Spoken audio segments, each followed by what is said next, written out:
Volume 22 Chapter 1. ACT-1 Descent of the Goddess. Wah! Qua qua qua quang, qua qua qua quang. The thick castle walls were nestled between high cliffs. An intense battle between monsters and humans was taking place in front of the castle wall. Monsters armed with thick leather, fangs and claws collided with warriors armed with armor, shields and swords. Meanwhile, the spells of the magicians and monsters clashed and shook the area filled with death. Chaos, the tens of thousands fighting turned it into a chaotic battle. And the chaos also affected the headquarters. The Heavenly Knights unit on the right side has been isolated among the enemies. The spear troops who have been supporting the Heavenly Knights have been caught by talons. The 3rd Defense Battalion in the center is being destroyed by a giant. The 7th Division commander is requesting wide-area magic support. A bloody messenger reported the military situation in a breathless voice. Move the cavalry to the right to support the Heavenly Knights unit. Have the 11th Reserve Battalion move to the center and build a defense line while rescuing the survivors. And we can't grant the 7th Division's request at the moment. Presently the support magicians can't be moved to that area. Have them retreat to the strategy area and join with the magician unit on the left side of the hill. But the 7th Division will find it difficult to retreat without the support of the magicians. There are no units that are free right now. I'll communicate the orders. The messenger sighed painfully and jumped back onto the battlefield. Haverstein also sighed as he looked at the disappearing messenger. The monsters are stubbornly resisting. Haverstein looked at the castle walls with the black fog floating around it. Right now Haverstein was leading the Schuttenberg expedition while they were trying to invade Pabian Fortress. Pabian Fortress was blocking the only passage into the Cineas Principality from Schuttenberg Kingdom. Over the last 100 years, Pabian Fortress never fell despite the repeated attacks from Schuttenberg. It was the same even with Pabian Fortress occupied by monsters. Despite the Schuttenberg army having 30,000 troops, they hadn't been able to capture the fortress despite trying for 10 days. There were 2 significant reasons. One reason already mentioned was that Pabian Fortress was an impregnable fortress. And the second reason was the Black Obelisk Forest. Thanks to the Black Obelisk Forest, the monsters that died were resurrected after a scheduled amount of time passed. If the dead kept on being revived, it was the natural that the battle would come to a standstill. But a few days ago, the situation had worsened with the news that the Bristania expedition had already crossed the border and was marching towards Silranad. If the Bristania expedition reached Silranad first, then they would become in charge. If control was taken away by the Bristania expedition, then Haverstein would be divested of the commander position. Despite that, Haverstein couldn't attack aggressively. If the Black Obelisk Forest still existed, then the expedition would only receive more damage by being reckless. Then a few hours ago Haverstein received some good news. Hick hick hick. Oh, operation, success. Rackard had flown from the canyon and passed on the message while panting. After crossing through Smuggler's Pass, Ark had succeeded in the blow up the Black Obelisk Forest operation. The most troublesome problem was gone. Haverstein's voice immediately resounded through the camp. The problem that is blocking us is gone. The Black Obelisk Forest has been destroyed and the demonic monsters are in a state of confusion, so this is the perfect chance to capture the fortress. Haverstein rallied all the troops and headed to attack Pabian Fortress. Just like Haverstein expected, the demonic monsters were rushing back and forth as the obelisk was blown up. They would be unable to respond properly to the expedition's attacks. Therefore the military expedition penetrated the canyon and reached Pabian Fortress within a few hours. If we continue pressing like this, then it will be possible to capture the fortress by the end of the day. For the first time in days, the expedition army was convinced of their victory and they cheered. Of course, the biggest challenge of the castle's walls still remained. But organization rather than numbers were needed in a siege.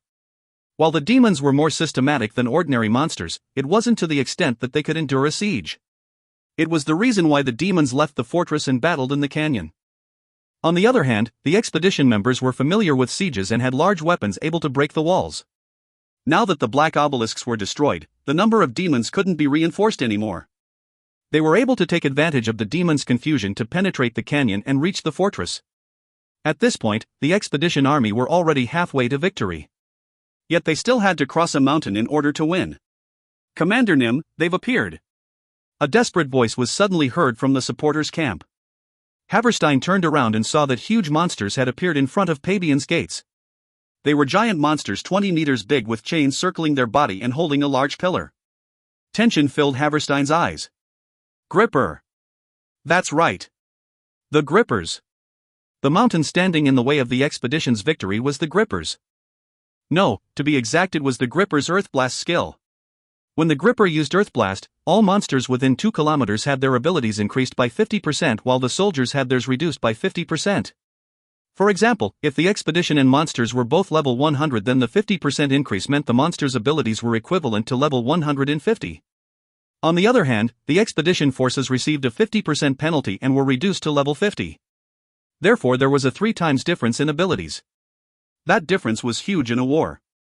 If it was used, then the military situation would be instantly reversed. The expedition had failed to capture Pabian Fortress many times because of the Gripper's Earth Blast. But this time the situation is different. Armored troops, all at the front gates with the large weapons. After receiving Haverstein's order, the catapults and fire barrage crossbows aimed towards the gates. Haverstein had discovered a weakness in the Gripper's Earth Blast skill during the days spent trying to capture the fortress. It was that they needed a certain amount of space in order to use the skill. If there were any structures within the area of the skill, then it would offset the impact through the earth and it wouldn't work properly. The space required was approximately 100 meters. In other words, the Grippers needed to be 100 meters away from the fortress before they could use the skill. So the Grippers had to go through the gates. This was the reason why Haverstein hurried towards Pabian Fortress after receiving Rackard's message. If the Grippers went outside and scattered, then it would be impossible to handle all of them. However, the situation changed if they were still exiting the fortress. They could intercept every Gripper when they exited the gates. So although the sacrifices weren't small, Haverstein rushed to reach the fortress. He arranged the large weapons and made sure they were aimed at the gates.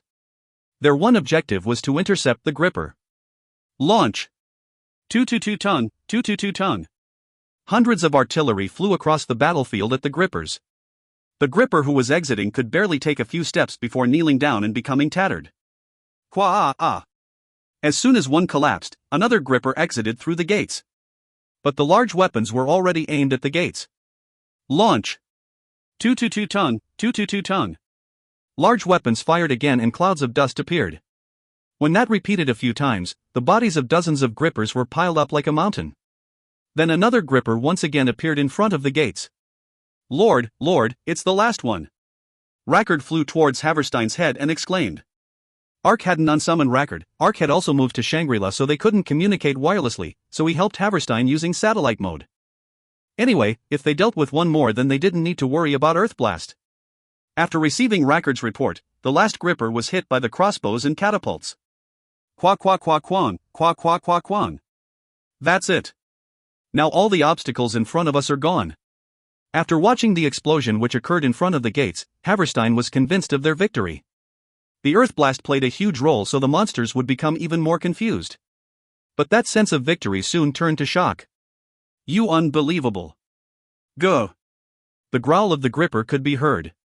The Gripper hadn't died despite being hit by all those artillery. How on earth? Haverstein murmured with an incredulous voice. Tuduk, siu. Something suddenly emerged from the body of the Gripper. After seeing what it was, Haverstein could now understand the reason behind the Gripper's incredible defense. It was a demonic monster which emerged from the body of the Gripper. The tattered demon had arrows piercing it. That's right. Before the siege weapons had attacked, the Gripper had used the surrounding demonic monsters as armor. Therefore the Gripper managed to survive the hundreds of artillery shots. No way. Such a thing. It takes 1 minute to charge the large weapons. We can't just wait until then. Magic and arrows is also fine. Just stop it. The expedition troops fired magic and arrows after receiving Haverstein's order. However, the response of the demons also couldn't be underestimated. Thanks to the demonic monsters creeping up the Gripper's body as armor, it was able to travel 100 meters. And the Gripper finally plunged the stone pillar into the ground. Qua! The Gripper then roughly pulled out its heart. The Gripper's body exploded like a bomb and a huge shockwave spread in all directions. Then a hopeless information window floated in front of the expedition members.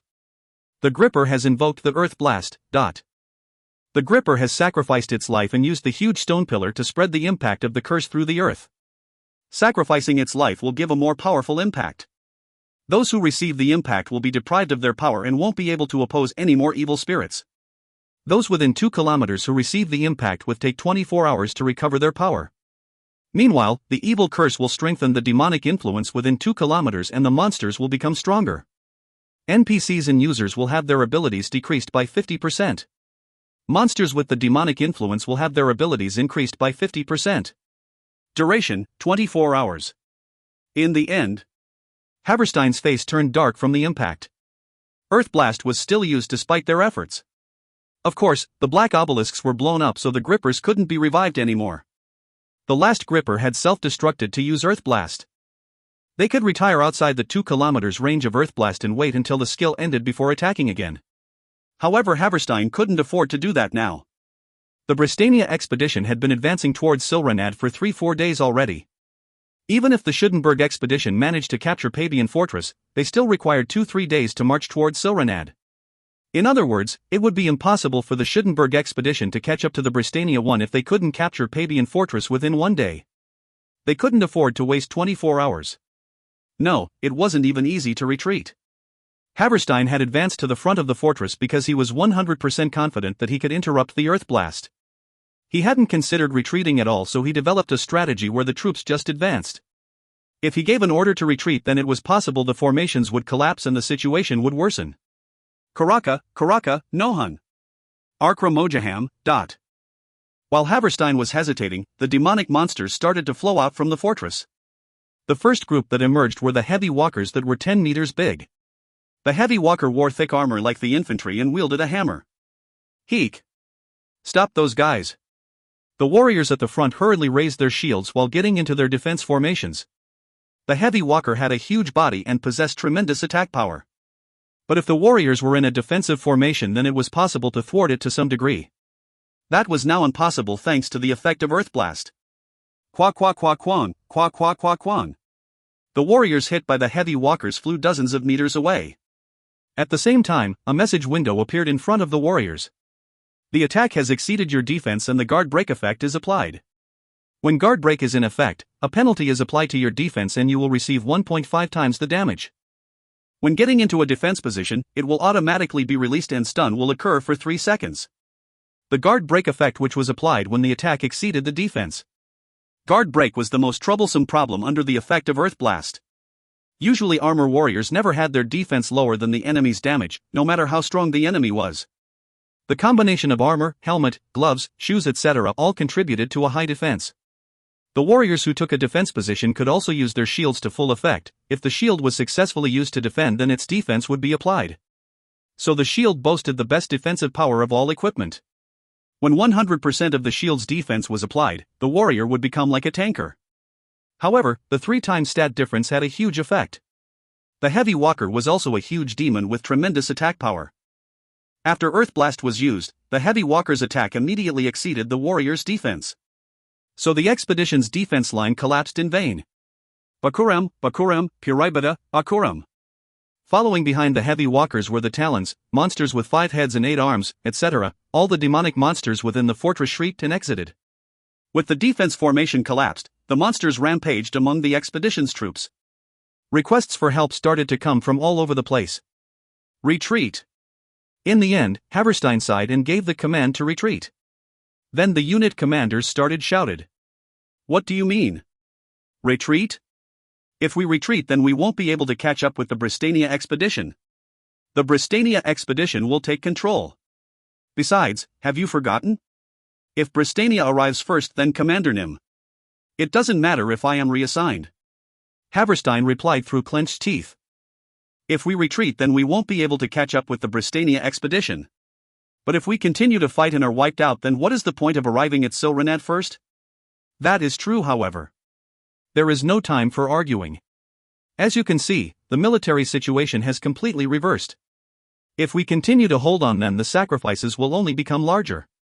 The strategy has already failed. We need to save as much people as possible for any future plans. The unit commanders looked upset, but they no longer raised any objections. They didn't know of any method to change the situation. Then, like Haverstein said, it would be best to retreat and avoid any more damages. The Black Obelisk Forest was already destroyed and the grippers all killed, so the next commander should have no problem capturing Pabian Fortress. Of course, the Bristania expedition would have already triumphantly entered Silranad. I understand. Then Commander Nim should also retreat. I will stay here until the end. Ha! If we retreat here, then leadership will be handed to Bristania and a new commander will replace me. I'm the knight who caused such problems to the kingdom. Then my job now isn't to preserve my life but save as many soldiers of the Schuttenberg kingdom as possible. Commander Nim. The unit commanders were lost in admiration after hearing Haverstein's words. However, Rackard's voice shattered the mood. Stupid people, this isn't the time to be idle. Qua qua qua quang, qua qua qua quang. Rackard cried out as a roaring sound occurred to the right side. Haverstein and the unit commanders turned around and stiffened. The heavy walkers and talons had broken through the lines of defense and was heading towards headquarters. They had aimed to capture the fortress in this battle, so the headquarters was placed too far in front. After the expedition army was pushed, the monsters immediately headed towards the headquarters. Heek, stop those guys. Request support from the nearby unit. The leaders grasped the situation too late and their orders were one step behind. Before the commands could be obeyed, the defense line had been annihilated by the heavy walkers. Then the talons poured into the camp and caused chaos among the soldiers. Ugh, Royal Guards!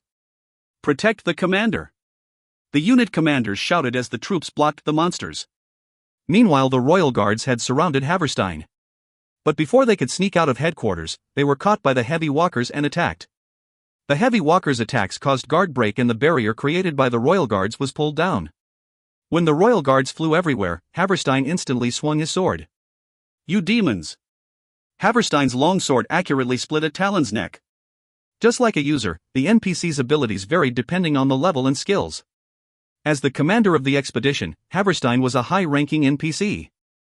He might be young, but he had elite stats for a NPC. Even under the effect of Earthblast, Haverstein's attack dealt a critical blow. Haverstein didn't miss the opportunity and continued defeating dozens of talons with the help of the Royal Guards. But killing dozens of talons didn't have the situation. After a short time, the Royal Guards were defeated and the injured Haverstein was surrounded by monsters. It was a desperate crisis. But Haverstein's face didn't show any signs of fear. I have no intention of leaving the commander's position alive. I have to kill even more before I die. Haverstein made a desperate resolution and enthusiastically rushed towards the demonic monsters. It was the true spirit of a warrior.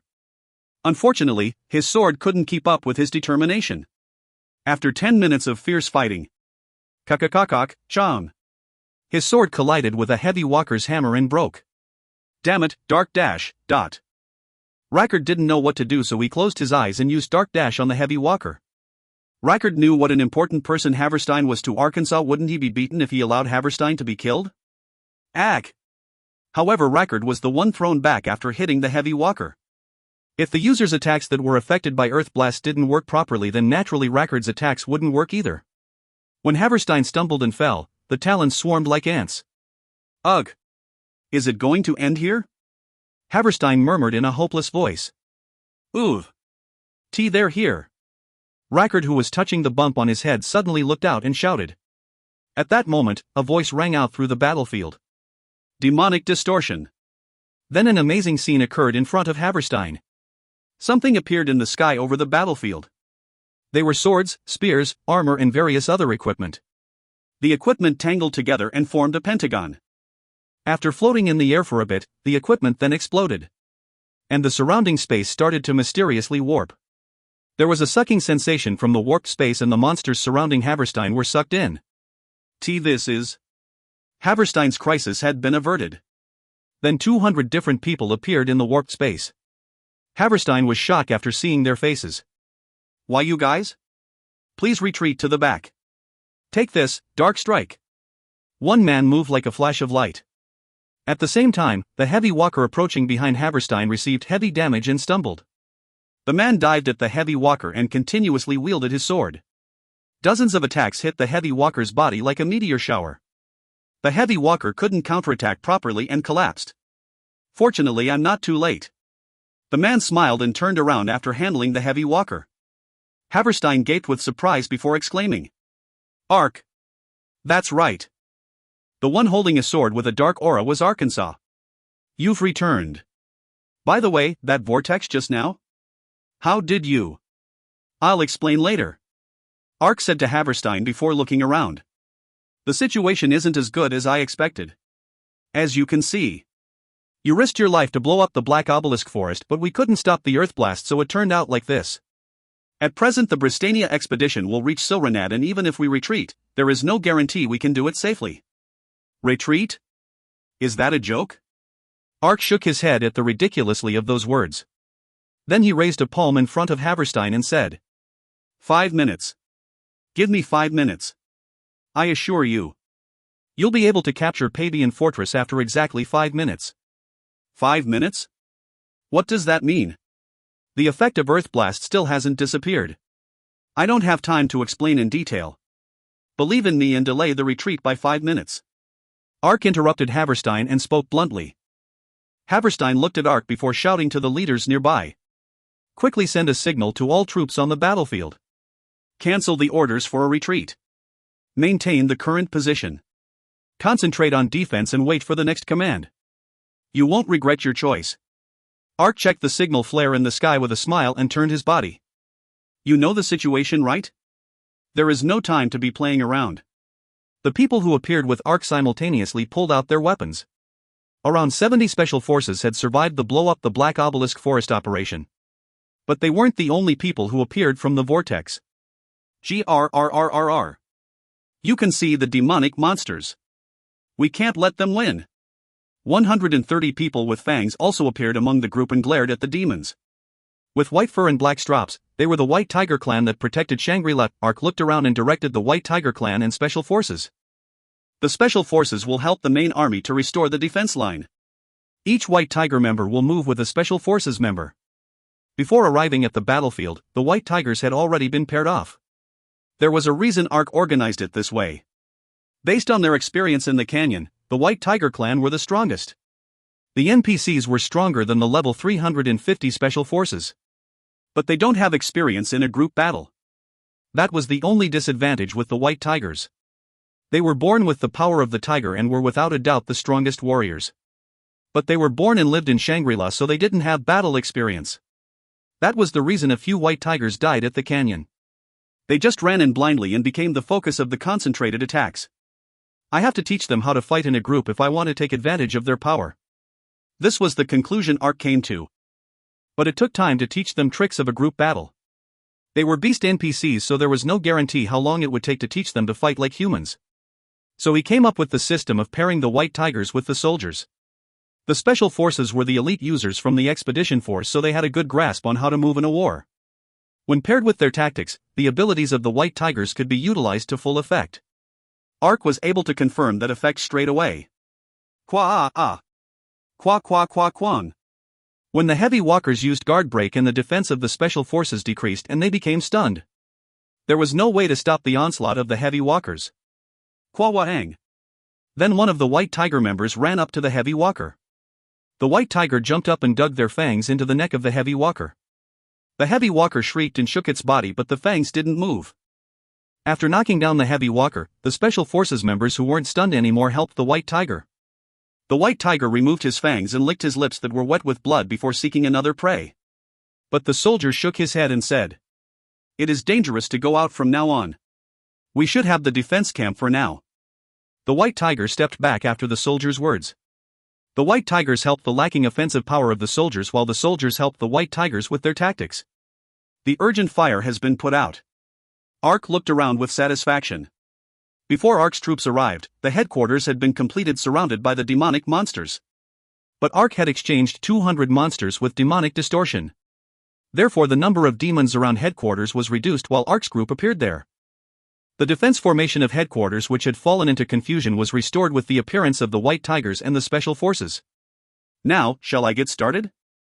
Ark turned around and looked at the White Tigers.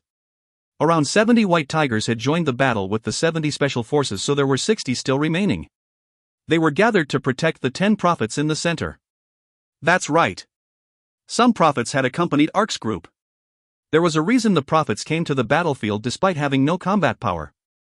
It was because of the big box a prophet was carrying. The old wooden box was the Ark of Creation, kept in Shangri-La for hundreds of years. Lariat Nim. Ark shouted and Lariat nodded. The prophets lowered the Ark of Creation to the ground. The prophets began to circle the Ark while kneeling and humming. Tasha, Naburin Aradu Narado. Sinarudo Magyarin Harina Barado Baram. When the prophets started chanting spells, light immediately began to flow around the ark. But strangely, the light was a mixture of black and white light which seemed to be fighting. But the tainted light disappeared when Lariat approached and touched the Ark of Creation, causing a bright light to shoot up into the dark sky. Karak, Baguram, Baguram. The demonic monsters started shrieking. Until then, the thousands of demonic monsters had been recklessly attacking the expedition. In fact, the monsters hadn't intended to attack the headquarters and were just randomly attacking. But when the light shot up from the sky to pierce the darkness, the movements of the demons immediately changed. They all shrieked and started to head towards the pillar of light. I thought it would become like this. Ark had expected this situation and arranged some troops around the Ark of Creation. Now switch to a defense formation. All troops concentrate on protecting this area. The Special Forces and White Tiger Clan formed a circle around the Ark and got into a defense formation. Then Ark looked at Shambhala and laughed. What are you doing? Come. It is time to work, Shambhala. What? You want me to fight? Am I your pet? Even if you shed tears begging me to help you. Stop joking around. I used the one-time Shambhala use coupon. You should be a little more compliant. What do you mean? I've already. I didn't want you to help with the blow up the Black Obelisk forest operation. Ark laughed and muttered. That's right. When Ark used the one-time Shambhala use coupon, he hadn't clearly stated what the condition was. He just spoke ambiguously that he wanted Shambhala's help with this war. Shambhala thought he meant helping with the operation to blow up the Black Obelisks. Didn't I say that I wanted help with this war? What? Then you meant? Yes, the one-time Shambhala use coupon will last until this war ends. And you've already agreed. This bastard. Only saying that now. Shambhala glared at Ark's shameless answer. But Ark just murmured cunningly. You and I are friends. Isabel will be disappointed if you don't keep promises with your friends. You cheeky bastard. Shambhala gave up and took out his daggers before entering the battlefield. Despite his anger, he didn't want Isabel to know him as someone who broke promises. Kakik, what an innocent fellow. He is like my pet now. Ark looked at the back of Shambhala's head and laughed. But Shambhala was just a bonus. Ark's summons were a separate matter. Rackard. Yes, master. Use satellite surveillance mode and keep repeating the movements of the monsters. Understood, Roger. Rackard flew like a bullet into the sky at Ark's command. He switched to satellite mode and occasionally reported updates about the battlefield. 200 monsters consisting of Talons at heavy walkers are approaching from the right side. All right. Shambhala, move to the right side defense line. Summon Demon Pyridal, clad armor. Ark rushed to the target area and shouted. Clack clack clack, clack clack clack clack. Pyridal was summoned to the area behind Arkansas. As soon as Pyridal appeared, his bones were taken apart and reformed around Arkansas. The ribs split to cover his upper body while the skull covered his head like a helmet. The leg and arm bones twisted strangely and stuck to Ark's gloves and shoes. You have used clad armor. Asterisk damage will increase by 1722. Asterisk defense will increase by 98. Asterisk health will increase by 1866. If the 1866 health is consumed, then clad armor will automatically dismantle. Flash. The transformed Ark brandished his sword and shouted. Ark swept through the group of Talons like a lightning bolt. The heads of the Talons that Ark pierced spouted blood like a fountain. Even with Earth Blast increasing their abilities by 50%, the health of the Talons was drained. This is no joke. Ark looked at his sword that had a black aura around it. It was the shining darkness that he received as a quest reward for Witness the Legend. The attack was 5565. This was 15 more than the promised sword's base damage. In addition, it dealt an extra 10% against demonic monsters. Pyridal also increased his attack by 1722. In the end, Shining Darkness attack increased by 3742. This number was similar to Ark's original damage. In other words, his damage had increased by more than 2 times. But that was just the base damage. His damage against demons increased thanks to demonic response. Currently, the level of demonic response was 4. This meant a 40% damage bonus when dealing with demonic monsters. I'm also impervious to the demonic sphere of influence. Ark smiled as he used Dark Blade and turned the Talons into rags. That's right. Ark had the dark attribute, so the demonic sphere of influence didn't affect him. It was the same even with the effect of Earth Blast amplifying the sphere of influence. In fact, the black fog caused darkness so Ark received the 50% dark attribute bonus even in the daytime.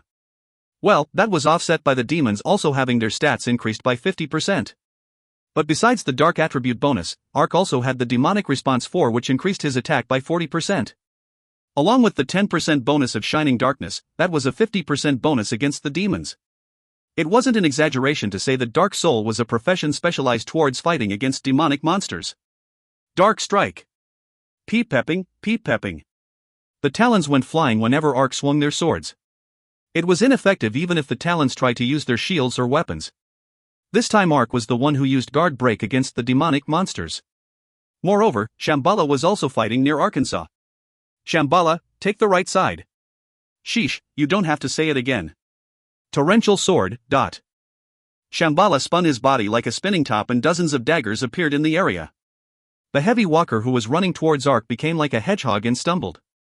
Assassins possessed the dark attribute, so Shambhala also wasn't affected by the demonic sphere of influence.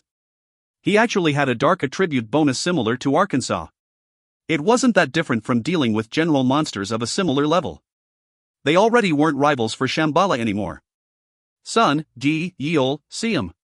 Shambhala ran lightly across the battlefield with his dagger. Shambhala would never admit it and he argued every time, but he liked fighting together with Arkansas.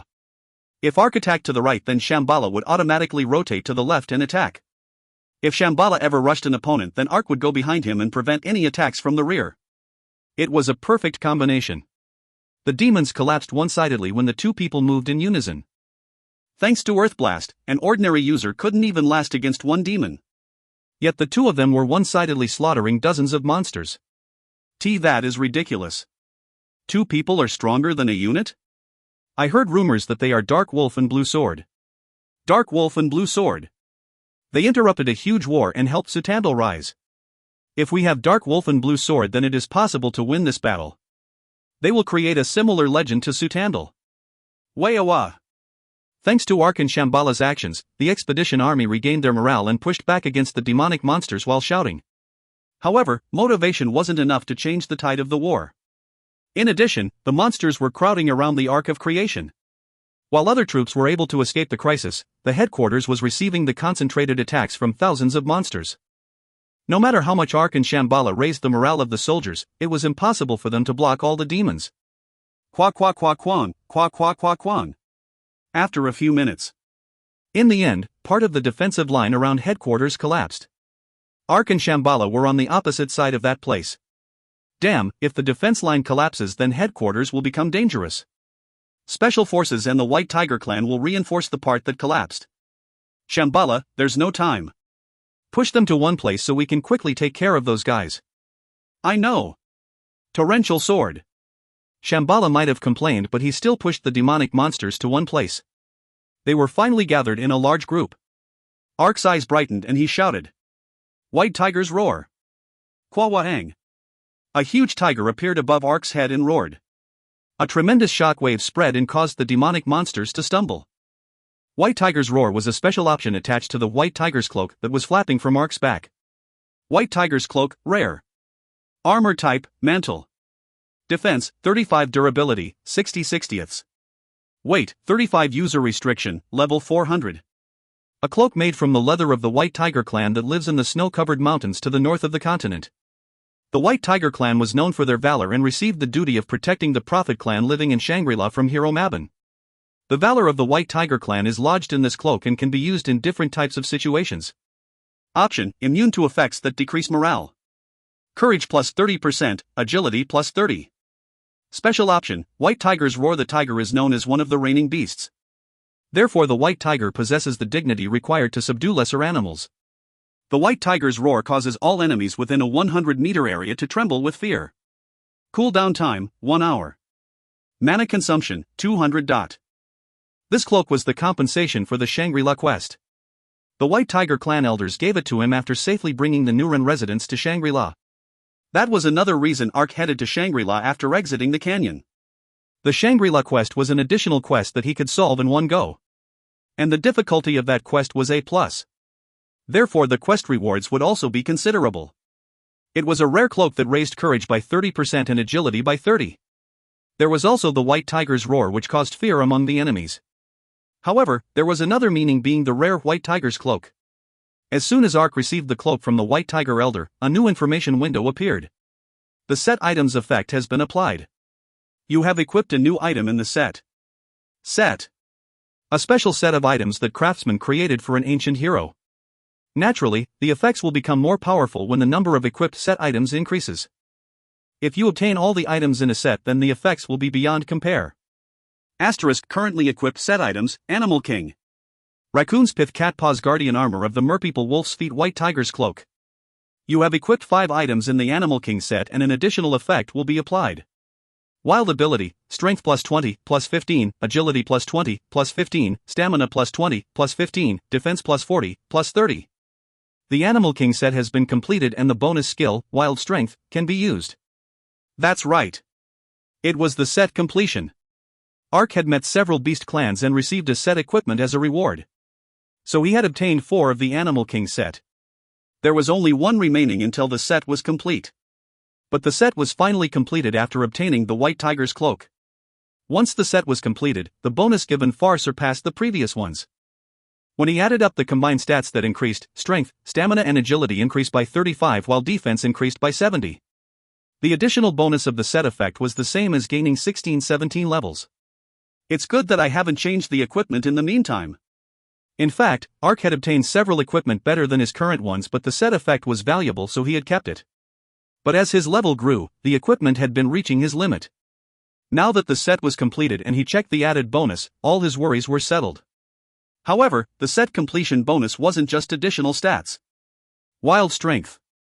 Ark cried out after causing fear with the White Tiger's roar. At the same time, Ark's equipment started shining. The armor, helmet, gloves, shoes. The forms of the beasts Ark obtained the equipment from floated in front of the equipment. From the armor was a mermaid swimming in the ocean, the helmet had a raccoon digging a tunnel, the gloves had the meow jumping around the trees, while the shoes had the wolves howling on the plains. Finally, from the fluttering cloak emerged a white tiger roaring from the top of a snow-covered mountain. A message window floated in front of Ark the moment the white tiger roaring from the mountain appeared. The Wild Strength skill from the Animal King set has been activated. These equipment are connected with several beast clans who live in New World. Each equipment contains a property of the beast clan in it. Although the species are different, they live in the natural ecosystems and have an inseparable symbiotic relationship with each other. When equipped with these equipment, the mutual power will react and you will be given a strong power. When all the equipment is worn, the wearer's potential would explode and Wild Strength will be unleashed. Wild Strength: unlike the wild beasts, humans are only able to display 60% of their strength. In moments of crisis, humans can display 100% of their power. When Wild Strength is used, the power sleeping inside the user will awaken by 100% and the effectiveness of all skills will increase by 50% for 10 minutes. However, the mana consumption for all skills will increase by 100%. Cooldown time: 12 hours. Asterisk passive skills are excluded. It was the option Wild Strength that he obtained from collecting all of the Animal King set. It increased the effectiveness of all skills by 50% for 10 minutes. This meant all offensive skills would gain an additional 50% damage. Well, he consumed double the mana instead, but he could show tremendous power for a short period of time. Raiden, a demonic sealed sword. Sack sack, sack sack sack sack. Blade Tempest. Raiden spat out a sword and quickly made it explode. The cursed sword shattered and caused a storm. After receiving various bonuses, Ark's combat power had increased. The cursed sword also had a lot of damage thanks to Wild Strength will increased all skills by 50%, the power of Blade Tempest surpassed imagination. It wasn't just the damage but also the number of fragments that changed. Usually the sword broke into hundreds of pieces when Blade Tempest was triggered. But the power of the skill had increased by 50% thanks to Wild Strength. Therefore the sword broke into 1,000 pieces. When the sword fragments collided with a body, sparks flew and the whole space was swallowed up. The demons inside the storm had their health sucked out at a tremendous rate. When the storm passed, the unsteady demonic monsters were in various tattered states. The demons couldn't even heal. The demons were in various pieces with limbs cut off that they couldn't even recognize themselves, let alone check their health. Now, finish them quickly and concentrate on the defense on the other side. Wah. The discouraged soldiers ran over with surprised looks. The demons were already in a state of panic from Blade Tempest and couldn't withstand the assault from the soldiers. After Ark gave the order, he rushed over with Shambhala to the collapsed defense line. But despite Ark and Shambhala's struggles, the situation was still worsening. Thanks to the light from the Ark of Creation, for 5 times the number of demons were already crowding headquarters. All units should concentrate on headquarters and construct defense lines. Haverstein called the expedition forces to headquarters, but it was already overrun by demonic monsters. The units had arrived too late, so they could only attack the monsters on the outskirts. The monsters ignored the expedition members and just attacked headquarters even more violently. The numbers of demons kept on increasing no matter how many Ark and Shambhala killed. Flash, qua qua qua qua, qua qua qua qua, dot. An intense flash of light suddenly appeared at headquarters. That's it. Ark turned his back on the demonic monsters. At the same time, a tremendous view unfolded in front of him. Descend to this earth, great mother of creation. The prophets surrounding the Ark of Creation simultaneously raised their heads and chanted a spell. The Ark of Creation opened and a pure white light shot into the sky. It spun like a whirlwind and was sucked into Lariat's body. When the light entwined with Lariat's body, her body became thousands of times larger. The Lariat who rose against the background of the black sky was different. With black hair like obsidian, crystal clear eyes and skin as white as a snowfield, she was a surprisingly beautiful woman. No, it was the form of a goddess. That is. When she appeared, everybody forgot themselves and looked up captivated. Even the demonic monsters stared. Dot. Shining silvery wings with thousands of eyes on it unfolded from the goddess back. The huge wings reached several kilometers, the wings flapped and swept through the black fog. And light started to cover the space where the wings flapped. At first it was a small and soft light until it spread and exploded like a big bang. Kwa kwa kwa kwa, kwa kwa kwa kwa. The light that touched the black fog swallowed it up. Huck! Explosion? Avoid it. When the explosion occurred, the expedition forces screamed and rushed all over the place. However, the entire area was exploding. There was no place to run away. Eventually the expedition members were caught by the blast. But the expedition members were all confused in the next moment. There was no impact from being involved in the explosion. No, instead they actually started recovering instead of being damaged. The heavy spirit pressing down on my body has disappeared. But there's more. This aura gushing from my chest, dot. I don't know why, but my courage is rising quickly. The expedition members murmured as they were enveloped with light. Koahak. But the demonic monsters caught in the explosion were different. Their flesh burnt from the explosion and the health dropped. Suddenly a message window appeared in front of Arkansas. The Ark of Creation has been triggered. The power of the Creator who made this world in the beginning is contained inside the Ark of Creation.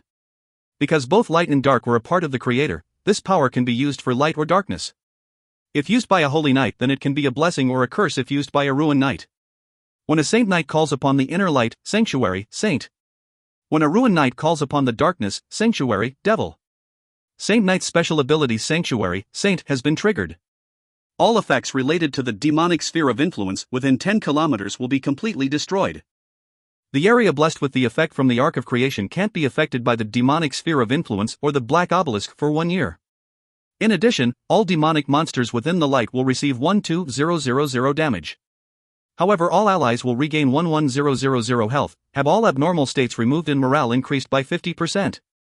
This is the effect of Ark of Creation. Ark's eyes widened after he checked the information window. In fact, Ark hadn't known the effect of the Ark of Creation. The Prophet clan protecting the Ark of Creation was the same as well. All he knew was that the Ark of Creation had the power to drive back the darkness. He was sure that the Ark of Creation would change the military situation but was uncertain about the rest. Nevertheless, he talked confidently to Haverstein because he couldn't let them retreat. If the expedition retreated, then Haverstein would lose his position. If that happened, then Ark would become bankrupt. It will be the same as dying. If there is even the slightest chance, then I have to take it. That was Ark's thought. However, the effect of the Ark of Creation was unthinkable. All the black fog within a 10 kilometers distance was destroyed. It meant the effect of the demonic sphere of influence also disappeared. All the bonuses given to the demonic monsters had faded. The demons lost their 50% bonus, with the supporters recovered the 50% stats. In addition, the demons caught in the explosion were damaged while the allies had their health recovered and morale increased by 50%. The situation had reversed. What on earth? Haverstein muttered as he looked up at the blue sky. Ark replied with a wicked grin. Now we can fight back. Haverstein looked around after hearing Ark's words. The expedition members who had been looking battered now looked recovered. On the other hand, the demons had lost their bonuses and looked fearful. It was obvious to everybody. The side of victory had tipped. Do you see? We have the will of God. Now we will take that will of God and show the power of justice. Defeat the demons. Wah! The expedition members shouted as they attacked. The demons had seen the pillar of light and swarmed the headquarters.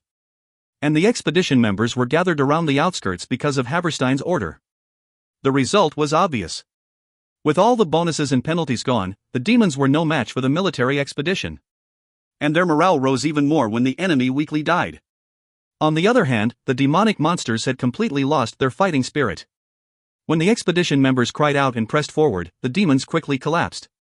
And Pabian Fortress that they struggled with for more than 10 days was captured in a few hours. If you find any errors, ads pop up, ads redirect, broken links, non-standard content, etc., please let us know. Report chapter so we can fix it as soon as possible. Volume 22 Chapter 2. ACT-2 War to secure the sacred blood.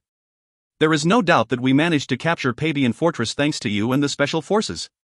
Pabian Fortress had finally been captured and arrangements after the battle were being cleared up. Haverstein embraced Ark and said those words. Then a message window floated in front of Arkansas. The sub-quest Blow Up the Black Obelisk Forest has been completed. The Schuttenberg expedition has been stuck at Pabian Fortress for a long time and had been unable to enter the Cineas Principality. You and the special forces have risked your lives to accomplish this mission and managed to capture Pabian Fortress as well as passage into the Cineas Principality. Compensation, achievement plus 3,000. Plus commander additional compensation, achievement plus 1,000. Oh, 3,000 achievement points, dot. The eyes of the special forces members sparkled as the quest was completed. In the battlefield it was common to gain only 515 achievements, yet they had earned a few hundred times that from one quest. But this was the laws of the world. The infantry killing dozens of enemies couldn't change the landscape of the war. However, the special forces penetrated the enemy's camp and changed the landscape of the war with one explosion. It was natural for the special forces who risked their lives to gain more achievements. Once again, if they hadn't blown up the Black Obelisk Forest and obtained the Ark of Creation, then Pabian Fortress wouldn't have been able to be captured. Of course, finding the Ark of Creation would have been impossible if he hadn't begun the Blow Up the Black Obelisk Forest operation. Even the users who fought and died received between 2,503,000 achievement points. So the special forces had collected achievements a lot more quickly. As the commander of the special forces, Ark gained an additional 1,000 achievement.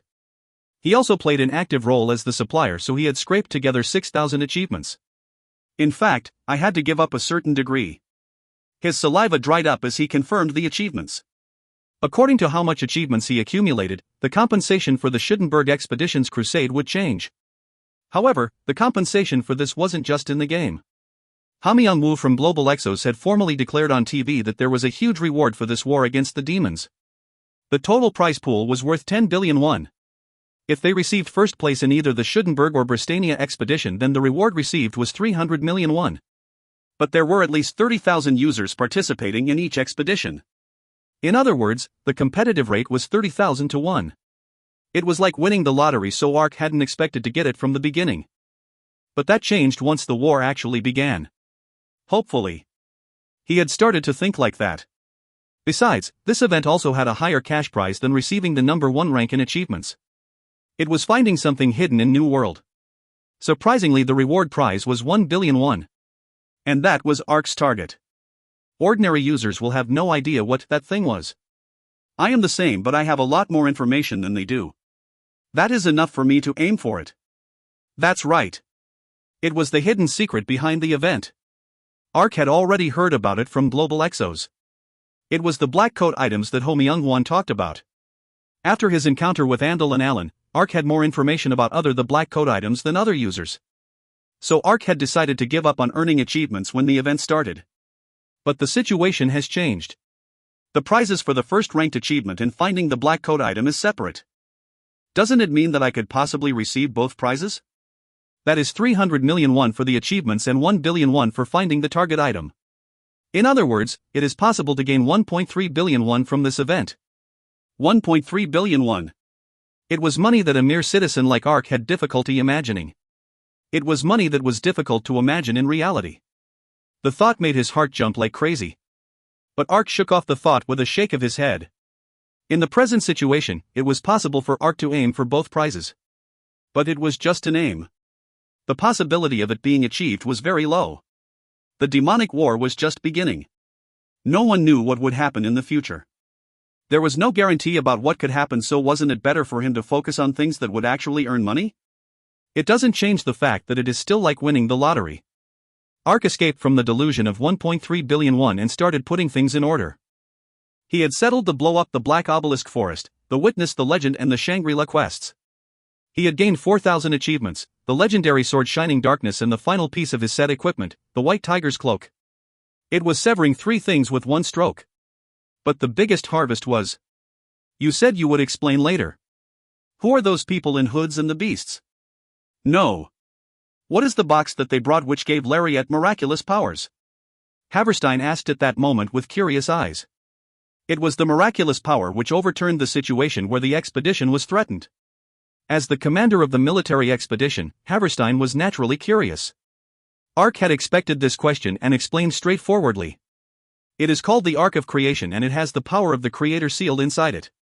The chest belonged to the 7 heroes during the Dark Century and they entrusted it to the Prophet clan to protect. The demons actually flocked here in order to steal the power within the Ark of Creation. In order to steal the power within the Ark of Creation? That is the reason, but... Ark hesitated and recalled the description that a prophet gave him in Shangri-La. The power of sanctuary activated by the Ark of Creation clearly proved deadly to the demonic monsters. However, they didn't want to steal the Ark just because of the threat. The Creator made darkness as well as light. It is both good and evil. Then if a Saint Knight used the Ark, then it would spread a blessing, but if a Ruin Knight used it, then it would spread a curse. If a Saint Knight obtains the Ark, then it would display great power against the darkness. But if a Ruin Knight obtains it, then conversely it will show great strength against the light. The power of the Ark of Creation had already been verified.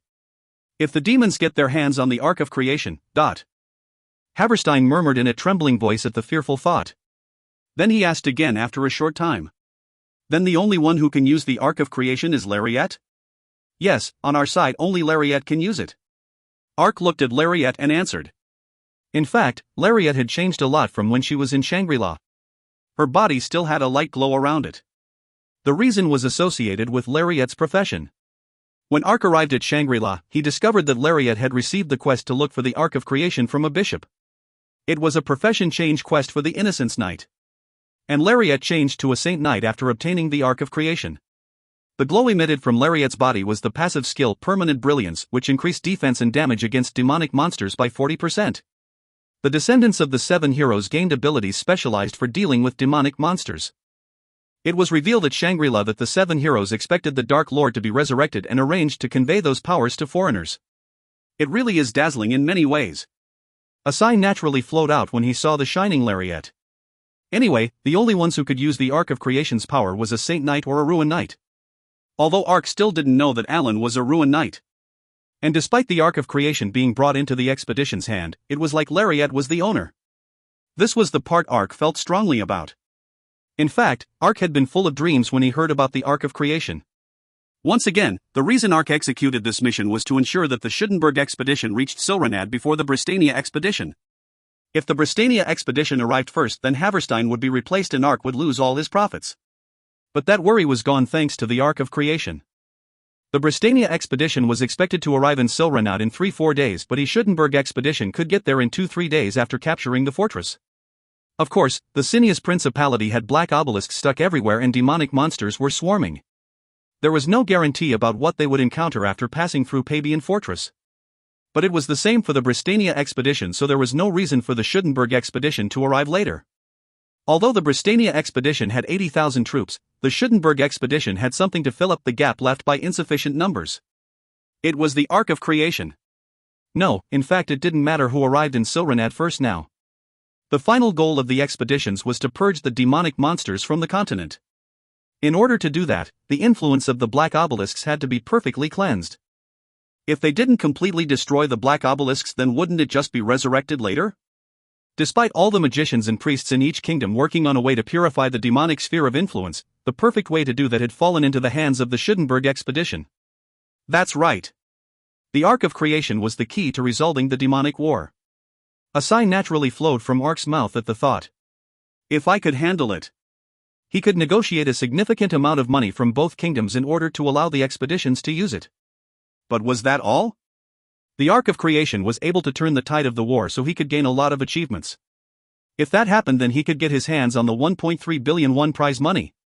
But Lariat Nim is the only one that can use the Ark of Creation. It would become difficult to engage in business involving the Ark of Creation. But who was Ark? He was an unscrupulous merchant who didn't let go of even a single blade of grass. It was a lucrative treasure, so Ark wasn't going to give up the chance to earn money. And Ark found a way to make money from it in an unexpected direction. It was the Prophet clan who provided Ark with a hint. Hoo, I can't miss this opportunity. Ark was smiling at his thoughts when he heard Haverstein's voice again. This is a big deal. With the Ark of Creation, we can fully cleanse the black fog spreading from the black obelisks on the continent. This is the method to save the continent. Haverstein continuously praised Ark's achievements in a cheerful voice. But Ark's next words poured cold water on Haverstein's giddy mood. I'm sorry, but the Ark of Creation can't be used at the moment. Can't be used? What do you mean? Actually, a significant amount of sacred blood is required in order to use the Ark of Creation. Sacred blood? Ark took out a few small, red stones from his bag. Sacred blood, special. A mysterious stone rarely found in deep dungeons. This stone is called sacred blood and has something to do with an ancient myth. According to the ancient myth, the Creator used its own body to make the world. The pieces of skin became the earth while the bones became various minerals. And the oceans and lakes were made with blood and tears. But when separating the body, some blood mixed with the pieces of skin and became buried underground. These pieces hardened after several thousand years passed. Because it contains the hardened blood of the Creator, the sacred blood is said to be the closest thing to the Creator's body which exists in this age. But this is not confirmed as it reacts like a common stone to magic and solvents. These stones are necessary to use the Ark of Creation? Haverstein asked after examining the sacred blood. Yes, there is a legend that the sacred blood is a hardened drop of the Creator's blood. I have heard of that legend before. The person who answered was Naden, the person in charge of spreading supplies. He dealt with various supplies, so was well versed in different legends.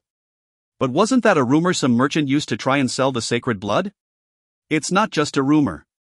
Then the sacred blood really contains the blood of the Creator?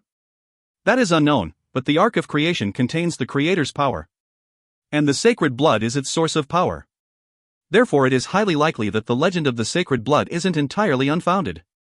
The legend of the sacred blood isn't the important thing, Haverstein said after looking at Arkansas. The important thing is to collect the sacred blood so we can use the Ark of Creation. Yes, but the problem is that it is fairly difficult to obtain the sacred blood. Ark Mok sighed and replied. The Ark of Creation consumed 100 sacred blood with every use. When considering the future, there was no telling how many sacred blood was needed. But like Ark said, it wasn't that easy to secure the sacred blood. Despite the legend attached to the information window, it still seemed like an ordinary stone. It couldn't be used as a magic equipment or be used in jewelry since it was a plain stone. Therefore the NPC stores weren't willing to buy it. In other words, the only way to purchase the sacred blood was through users. That's why it was difficult for Ark to obtain the sacred blood. We have no choice but to use the Ark of Creation to purify the black fog in the Cineas Principality. So it is most important to obtain a reliable supply of sacred blood. But it can only be bought from foreigners, so it is difficult to obtain a steady supply. Do you have a solution? There is a way. Ark hesitated before carefully replying. The problem is money. Money. Yes, the sacred blood is a stone rarely found. The foreigners haven't discovered its uses yet, but they have a lot of curiosity, so they won't sell it cheaply. And in order to obtain a steady supply, men would have to be sent to various places to buy it. So considerable labor costs are required. I know what you mean. Haverstein nodded as if he understood. And he answered in a firm voice. But the Ark of Creation is the key to settling the demonic war. We have to secure the sacred blood no matter how much it costs, so please put all your efforts into it. It's a success.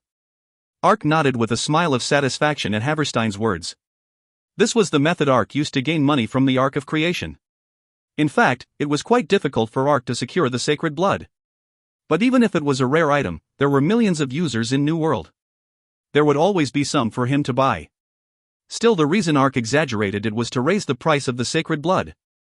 Currently, Ark was supplying the expedition with munitions at 70% of the market price. But that was possible because Ark was participating in the production of the supplies. But if he bought it from the foreigners and sold it at 70%, then he would suffer a loss. So Ark had included a provision when making the contract for the exclusive supplies. If the commander and quartermaster acknowledged an exception for an item, then he could get 10% of the purchase fee. In other words, if an exception was authorized, then Ark would obtain a profit of 10%. Of course, the sacred blood was the exception item. No matter how much he bought in the end, Ark could make a profit of 10%. However, the reason Ark raised a fuss was to obtain more profit. In other words, he could state that he required additional labor fees in order to obtain a steady supply of the sacred blood. And the Schuttenberg expedition had no choice but to buy the sacred blood in order to use the Ark of Creation. Hopefully I can gain 20% of the purchase price because of the handling fee and still obtain a lot of sacred blood. If the price inflates, then I can receive several thousand gold in profit. Ark thought like that and made an even bigger fuss. Well, money isn't the only problem to obtaining the sacred blood. But I know the importance of the Ark of Creation, so I will mobilize my guild and try my best to secure it. But the amount of sacred blood required by the expedition will be huge. Even if I rally my personnel, the 10% handling charge in the contract won't be sufficient. In order to make certain ends meet, I need at least 20% of the fee. Just as Ark was about to bargain in earnest. Wait a minute. Naden, who was looking at Ark carefully, suddenly interrupted. Is it really that hard for Lord Ark to obtain the sacred blood? What do you mean? I know that the sacred blood is a rare stone, but I'm not sure that obtaining it will be difficult enough to guarantee raising the fee in the contract. No, in fact I've been doubting your abilities as the exclusive supplier for the expedition army. This bastard, what is he suddenly making a fuss about? Ark felt annoyance rise at Naden's words. But Naden just ignored Ark's reaction and continued talking. Commander Nin knows fully the importance of the Ark of Creation to the expedition. Clearly money isn't an issue if it is to obtain the sacred blood. The supply of sacred blood is important. I have no objections to this part. Then what's the problem? The problem is the quality of the supplier. The quality of the supplier? Your duty is to supply items for soldiers fighting in the war to support them. Being able to supply the necessary items no matter how hard it is to obtain is a necessary quality of the supplier. But Lord Ark just admitted that it would be difficult for him to obtain a reliable supply of the sacred blood. Then isn't he missing the qualities of a supplier? No, that. Ark hurriedly rushed to talk. However, Nadine struck first. Sacred blood is the most important item for the expedition, so having the supplier be unable to obtain it is a huge problem. If he has no confidence, then can we really leave such an important item to Lord Ark? HRMM. Haverstein sighed with a careful expression. Naden's words did make sense. Haverstein's expedition going forward would center around the Ark of Creation. It was the obvious strategy. But he couldn't ignore the risk of what would happen if the important sacred blood supply was disrupted. But Lord Ark has done wonderfully as the expedition's supplier. Shouldn't you just believe in him? The sacred blood isn't some simple supplies. It is a key item which will determine success or failure. I think that leaving the problem to a more accomplished merchant would be better. You think that a merchant will be better? Yes, the Merchants Guild in Celebrate. That bastard. Ark started to realize Naden's reason for causing an uproar. Naden was an aristocrat who belonged to Duke Sarkin's faction. Duke Sarkin had been sure his candidate would win and had already organized with the Merchants Guild in Celebrate to provide supplies. However, that was all wasted when Haverstein unexpectedly became commander. That's why Naden had disapproved of Ark from the beginning. And he immediately pounced on this situation with the sacred blood to cause problems for Arkansas. He even tried to transfer the matter of the sacred blood over to the Merchants Guild in Celebrate. It isn't necessary to say, but the Merchants Guild has networks all over the continent. And the Merchants Guild in Celebrate can use its large influence. If they were in charge, then they would be a reliable supplier of the sacred blood. Naden spoke steadily. Then Haverstein made a perplexed expression. But Lord Ark is the one who brought us the Ark of Creation. Of course. The success of the blow up the Black Obelisk Forest is a worthy achievement, and I praise him for that. But Nadine sighed and gazed at Arkansas. His achievements as a warrior are different from his work as a supplier. The sacred blood is urgently needed, so shouldn't it be handed over to a more competent supplier? I didn't say that I couldn't supply the sacred blood. I said it would be difficult. Naden lifted a corner of his mouth and muttered. But the Merchants Guild and Celebrate wouldn't have those problems. That is all I'm saying. Haverstein also couldn't respond to Naden's words. Like Naden said, the success or failure of the expedition depended on the sacred blood. As the Schuttenberg commander, he had to put aside personal emotions and decide without any bias. However, it was difficult to obediently accept Naden's words. It is not yet confirmed whether the Merchants Guild and Celebrate can provide a steady supply of sacred blood or whether Lord Ark can't supply it. Shouldn't both sides have a chance to try? Naden's eyes then flashed. And he proposed like he had been waiting for this chance. Then how about a price competition? Competition? What competition are you talking about? The key is a reliable source of sacred blood. That is the easiest way to test their abilities. Nadine smiled and continued. It will take the expedition approximately 3 days to arrive in Silranad. Ark and the Merchants Guild have until then to obtain the sacred blood. How about the aim is for both of them to supply 1,000 sacred blood by the time we reach Silranad? That would be a better way to choose the right supplier. What? Ark made a ridiculous expression. Naden just shrugged cynically. What's wrong? Are those conditions disadvantageous to you? You said you have a lot of personnel but you don't have any confidence that you can beat the Merchants Guild? Lord Naden wants a competition between suppliers when we are in the middle of a war? It is because it is a war. Commander Nim. Naden answered in a sharp voice. The fate of thousands of soldiers on the continent is at stake, so important positions need to be entrusted to competent people. To be honest, I've already doubted Lord Ark's qualifications as the supplier, and those doubts only worsened after hearing his words about the sacred blood.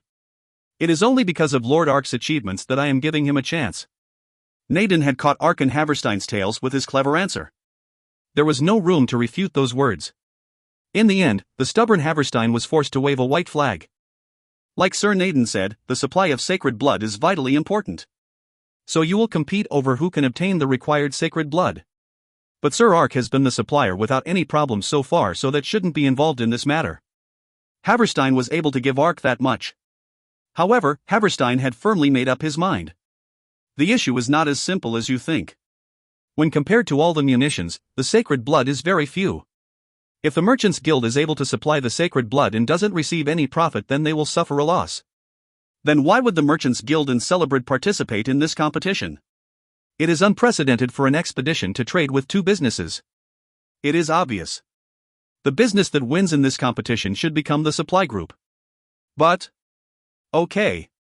I accept. Haverstein said reluctantly. Ark, who had been listening from the side, made an angry expression. But it was impossible for him to decline in this atmosphere. It would be better for him to accept the competition and quickly think of ways to win. When Ark accepted the competition, the conversation proceeded rapidly.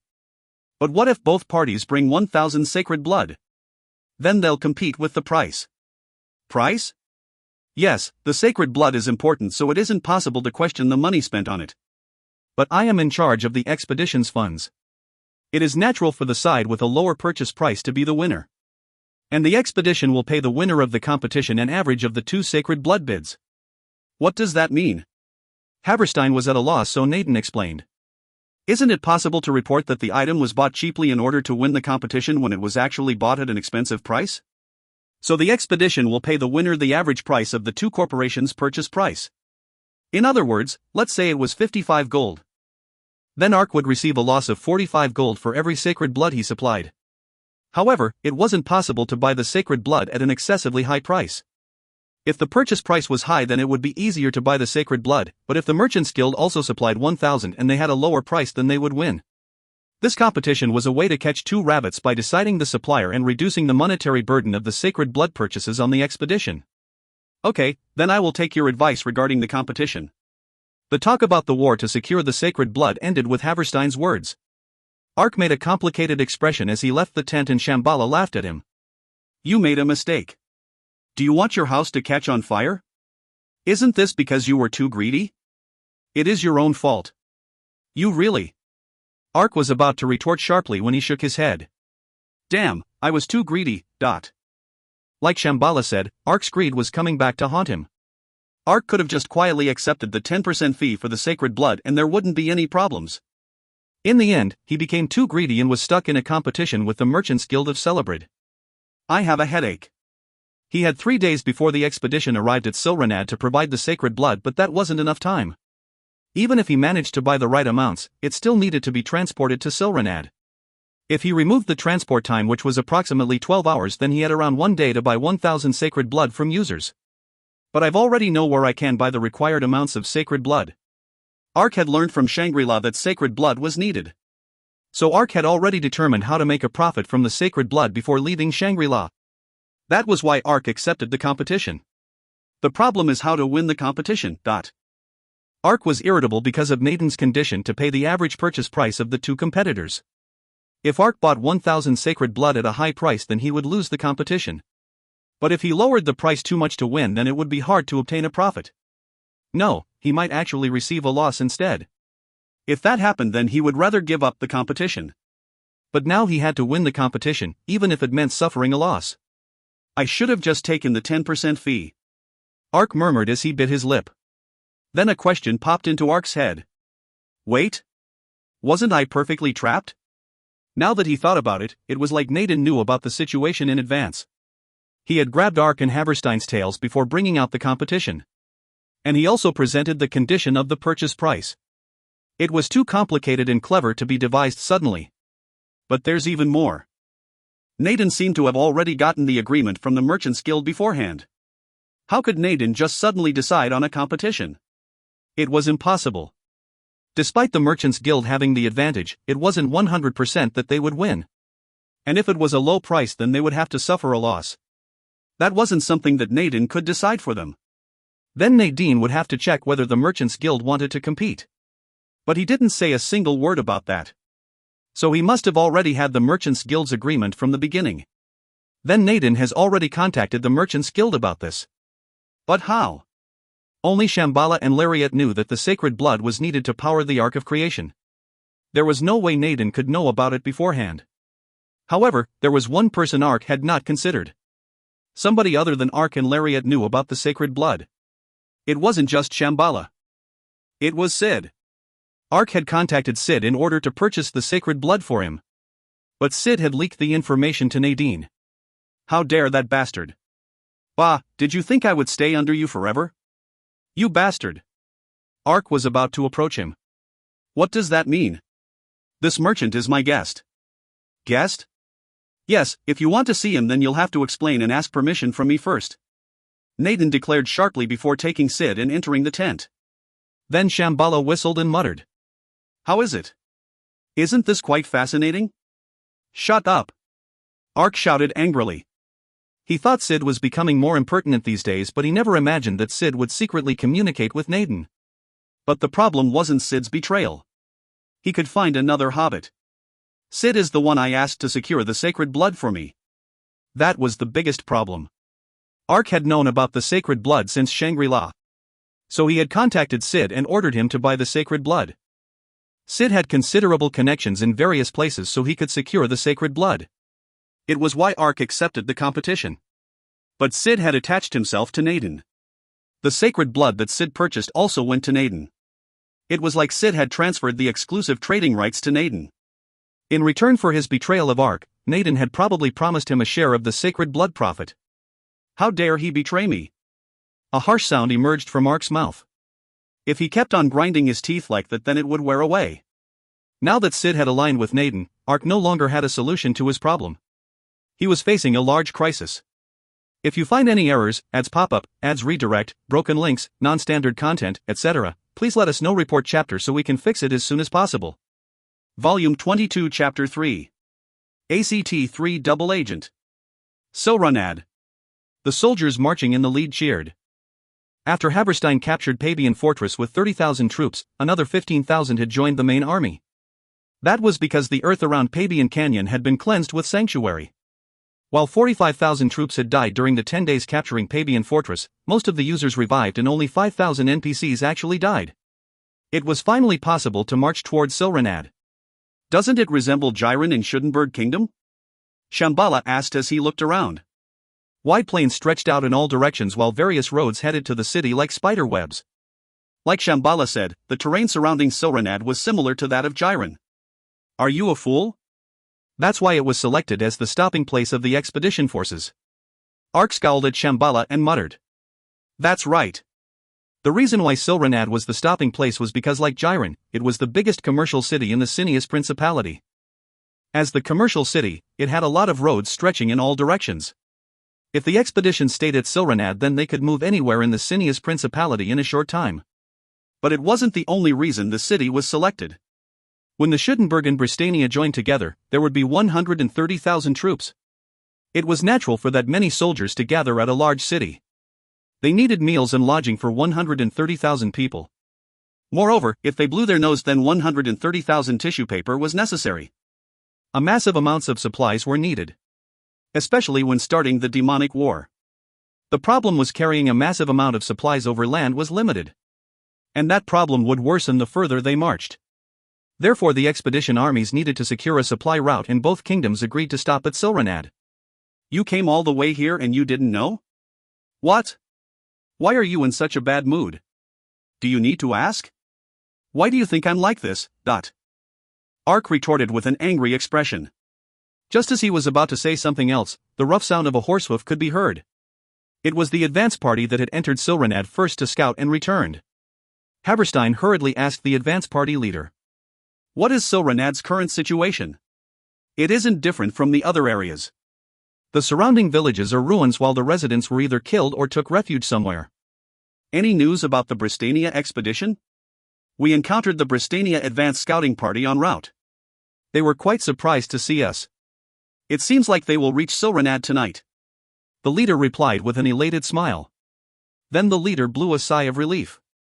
Oh, now I can feel at ease. Despite rushing from Pabian Fortress, they didn't know the situation with the Bristania expedition and had been inwardly worried.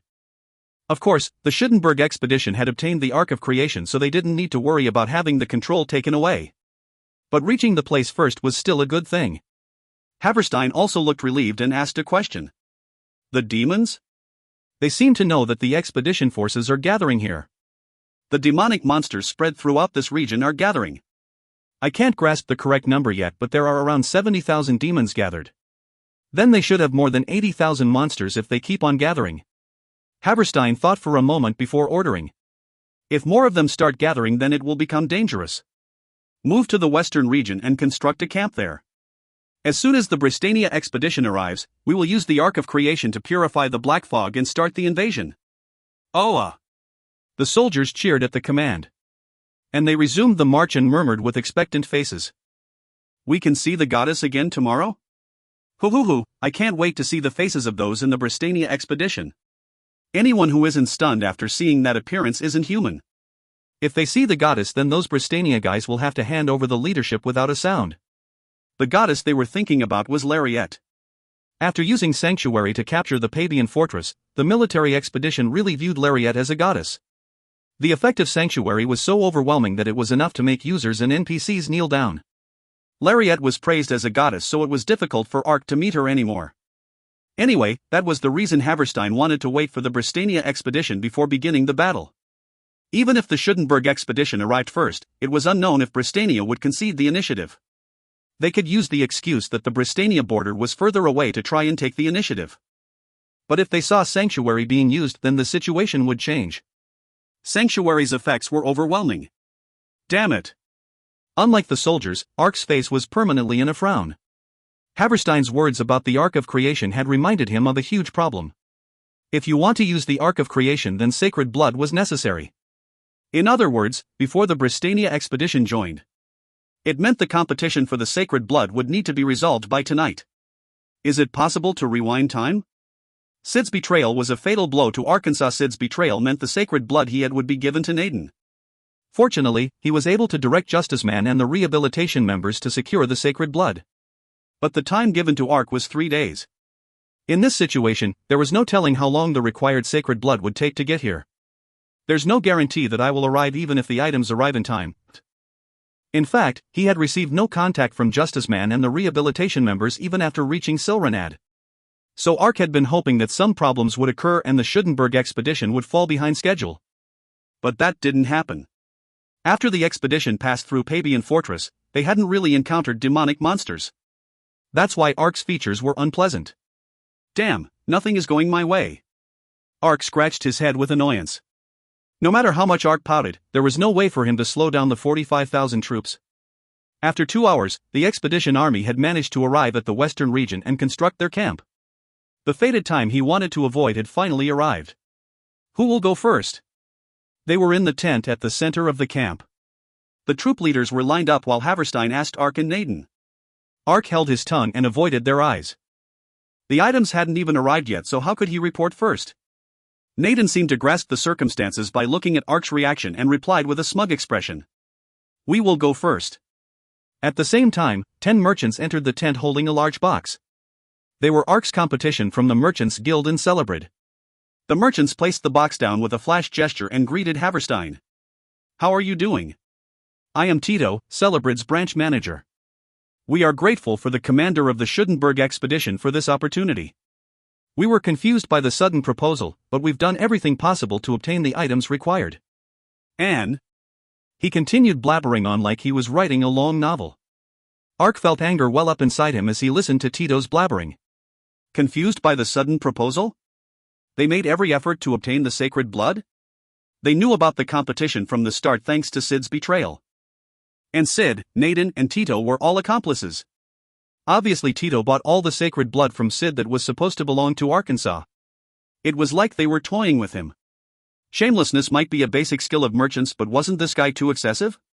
Shouldn't I see the things first before judging? Haverstein interrupted with an uncomfortable expression when Tito didn't seem to stop talking. Tito finished his speech and opened the box. I hope this meets your expectations. The unit commanders exclaimed as the box was opened. The box was filled with an absurd number of sacred blood. For a long time, the sacred blood had been just like stone in the side of the road to the unit commanders. But now the sacred bloodstones were more valuable than thousands of soldiers. Therefore the ordinary stones now seemed like shiny jewelry. Is that everything? It is 1,000 like you ordered. Tito replied with a proud expression. 1000. Ark felt a heavy feeling in his chest. In fact, Ark had thought Sid wouldn't be able to obtain 1,000 of the sacred blood. Because of the demonic war, martial law was enacted so users couldn't trade or hunt properly. So the connection rate to the game was low and there weren't many users in the villages. In such a situation, finding 1,000 of a rare item like the sacred blood wasn't an easy task. And that had been Ark's only hope. But Sid had managed to obtain it. Now it's your turn. Naden laughed as he looked at Arkansas. However, Ark's items still hadn't arrived. Ark chewed on his lips before letting out a long sigh and accepted defeat. Ark Nim. No, he was about to acknowledge defeat. Some users suddenly ran into the headquarters and shouted. Ark's head instantly shot up like a spring. Just moments before disaster, the ones who ran into the tent were members of Dark Eden. They were Justice Man's supply troops. They breathed roughly as they put down the box. We have the sacred blood. How many? 1000. The coalition members opened the box and replied.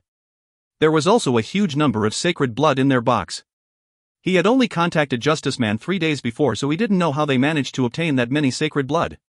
But he didn't question it too closely. The important thing was that Ark also managed to obtain 1,000 sacred blood. Yet Ark still couldn't be relieved. It is still a tie. Naden started at the sacred blood with surprised eyes before smiling and speaking.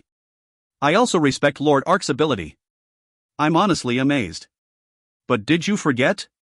If both sides manage to secure 1,000 sacred blood, then victory is decided by the purchase price. That's right.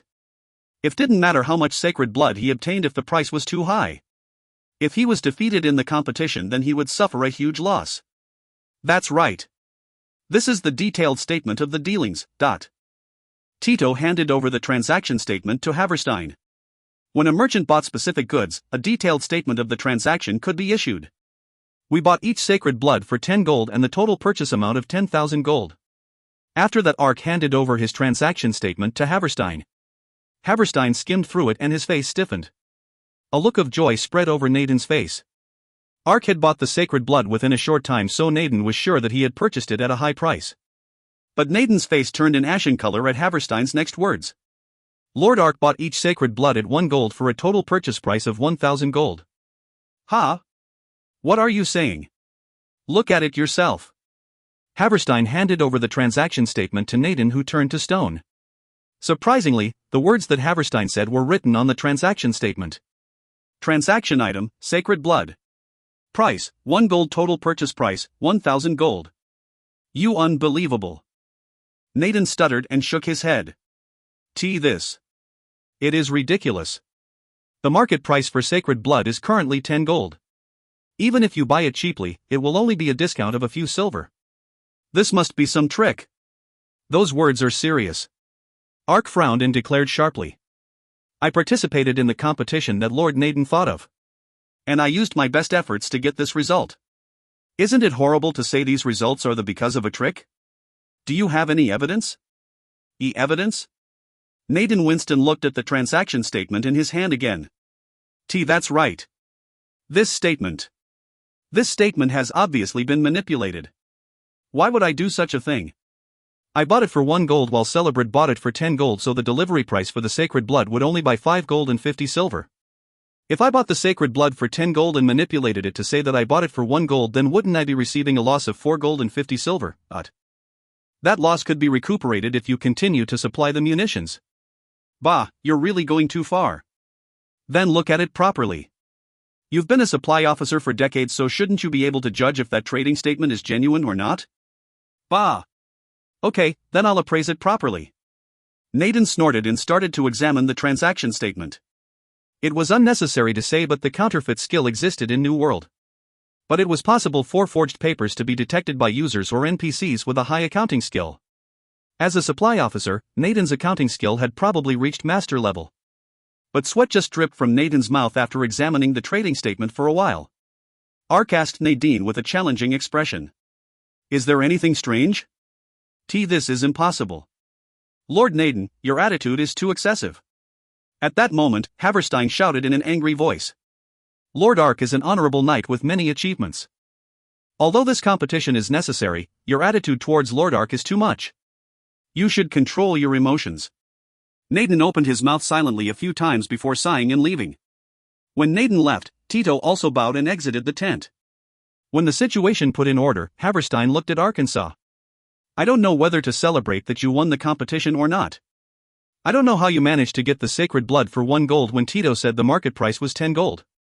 If the Merchants Guild says so, then it must be true. Doesn't that mean you will suffer a loss of 4 gold and 50 silver now every time you deliver the sacred blood? That's right. He won the competition, but he couldn't be pleased about it. In order to win, he had to play a trick which would cause him to lose money from now on. He had somehow protected his position as supplier, but there would still be a deficit every time he delivered the sacred blood. But it had been like that since the competition was decided. That will somehow be solved with the delivery of munitions. The reason I took the position of supplier wasn't for my personal benefit. Even if I have to suffer a loss, I want to help the Schudenberg kingdom somehow. His words wasn't much different from the novel Tito was spouting before. But when Ark spoke such words in this situation, the weight of the words were different. As expected from Lord Ark. Haverstein and the unit leaders looked at Ark with impressed eyes. After a while, Haverstein handed him the contract for the sacred blood delivery with an apologetic expression. Schudenberg Royal Agreement. Contractor, the Expedition Commander Viscount Haverstein equals Ark, the representative of Ark's Corporation. The Schudenberg Expedition will entrust the supply of sacred blood to Ark's Corporation. The delivery price for the sacred blood is fixed at 5 gold and 50 silver. Damn it! Nathan cursed harshly as he left the tent. There was a reason Nathan had tried to remove Ark from the supplier position. Duke Sarkin and Tito of the Celebrate branch had worked together for a long time. And Tito had given Duke Sarkin and Nathan considerable bribes in order to become the exclusive supplier of this expedition. But Haverstein had become the commander and Ark had snatched the supplier position. Therefore Nadine, who had accepted the bribe, was in a difficult position. Nathan had to remove Ark from the position no matter what. But the result this time was a failure. It was like he had been slapped in front of Haverstein and the unit leaders. But that was not the problem. Lord Nathan, how did this happen? Tito ran up to him as soon as he left the tent. Do you know how much damage we received from this? How did the result turn out like this? Didn't you say that Lord Ark would definitely fail to obtain the sacred blood? Yet he managed to get the sacred blood for a ridiculous price of 1 gold? That's okay. Tito didn't want to listen to Nathan anymore and interrupted. Didn't you say that you would bear the expenses if this competition failed?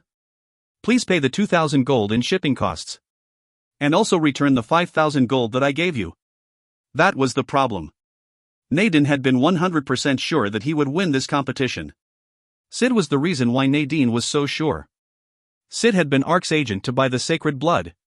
Yet Sid had betrayed Ark and attached himself to Nadine before the competition started. And the sacred blood Ark ordered in advance had been given to Nadine. At this point, Ark's defeat had already been finalized. Therefore Nadine never even considered the probability of him failing and had offered to pay the expenses for Tito. Just listen to me. I don't want to. If you don't return the shipping expenses and the fee, then I will disclose that Lord Nadine accepted bribe in exchange for the exclusive supply contract. Are you really going to be like this? A long talk isn't necessary. Are you going to give me the money? Tito threatened him like he was a private moneylender. Nadine eventually sighed and nodded. I understand. I will send you the 7,000 gold. So we will be leaving. Tito snorted and left. Nadine looked like he was about to collapse from despair. He had to pay the shipping expenses and return the bribe money to Tito. That was 2,000 gold flying away for nothing. Damn it! Where will I get that money right now? If I delay the payment date, then I don't know how that Tito will act. Nadine stood there sighing. Suddenly a small hobbit ran out from behind a tent. He looked around restlessly before running to Nadine. Lord Nadine, what happened? Of course it worked, right? The hobbit whose eyes shone with anticipation was Sid. Anger snapped inside Nadine. This guy. It was because of the hobbit that Nadine lost 2,000 gold. If it wasn't for him, then a situation like this wouldn't have occurred. Nadine wasn't able to stomach the anger inside him and grabbed Sid's throat. It worked? Did you just ask whether it worked? Hick. W.I. Are you asking whether it went well? When I was embarrassed in front of the commander and the unit leaders? When a mere merchant like Tito threatened me? Or when Ark managed to secure the sacred blood? Oh, Arknim managed to obtain the required amount? Yes. He also bought it at 1 gold. Then the competition? If you know, then don't ask. Nadine shouted and punched Sid. Sid fell to the ground with a bloody nose. But Sid just raised his head like he didn't feel any pain and asked. Then what about the store permission in Celebrid that you promised me? That's right. This was the reason Sid had done something as perilous as betray Arkansas. It was the price he received for betraying Ark. While working at the Continental Commerce firm, Sid had obtained a lot of money. With that much money in his hands, the greedy Sid started to dream of independence. And the place Sid wanted a store was in Celebrid. However, Celebrid was the capital city of the Schudenberg Kingdom. All the rights to the stores had been swept up by other users a long time ago. Then Ark directed Sid to buy the sacred blood. And Sid had come up with a brilliant idea. Nadine wanted to take the supply group position away from Arkansas. So he exchanged information about the sacred blood in return for permission to a store in Celebrid. Of course, Nadine was just the supply officer for the expedition, so he didn't have such authority, but he could ask Duke Sarkin for it. Although he couldn't deceive Ark forever, the thought of obtaining his own store in Celebrid made it worth it. That was Sid's plan. Sid was sure that Nadine would win and dreamed about his rosy future as the owner of a store. Fail? It failed? Then what about my store permission? Huh? Sid, sporting a bloody nose, clung onto Nadine's pants. Do you really want to die? Nadine raised his sharp sword to his face with a cruel expression. But Sid had already abandoned his life after betraying Arkansas. Then just kill me already. Just somehow give me the shop permission. You might have been defeated in the competition, but didn't I do as promised? This guy is still making sounds. The furious Nadine started to step on Sid. Kung kung kung, jeek jeek jeek. The sound of someone being pounded continued. Sid was completely kneaded like pasta dough and lost consciousness. Che, that unlucky hobbit bastard. Nadine spat and left Sid. Sid finally regained his spirit and looked up. When he couldn't see Nadine anymore, he walked away while dripping tears. Hook! I've been prepared to be killed by Ark in order to obtain my store permissions. Nadine had been defeated in the competition. Yet his store permission had flown away, so the only choice left was to go and die. Then someone stepped in front of Sid. Sid, who was still dripping tears, flinched and looked up. And his face instantly turned black. Ark Nim. Standing in front of Sid was Ark and Shambhala. Ark looked at Sid's face, which looked like a bloody flattened rice cake, and smiled pleasantly. Follow me. Sid's eyes rolled around anxiously. The place Ark had taken the captured Sid to was Ark's tent. It was obvious what would occur now. Although Ark ended up winning the competition, he had been about to lose his supplier position. Even if he received 10% of the commission, he would still suffer a loss of 4 gold and 50 silver every time he delivered the sacred blood. All of this was because of Sid's betrayal. Now, where was I? Ah, what did you get in exchange for betraying me? Ark muttered with narrowed eyes. Then Sid winced and once again shed tears. Hook, please kill me. Oh? You want me to kill you? Hook, nothing I say will change anything. I understand. I know I was wrong. Hook, then just kill me. I've already been prepared for it. Okay, since you're prepared then I don't have to say anything. Ark gave a bloody smile and approached Sid. Shambhala just looked at the scene where it seemed like a tiger was about to eat its prey. And he waited for the screaming. Hook, H. Oh, ha. Why did Sid's cry suddenly turn to laughter? What the? Has this guy become crazy? Shambhala looked at Ark with confusion after seeing Sid's strange behavior. But Sid wasn't the only strange one. After Sid began laughing, Ark also couldn't hold it in anymore and started giggling. Ha ha ha. Ha ha ha, dot. Weren't we going to act until the end? What about Arknim? Naden, Haverstein and Shambhala fell for it. Ho, in order to deceive the enemy we must first deceive our allies. It is wonderful. Sid twisted both hands and trembled. Shambhala couldn't understand what was going on. What the? Are you both crazy? Qua ha ha ha. Ha he. Shambhala looked at Ark and Sid rolling around the floor laughing with confusion. What? Is there something I don't know? What is it? I'm getting really angry? Shambhala frowned with anger and shouted. Ark and Sid barely held in their laugh and sat down. You still don't understand? Someone would pay 1 gold to buy the sacred blood. The rumor spread among users and they gathered at an auction room. So Ark had bought 20,000 sacred blood for 20,000 gold. It wasn't an exaggeration to say that he had bought most of the sacred blood in New World. But he started feeling regretful after buying so much. If I receive a 10% commission for 20,000 gold then that is only a 2,000 gold profit. 2,000 gold wasn't a small amount to most people. Isn't there a way to gain more profit from the Ark of Creation? While he was mulling over it, a brilliant idea came to Ark's head. Naden will use any chance to remove me from the supply position. What will Naden do if information about the sacred blood and Ark of Creation was given to him beforehand? And if I mention that I'll have difficulty retrieving the sacred blood? Naden will undoubtedly use that chance to think of a scheme.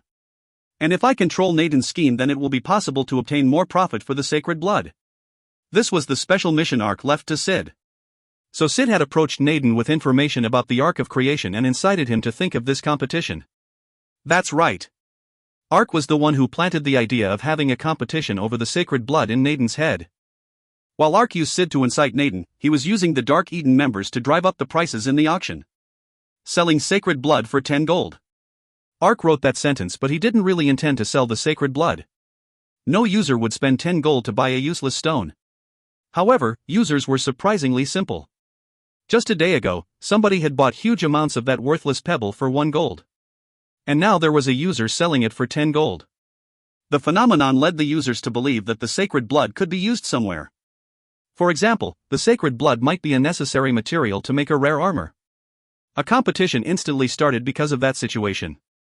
It was at that point that the Merchants Guild and Celebrate started moving to buy the sacred blood. So when the Merchants Guild contacted the users, the price was an unconditional 10 gold.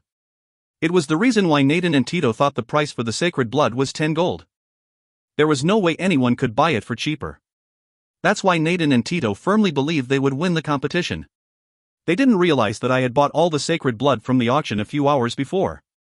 Naden and Tito couldn't know about that situation and believed that Sid had betrayed me, so they bought 1,000 sacred blood for 10 gold. Then how did Tito manage to buy the 1,000 sacred blood if you bought all of it? Shambhala asked in a voice that indicated he couldn't understand. Ark waved his finger and clicked his tongue. TSK, didn't I just say it? Of course it is Sid who sold the sacred blood. Tito had to somehow obtain the 1,000 sacred blood in order to obtain the supplier position. So they bought the sacred blood that Sid bought for Ark for 10 gold. He bought 1,000 sacred blood for 10 gold while I bought it for 1 gold. That means a profit of 9,000 gold. Shambhala's mouth widened as he heard Ark's words.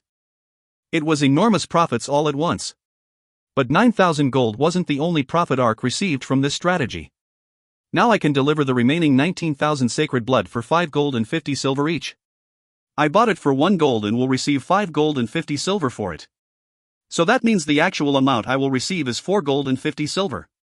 In the end, I will receive 85,500 gold for delivering 19,000 items. Along with the 9,000 gold received from selling to Tito, that is a profit of 94,500 gold for the sacred blood. Do you understand? 94,500 gold. This was Ark's true purpose. Why use scammer? It is a scam. But all business is just a successful scam. Ark laughed and muttered. That's right. The whole competition with the sacred blood was just a scam with Ark as the director and lead actor. Although my face ended up as a rice cake. Sid muttered as he rubbed his swollen face. In this scam, the star actor was the double agent. Sid, who played the double agent, had perfectly tricked Nathan and Tito. Furthermore, Sid had acted like a gold digger until the end and received a beating from Nathan. But a laugh just spread on Sid's face. Sid received 20% of the profit from the success of this scam. That was 18,900 gold from the delivery of the sacred blood. Who care about a bloody, swollen face with that much profit? But what will happen when you run out of the sacred blood? You made a contract with the expedition to supply sacred blood. But now the market price has increased to 10 gold. Then won't you suffer a loss if you keep on delivering it? The sacred blood can only be used for the Ark of Creation. The price has soared to 10 gold, but no user will buy it. And I've secured 19,000 sacred blood already. No matter how fast they use it, I won't need to purchase the sacred blood for at least a few months. If no one buys it within 1 month, then the price will fall again. That wasn't all. Ark had mobilized his coalition members to buy the sacred blood for 99 silver on the auction site. The present market price was 10 gold, but if no one bought it in 1 month, then the users would accept 99 silver as the market price.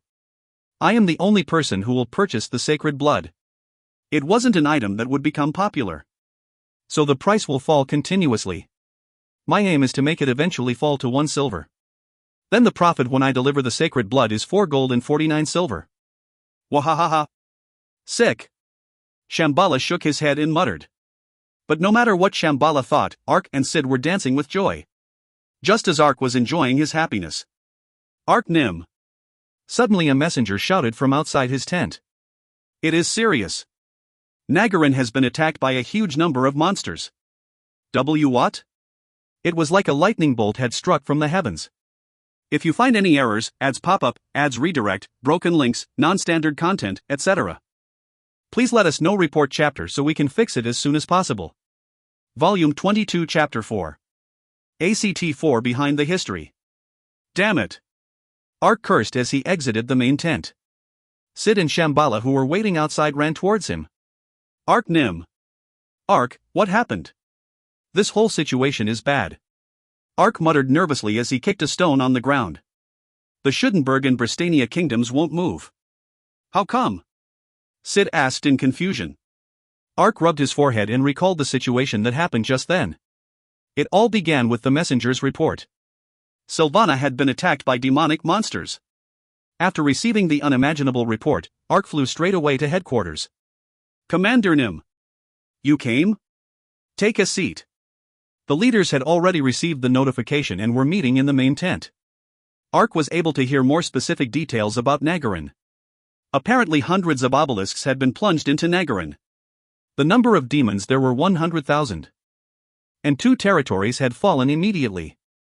Ark, who had listened to the general situation, asked in a desperate tone. They've already captured 3 territories? Because sieges were forbidden under martial law, most of the estates were empty. Do you know which territories have been occupied?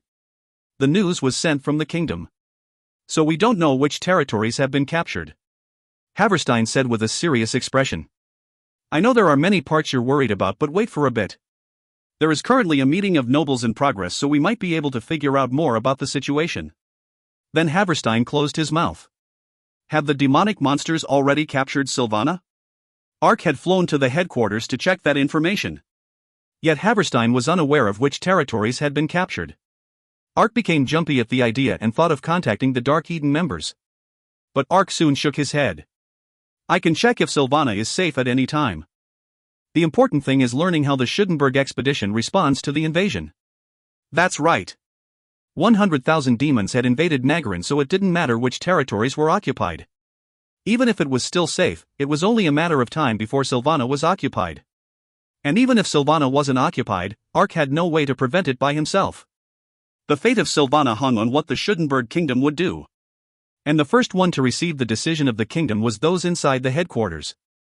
Ark was thinking that when something interrupted him. I don't understand their intentions. Why are they trying to attack Nagarin? The unit leaders sighed and complained. The unit leaders weren't the only ones confused. Currently the Schudenberg expedition was about to enter Silranad. When the Bristania expedition arrived either tonight or tomorrow, then they would begin their invasion of Silranad. With the Ark of Creation to remove the sphere of influence, it won't take a long time to wipe out all the monsters. And the demonic war will change 180 degrees when the expedition army regains Silranad. That's right. It was because the demonic monsters had blocked the users from reviving in the Cineas Principality. It wasn't an exaggeration to say that users played a large role in the wars of New World. When an NPC died, it was forever, but a user would just revive after 24 hours. The black obelisks had the same function of reviving the demons, but the obelisks could be destroyed. Then it would be like an ordinary war. If the users from the Cineas Principality concentrated their strengths, then it wouldn't have been occupied so easily by the demonic monsters. But several thousand obelisks had hit the major cities and towns at the same time, so the users and NPCs didn't really have time before it was occupied. The users who registered their recovery places in those cities and towns couldn't revive anymore. This was the reason why the Cineas Principality couldn't fight back and became occupied. But if the military expedition regains Silranad. Silranad was the Cineas Principality's main commercial city and the center of traffic. There were a considerable number of users who registered it as a resurrection place. Those users would be able to resurrect. With Silranad secured as a resurrection place, they could spread out to recapture the cities and villages and obtain more places for users to resurrect. It wasn't just the users. Although the regular troops of the Cineas Principality had been killed, not all of them had been wiped out. All the hiding soldiers would gather at Silranad once it was regained. In addition, if the magic tower was restored, then movement between Bristania and Schudenberg would be easy. When considering the future war situation, the most important thing for the demonic monsters was to defend Silranad. If they can prevent the expedition from recapturing Silranad, then it would prevent the expansion of power. But to mobilize a high number of demons to attack Nagarin out of nowhere. This was the part that confused Ark and the unit leaders. Their purpose might not be Nagarin itself. Then a unit commander who was carefully locked in thought said, Nagarin is an area which borders to the Bristania and Schudenberg kingdom. Then aren't they occupying Nagarin in order to intimidate both countries and seal the expedition's movements while they gather monsters around Silranad? It is a strategy to intimidate us and seal our movements? Haverstein narrowed his eyes and murmured.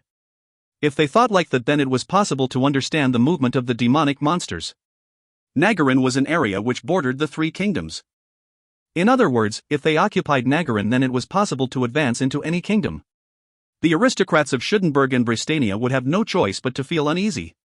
If they judged that protecting their own kingdom was more important than freeing the Cineas Principality, then they might recall the expeditions to prepare for an invasion. The armies would have no choice but to return to their home kingdoms. Like Haverstein said, it was a strategy to threaten the body and seal the arms. But another leader said in a skeptical voice, that makes some sense. But can the demons really move that strategically? Didn't we have a hard time capturing Pabian Fortress because the demons showed surprising tactics? But they didn't show those type of movements after that. We spent 3 days moving here. If the demons knew the importance of Silranad, then they should have responded earlier. But they haven't used such good strategy anywhere else. Then what do you think their aim is? That. The leader who objected sighed and closed his mouth. In the end, little progress was made in the meeting. It is difficult for us to accurately judge the situation in Nagarin. Anyway, I will connect with the kingdom and ask the opinion of His Majesty. His Majesty will decide how to respond to this problem. Eventually Haverstein forced the problem onto the king. After that, the magician in charge of communication used a crystal ball and connected to the kingdom. The aristocrat meeting had already been held and they finished discussing how to cope with the situation. When the communication was connected, the conclusion of the meeting was passed on. If the intention of the demons was to tie the ankles of the expedition, then there was no reason to be fooled. The nobles also didn't have to deal with the demonic monsters, so they didn't respond sensitively to the threat. In addition, the demons had stopped their movements after capturing Sylvana, Radon, and Baiku. Even if they wanted to threaten the other kingdoms, there was enough time to build a line of defense. The military expedition could focus on recapturing Silranad. Then Sylvana has been captured? Sid shouted with a pale face after hearing the explanation. Don't say it again. Ark shouted with a displeased expression. Ark had felt utterly gloomy after hearing the news. Then Shambhala asked in a sarcastic tone. What will you do? Will you die now that your territory was taken away? The estate hasn't been completely lost. Ark scowled at Shambhala and declared sharply. That's right. The demonic monsters hadn't taken the ownership of Sylvana away but just occupied it. The rule that the three kingdoms set was that only those who won in the siege would claim ownership. And Ark was the proper lord of Sylvana. If he drove the demons away, then Sylvana would be returned to Arkansas. So there was still hope that Ark could regain Sylvana. Hopefully the demons didn't do too much damage when they occupied it. Shortly after receiving the message, the Continental Commerce Firm was the first thing that came to his mind. Even if he managed to take back Sylvana, the place where his current supplies for the expedition were stored was the Continental Commerce Firm. The goods from Sutandal had been shipped and stored in the Continental Commerce Firm. If the Continental Commerce Firm was attacked by the demons and the supplies destroyed, then Ark would become bankrupt. But luckily the demons didn't attack Sylvana from outside. They had driven the black obelisks around the castle and attacked. When the demons concentrated on the castle, the staff of the Continental Commerce Firm managed to obtain the supplies in the warehouse and escaped. The NPC coalition members are also safe. Naturally, all the users who protected the castle had died from the monsters. But the users could resurrect. The problem was the Miao, Wolrang, and Eastern Nation NPCs in the coalition. If they died, then it would be a fatal blow to Dark Eden. But fortunately, the coalition members had followed Ark's instructions and had been training in the secret dungeon. Therefore, they didn't know the castle was being attacked until Ark contacted them. But Ark murmured as he bit his lip. Ark still received some damage. Since the castle was occupied by the demons, the monthly salary disappeared. That was 18,000 gold for 1 month. Of course, not all of that salary went into Ark's pocket, but it was still thousands of gold a month. But was that all? Thanks to all his investments, the B-class promotion had been just around the corner. But if it was occupied by the demons, then the territory would clearly become impoverished. If the facilities and farmland was destroyed, then the rating of the territory would fall. Even if he obtained the territory back, there was no guarantee how much time it would take to recover. Now's not the time to be talking about this. Sid jumped and shouted. Don't you think I know that already? Ark yelled in an annoyed voice. It was unnecessary to say, but every second the estate was receiving some damage. But unless the Schudenberg kingdom moved, there was no way to retake Sylvana. Dark Eden only had 3,800 troops. And there were 1,500 NPCs and 300 users, for a total of 1,800 troops stuck in the secret dungeon. Despite the situation, he also couldn't give up the delivery of goods. No, with the income from the estate gone, then he had to have Justice Man and the rehabilitation members work even harder to supply the goods. In the end, if Ark wanted to retake Sylvana, then he would have to fight the 100,000 monsters by himself. 100,000 against 1. Ark would be swept away instantly. It is stressful, but there is nothing I can do. In this situation, I have no choice but to give up on Sylvana for the moment. If we win the demonic war, then Sylvana can be taken back, so I should concentrate on the military supplies. That was the conclusion Ark came to after thinking for a while. But Sid became even more frantic. You're going to just give up? Damn, what am I supposed to do? Isn't there any way at all? Do you think I haven't considered all possibilities? No, why are you in such an uproar about it? That. Sid flinched and stuttered before sighing. The reason Sid was in such an uproar was the Sylvana's real estate. Like mentioned before, Sid had earned quite a lot of money from working at the Continental Commerce Firm. And his talk about owning a store in Celebrate was just to deceive Naden. His real goal was a real estate venture. Ho, if I invested in real estate, then I can increase my money. Arknim also made a lot by investing in Lancel. Then I can also do that. So Sid used Ark as a role model and stated to buy real estate in Sylvana. Sylvana was an appropriate place for Sid to invest in. Contribution to the area was necessary to possess real estate. Thanks to working at the Continental Commerce firm, Sid had increased Sylvana's economy and earned quite a bit of contribution. He also knew about Ark's secret funds that he planned to use to develop Sylvana. In other words, it meant that the land value would 100% rise as time passed. If the rating of the estate rises, then the real estate value will also rise. Sid determined that and poured his saved money into the real estate. But if the territory became impoverished because of the demons, then the real estate price would slump. Like Ark said, there was no guarantee on how long it would take to recover. It is the herbs to the rice. I think he is comparing Sid as the herb to Ark, who was the rice. Shambhala murmured with a pitying expression. Well, I understand, but it is inevitable. Just give up for now. It's not like the demonic monsters care about living there. If the demonic war ends, then we can recover it somehow. That's not it. Sid sighed and said. Do you really not know? Why did the demons attack Sylvana? Isn't it to plunge the real estate price? Ark muttered sarcastically. Sid nodded with a firm expression and replied. Yes, that's it. What? You figured out something about the demons? It is because of Arknim's enemy. Me? Alan. Ark's face stiffened at Sid's answer. Isn't Alan controlling the demonic monsters? Isn't that why they attacked Sylvana? They clearly want to destroy Sylvana. Oh my god, why did I never think of that guy? His relaxed feeling melted away at the sound of Alan's name. His biggest question at the moment was why the demons had attacked Nagarin. What if their purpose was to attack Sylvana? And couldn't Alan control the demonic monsters? Then the answer was simple. Alan might intend to occupy Sylvana in order to damage me. He rallied the demons to make Sylvana a barren land. It was possible if he used the various skills that belonged to the demons to pollute the land. If Ark recovered Sylvana, then the damage he would receive wouldn't be small. That Alan bastard, he really won't let go until the end. Ark grinded his teeth together as he thought of this. Then Ark felt something strange. Wait? Is that really Alan's only purpose? If Sylvana became barren, then it would be a huge blow to Arkansas. But in the end, that would be it. Sylvana couldn't still be valuable without the farmland. Sylvana had easy-to-navigate terrain and a river available for transport of goods. Its strong point was a geographical advantageous position in Nagarin. That geographic advantage wouldn't disappear even if the land became barren. Alan used to be the Lord of Sylvana, and he is a user in New World, so he should already know this. It is impossible for him not to understand Sylvana's special quality. Then he only rallied 100,000 monsters to make the territory barren? Moreover, the military expedition was now about to attack Silranad.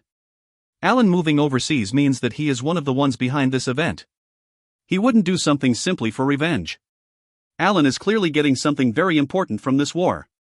Yet he risked losing the war and brought 100,000 monsters to Nagarin just to damage Ark? If Alan is moving, then it must have something to do with this event. Is it simply to tie the ankle of the Schudenberg expedition? Or is there something else? It can't be. Sylvana itself? Wait. Let me organize my thoughts. The more he thought about it, the more complicated Ark's head became. First, was Sylvana occupied to grab the ankle of the Schudenberg expedition? According to the intelligence, they had stopped moving after capturing Sylvana and 2 other territories. So the probability was less than 10%. Secondly, was Sylvana captured in order for Alan to hit back at Ark?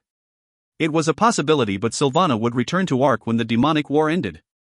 Since Sylvana's value lay in its geographic advantage, the actual blow wasn't that big. The probability was less than 40%.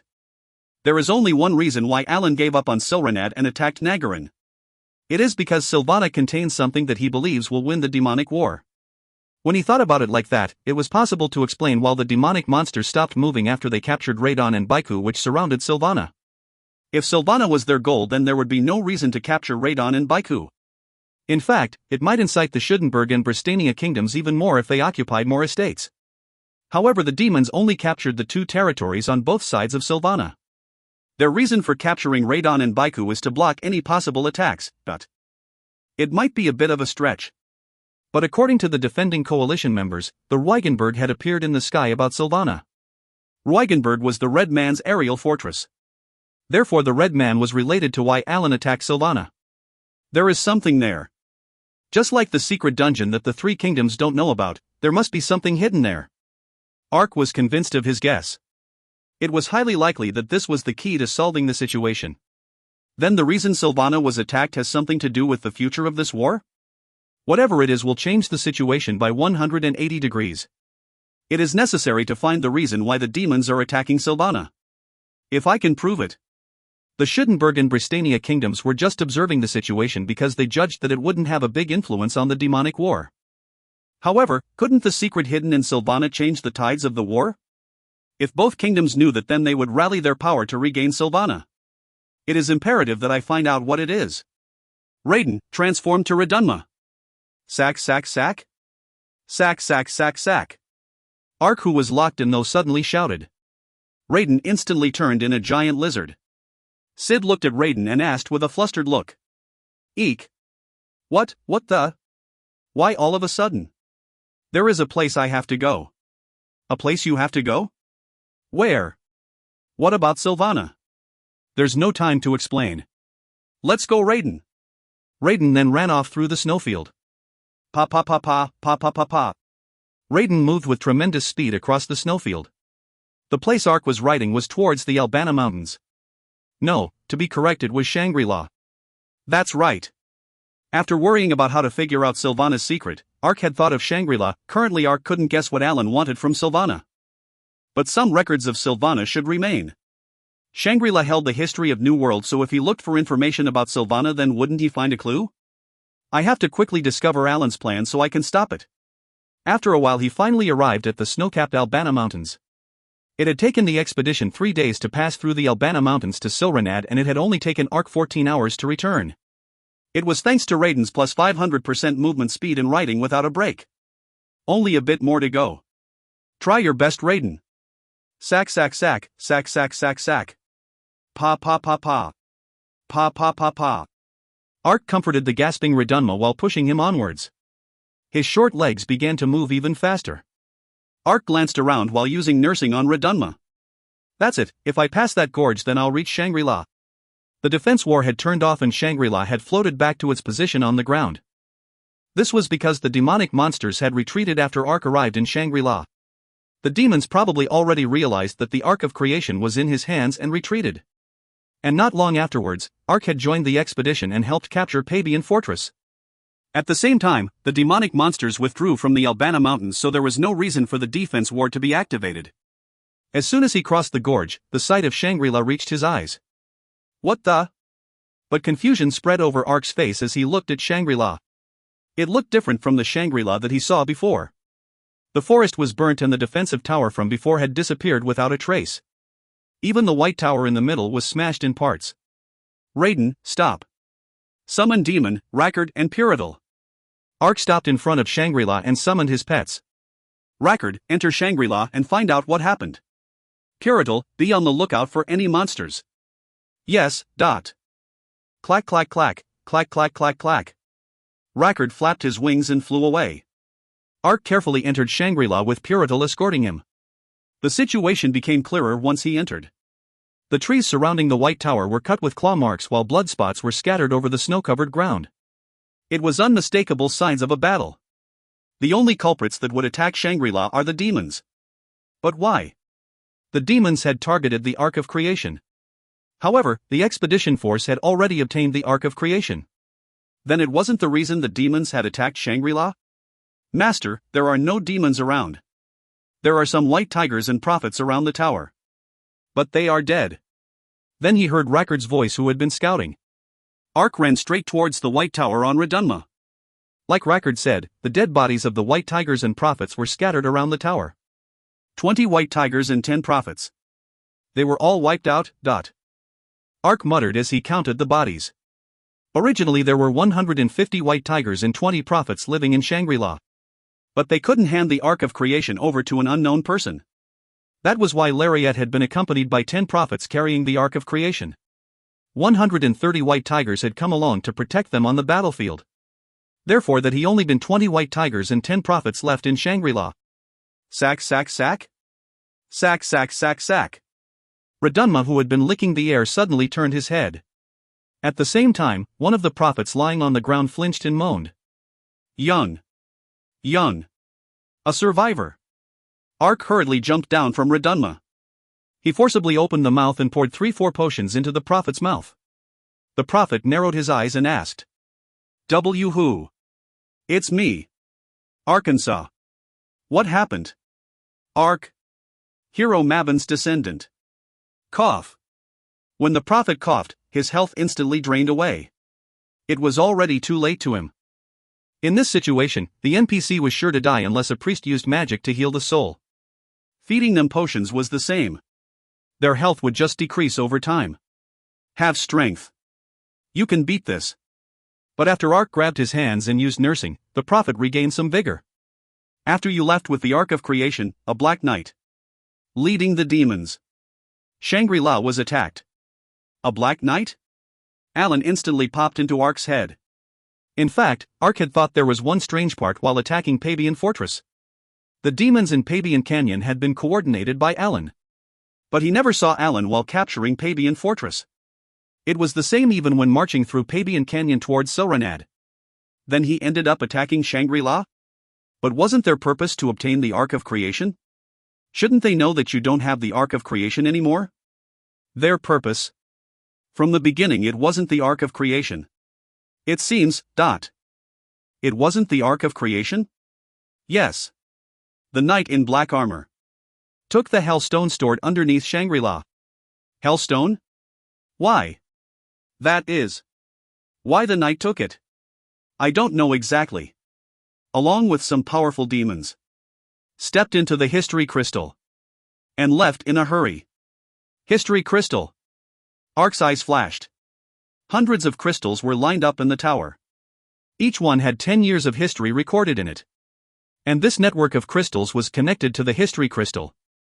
Alan entered the History Crystal before leaving in a hurry?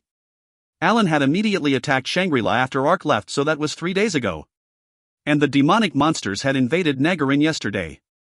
This couldn't be a coincidence. Yes, it is simple once I think about it. They must have just discovered that the thing they seek is in Sylvana. That means they didn't originally know it was in Sylvana. Their purpose in attacking Shangri-La wasn't to obtain the Ark of Creation but to get information. And it was likely that the strike against Sylvana was organized by Alan. In fact, the coalition who defended the castle had testified that there were users mixed in with the monsters. There's no doubt about it. Alan occupied Sylvana after getting the information here. Then I can also figure out what he is after. Rest for a while. Purital, Rackard, protect him. Ark, who reached a conclusion, moved the prophet to a suitable place and ran inside the tower. Despite the shattered tower, the crystals inside were all fine. According to the prophets, the crystals were protected with divine power so it couldn't be broken. After searching the tower for a bit, Ark was able to discover an enormous lump of crystal. It was the History Crystal that all the other ones connected to. Ark belatedly realized something after discovering the crystal. How do I use this? Damn, I should have asked the prophet. Didn't the prophet say that Alan went into the History Crystal? Then is there a door to enter the crystal? Ark had that thought and touched the crystal. At the same time, a message window appeared in front of Arkansas. You have connected to the History Crystal. Do you want to view the information on the History Crystal? What? I can enter just by touching it? Ark, who read the message, instantly nodded and replied. Yes. Wewa-ak. It was at that moment. His body was suddenly sucked into the crystal. He felt like he had been swept into a hurricane as he flew somewhere before the space in front of him brightened. Heek. This is. Ark's mouth opened as he looked at the intense light. Before he was standing in front of the crystal and now Ark was in an endless space. Both the floor and sky was covered in space. And in this space were thousands, tens of thousands, hundreds of thousands. No, an incalculable number of crystal slabs were floating around him. No way, all of this. It is the information contained in the History Crystal. Suddenly a woman's voice was heard in his head. Heek. Who? I am a navigation system to help users comfortably search for the information on the History Crystal. You can call me Miss Navi as a nickname in order to feel more comfortable. A navigation system? It was hidden in a secret sanctuary, so wasn't it too excessive to have a user-friendly crystal? Furthermore, she wanted to be called by Miss Navi? Was this a joke? Didn't she know this was a serious situation? Ark pushed down the desire to say those words. Okay, then I will call you Miss Navi. How do I search for the information I want? Just cry out the keyword for the information you are searching for. Keyword? Isn't this similar to searching on the internet? Then, Silvana. Bang, bang, bang, bang, bang. At the same time, a huge amount of slabs started gathering. And with a roar they piled up in front of Arkansas. The pile was dozens of meters high. Ark opened his mouth and murmured absent-mindedly. This is all the information related to Silvana? That's right. You can read from the top. Each slab contained one chapter holding different information. The demons, in the Dark Century, waged a war against humans in Nagarin, and after the Dark Century ended, a war between the three kingdoms, Schittenberg, Bristania, and Cineas, began. Then came the foreigners, as they waged battle over the right to the territory. And the current lord of Silvana is Ark. The Silvana territory is 126,785 square meters, the amount of rainfall. As expected, the most basic information was recorded in the beginning. But some words written on the slabs caught his attention. They were words marked with "What the?" These indications are ... They are words that allow you to search for more detailed information. Just press your hand to it and the relevant information will be displayed. Ark was curious and pressed his hand to the word Ark. Then one slab flew from the pile. Character name Ark, race human. Alignment good, plus 500, nobility title baron. Fame 23,535, plus 500, level 439. Profession dark soul. Title Cat Knight, caretaker of the people, Jackson's hero, great adventurer, Magic Institute member, Sutandal's hero. Health 8,175, plus 475, mana 8, 365, plus 325. Spiritual power 956, strength 844, plus 34. Agility 1,159, plus 170, stamina 1,389, plus 65. Wisdom 185, plus 10, intelligence 1,527, plus 25. Luck 209, plus 60, flexibility 268. Art of communication 79, affection 129, plus 10. Resilience 483, dark fog 74. Special stat, knowledge of ancient relics 233. Asterisk equipment item effects. Guardian armor of the Mare people, armor water attribute resistance plus 100%, penalty based on water is nullified. Cat paws, gloves attack speed plus 10%, agility plus 15, critical hit plus 10%. Raccoon's pith, helmet agility plus 10, wisdom plus 10. Wolf's feet, shoes agility plus 40, movement speed plus 40%, attack speed plus 10%, jump is available. Asterisk Animal King set effect, strength plus 35, agility plus 35, stamina plus 35, defense plus 70, wild strength is available. Shining Darkness, two-handed sword plus 10% additional damage against demonic monsters, agility plus 20, stamina plus 20, intelligence plus 20. Warrior's Transcripts, shoulder blade strength plus 3. White Tiger's Cloak, mantle immune to skills that lower morale, courage plus 30%, agility plus 30, White Tiger's Roar is available. Adelaine's Necklace, necklace defense plus 40, affection plus 10, blessing of the sea available. Rarukan's Ring, ring agility plus 10, attack speed plus 10%, critical hit plus 8%, dark protection available. Ark's Ring, ring strength plus 5, agility plus 5, stamina plus 5, wisdom plus 5, intelligence plus 5, sudden increase in power available. Amulet of Vitality, bracelet health plus 50, health recovers by 5 every 20 seconds. Gladiator's Honor, bracelet strength, agility, stamina plus 10, fame plus 500, sword-based skill growth plus 5%. Asterisk all abilities will increase by 50% in the dark. Asterisk you have the ability to hide in the darkness, 30 minutes duration. Cancelled when you get into combat. Asterisk resistance to fear, darkness, blind, and seduction spells is increased by 50%. Asterisk you can bring out the true abilities from all types of tools. Asterisk shock absorption is increased by 20%. Asterisk poison resistance has increased by 50%. Asterisk 10% increased attack and defense. That's right. Now I understand how to look for information. So Ark started to look through the information about Silvana. But after 1 hour of searching through hundreds of slabs, Ark couldn't find the information that he wanted. Weird. There's something weird. Ark realized that he had been feeling a strange uneasiness. The information in the history crystal was incredibly detailed. It even had the weather information for Silvana over the last hundreds of years. And if he used the indications, then he could see for information so detailed it was almost trivial. But the record for Sylvana and Nagarin only goes back hundreds of years. It is impossible to search for details prior to that. That was exactly the problem. Other areas had records from before the Dark Century. But the information on Sylvana and Nagarin only goes back to the Dark Century. To be exact, it connects to the information about the Dark Century. Yet he couldn't search for any general information about Sylvana during the Dark Century. It was like someone had intentionally hidden the records. Then I should do a more direct keyword search. Alan found something related to the demonic war. And the last demonic war was in the Dark Century. Then the information was likely to be on the records about the Dark Century. The problem was he didn't know what keyword to search for. But he couldn't just look for the information blindly. Alan left in a hurry after finding the necessary information. Then Alan must have known the keyword and searched for that information. Then something popped into Ark's head. Wait. Alan didn't just come to Shangri-La to search for information.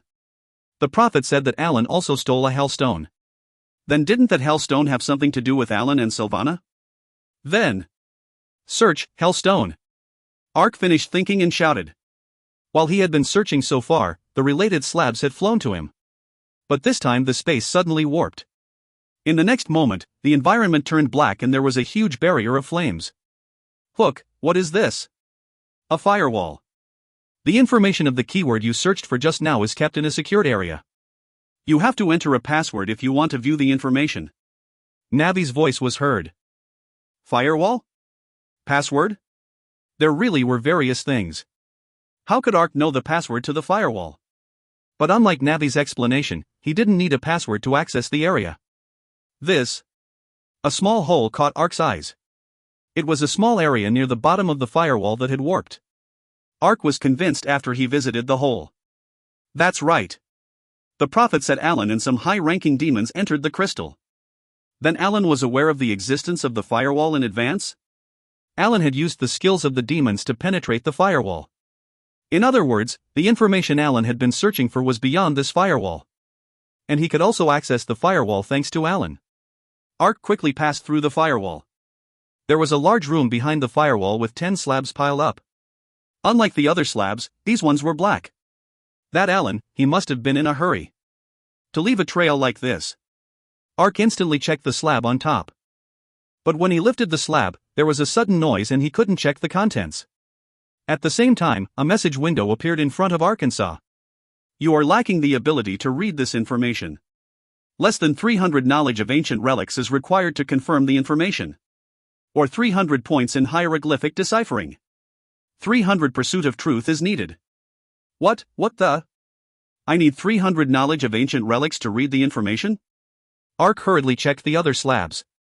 All the other slabs needed knowledge of ancient relics, pursuit of truth or professions like treasure hunter or a druid-type profession to decipher the information. Fortunately, not all of them required the same level of knowledge. I currently have 233 knowledge of ancient relics. I'll gather all the slabs I can decipher at the moment.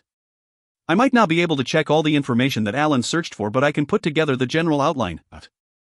Ark organized the 10 slabs based on his knowledge of ancient relics.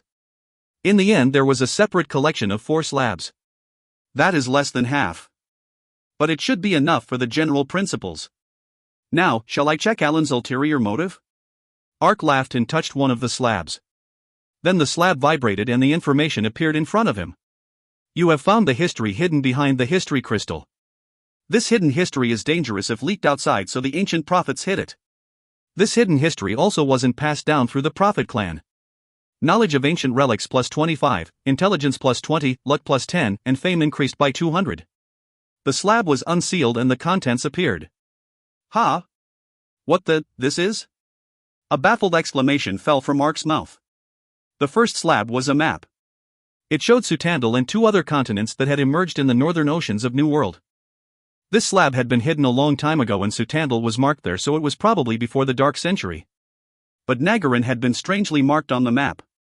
He was able to discover the reason after checking the remaining slabs he could read.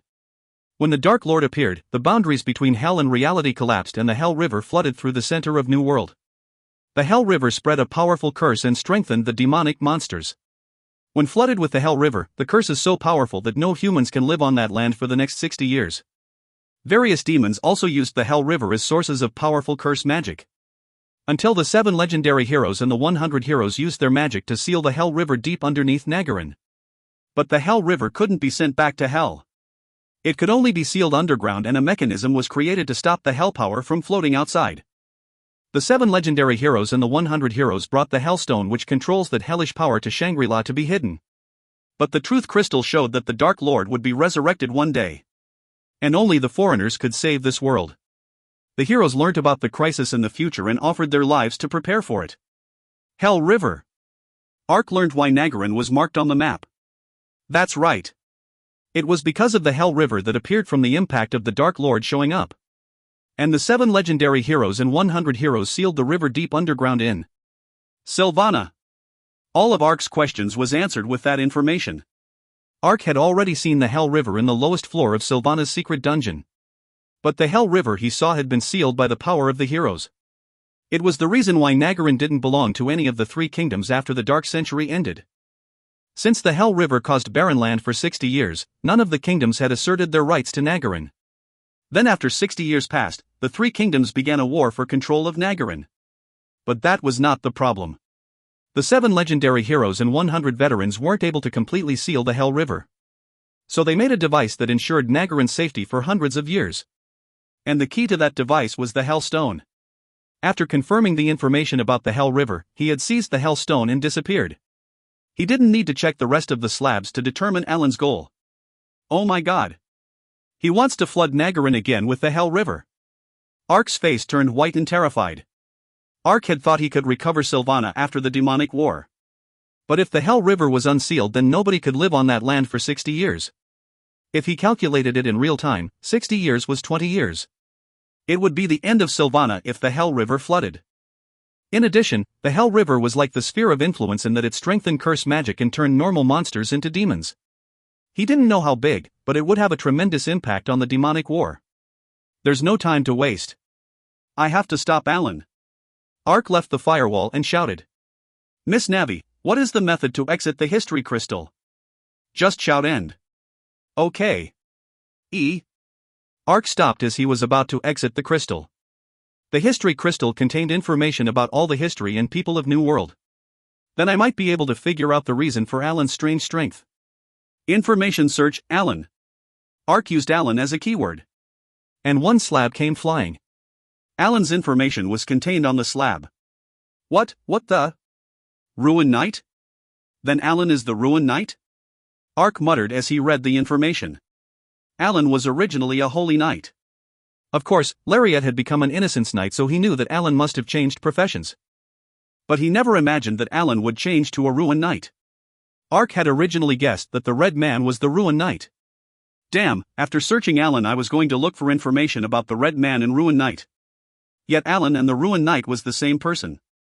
He also didn't know the name of the Red Man, so he couldn't search for information. By the way, isn't something odd? Alan can't be more than level 400. Even if he got the hate aura from the hate set, how did he manage to match my dark attribute bonus? Ark tried to search for information about the Ruin Knight's skills. But the message window stated that the keyword didn't exist. It would have been helpful to know, but I guess it isn't possible. I have no more time for this. End search. Ark's body moved towards the sky and he exited the history crystal. The prophet was dead after he left the tower. The prophet died suddenly after Master entered. Rackard said while scratching his ears. However, he had no time to mourn the death of the prophet. Raiden, transformed to Redunma. Head back to Silranad. Sack. Redunma once again ran across the snowfield. At that moment Ark still couldn't imagine the fearful contents recorded on the slabs that Ark couldn't confirm. If you find any errors, ads pop-up, ads redirect, broken links, non-standard content, etc., please let us know. Report chapter so we can fix it as soon as possible. Volume 22 Chapter 5. Act 5, Nagarin's Coalition. TL, people seem to be misunderstanding what happened with the slabs last chapter, so I thought I would clear it up a bit. The slabs don't seem to be an ancient relic since he didn't get any bonuses from reading the normal slabs. The message window which popped up is also different from the normal ancient relics message windows. The plus 25 ancient relic is just part of the one-time bonus that he got for finding the hidden history, not reading an ancient relic. Therefore he wouldn't get any bonuses from reading the other slabs. Even if that wasn't the case, it was stated that each slab had varying levels of requirements. For all we know, those requirements could be 355 of 400 knowledge of ancient relics. Therefore, the only thing we do know is that there were some slabs that Ark wasn't able to read. Dash. Roll roll roo. Guan Warang hummed and smiled. Something about Guan Warang was different today. He had polished his shoes, applied a face mask earlier and even shaved his beard. Instead of wearing his old leather jacket, he was wearing a sharp suit. Guan Warang was fully armed because today was the day of the decisive battle. Hoo hoo hoo. Guan Warang laughed like a crazy person as he took out a small box from his pocket. And he slowly opened the box. Inside the box was a ring. Although it wasn't very big, but it was still a diamond-studded ring. That's right. Today was the day. A satisfied feeling rose inside Guan Warang as he looked at the box. It has come. The day has come. Guan Warang had been waiting for this day for a few years. However, a few trivial problems had popped up that prevented him. And the most worrisome problem was Guan Warang himself. After being stabbed in the leg with a knife, his leg had a limp. Furthermore, public opinion was against him and he had been reluctantly driven from police work. He couldn't stay at work with a disability. He had a great sense of pride in his work, so the loss was difficult for Guan Warang to express in words. He felt like a straggler abandoned by the world. Of course, the police considered the circumstances and gave him management of the ex-convicts rehabilitation program, but he still felt a sense of loss. In this situation he hadn't even dare try. However, Guan Warang's situation changed dramatically 2 years ago. Over the last few years, Guan Warang had gradually recovered and lost his injury. And he unintentionally received an income from the various work he did helping Hyunwoo. It wasn't just Guan Warang that changed. 2 years ago Hyunwoo also started to gradually raise his income, so his lifestyle had improved. Park Somi was also quickly recovering. All these changes to Guan Warang, Hyunwoo and Park Somi were because of New World. Their health and income improved because of New World. Ah, my life had been a dark tunnel. But I encountered New World and my life changed. Darkness changed to light and despair changed to hope. I've been saved. Hallelujah. Anyway, the present situation had changed around Guan Warang. And the timing was important. Guan Warang might have wavered in the last few years, but he had finally made up his mind. Proposal. That's right. That was what Guan Warang had been hesitating several years over. And he finally decided today was the day. His heart trembled at the thought of proposing to Park Somi. According to Hyunwoo, his success rate if he proposed now was 90%. Therefore Guan Warang's confidence increased because of Hyunwoo. Then, his chest felt tight as he arrived in front of the house. He visited the house often, so it felt like home, but now it seemed large and scary. But overcoming that horror was the true sign of a man. I'm going to do it. I will. Guan Warang, if you're a man then you can do it. Guan Warang placed the ring box back in his pocket and entered the house. Guan Warang grinned as Park Somi greeted him at the door. Welcome. Ah, this is it. What I wish. For a wife to lovingly greet her husband when he comes home. It might have been an ordinary routine for others, but the thought was impressive enough to cause tears to flow for Guan Warang. It was impressive for a man who lived by himself for decades. It might be because he had decided to propose today, but Park Somi was looking exceptionally pretty. With neatly arranged hair and wearing a blue cardigan, a beautiful light appeared around her even when she was sitting in the wheelchair. I'm a little surprised. You suddenly wanted to eat out and now you're wearing conservative clothes. Am I underdressed? Ah, no. You look beautiful. Really pretty. So pretty that my head has become strange. Guan Warang jumped with surprise and hurriedly said. Park Somi blushed and turned to look at the door to Hyunwoo's game room. Thank you. But what is that boy doing? A guest has come to that house and he doesn't even show his face. No, it's okay. Since when have I been a guest? He seems to be busy, so let's just leave. Then we're the only ones going out today? Huh? Oh, yes, I called Hyunwoo earlier today and he said he was too busy to go anywhere. Then isn't it better to go next time? Isn't this a precious experience eating out? It has already been booked. We can't just cancel, we'll have another chance next time with Hyunwoo. Guan Warang prevaricated like Hyunwoo taught him. Fortunately Park Somi didn't question him and just nodded. Really? Then it can't be helped. Sorry, but can you push the wheelchair? Yes, I'll be happy to. I'll push it forever. Guan Warang enthusiastically grabbed the wheelchair handle. Park Somi looked at him strangely as Guan Warang's attitude seemed different from normal. Well, is something good happening? We're suddenly eating out and your attire seems different from usual. A good thing? There is. What is it? Am I not supposed to know? That's impossible. I'll tell you slowly over the meal. Guan Warang laughed and was about to push the wheelchair. Kwatong, Uden Dandung. Suddenly there was a commotion and Hyunwoo ran out of his room. Guan Warang and Park Somi turned their heads with surprise and looked at him. Hyunwoo? What's the matter? Don't make me talk. I'm busy now. Hyunwoo didn't even look at them and picked up the telephone quickly. He pressed the buttons at a furious speed and called someone. Diririri, diririri. Then the cell phone in Guan Warang's chest pocket rang and he took it out. Hyunwoo's desperate voice was heard from two phones. Guan Ajushi? Where are you now? What are you doing? Guan Warang muttered in an incredulous voice. Hyunwoo alternating looking at the phone and Guan Warang standing by the door with a confused expression. He belatedly realized the situation and threw the phone away before running towards Guan Warang. Guan Ajushi, it's serious. It's serious? What are you saying? I can't do this now. Call the rehabilitation Hyun's here because I need to speak with them. Hey, you. Have you already forgotten? Today's the day, I don't know what day it is when Sylvana might disappear. Hyunwoo pulled his hair and shouted.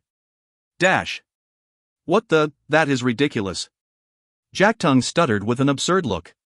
It wasn't just Jack Tung. All the rehabilitation members summoned to the emergency meeting also looked the same. The contents of Hyunwoo's words were shocking. Sylvana had been attacked by demonic monsters. And Alan's purpose was to unseal the Hell River on the lowest floor of Sylvana's secret dungeon and flood Nagarin. In addition, if the Hell River was unsealed then everything would die and not even a blade of grass would grow for the next 60 years. Nagarin would become like a non-existent land on maps. It really is absurd. What is that fellow thinking? Bulkun muttered after hearing the explanations. Then Yapsab sneered and retorted. Do you have to ask? Of course it is revenge. That's not the only reason. Hyunwoo said as he shook his head. It's not? Then what else is there? I haven't told you this but the things happening in New World now isn't a scheduled event. A group which exists in New World is using an item which shouldn't exist to cause chaos. And Alan belongs to that group. Hyunwoo finally explained everything that Global Exos told him. Alan had even anticipated this incident a few months ago and escape abroad. If the Hell River is unsealed then the damage to Nagarin would be huge. That is enough of a target for Alan. But judging by Alan's behavior, his goal in unleashing the Hell River has to do with the demonic war. That is why he mobilized 100,000 monsters despite Silranad being surrounded. He even went abroad to escape being caught? Then what is he after? He escaped now but what will happen if he returns home later? These guys probably have a lot of things planned. If they succeed then it won't be a problem returning home in the future, Jack Tung crossed his arms with a serious expression and muttered. Then one of the rehabilitation members hit the table and said. What do you think would happen if Alan wins the demonic war? What? Global Exos would be screwed. The answer was a no-brainer. They'll be screwed? Yes, and Alan will be able to avoid any problems. The rehabilitation member flinched and closed his mouth. Then Jack Tung smiled and laughed. That's right. Like Hyunwoo said, currently there is no way for Global Exos to stop Alan's movements. So they had no control over his actions. That is why Alan and the demonic monsters can move freely to try and swallow up New World. In other words, Alan could use the demons to take control of a city and act as the city guards in New World. He could become the absolute dictator of New World. He's trying to make a situation where users can't play the game. And there is no way for the publisher to stop them. So there is only one option if the publisher wanted to maintain New World. We have to stop Alan. That's right. Jack Tung tapped his fingers and replied. The atmosphere became quiet. Hyunwoo, Guan Warang, and the rehabilitation members thought about the situation. If the demons conquered New World then the users on the continent could be wiped out anytime. If that situation repeated many times then the users would obviously become dissatisfied and complain to Global Exos. They would also receive various lawsuits. There was only one way for Global Exos to stop that. It was to stop Alan from conquering New World. And they spent a considerable amount of money for that goal. I heard that New World accounts for 30% of global Exos sales. Can you imagine? The annual profit of 30% of a big business would be in the thousands of billions. If a problem happened to New World, then global Exos might collapse. Billions of won was also invested in operating New World. That's not all. Global Exos stocks would also be affected if something happened to New World. Stocks? Yes, when the demonic war started and users protested, then the stocks related to New World plunged. After they announced that the war was a scheduled event, the stock price eventually returned to normal. That's right. It was why Hamiangmu invested 10 billion won on the event. Compared to the plunging stock prices, 10 billion won was nothing. This is all the result of Alan's group. Then those guys probably have a way to gain money from it. They could buy the stocks when it plunged because of the demons. Then they could have the demons retreat and sell the stocks when the price rises. If they conquered New World, then there are various methods to earn a profit. They could make tens of billions or even hundreds of billions in profit. Tens of billions, hundreds of billions. Damn, we stabbed someone and only earned tens of millions of won a month. Meanwhile, those guys can just sit back and watch the game while earning hundreds of billions of won? A real villain is like this. Jack Tung muttered in a pessimistic voice. Anyway, Hyunwoo wasn't exactly astonished by Jack Tung's words. He had already guessed the general principles after hearing that Alan escaped overseas. It was natural. Alan was a clever criminal, so he wouldn't do something reckless. He would be aware of the risks of becoming a criminal. If his plan succeeded, then Global Exos wouldn't be able to punish Alan when he returned. If he failed, he was a criminal. If he succeeded, then he was a tycoon. Alan was risking his life on this gamble. Therefore, Hyunwoo judged that Alan wouldn't make any disadvantageous choices in the demonic war. The fact that he was concentrated on releasing the Hell River underneath Sylvana instead of Silranad meant that it was important. Well, I don't care whether Alan is scamming Global Exos. But, the problem was that Hyunwoo would receive huge damage as a result. Alan had a deep grudge against Hyunwoo, so if he conquered New World, then Hyunwoo would have nowhere to run. I have to do whatever it takes to stop him. After going round and round, he eventually ended up with his first conclusion. The rehabilitation members also came to the same conclusion and shouted, "Now's not the time to be talking about this. You have to let the Schudenberg expedition know so they can recapture Sylvana." "I've already told them." Hyunwoo murmured with a sigh. After Hyunwoo discovered Alan's plan, he had run from Shangri-La straight to Haverstein. And he immediately delivered the contents to Haverstein. But his response was different from what Hyunwoo expected. The Schudenberg and Bristania expeditions were still focused on the invasion of Silranad. "What are you saying?" The rehabilitation members stuttered at Hyunwoo's words. "No way. They don't care if Nagarin disappears?" "They said it was unrelated." "What?" Hyunwoo sighed painfully and recalled his conversation with Haverstein. "What on earth? Do you not believe my information? Even if your information is certain, it doesn't change anything." "Why?" "That's because the location is Nagarin." Haverstein replied with a heavy look. "That's right. It was the reason the Schudenberg kingdom didn't seriously consider Hyunwoo's words. Originally, Nagarin was an area that the three kingdoms fought over. But the three kingdoms became tired of the endless competition and called for a ceasefire before agreeing to give the buffer zone to the foreigners. In other words, it was an area not owned by any of the kingdoms. The foreigners who became the lord of the territory had to pay tax, but it was split between three countries, so the money wasn't that much. There was no reason for them to stop the invasion. On the other hand, the Cineas Principality was definitely money. That's why the Schudenberg and Bristania kingdoms embarked on an expedition to take it back before it was destroyed by the demons. They could receive enormous compensation from the Cineas Principality. No, in some cases the marching army might even be able to increase the land of their respective kingdoms. It was why both kingdoms poured an absurd amount of money into the expeditions. That's why I'd been told to keep on marching. What would happen if the Schudenberg expedition suddenly exited after joining up with the Bristania expedition? We've only just managed to take the initiative in leading the expeditions in the Cineas Principality. Even if the Schudenberg expedition reclaims Nagarin, it isn't a land that Schudenberg can insist ownership of. We would end up losing more than we've gained. But if the Hell River is unsealed, then it won't just buy Nagarin that is submerged. According to the records, it has the power to strengthen the demons and their magic. Have you forgotten? Haverstein interrupted the conversation and looked at him. The Schudenberg expedition has the Ark of Creation.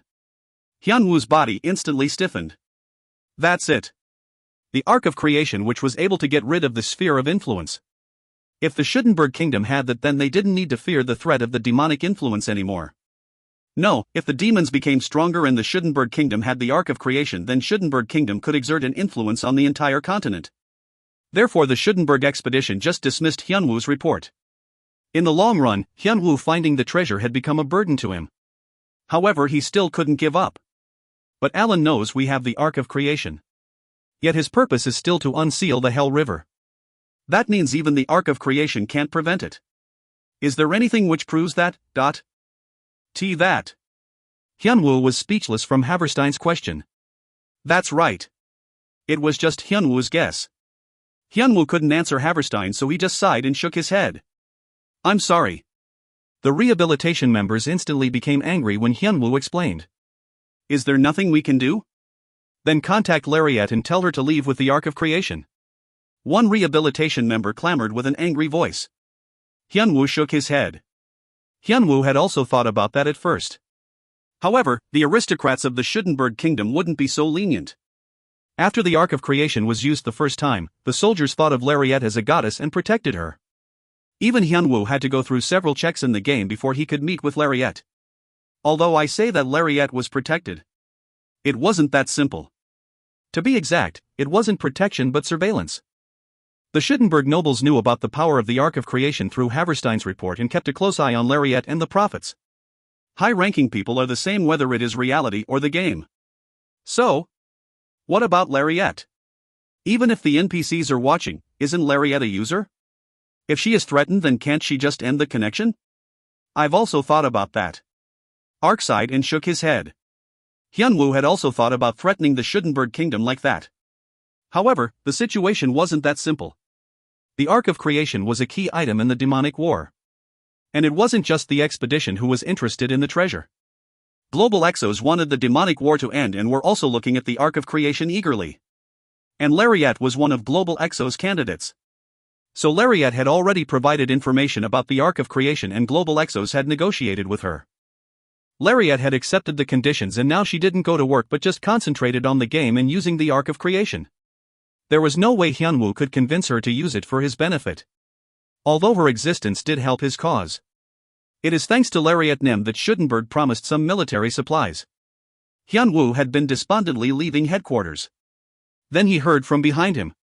Wait a minute. 10 people escorting Lariat was approaching headquarters. And she said with a resolute expression. I heard the general outline of the situation. I understand the position of Schudenberg Kingdom. But isn't Nagarin a territory that offers the Schudenberg Kingdom some taxes? The ones making the decision might think it has nothing to do with their kingdom, but that's not exactly true. In addition, Ark was the one who played a crucial role in finding the Ark of Creation. It is because of Arknim that I am able to use the Ark of Creation for Schudenberg's benefit. Hyunwoo was aware of Lariat's arrangement with Global Exos.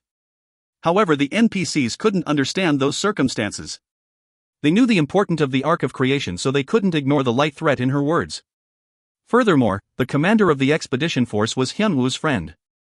Haverstein inflated Lariat's threat by 200 times. Therefore the Schudenberg kingdom should supply all the munitions he requires to retake Nagarin. This was the condition she proposed to the Schudenberg kingdom. Lariat withdrew once more after making the strong request. The rehabilitation members nodded as they were told this. Hoo, as expected from Lariat. She is normally careful in her conduct but also has strength. The rehabilitation members looked at Hyunwoo. Hyunwoo knew that Lariat had done that for him. And he felt gratitude as well as a mysterious emotion when she appeared. After discovering that Lariat didn't have a relationship with Alan at Pabian Canyon, he had been feeling that emotion more often. But now wasn't the time to consider it. The thing we need most is troops. Hyunwoo sighed and muttered. That's right. Right now troops were absolutely necessary. If he didn't have any combat troops, then what was the point of military supplies? The rehabilitation realized the situation and once again complained. There's no time to complain. Jaktung spoke with a serious expression. If the Schudenberg kingdom won't help, then Bristania will be the same. There is no need to even mention the Cineas Principality. In the end, we can't receive help from the NPCs. There was a heavy silence around the table. That's right. There were several issues, but this was the biggest problem. They would have to regain Sylvana overrun with 100,000 demons without any troops. It was for that reason that Hyunwoo gathered Guan Warang and the rehabilitation members.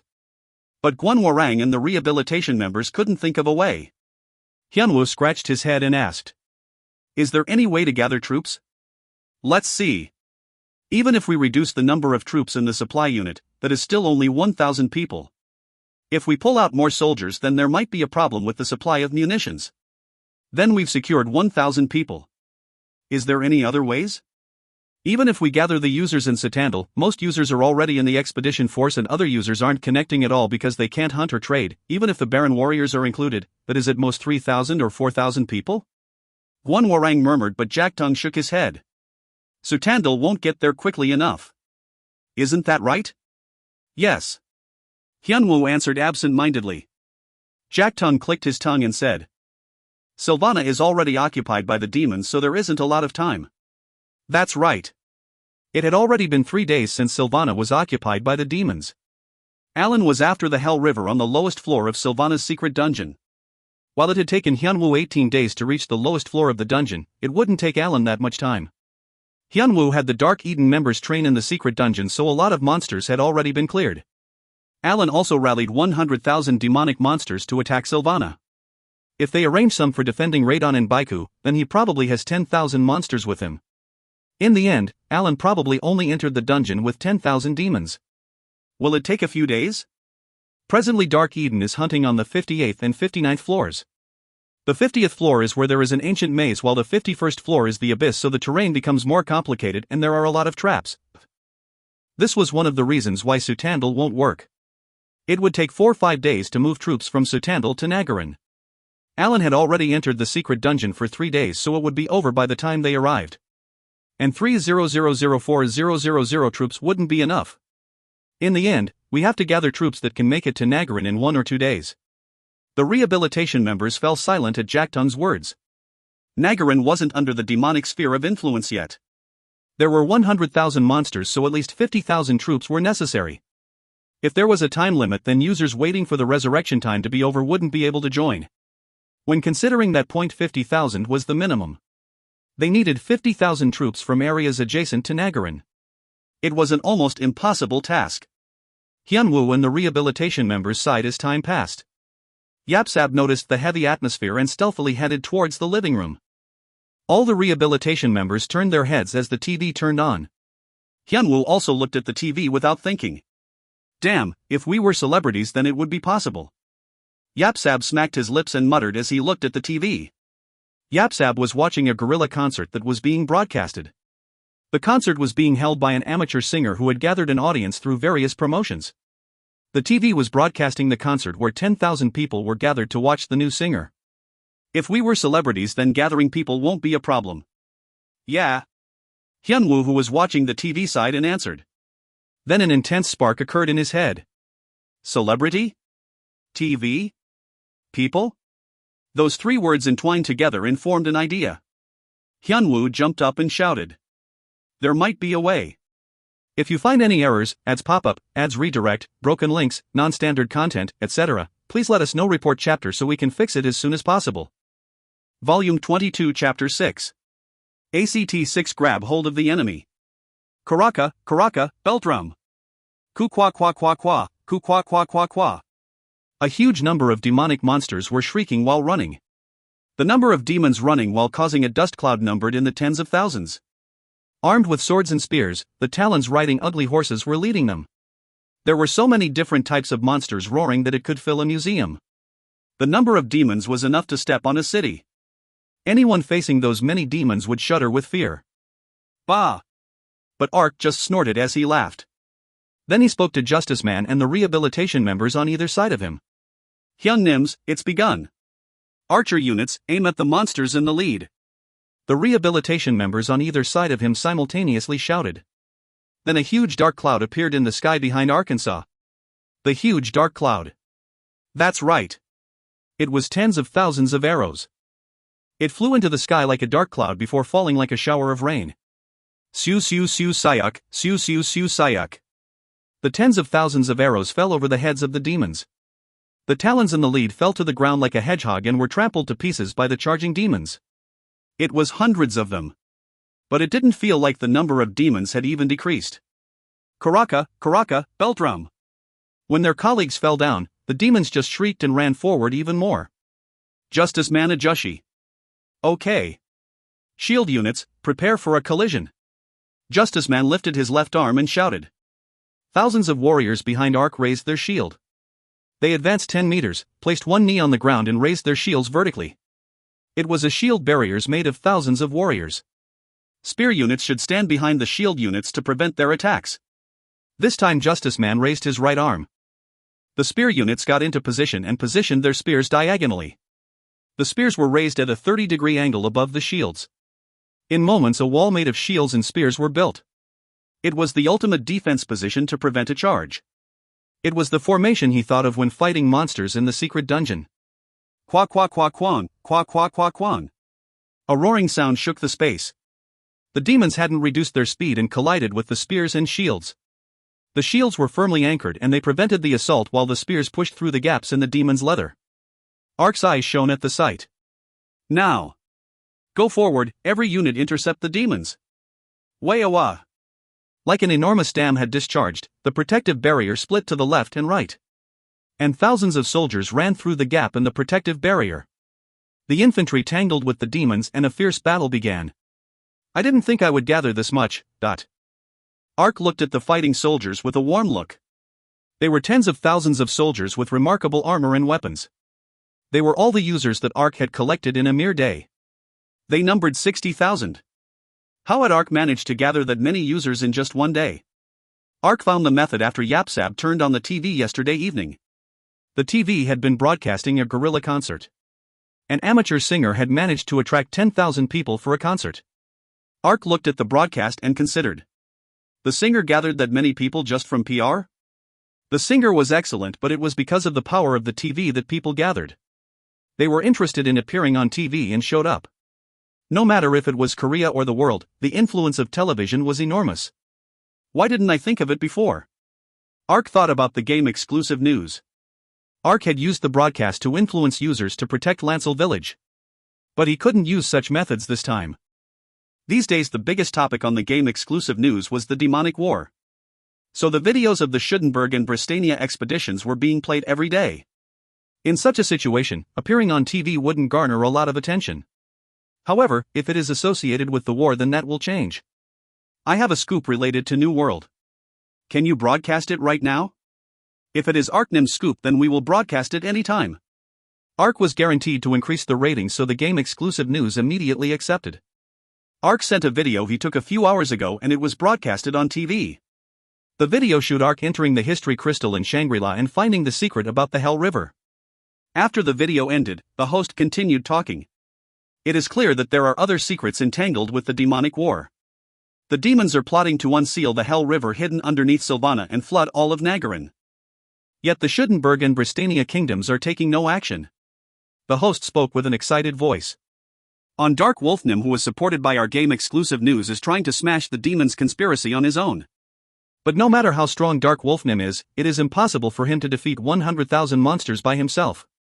So Dark Wolfnim is recruiting heroes to crush the conspiracy of the demons. If you visit the game exclusive news homepage then you can find out more details. The impact of this broadcast was enormous. Tens of thousands of people instantly connected to the website as soon as the broadcast ended. And several users left commands on the special bulletin board that Ark requested.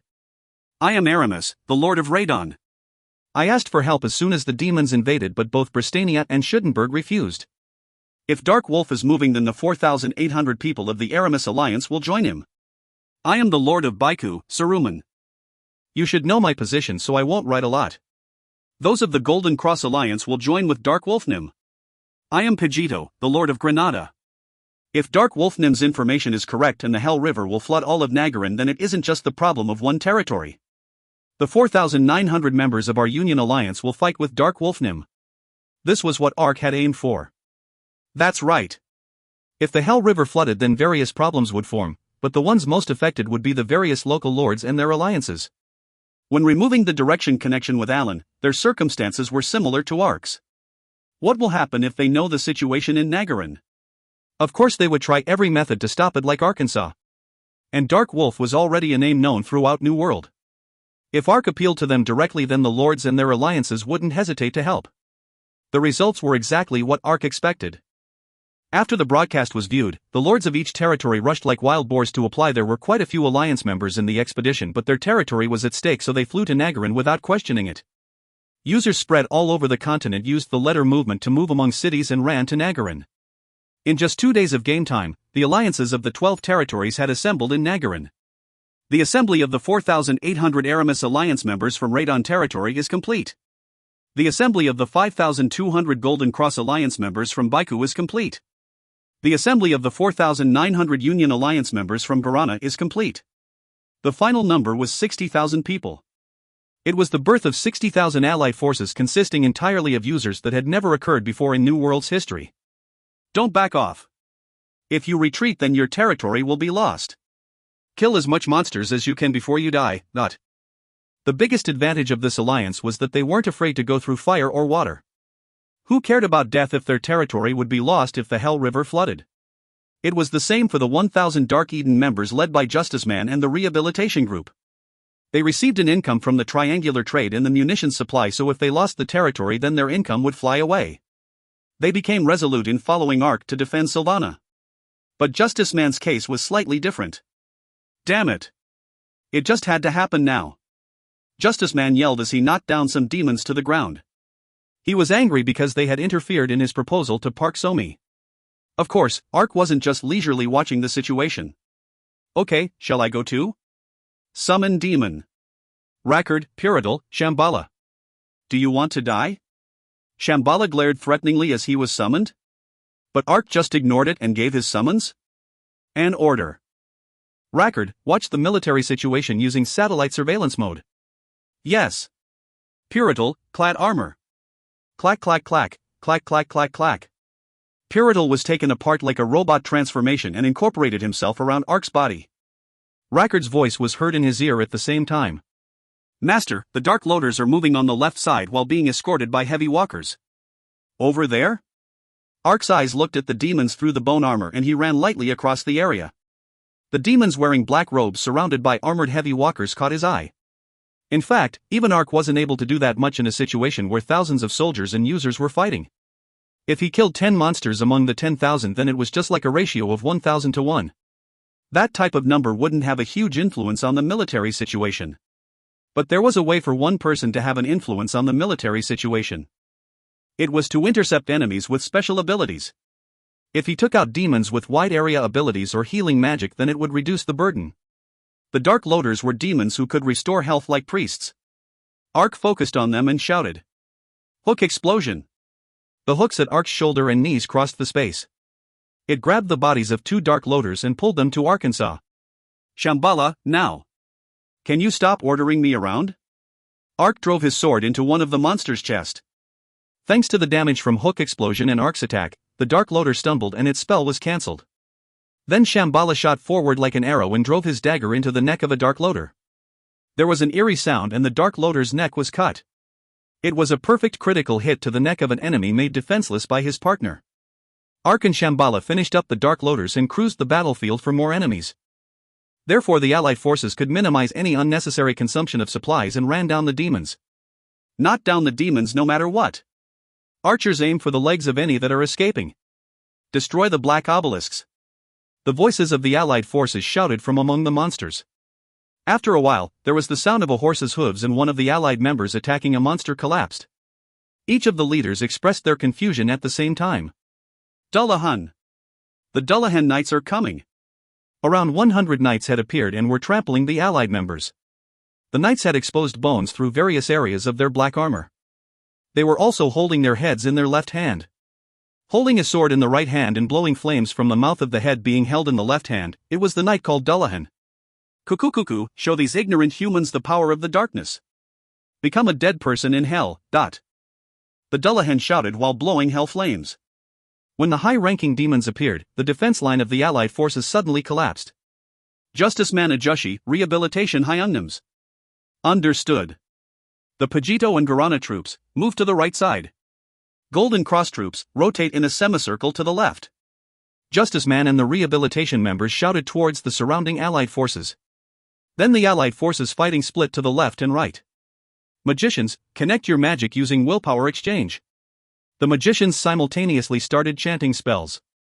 The intense light covered the bodies of the magicians like a net. It was the spell which connected magic to make higher-ranking magic available. Light of the world which swallows the darkness, anger of the thunder god. Bang, bang, bang, bang. At the same time, hundreds of stems of lighting struck from the ground. It was a dominant wide-area magic with attack the targets within 8 circles. The magicians were completely exhausted afterwards, but the Dullahan were vaporized by the thousands of hundreds of strikes and were on the verge of death. Smash their heads. The thousands of Allied forces simultaneously attacked at Ark's command. Thanks to the magician's 8 circles, the Dullahan were unable to resist. Several hundred spears penetrated its body while hundreds of swords and maces slammed down on the Dullahan's heads. The Dullahan knights have been exterminated. Run and destroy the black obelisks. The Allied forces had their morale increased from killing the Dullahans and instantly charged the other demons.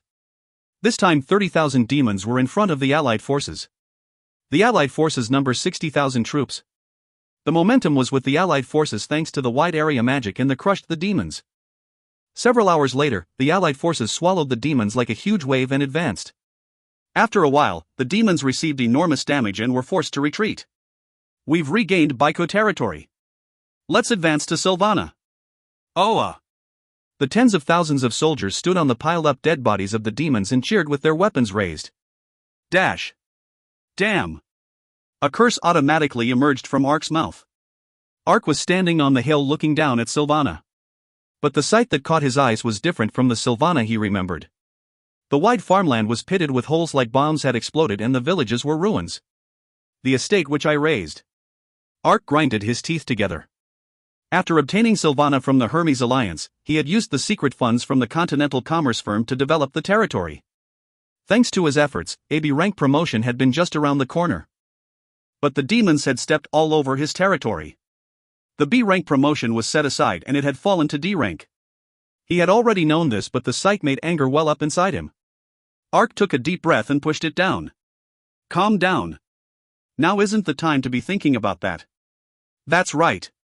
It didn't matter if it was a B or D rank territory if he couldn't protect Sylvana. Sylvana would disappear if the Hell River flooded.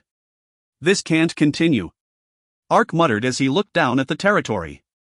After forming the Allied forces, they had instantly retaken Baiko and Radon. They were then able to advance into Sylvana. It was a series of consecutive victories for Nagarin's Allied forces. On the other hand, the demons had received successive defeats and retreated to Sylvana. Even so, it wasn't possible to say that the present situation was good. The reason was the existence of the black obelisks. 80% of the black obelisks that fell in Nagarin were concentrated on Sylvana Castle and the surrounding areas. The demons that occupied Radon and Baiko also moved back to join those at Sylvana. While regaining Baiko and Radon, they had killed a large number of demons but only destroyed 20% of the obelisks. In other words, the number of demons had only decreased by 20%. The other demons would be restored by the black obelisks around Sylvana. Therefore, there were 70,000,080,000 demons left as a last line of defense around Sylvana. This was also the number that could be resurrected in the future. However, the Allied forces were also able to resurrect it well. With the power of Nagarin's Allied forces, it is possible to exterminate the demons over the next few days and regain the territory. That's right. Nagarin's Allied forces currently had 60,000 people.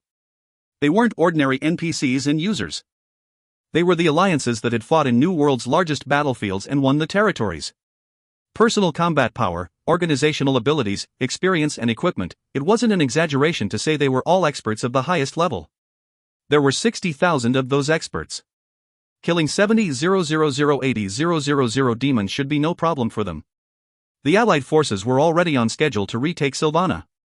But Ark's biggest worry wasn't this battle's victory or defeat. The problem is time. After Ark used the TV to gather the Allied forces, they finally reached Sylvana 3 days later. Forming the Allied forces took 2 days while it took a week to capture Baiko and Radon and advance to Sylvana. That means 1 week has passed since Alan entered the secret dungeon. That's right. Ark's problem wasn't retaking Sylvana. Even if they retook Sylvana, if they couldn't stop Alan, then Nagarin would be flooded with the Hell River. If he couldn't stop Alan before he arrived at the Hell River, then everything would end. So while the Allied forces were marching towards Sylvana, Ark had ordered the Dark Eden members hiding in the secret dungeon to monitor Alan's movements. And just now, I've spotted Alan's group. A Dark Eden member hiding in the secret dungeon whispered. The place the coalition member was watching was the entrance to the abyss on the 51st floor. Alan, the Avenger Guild, and 10,000 demons had entered the abyss. Ark thought about the situation after hearing the report. The abyss is different from the 50 floors before it. It is the size of a huge maze and was just as complicated. Unimaginable traps are laid out everywhere like spider webs. No matter how many troops there are, it won't be easy for them to penetrate the abyss. Ark remembered his experiences in the abyss. But at that time monsters were swarming the dungeon.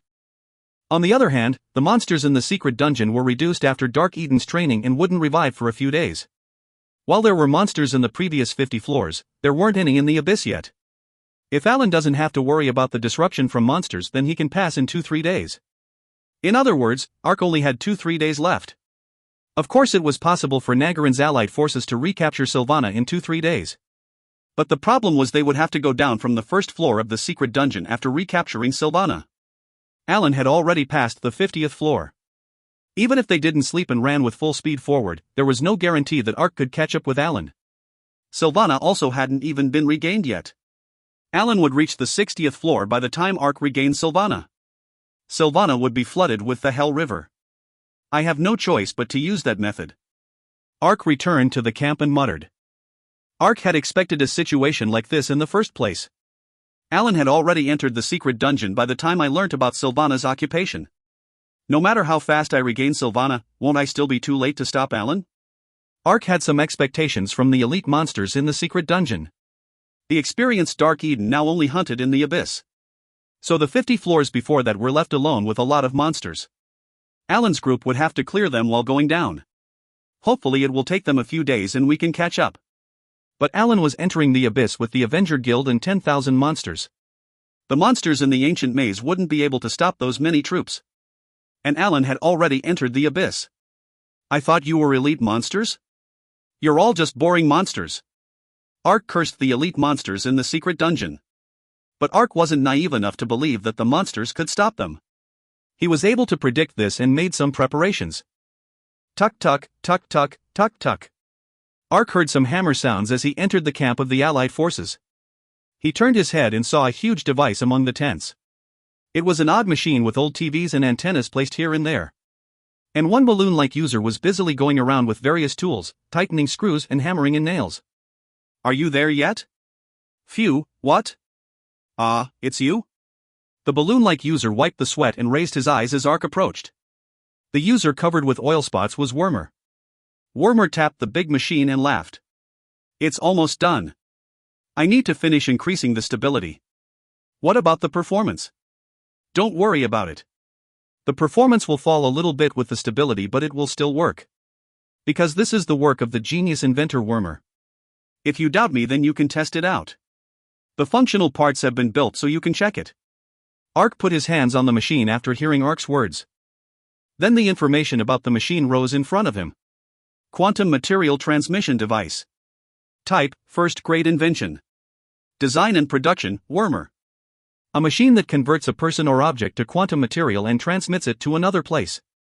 However, a receiver is required in order for the machine to return the person or object to their original form.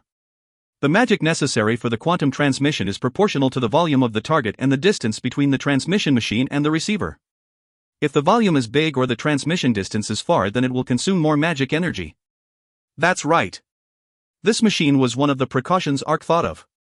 The Quantum Material Transmission Device. It was a mobile device that could move a person anywhere.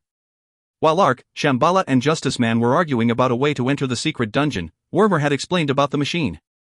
When Ark heard the explanation of the machine, he instantly supplied Wormer with the materials and commissioned him to produce it. How is it? Are you positive about the performance? Wormer asked Ark with an elated expression after the information was confirmed. Then he muttered with vexation. But I'm dissatisfied with some parts since I had to create it in a hurry. The design. Damn, the quantum machine I left in the underground base had a better performance and design. This wasn't the first time Wormer had made a quantum material transmission device. He had made one with better energy efficiency and reliability and placed it in the underground base. However, Wormer's underground base had been used to trap Alan and the demons. When they had visited the underground base after Pabian Fortress was captured, they discovered that all the inventions were shattered. This was why the hermit-like Wormer was helping in the war. That bastard Alan, he dared to turn my inventions that are artwork into scrap iron? I'll make you experience how terrible these items are with your own body. Wormer trembled as he thought about it again. Then he suddenly remembered something and asked Arkansas. But is it really okay? Like I said, this quantum device is like junk compared to my other one. But it still requires the receiver to be used. The receiver is easy to use, but don't you want to move to the secret dungeon? That's right. The quantum machine couldn't be used yet even if it was finished. The quantum material transmission device couldn't be used to transfer people anywhere they wanted. Just like the letter movement built by the Magic Institute, the quantum machine was paired with a receiver. And Ark wanted to use the quantum machine to move to the 60th floor of the secret dungeon.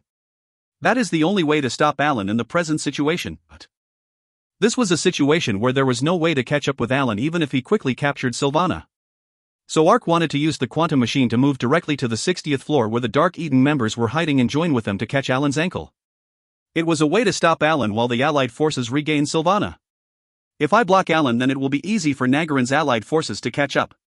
Stepping on Alan and the 10,000 demons won't be a problem.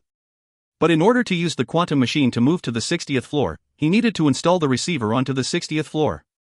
It was the situation where he had to install the receiver on the 60th floor in order to go to the 60th floor.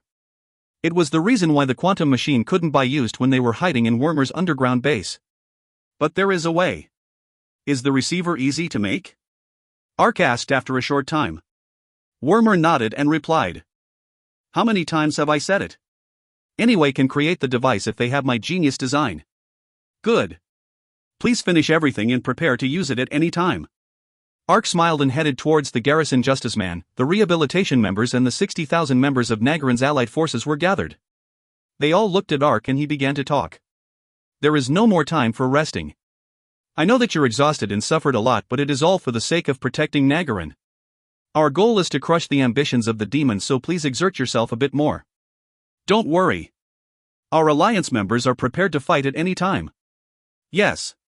Staying up a few nights is no problem if it is to protect Nagarin. The alliance leaders spoke in an expression filled with determination. They would receive a huge monetary loss if Nagarin disappeared, so there was no room to consider other matters. Ark looked at them and nodded. Okay. Everything is right before our eyes. There are a lot of them and the demons occupying Sylvana are strong. The battles would become fiercer than before, but there is no doubt that we can crush these guys. Ark pulled out his sword and indicated Sylvana. Now, advance. Wayawa. At Ark's command, the 60,000 users shouted in unison and rushed towards Sylvana. Nagarin's allied forces ran down the hill and towards the demons gathered around Sylvana. There were shouts and shrieks as thousands of feet shook the earth. After a while, quack quack quack quang, peep pepping. It was a conflict between more than 100,000 humans and demons. The allies wielding shields and swords tackled the demons. But the swell enveloped the resisting demons and they were torn to pieces. The maces broke the heads of the demons and the swords cut off body pieces. It was a hellish scene where thousands of lives were lost and the ground was filled with pools of blood. The allied forces had an average level of 350. On the other hand, the demons had an average level of 400. But the allied forces were equipped with rare equipment and special skills. It was the reason for their victory when capturing Radon and Baiku. However, the demons that were Sylvana's last line of defense weren't insignificant. Naden, Baramud, Karanasu. And spells suddenly came from behind the demons. Huge black flames swept all over the place and hundreds of allies were turned to grey powder. Dozens of huge demons appeared through a gap. At the same time, red warning messages flashed before the eyes of the allied forces. The boss monster, Hell Lion Soul Crusher, has appeared. The boss monster, Creature of Despair Gorgon, has appeared. The elite boss monster, King of Despair Moraid, has appeared. There were dozens of bosses and elite bosses between level 500-600.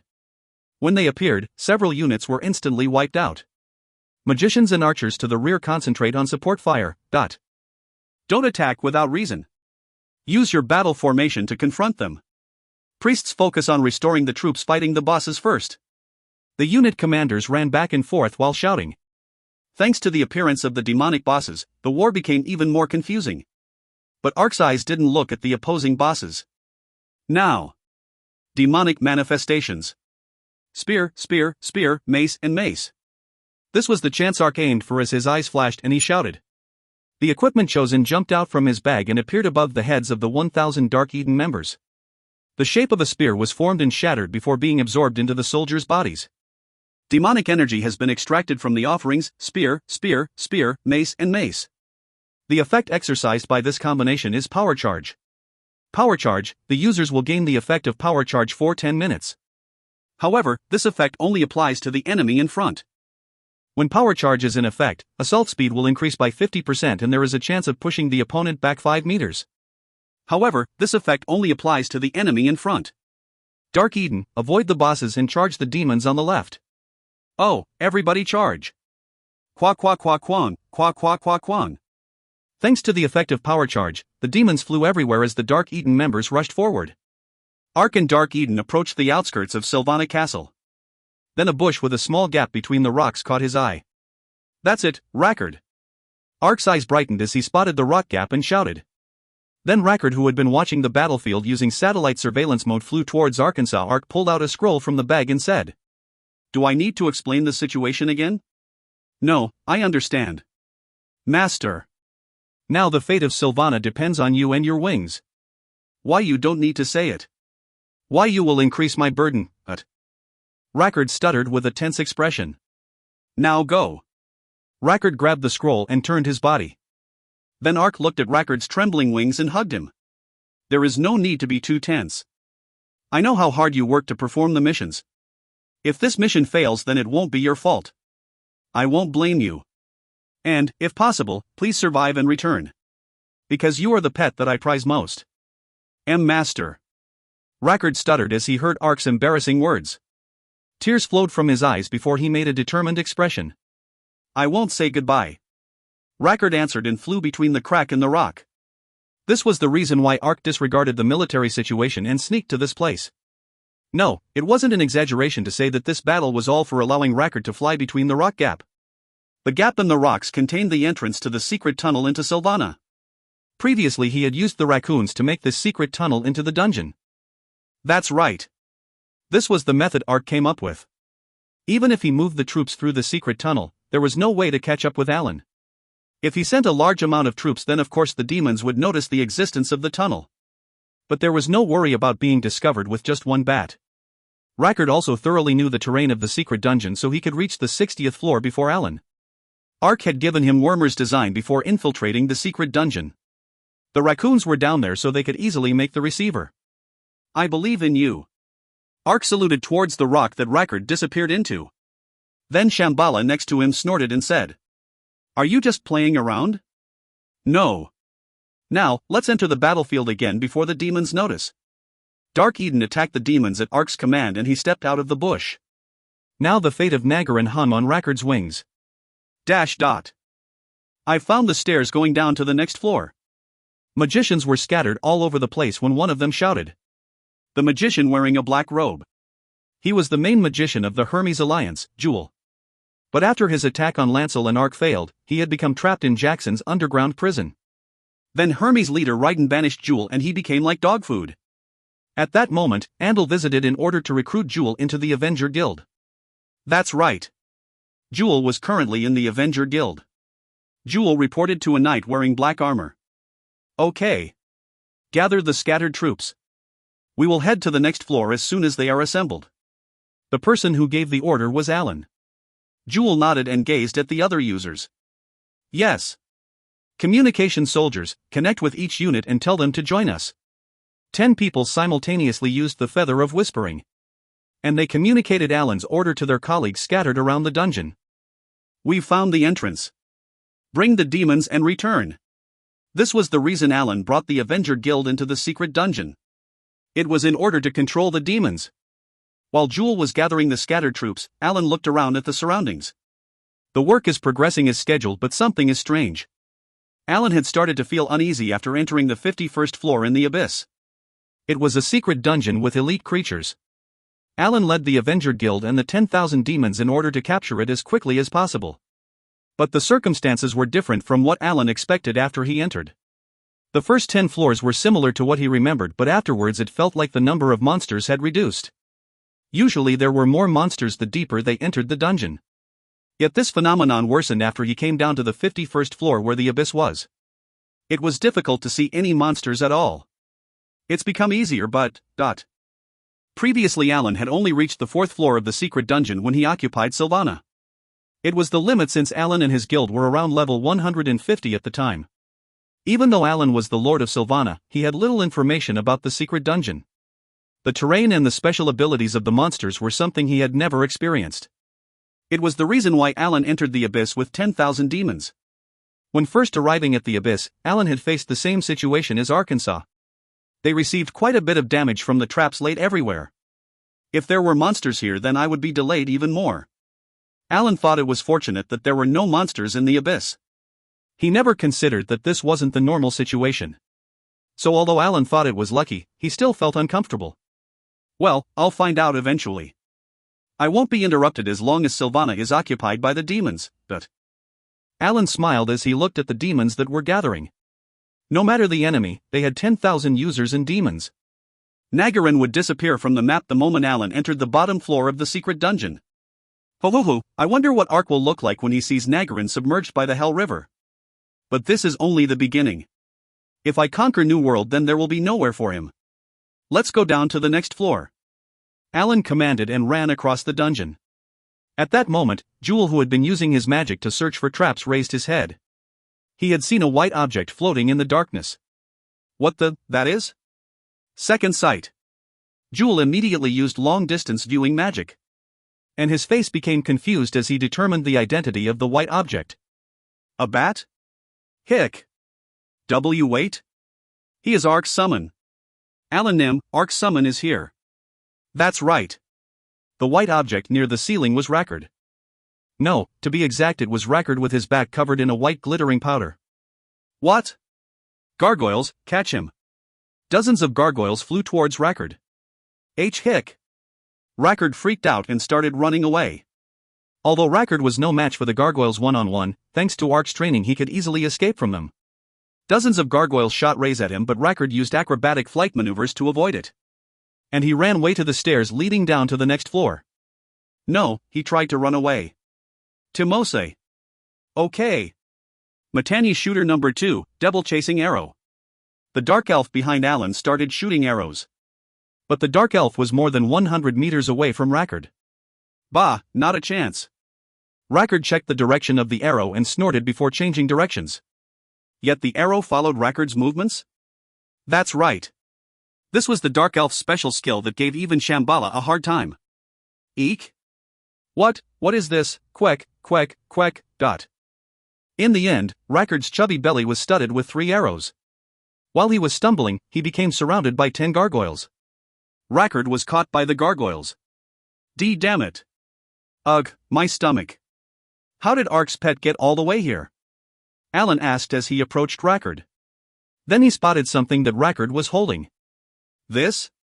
Alan asked as he verifying the contents of the scroll. Rackard just scratched his neck. What? Sylvana is occupied by demons, so you shouldn't be able to enter even if Ark knows about the secret dungeon. But who are you trying to pass the scroll to? Damn. What are you saying after shooting my stomach with arrows? I am Ark's pet. I won't talk. I won't talk even if I die. Get lost, you loser. Chew. As expected from the dirty Rackard. He had daringly spat in Alan's face. You? Alan took out his sword as his face became covered in saliva. Alan Nim, leave him to me. Alan flinched and turned his head as he heard an eerie voice. A huge figure wearing a hood approached Alan. A smile spread on Alan's face as he saw the figure. That's right. You're also here. Bah, don't make me laugh. I am a vampire. Everyone here is useless. Is that right? The man giggled at Rackard's words and pulled down his hood. Fear filled Rackard's face. Dash. Dark strike. Peep-pepping. Shining darkness flashed and launched a series of chain explosions. It penetrated the demons gathered in a straight line and their health was reduced by 20%. Now. Destroy the black obelisk while they're delayed. The Allied forces flocked to the obelisk while Ark struck and distracted the demons. After Rackard had gone through the tunnel, Ark and Dark Eden had immediately rejoined the Allied forces. And they've been battling the demons for almost a day. But they couldn't even approach Sylvana thanks to the black obelisks. On the other hand, the Allied forces were slowly destroying the black obelisks and the tide was turning in their favor. But the limit has already been reached. Ark surveyed his allies gasping for breath and sighed. The Allied forces were users. They could leave to restore health and mana, but the fatigue would continue piling up. Moreover, they had little rest while quickly advancing to Sylvana. No matter how much they wanted to keep their territories, their stamina was still limited. They might be completely wiped out if this continues. We should retire and take a break. Ark was thinking that when something interrupted him. A message window had appeared in front of Arkansas. Your connection with your summon Rackard has been stopped. What the? Did Alan catch Rackard? The last method Ark devised had been blocked. But a small smile still spread on Ark's face. Hoo, it is proceeding. All troops, concentrate on defense and retreat while maintaining battle formation. Tweet. Ark commanded and the Alliance leaders blew a whistle in unison.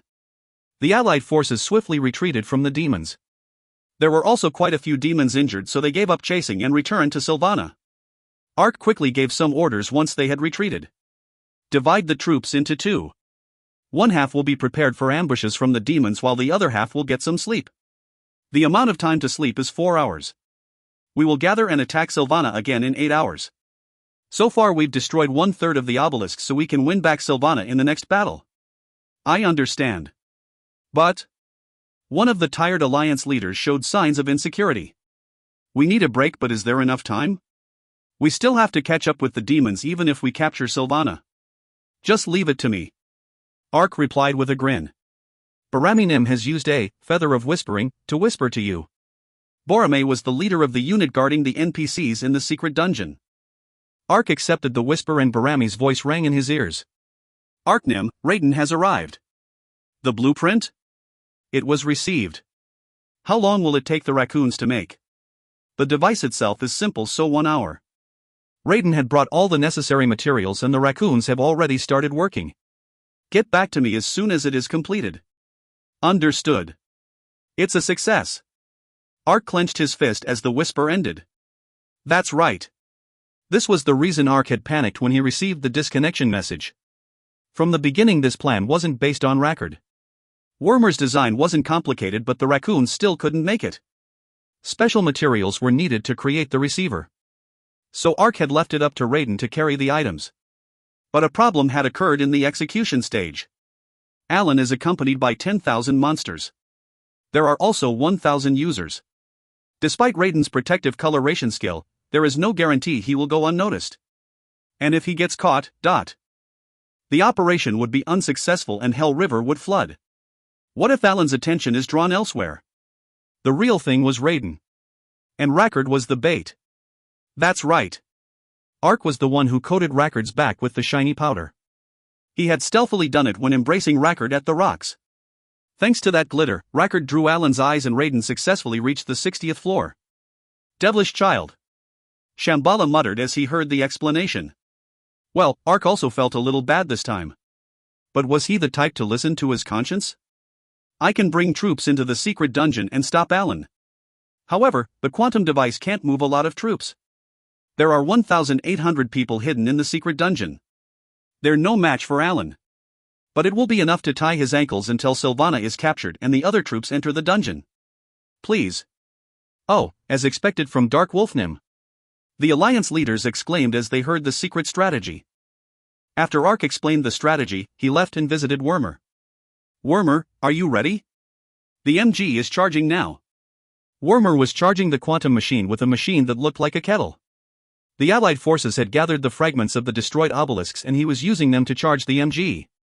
After a while, the MG was full and the quantum machine started to make noise. Wormer examined the dashboard before nodding. Okay. The frequency is captured. 720 meters underground. Isn't it good? It wouldn't have been easy to assemble even with the design. Anyway, the receiver is good for being created in a short time. Let's see. Ark, it can move 500 people with the MG charged now. 500? That's less than I expected. Ark sighed and muttered. 500 people. When combined with the troops in the secret dungeon, it was only 2,300 people. Wormer replied petulantly. Damn, do you think that spatial movement is that simple? I understand. Then prepare for the move. Things wouldn't change even if he complained to Wormer. And whether it was 1,800 or 2,300 people, they still couldn't confront Alan. All they had to do was find a way to stop Alan. So Ark picked out the troops to enter the secret dungeon. Considering the circumstances, Ark only selected members of Dark Eden. Now everything was organized.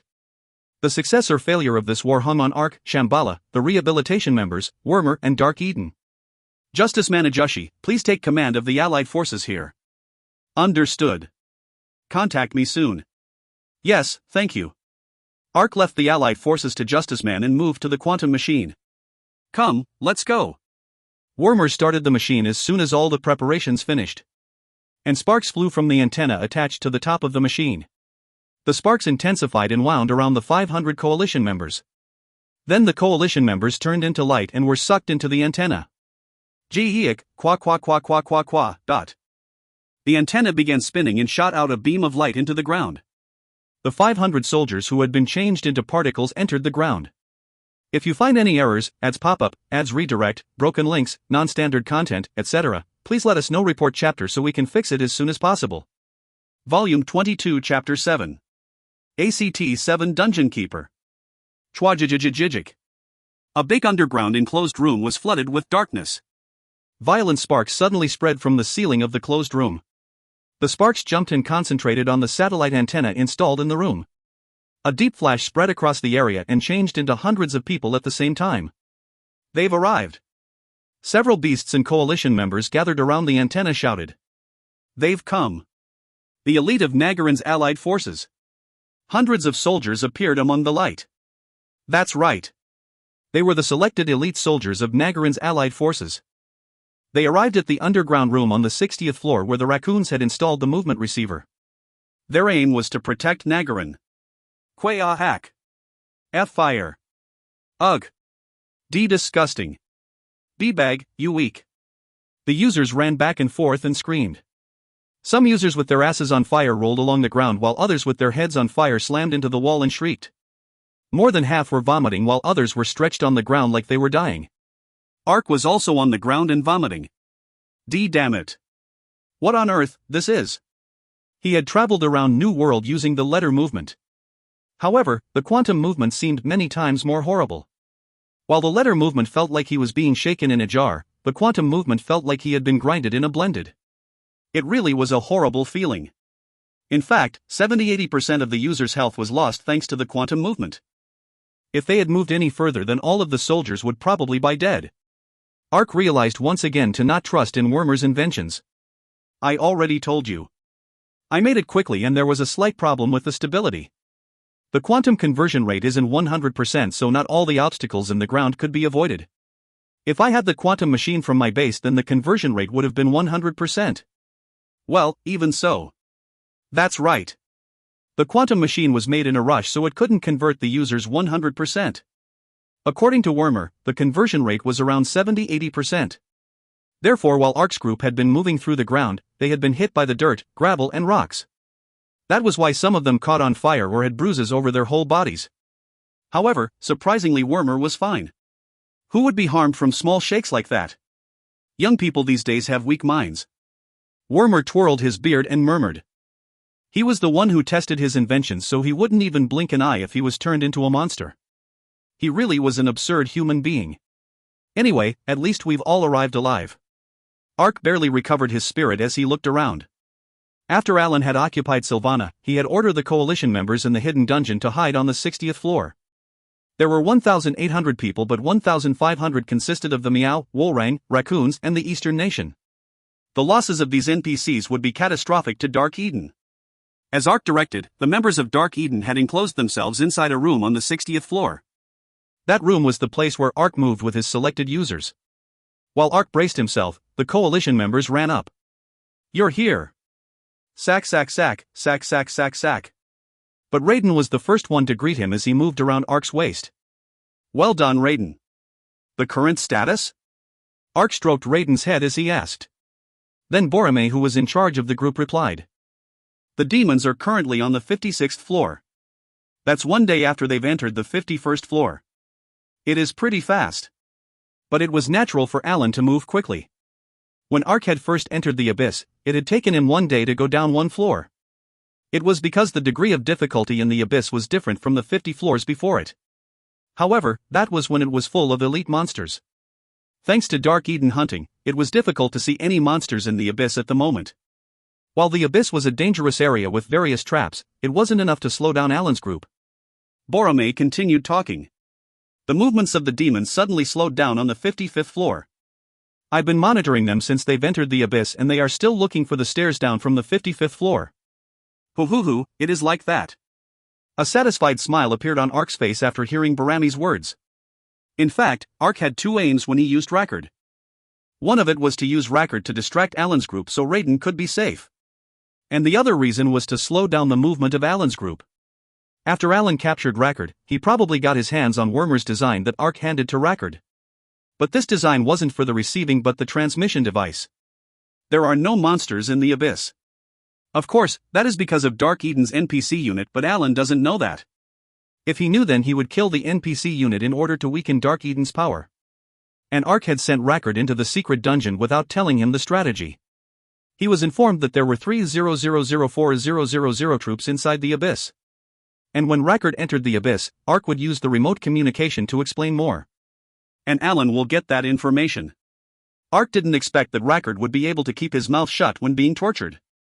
If Rackard was caught, then there was no doubt that Alan would obtain the information. Then what would Alan think? Rackard was caught and there was no way for him to run away. Then Alan couldn't ignore the possibility that a group was hiding somewhere to ambush him. So Alan was looking through every corner of every floor before advancing to check for any ambushes. Therefore Ark had used Rackard to distract and slow down Alan. It was achieving two purposes at once.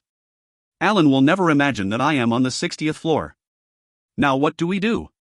Boromir looked at the collapsed special attack unit with a skeptical expression. It was reasonable. There were only 500 people in the special attack unit. When combined, it was only 2,300 people. On the other hand, Alan led 10,000 demons and users from the Avenger Guild. They had to somehow stop Alan until the Allied forces captured Sylvana and joined them. Furthermore, the special attack unit was in this state as soon as they arrived. But Ark's face was full of confidence. Our aim isn't to kill Alan's group but to stop them. We have to buy time until the Allied forces arrive. But won't that be difficult? No, not at all. Ark said with a smirk. Now. Is it showtime? Quickly bring me a map of the dungeon. It is the reason I came along. Good. I'll make that fellow realize his mistake in turning my inventions into scrap iron. Oh, what? Didn't I say to bring it quickly? I said, a map. And is there anyone who knows how to use a hammer? Bring them all to me. Wormer waved his arms and shouted. What is with that noisy pig? Ark smiled at Boromir's question and replied. My secret weapon to thwart Alan. Dash. Alan Nim, it appeared again. A member of the Avenger Guild who was searching the area exclaimed. The Avenger member pointed to the underground valley where there was a signpost. Dungeon Keeper says. Danger. I can't assure what will happen to you. If you don't want it to happen, then turn back. These bastards really. Alan's face distorted after reading the contents. Then the Avenger said carefully. Alan Nim, what will we do? What? The last time we ignored the warning. Then you want to believe the warning and turn back? Alan glared at the Avenger member. The Avenger member flinched and stuttered. That's not, because we can't search for the traps in the abyss. Fool! Why do you think I brought along 10,000 demons?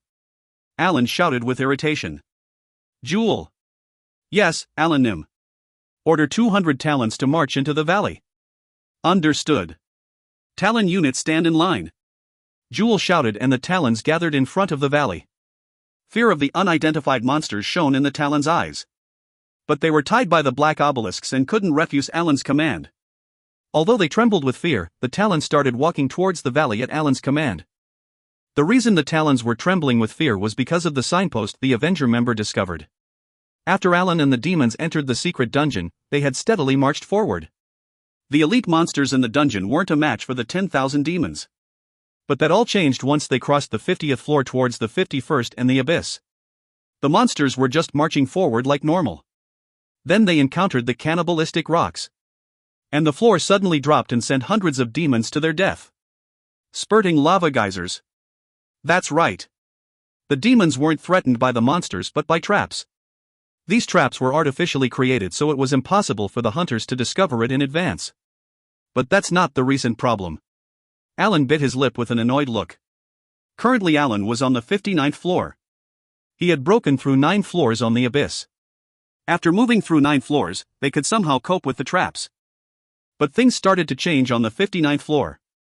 A signpost had caught their eyes as soon as they entered the 59th floor.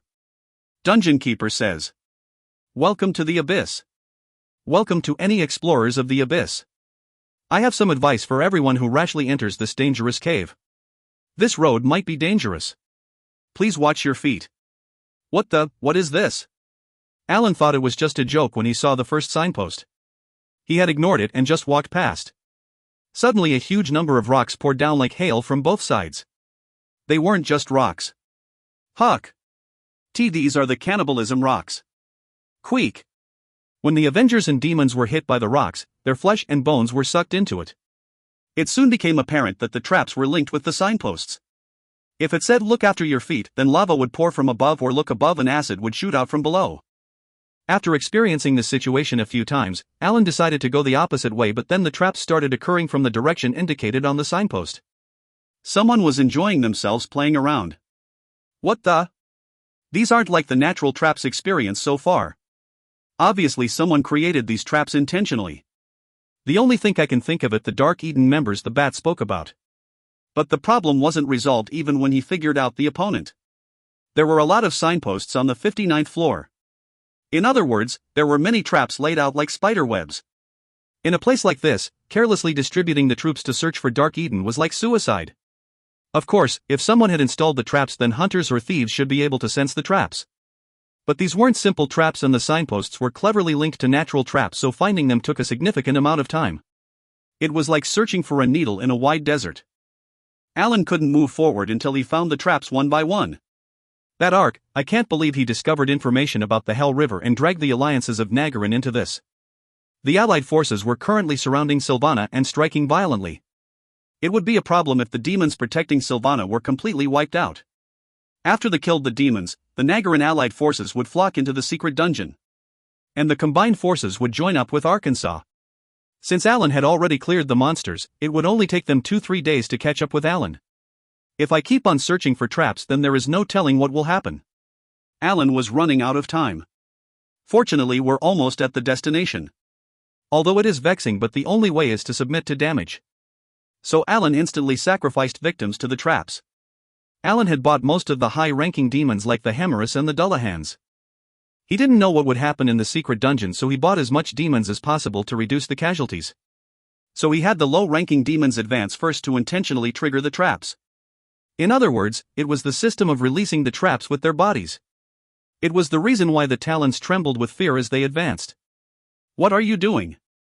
Hurry!" Alan roared at the Talons, who moved a little quicker. Then Alan smiled at the sight.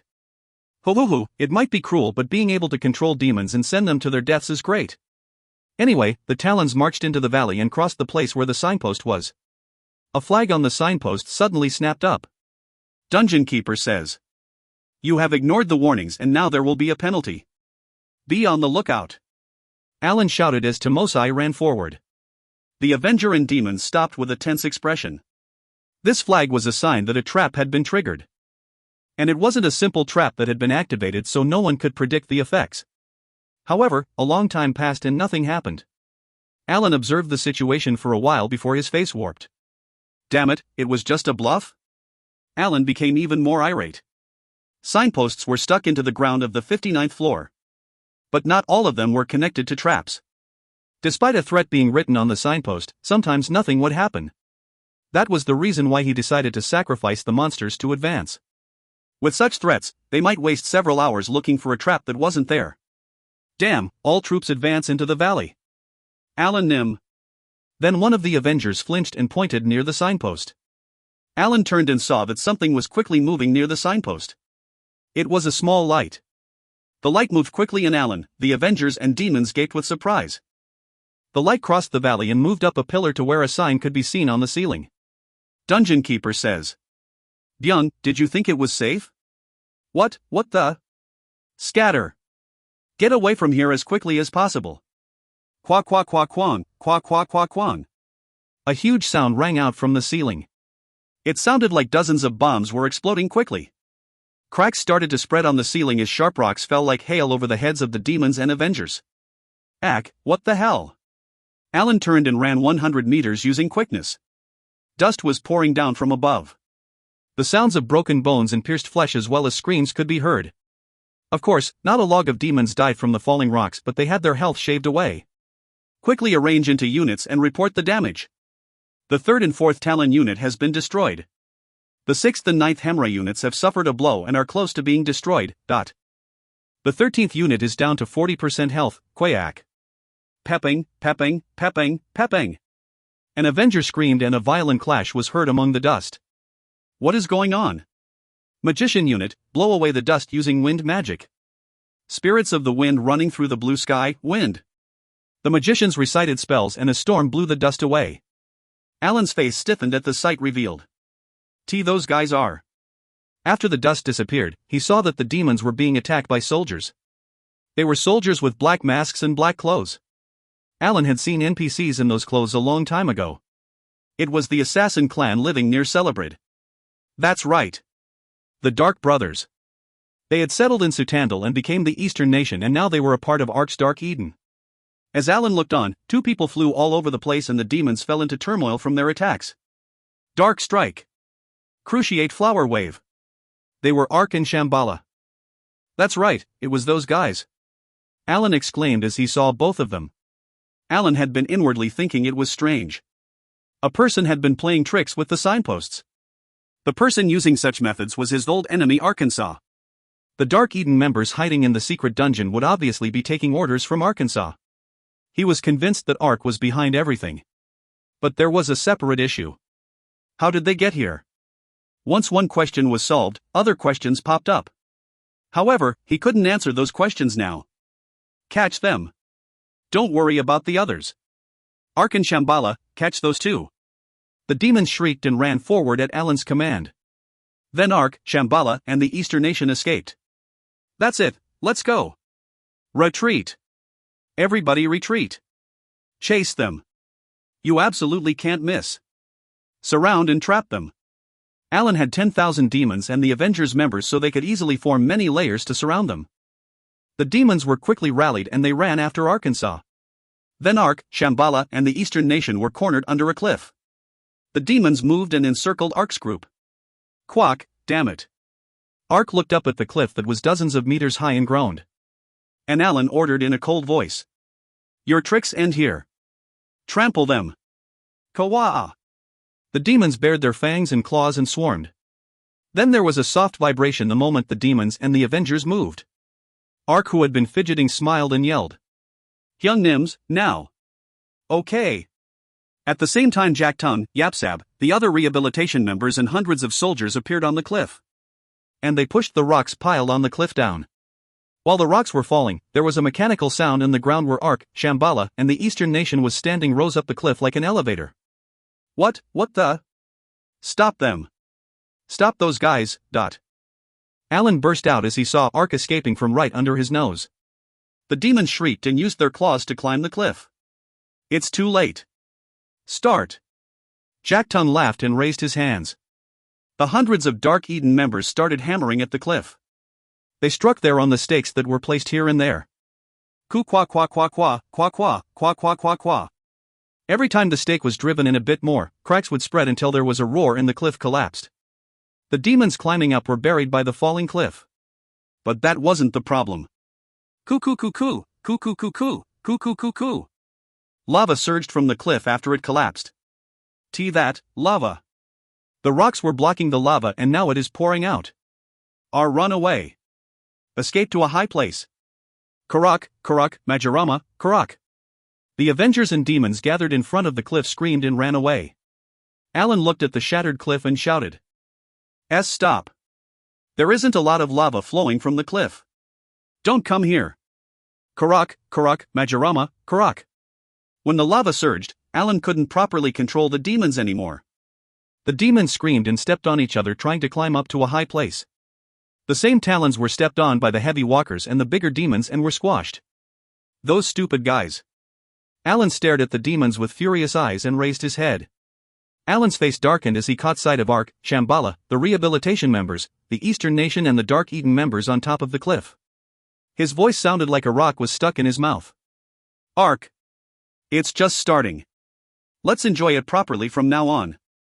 Ark grinned and disappeared. Dash. Isn't this surprisingly fun?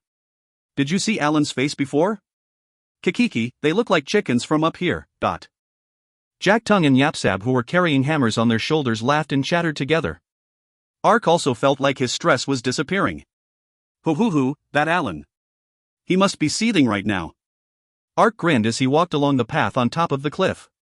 It was unnecessary to explain, but the signposts Alan found on the 59th floor were Ark's work. The signposts which threatened them were all intended to limit Alan's movements. However, the signpost wasn't exactly Ark's work. I never thought that Wormer's inventions could be used in such a way. His skills can also be applied in this way. That's right. The signposts in conjunction with the traps were Wormer's work. In fact, Ark had planned to use guerrilla attacks along with natural traps to stop Alan's movements. He had fully identified all the terrain traps in the abyss and planned to take advantage of that. They were 2,300 against 10,000. That was more than 4 times the troops. Furthermore, Alan had bought a large amount of high-ranking demons so the natural traps couldn't really stifle their movements. In addition, 1,500 out of the 2,300 troops were beasts and NPCs. It would be a serious blow to Dark Eden's power if they were killed. However, I will sacrifice them if it means protecting Nagarin. Ark had such thoughts and became resolute. It isn't necessary to have them fight. The person who spoke was Wormer. What are you saying? How do you think I raised my level to over 400 if I only made inventions? Wormer laughed. Ark had also been wondering that. Wormer was an inventor.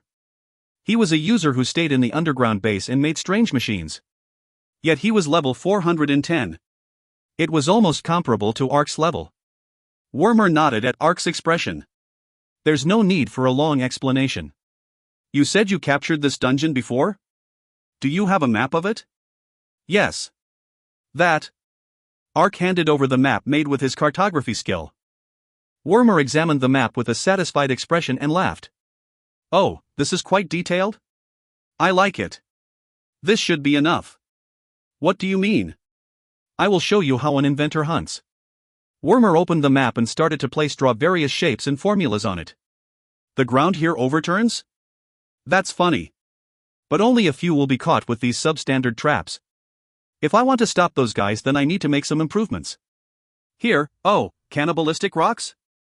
They should be moved and dropped over here. If this cliff is pulled down, then the river of lava will flow. Well, shall I drive in stakes here and here? The shapes and formulas Wormer drew on the map were plans and devices to remodel the traps. A timed equipment to break the aerial bridge or an equipment to drop the cannibalistic rocks. And the direction and places to hit to make the cliff collapse. It was using the terrain and remodeling the traps to get the biggest effect from the traps. That's right. This was the real value of the inventor Wormer. Needless to say, Wormer didn't have any combat abilities.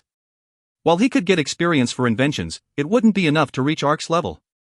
Wormer's secret in reaching level 410 was his ability to convert an entire dungeon. Wormer didn't explore and kill monsters inside dungeons like warriors. If he found a new dungeon, then he would completely explore it while being killed a few times to get updated terrain information. He would make an invention with various skills and lure the monsters to a room where they would be exterminated with the invention. Wormer generously plagued Alan using this knowledge. While Alan was capturing the 56, 57, and 58th floors, Wormer gathered the raccoons and completely reconstructed the 59th floor. That was the identity of the traps that were making Alan and the demons miserable. Thanks to that, Ark could grab Alan's ankle without fighting directly. Now, let's move on to the next place. A a rehabilitation member said in a lively voice. At that moment, Shambhala tilted his head to one side and asked, "By the way, why did we attack the demons directly just now? We didn't deal that much damage to the demons. And if we made a mistake, then we would have been surrounded by the demons. I just wanted to make Alan lose it." Ark smiled and replied, "It is because of Alan's response to the trap before. In fact, I was most worried about that method. Using weak demons as scapegoats to trigger the traps. If he checks every signpost that way, then it won't be a threat anymore. But now that I've showed Alan I can attack any time, he can't use that method." You still think of such petty tricks? It is tactics. It is a dirty tactic. Shambhala snorted and muttered. That's right. It was the reason why Ark attacked despite previously only harassing Alan through the traps. It was to show him that the danger wasn't only traps. Now that Alan confirmed Ark was here, he would have to consider it when thinking about how to move his troops. And his movements would slow because he has too many ideas. Since Alan entered the 59th floor, around 1,700 demons and Avengers had died. Before they come down to the 60th floor from the 59th, I have to reduce the troops by 3,000,4000 to ensure that we don't receive damage. Then there would be 6,000,7000 demons left. We have 2,300 troops. While a head-on confrontation is impossible, Warmer has converted the 60th floor into a last line of defense, so Dark Eden and the special attack unit should be able to deal with the demons. Ark thought while walking. Ark! A loud roar suddenly echoed through the dungeon. It was Alan using voice amplification magic. Ho, he must be quite angry at my appearance. Yes, just continue shouting. Ark chuckled as he heard Alan's voice. You cowardly fellow, show your face immediately, but. You fool, do you think I will come out just because you called? Ark scratched his neck and sneered. Master. Then he heard a familiar voice. Ark flinched and stopped walking. And he hurriedly returned to the cliff and hid his body behind a rock while looking down. Alan and the demons were gathered near the collapsed cliff. But Ark wasn't looking at Alan or the demons. In front of Alan was a bat confined in a huge birdcage with a black magnetic field around it. What the? Isn't that Rackard? That's right. The bat trapped inside the birdcage was Rackard. What is going on? Wasn't he recalled back to the Dark Earth? Ark couldn't understand what was happening. Around 18 hours ago, he had received a message that his connection to Rackard had been broken. Ark had thought that Rackard died after being captured by Alan. Yet now Rackard was locked in a cage? If Rackard didn't die, then perhaps the cage broke the connection? Ark stared at the black magnetic field around the cage. Alan, who was watching for a reaction, shouted again after a while. If you don't appear, then you will lose this bat. I will lose Rackard. Ark looked on with an astounded expression. Rackard was a summon. Unlike regular NPCs, he would be resurrected like a user. Yet here Alan was threatening to kill Ark's pet? That guy, is he crazy? What is he saying? I guess Ark had completely abandoned you. Alan murmured to Rackard after a short time passed. Then a huge figure wearing a hood approached the birdcage. When the man appeared, Rackard, who was flying about, instantly turned pale. Hick. Master. Save me. That guy is. Infector, begin. The man then lowered his hood. He had a pale white face like flour was applied to it and red eyes. The man cheered with delight after hearing Alan's command. Blood-red lips opened and revealed sharp fangs dripping with saliva. Is that a vampire? What are they trying to do? Alan's strange attitude and Rackard's reaction. Something was strange. Was there something Ark didn't know? Ark considered and quickly used Eyes of the Cat. Then he automatically used Skill Penetration and the information window appeared. Infectors, Ancient Vampire, Skill, Kin Bloodsucking. A vampire is often called the nobles of the night, with lives a few hundred times longer than humans or monsters. Among them exists the purebred vampires with lives spanning over 1,000 years that the world has now forgotten after they withdrew into seclusion. They became driven to the brink of extinction thanks to Kin Bloodsucking. Kin Bloodsucking is a vampire's secret technique and the most feared skill among all vampires. Vampires who use Kin Bloodsucking can bit and absorb the magic and very existence of their target. Despite vampires having their souls decomposed, even they can become a target. Since the vampires primarily used Kin Bloodsucking among themselves, the number of vampires rapidly reduced. The vampire lord who sensed this crisis named Kin Bloodsucking as a prohibited technique and sealed it into the darkness.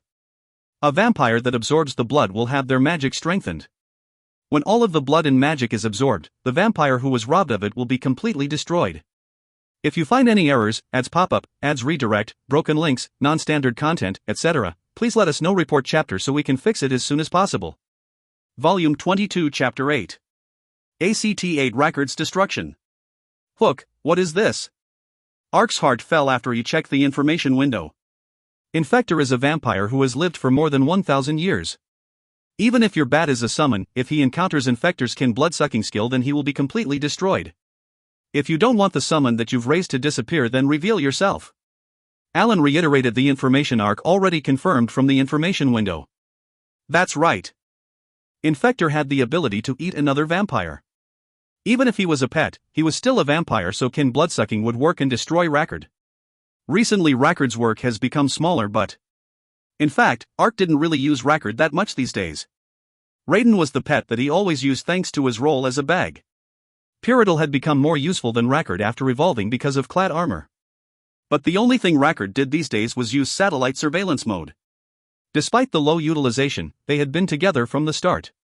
Rackard was also the only one among his 3 pets who could talk. During the time traveling alone, how much comfort had Rackard been to him? Yet now Rackard would be destroyed? It doesn't matter if Alan is aiming for my life. But Alan's goal is Dark Eden. If Dark Eden moves in order to save Rackard, then they would be wiped out. His method of stopping Alan would disappear. And it would lead to Sylvana being flooded by the Hell River. It was Rackard's life against Sylvana. In this situation he could only choose one option. No, if he thought about it calmly, then he didn't have to choose one option. Even if Ark ran out now, what guarantee was there that Alan would release Rackard? Alan was 100%, not 1000% bound to destroy Rackard. There was no way he could run out and save Rackard. He had to give up. Despite those rational words, Ark couldn't simply give up on Rackard. What is an alternative method? Ark was distressed thinking about it.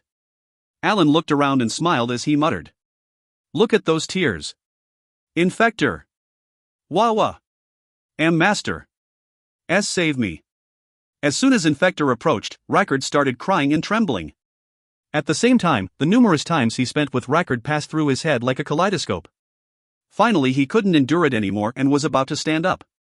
Then Infector drove his fangs into Rackard's neck. Rackard trembled and moaned. Dot. At that moment, Rackard's body blurred and changed to red crystals which were sucked into Infector's mouth. Suddenly a message window appeared in front of Arkansas.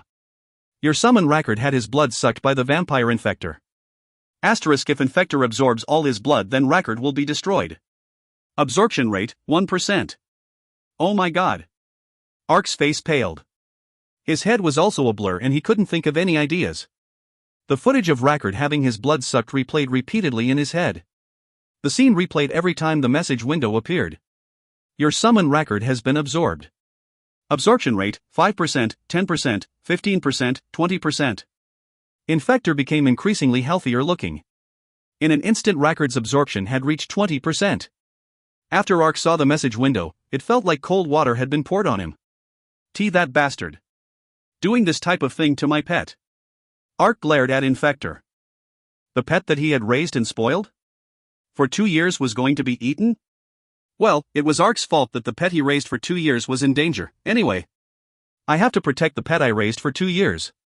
However, he was already late. Rackard had been eaten. And he wouldn't come back. Even if he ran and killed Infector right now, there was no guarantee that Rackard would be saved. Alan definitely wouldn't sit back and watch while Ark killed Infector. No, this was Alan's trap. It was that Ark wouldn't resist his anger and would come running out. If he didn't move, he would lose Rackard. If he moved to save Rackard, then he would lose Sylvana or even both. The situation was clear. But he couldn't accept it emotionally. What can I do? Wait? Come to think of it. Ark, who was torturing himself, suddenly raised his head. Despite Ark's anxieties, Rackard wasn't fully absorbed yet. That's right. Rackard wasn't fully absorbed yet. But Rackard was in Infector's stomach. Then. Summon release, Rackard. Couldn't he compel his pet to be recalled? Then Rackard would be released to the summoning port in Dark Earth.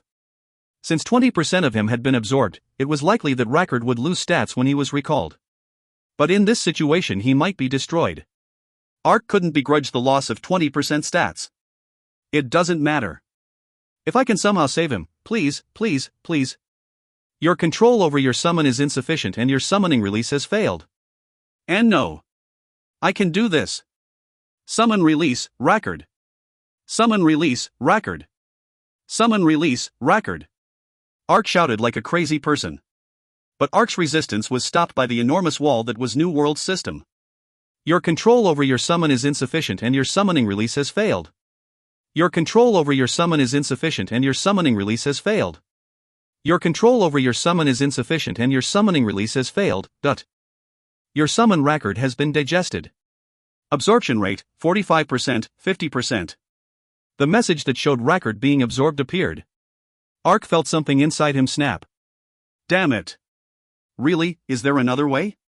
Ark feebly leaned back against the wall and muttered with a hopeless voice. Then he noticed something unusual. When he thought back to the beginning, he noticed the source of the feeling. It was the message window. Normally when his pet died it would say your summon has been recalled. The previous message came to mind. When he thought Rackard had died, the message window said the connection with your summon has been lost. Thanks to the frenzy of the battle, Ark had just accepted that Rackard was dead. This time I also made the same mistake of not reading the message window properly. His summoning wasn't released so he had thought about giving up. But when he checked the message window again, he realized it wasn't that simple. His summoning release had failed but at the beginning it said that his control was insufficient. If it was in regards to his controlling power, didn't it mean his controlling power had to become stronger than Infector in order to release the summoning? Controlling power. Ark's eyes flashed as he thought of an idea. A numerical value was applied whenever a pet was summoned. The value of the controlling power decided whether a pet would obey or not. In order to summon a higher ranking pet, a large controlling power value was needed. If it was too low then the pets would refuse the order or attack their owner. When he thought back, Ark remembered that his pets didn't really obey him in the beginning. Ark had summoned 3 pets at the same time so his controlling power had dispersed between all of them. But Ark had tamed his pets using a combination of threats, violence, and food. If I increase my controlling power then I can release the summoning. Ark turned and shouted. All summoners come forward. A few users came running at Ark's shout. They were the necromancers whose profession normally involved summons. They possessed some magic and combat power but mainly used their summons to attack. While it was a strong profession during the early stages of the game, there were various restrictions as their level increased so there were less high-leveled necromancers. Among the 500 members of the attack unit, only 7 could use summoning. However, Ark hadn't called them or a head count. He intended to borrow the equipment from the summoners. Does anybody have equipment that gives extra controlling power as a bonus? That's right. It was the reason why Ark called the summoners. The controlling power over their pets could decide the combat power. Therefore most summoners chose options that gave bonus controlling power. By raising the controlling power, the pets would follow orders more obediently and their combat power would increase. If he borrowed equipment with controlling power then he could make up for what he was lacking. I have earrings that give plus 90 controlling power. This is a necklace that gives plus 180 controlling power. The summoners handed over their equipment after hearing his explanation. There was more equipment with controlling power but they were restricted to summoners so Ark could only wear the accessories. When he wore the necklace, earrings and ring, his controlling power increased by 570. It was 1.5 times Ark's original controlling power. Summon release Raiden, summon release Purital. Ark also cancelled his summoning of Raiden and Purital to increase his controlling power. He increased his concentration to the maximum and shouted. Summon release, Rackard. Your control over your summon is insufficient and your summoning release has failed. Damn it. But the result was the same. Even though his controlling power had doubled, it couldn't surpass Infector's controlling power. Ark instantly became gloomy. Is there a way to gain more controlling power? A food which increases it. Ark muttered as he thought of various ways. Then something rose in his head. This method might not be possible but he had to try. He no longer had time to think about it. Ark immediately executed his idea. Animal King set special option, Wild Strength. At that moment, Ark's armor shone with a brilliant light. The shapes of the mare people, meow, raccoons, and wolrang emerged one after the other. Finally Wild Strength was exercised with the appearance of the white tiger. The Wild Strength skill from the Animal King set has been activated. The effect of all skills will increase by 50% for 10 minutes. However, mana consumption will increase by 100%. This was the method Ark came up with in the desperate situation. The power of all his skills had increased by 50%. His Summon Demon and Summon Release were also skills. In other words, Wild Strength would increase his Summon Release skill by 50%. Ark's controlling power was 1100. The accessories also gave him an extra 570. If 50% was applied to the 1670, then it would be 2505 controlling power. His controlling power had increased by 2.5 times. Now it is time to finish this. Damn, that stupid Rackard. I will even chase you to the depths of hell and shove food into your mouth. Summon Release, Rackard. Ark clenched his teeth firmly and glared. He had used every method possible. It was him versus New World. He had to entrust the results to New World's system. But in the next moment, something no one expected occurred. What, this strong power? Infector flinched and suddenly disappeared. Alan quickly shouted as Infector disappeared before his eyes. Jewel! I found it. They're on the cliff where they disappeared from before. Jewel, who had been tracking the flow of mana, pointed towards the cliff. Alan's eyes flashed and he ordered. As expected, you've exposed your tail. You're still hiding there? Okay. The flooded lava has hardened already. Catch those guys. Kawaa! The gargoyles flew towards the cliff first while the Avengers and demons followed. Damn, they found us. Let's move on from this place. Ark, we can think about the problem with Rackard later. Shambhala grabbed Ark and ran away. Whirariri. Inside a dark bedroom. A vortex suddenly appeared in front of a magic seal drawn in a corner. It was a pale vampire wearing black robes, Infector. Ugh, what the? Infector looked around with puzzled eyes at the unexpected place he appeared in. He looked at the magic seal emitting a shallow light and understood the situation. Summoning port. Infector frowned unpleasantly. That's right. The magic seal in the corner of the bedroom was the summoning port that Ark had registered. The summoning port was where he had registered Rackard's recall spot. In other words, Infector had flown to the corner of Sutandal where the Vampire Lord ruled Dark Earth. Only humans with more than 1000 points can surpass my controlling power. But shouldn't his pet have moved to the summoning port? That Rackard, he still had some will left? I had thought it was surprisingly easy to threaten him. Infector then looked at his bulging stomach. No matter how strong Ark's controlling power was, it wouldn't have worked if Rackard had lost all willpower. Despite Rackard's feeble state, he had responded when his master called. The vampire that was about to die tried to meet his owner's call in that urgent situation. Doesn't that mean he has a deep rapport with his owner? But that was just Infector's misunderstanding. Rackard, who was on the verge of death, had responded to Ark's urgent order. However, it was completely unrelated to mental rapport. Rackard was freaked out by Ark's threat of chasing him to the ends of hell to make him eat food. Rackard believed that Ark was really a person who would do that. Therefore Rackard had instinctively obeyed the order despite his unconscious state. That was the cause of Infector's misunderstanding. Anyway, this place is Dark Earth. That is a problem. Infector muttered as he looked around anxiously. This place was Dark Earth, a sealed-off place in Sutandal. It was over 1,000 kilometers away from Sylvana. It would be difficult to get back. However, Infector wasn't worried about returning. The problem was this was the land of the vampires where the Vampire Lord ruled. If I'm found by the Vampire Lord, then I'll become extinct. I have to escape before they get here. Infector hurriedly rushed to exit the bedroom with a fearful look. Suddenly the bedroom warped and there was a wave of enormous energy. The strong energy indicated the presence of spatial movement magic. Infector, who was running to the door, hurriedly hid behind the bed. Shit. Isn't this wave of energy only produced by spatial movement? If the magic is this strong. Lord. The Vampire Lord? It can't be. Encountering the Lord in a place like this. Fear filled Infector's face as he thought about the Vampire Lord. At the same time, someone appeared from the warped space. Wearing a black hood with complicated designs carved on it, a fluttering cloak with a dark aura around it and huge black wings which emitted a feeling of oppression. It was a vampire with an intense presence. The vampire looked around the area doubtfully. Strange. The magic I sensed that was produced in this area. That guy is... Infector's eyes widened as watched from behind the bed. The vampire who appeared in the room wasn't the vampire lord he was concerned about. It was the vampire referee that appeared when Rackard defeated Caracal. The reason that the vampire referee showed up here was because of Infector.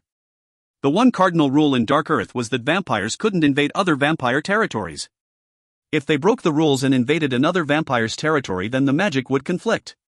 And the vampire referee was the highest-ranked vampire who was in charge of monitoring other vampires. He had sensed the collision of magic and had used spatial magic to check the situation. The vampire referee.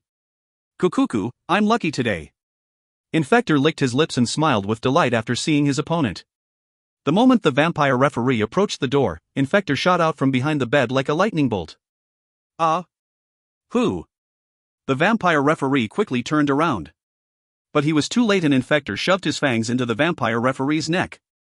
The vampire referee burst out with confusion as the fangs touched his neck. This is... How dare this person? Cuckoo. It's been a while, Tarosu. Hook. This voice is... Infector. Has it been a few hundred years? It is good to see you again.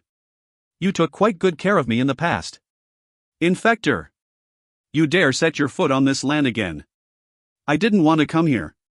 Infector murmured as he inserted his fangs in deeper. But it's not bad. I got to taste your blood because I came here. Have you been sucking up to the Lord while I was gone? For a lowly vampire like you to become the referee. Or has the Lord already grown old? Well, that's good. I'll also have to eat the Lord sometime. Just like I promised a long time ago. You dare to say the Lord's name. The vampire referee Tarosu shook with fury. But that was just his emotion. Tarosu actually couldn't move even one finger. Tarosu belatedly realized the situation he was in. This spell, kin blood-sucking. Cuckoo, do you understand now? But it's too late. Infector smiled while giving off the smell of blood. Tarosu moaned as he blurred and changed to blood crystals that were absorbed by Infector. Infector withdrew and wiped at the blood flowing from his mouth. An intense light started emitting from the summoning port in the corner of the bedroom. Infector smiled at the light and muttered. Ho, it seems like I don't have to worry about going back. Infector then entered the light coming from the summoning port. Hyung Nims, move over there and lure the demons. When a crossroad appeared, Ark ran to one side with 300 soldiers and shouted. Jack Tung quickly nodded and gave the order. Understood. Dongchi, Bulkun, Taza, take 100 troops and lure the demons to the traps at D15, 16, and 17. We will also take 100 people and lure the remaining monsters to C6, 7, 8, and 9. Okay, meet at the 59th floor when the situation is cleaned up. Therefore the rehabilitation members split to the left and right with the demons following. Fire immediately spouted as the demons entered the road that the rehabilitation members ran through. Once again, Wormer and the raccoons had created many traps. Immediately after Infector disappeared, Alan had mobilized the demons and the Avengers to attack Ark's troops. Thus Ark instantly withdrew from the cliff. Despite having the terrain advantage, they wouldn't be able to face that many monsters with only 500. So they used the terrain and traps laid out on the 59th floor to escape the pursuing demons. Now Ark hid in a suitable place and entrusted the demons to the rehabilitation members. He had no time to be playing tag with the demons. Infector was definitely moved to Dark Earth. Ark muttered as he bit his lip. The reason Ark had cancelled the summoning was a desperate measure to save Rackard from Infector. If they flew off together, then nothing had changed. Whether it was the secret dungeon or Dark Earth, Rackard would still end up being digested. But, Ark once again had another idea. He had succeeded in his goal of sending Rackard back to Dark Earth, but Infector had also gone alone. Then what if he tried to summon Rackard again? I might be able to find a way to summon Rackard from Infector. It was the reason Ark had the rehabilitation members lure the demons away. It was in order to get Rackard away from Infector without the demons interfering. After a while, Ark's group arrived at an underground square surrounded by high cliffs on all sides. Okay. I will start the summoning. Everybody be prepared to attack. Summon demon, Rackard. Ark summoned Rackard in the underground square. Then Infector appeared on one side near Arkansas. Che, this has become troublesome. Infector frowned as he saw the 300 troops surrounding him. Then Ark raised his sword and used advanced intimidation to shout. Infector, vomit out Rackard. Cuckoo, intimidation? Do you think a trick like that will work on a vampire? It is impossible. I am a vampire who has lived for more than 1,000 years. Infector then shouted. Blood arrows. Chwa chwa chwa chwa chwa chwa. Dozens of arrows shot in all directions from the hem of his robes. The warriors hurriedly raised their shields as the arrows flew. Then Infector revealed huge black wings and flew into the sky. Ha ha ha. You fools, did you think you were the first ones who thought about surrounding me? I'll drink all of your blood in the near future. Blood arrows. Infector shot blood arrows while flying in the air. If he flew beyond the cliff, then he would escape to where the demons were. But Ark just sneered and muttered. Bah, you still don't know your situation. Summon release, Rackard. Summon demon, Rackard. Ugh. W what? Damn it. Infector, who was just about to fly beyond the cliff, cursed as he disappeared. And he once again appeared in front of Arkansas. That's right. This was a situation Infector couldn't avoid because Rackard still hadn't been fully digested. As long as Rackard was inside Infector, Ark could freely release and summon him again. Ark's controlling power had already surpassed Infector's, so there was nothing Infector could do. But as Rackard's absorption rate increases, Infector's controlling power would become higher. And soon I won't be able to freely summon him. Archer units, chain shot attack. The archers at the rear of the troops took out some portable cannon. It was the cannons that the raccoon clans used. After the raccoons worked on reconstructing the 59th floor, they also supplied the troops. However, the cannons were originally the weapon of the raccoons. Archers who were used to ranged weapons such as bows wouldn't be able to exert the full power of the cannons. However, Ark had them carry the cannons because of the effect of the special bullets. Special bullet, artillery. A special bullet that the Raccoon clan created after many years of research. Just like the name, it is a bullet produced for a special purpose. They are special bullets that give blunt damage to the enemy and stun them, bullets which shocked an enemy, tied up an enemy, caused slowness, made the enemy unable to fly, penetrate the enemy's defense, etc. And it is possible to convert to such special bullets according to the circumstances. Ark and Shambhala attacked Infector like a storm from the left and right. Infector's health quickly drained thanks to the combined attacks of the warriors, priests, Ark and Shambhala. Quaya hack. These lowly fellows. But a level 500 boss wasn't an insignificant opponent. Despite the pouring attacks and magic, Infector managed to complete a spell. Blood of the Great King. Confusion. A red flash occurred in Infector's eyes. It was the special skill of a high-ranking Infector, Confusion. Although the magic didn't do any damage, it was a really troublesome spell. Most warriors brandishing a shield made dim expressions and turned with a pleasant smile. Then they spat on the floor like they had rabies and attacked the priests. Damn, those fools.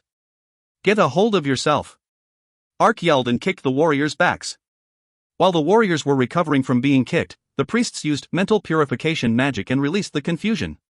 But the number of priests was lacking compared to the warriors, and spells were hard to chant when they were being attacked. While the warriors were attacking the priests, Infector had started to chant his confusion spell again. Blood of the Great King. You're praying too much. At that moment, Ark took out a black meat from his bag and threw it. Hell bomb. A special food made using creative cooking. It is created by combining hot peppers, vinegar, rotten meat, horseradish, etc. An extremely bad smell which goes beyond human limits is drifting from this dish.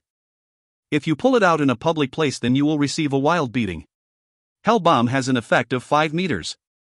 It was hell bomb created using creative cooking. When hit by the hell bomb, Infector immediately shrieked. Quack. What is this? Eyes and nose, they're burning.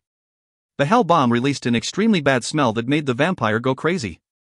The impact was the same as a gas grenade as Infector rolled along the ground while grabbing his nose. It was the same for the warriors. The soldiers who were confused also screamed at the bad smell and rolled across the ground. Now, priests, use your holy magic. Holy. The priests avoided the bad smell and unleashed their holy magic. Infector tried to run away many times, but the archers shot chains at him and forced him to the ground. Meanwhile, the effect of hell bomb had disappeared. The warriors that escaped from the effect of confusion surrounded Infector and attacked. When that situation repeated a few times, Infector became deeply bruised. There were no breaks in the attacks and Infector soon fell into a critical condition. Shambhala. Okay. Chain, chain, chain. Shambhala ran towards Infector after hearing Ark's words. At the same time, dozens of chains tied around Infector. Chain was the exclusive skill of the God Killer that was only available after the enemy fell into a critical condition. Ark stepped on the neck of the tied-up infector with his foot. If you find any errors, ads pop up, ads redirect, broken links, non-standard content, etc., please let us know. Report chapter so we can fix it as soon as possible. Volume 22 Chapter 9.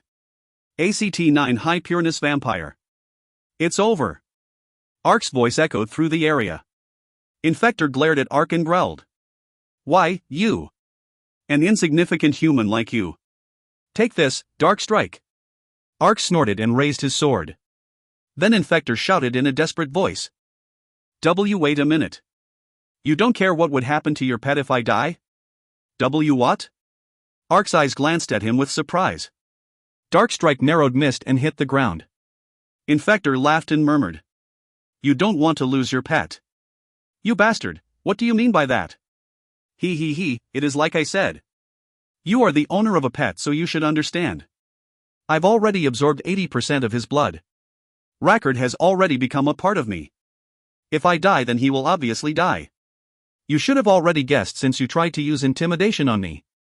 Hoo, you wouldn't want to lose the loyal pet that still responded to its owner's commands while being absorbed, do you? Ark's eyes shook after hearing Infector's words. After thinking for a moment, Ark pressed his foot harder against Infector's neck and said, Vomit out Rackard immediately. Infector immediately closed his mouth. And his eyeballs rolled before he giggled and said, Coo. Okay. No matter how good the food is, it is no use if I die. If you really want the bat back, then I will return him. But I have some conditions. Release me. And move all the soldiers to the rear. I will release that fellow as soon as my safety is secured. Do you think I'm naive enough to believe something like that? It is your choice whether to believe it or not. Infector replied with a vile smile. Ark was completely at a loss from Infector's relaxed attitude. In fact, that was the part that caught in Ark's mind while he was fighting. He had been worried that Rackard would be destroyed along with Rackard. Of course, there was a chance that wouldn't happen. However, he couldn't risk Rackard's life on a gamble. He also couldn't give in to Infector's request. If I save Infector, then he will spare Rackard. But Ark specialized in dirty tricks. He wasn't naive enough to believe that Infector would do what he promised. The problem is I don't know whether that guy is telling the truth or not. Will Rackard really die along with him? If I figure that, how then I would know how to respond. Ark was conflicted about what to do. Then he suddenly heard someone's voice in his head. Don't be fooled, foreigner. What the? Ark looked around with bewilderment after hearing the voice. I am the vampire referee appointed by the great vampire lord of Dark Earth. Vampire referee? Ark thought aloud, causing Infector to flinch and angrily shout. Vampire referee? Torosu? That bastard. You're still conscious. How do you know the vampire referee? Ark asked and kicked Infector a few times. There was a long sigh and the voice of the vampire referee was heard again. It's shameful to admit this, but I was absorbed by Infector after he came to Dark Earth. I was able to apply a shield so that I wouldn't lose consciousness while I was being absorbed. And Infector is weakened so I can talk to you. The vampire referee was eaten during the short time Infector was sent to Dark Earth? Ark looked at Infector with amazed eyes. And he realized why he thought Infector had changed after flying to Dark Earth. Before Infector had been sent away to Dark Earth, he had already absorbed 50% of Rackard in 10 minutes. But those message windows never appeared again after he was sent to Dark Earth. Infector said Rackard is still alive in his stomach. Nevertheless, the absorption has stopped. There must be a reason why. Ark had thought about the reason while fighting. However, he figured out the real reason after hearing the vampire referee's words. He had stopped absorbing Rackard in order to absorb Torosu. If that is true, then I'm lucky because of Torosu. It was thanks to him that Rackard's absorption was stopped. By the way, why did you tell me not to be fooled? After I entered Infector's body, I became aware that Rackard was also eaten. Infector used the kin blood-sucking skill which had been sealed by the vampire lord for a long time. Once Infector has swallowed a soul using kin blood-sucking, he cannot vomit it out again. What? Ark felt his heart drop at the Torosu's words. In the end, there was no way to stop Rackard's extinction? Torosu had just reconfirmed the fact that Rackard wouldn't survive. My demise was inevitable from the moment I was eaten. Now that I know the relationship between you and Rackard, I have no choice. Now, foreigner who has succeeded Hero Mabin's will. There is no time to hesitate. Strike down with your sword. Won't you die as well? There is a reason I've maintained the protective shield despite not being afraid of death. It isn't because I wasn't willing to lose my willpower after being absorbed by that guy. Instead of being killed by Master's enemy, I would rather die with honor. Moreover, I want to help the person who has inherited Master's will. The person who has inherited your Master's will? That's right. I am Hero Mabon's summon. Tutu Tudung. Taroso really said unbelievable words in this absurd situation. Ark stared with a dumbfounded expression as Tarosa's explanation came out of nowhere. A long time ago, I was just a low-ranking vampire sucking on the blood of travelers. Then I was seized while attempting to eat one of the travelers. I thought it was all over then. But he didn't kill me. On the contrary, he actually made me one of his summons. He later became one of the 7 heroes and was called Hero Mabon. Ark recalled a previous event that he experienced in Dark Earth. The first time Ark had met Tarosu, he had spoken Hero Mabon's name with a subtle longing. He didn't know why at the time, but if Tarosu was Hero Mabon's pet, then it was understandable. He had spent hundreds of years longing for his master who disappeared. By the way, what did you mean by your master's enemy? Ark wondered, and the vampire referee recalled the past. The reason Hero Mabon entered the land of the vampires was to meet with the vampire lord to request that he cut off relations with the Dark Lord. According to Tarosu, the vampires had belonged to the forces of darkness in the early days of the Dark Century. And Hero Mabon had gone alone to convince the vampire lord. The vampire lord admired Hero Mabon's courage for visiting alone and met for a week to seriously discuss it. It was at this point that Infector appeared. Infector was the vampire referee at the time. He had tricked the vampire lord and had a secret deal with the Dark Lord. During the meetings to convince the vampire lord to withdraw from the forces of darkness, Infector secretly snuck into Hero Mabon's room. However, Hero Mabon already knew about the relationship between Infector and the Dark Lord. Thanks to Hero Mabon making preparations beforehand, Infector was caught and trapped in a dungeon after incurring the vampire lord's rage. But Infector escaped from the prison not long after that. Up until that moment, the Lord hadn't known. The Dark Lord had trained Infector in the ancient art of kin bloodsucking. Infector used kin bloodsucking to steal the souls of countless vampires while escaping to the dark forces. The vampire lord broke off all relations with the Dark Lord after that event. And while Hero Mabon and the other heroes were fighting the Dark Lord, Tarosu had killed Infector. But he was a stubborn villain. He was once again restored with the power of the Black Obelisks. It was the tangled history between Hero Mabon and the vampire clan. Ark had accidentally discovered one of the hidden secrets of New World. But that history was useless to Arkansas. The only thing that mattered to Ark was Rackard, who he had raised for 2 years. Is there really no way to save Rackard? No. That is the fearful part about kin bloodsucking. Once Rackard was absorbed, he became a part of that guy. If he receives damage, then we receive damage. Killing that body would be no different from killing Rackard. Cuckoo, what did he say? Did he say there was a way? The sarcastic words fell from Infector's mouth at that moment. I guess I can't deceive you anymore. Rackard and that referee have been perfectly integrated into my body. Those guys and I am the same vampire. Since we are linked, if I receive damage, then they will also receive damage. This bastard. Ark was about to angrily kick Infector again. Then something rose in Ark's head. Wait, they have no choice but to receive the same damage as Infector? Infector was clamoring because he was fully aware there was no way to save Rackard. However, his words actually gave him a hint about saving Rackard. If I consider Tarosu and Infector's words, then there might be a way to rescue Rackard. I don't know if it will succeed or fail, but it is my best option. But the problem won't go away even if I'm successful. Ark's thoughts spun furiously in his head. Tarosunim, what kind of situation is Rackard in now? Rackard is close to being fully absorbed by Infector. It will take approximately 1 more minute until he is fully absorbed by Infector. Even if I spread my shield to him, he will only survive for another 10 minutes. Infector will become many times stronger once we are fully absorbed. This is the only chance to kill him. This was the problem that Ark was worried about. A considerable amount of time had passed since Rackard was eaten and sent back to Dark Earth, and now his absorption rate was at 90%. Ark had thought the method of saving Rackard was to separate him from Infector's body. It was impossible to save Rackard's stats when he had already been absorbed this much. In other words, if the level 350 Rackard was 90% absorbed, then it meant Rackard's stats would become equivalent to level 35. Still, if there is a way, then I have to save him. Even if he saved Rackard, he could no longer be useful as a summon. But... Tarosanim, please listen to my words from now on and tell me whether it is possible or not. Ark organized his thoughts before talking again. And he explained the idea he had a while ago. Taroso considered before replying in an affirmative voice. It is possible. But... that's okay. I have a way to save Rackard and referee Nim inside Infector's body. What? Is that true? Yes, but to be exact, I can't save both of you. Both of us? That's right. I also considered it after hearing the question you asked me. Are you asking me to sacrifice myself for Rackard? I'm really sorry. But I can truly only save one person. And if I have to pick there, the choice is obvious. Ark replied in a firm voice. Tarosu replied after a moment of silence. Ha ha ha ha. You don't care about anyone aside from your pet? No, you don't have to go that far.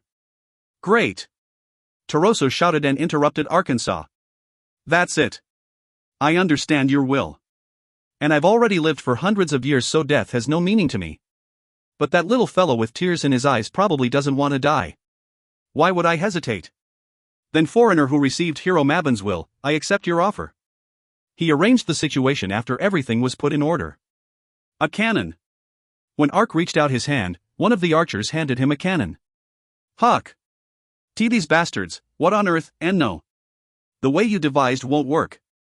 Are you really going to destroy the pet you raised? Those words. You'll fail. Shut up. Infector guessed the situation after listening to Ark and Tarosa's conversation, so he started struggling and screaming. However, Ark already made up his mind and changed the special bullet with no hesitation. The cannon was loaded with the special bullets containing holy water.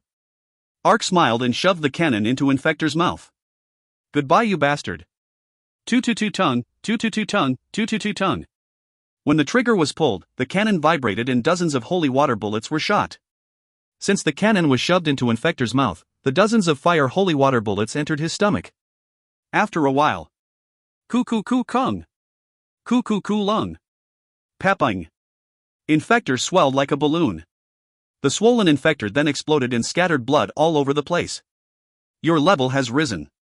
Your level has risen. Your level has risen. He was relatively easy to handle, but Infector was still a level 500 boss. After Infector's stomach burst and he blew up like a balloon, the attack group instantly gained 7 levels. As a bonus, he discovered the blood-covered necklace lying on the ground. Infector's blood gem, unique. Item type, necklace. Durability, 53/60. Weight, 30. User restriction, level 450 and more. This necklace contains Infector's ability. A long time ago, Infector betrayed the Vampire Lord in order to obtain the power Kin Bloodsucking. And part of his power was trapped into the necklace to strengthen Kin Bloodsucking. Option, controlling power plus 200, intelligence plus 30. Special option, Kin Bloodsucking. Then the wearer of the necklace kills someone of the same race, human, elf, etc., a part of their ability will be absorbed. When this ability is absorbed, you can randomly absorb 3% of strength, agility, stamina, wisdom, intelligence, or luck. But the absorbed ability is only applied for 1 hour. Mana consumption, 1000. Cooldown time, 1 hour. A unique necklace. Ark's eyes brightened as he picked up the necklace and read the information window. However, Infector's loot wasn't as good as expected. While the special option Kin Bloodsucking was quite threatening, it was ultimately an item that didn't have a lot of merit. If he used the skill and killed the enemy, then he would be able to absorb 3% of the abilities. However, these stats were only applied for 1 hour. And the cooldown time was 1 hour. That meant Kin Bloodsucking was a skill that could be repeatedly used. Well, it will be good against boss monsters with absurdly high levels and stats, but like its name, Kin Bloodsucking could only be used on those of the same race. In the end, Ark could only use it on humans, and most users had an average level of 300-350. Even if he used Kin Bloodsucking, he would only be able to raise it around 3-1 levels. It didn't feel like it was worth consuming 1000 mana just for those kind of stats. Yet the intelligence plus 30 is better than Adelaine's necklace. If I decide to sell it later, then the plus 200 controlling power will make it popular among summoners. Ark judged after looking at the necklace. In fact, Ark wasn't concerned about the necklace right now. Rackard? What is happening with him? Ark searched through the fragments of Infector scattered everywhere. Then something started wriggling underneath a piece of skin from the stomach. At first something seemed to rise in the blood. Then the scattered blood started moving and joined together into one large lump. And it changed into the form of a person? Rackard! Ark shouted as he confirmed the form of the lump. That's right. The blood was clotting together to form Rackard. That is definitely Rackard. As I expected. Ark shouted with glee. His method to separate Rackard from Infector worked. It was actually Infector who told Ark the method to save Rackard. If Infector was damaged, then Rackard would have no choice but to receive the damage as well. The moment he heard those words, Ark had recalled Rackard's duel with Caracal. At that time, Ark had used crosses and garlic to attack from the outside. Therefore Rackard was able to defeat Caracal and evolve despite not fighting properly. This was because Rackard wasn't affected by light, garlic, or crosses. It was because of Rackard's existence. He wasn't originally a vampire but a bat who had learnt the power of a vampire. Therefore he had the power of a vampire but he didn't gain its weaknesses. Well, he couldn't fly around in the middle of the day without being harmed, but that was another story. It was to the extent that Rackard could wash his face and brush his teeth with holy water. That's right. Holy water. It was why Arx had shot holy water into Infector's body. If the holy water bullets exploded in his stomach, then Infector would receive enormous damage. However, it was just simple water to Rackard. It was the same even when Rackard gained the same properties as Infector. So Ark's liquid damage had no effect on Rackard. However, there was one problem with that method. The problem is that his stats have already been absorbed by Infector. That's right. If he forcibly separated Rackard, then there would be no way to regain those stats. So Ark had negotiated with Tarosu before he made Infector die from the explosion. Tarosu was originally a vampire. If the holy water bullets were fired, then Tarosu would die along with Infector. But what if Tarosu fused with Rackard? Ark had already seen Rackard absorb Caracal's blood in Dark Earth. Kin bloodsucking was a skill which allowed the vampire to absorb the abilities of the same species. While Rackard was being absorbed using kin bloodsucking, Tarosu had also been absorbed. Since both Rackard and Tarosu's blood was being absorbed, there was a possibility of their blood fusing together. Thanks to fusing with Rackard's blood, Tarosu was able to survive the influence of the holy water. Infector absorbed quite a bit of the referee's stats, but he is still an elite-level monster.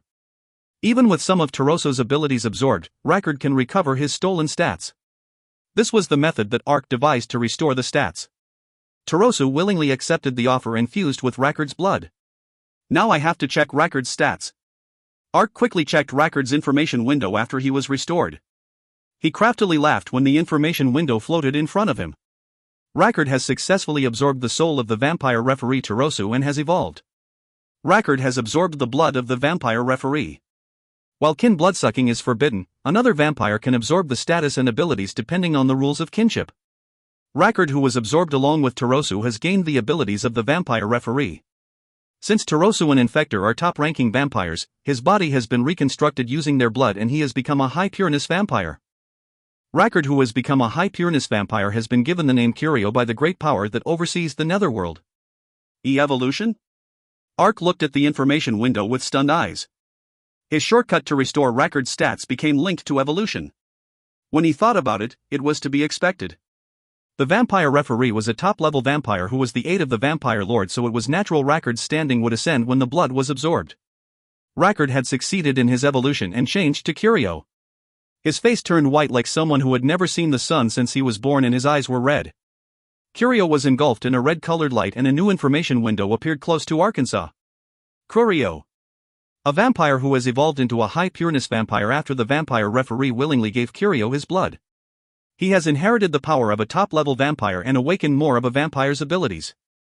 However, a high-pureness vampire has a fatal weakness to light. He cannot turn himself into a vampire in the daytime. When receiving direct sunlight, he will receive 30 damage per second and his stats will decrease by 50%. However, dungeons are an exception. In addition, his resistance to the dark attribute will increase by 100% while his resistance to the light attribute will decrease by 100%. Race demonic alignment dark. Ranking middle class. Health 2820, plus 150, loyalty 450, plus 20. Strength 173, plus 40, agility 155, plus 60. Stamina 399, plus 40, wisdom 88, plus 30. Intelligence 255, plus 80, luck 63, plus 20. Asterisk the attack power of Lancel's sword has increased by 12 and the durability has increased by 90. Asterisk the skill slots of bloodsucking has increased to 3. Asterisk the confusion effect has been added to the bloodsucking skill. Asterisk you have learnt the blood storm skill. Confusion bloodsucking secondary effect, beginner, species characteristics Curio's special skill. When using the bloodsucking skill on a weak enemy, there is a 50% chance of a confusion effect being applied to the enemy. Thanks to confusion, Curio can control the monsters for 30 minutes. Bloodstorm, beginner, species characteristics. A strong destruction power is present in the blood of a vampire. Bloodstorm scatters the blood of a vampire around like a storm and will deal strong damage to enemies within the area. All enemies within the area will receive 50-70 with each hit. The amount inflicted on the enemy is proportional to the amount of blood Curio has. However, the vampire's stats will fall by 50% until he manages to recover the blood lost. In addition, it can only be used in the darkness and can't be overlapped with blood lane. All enemies within a 50-meter area will be damaged.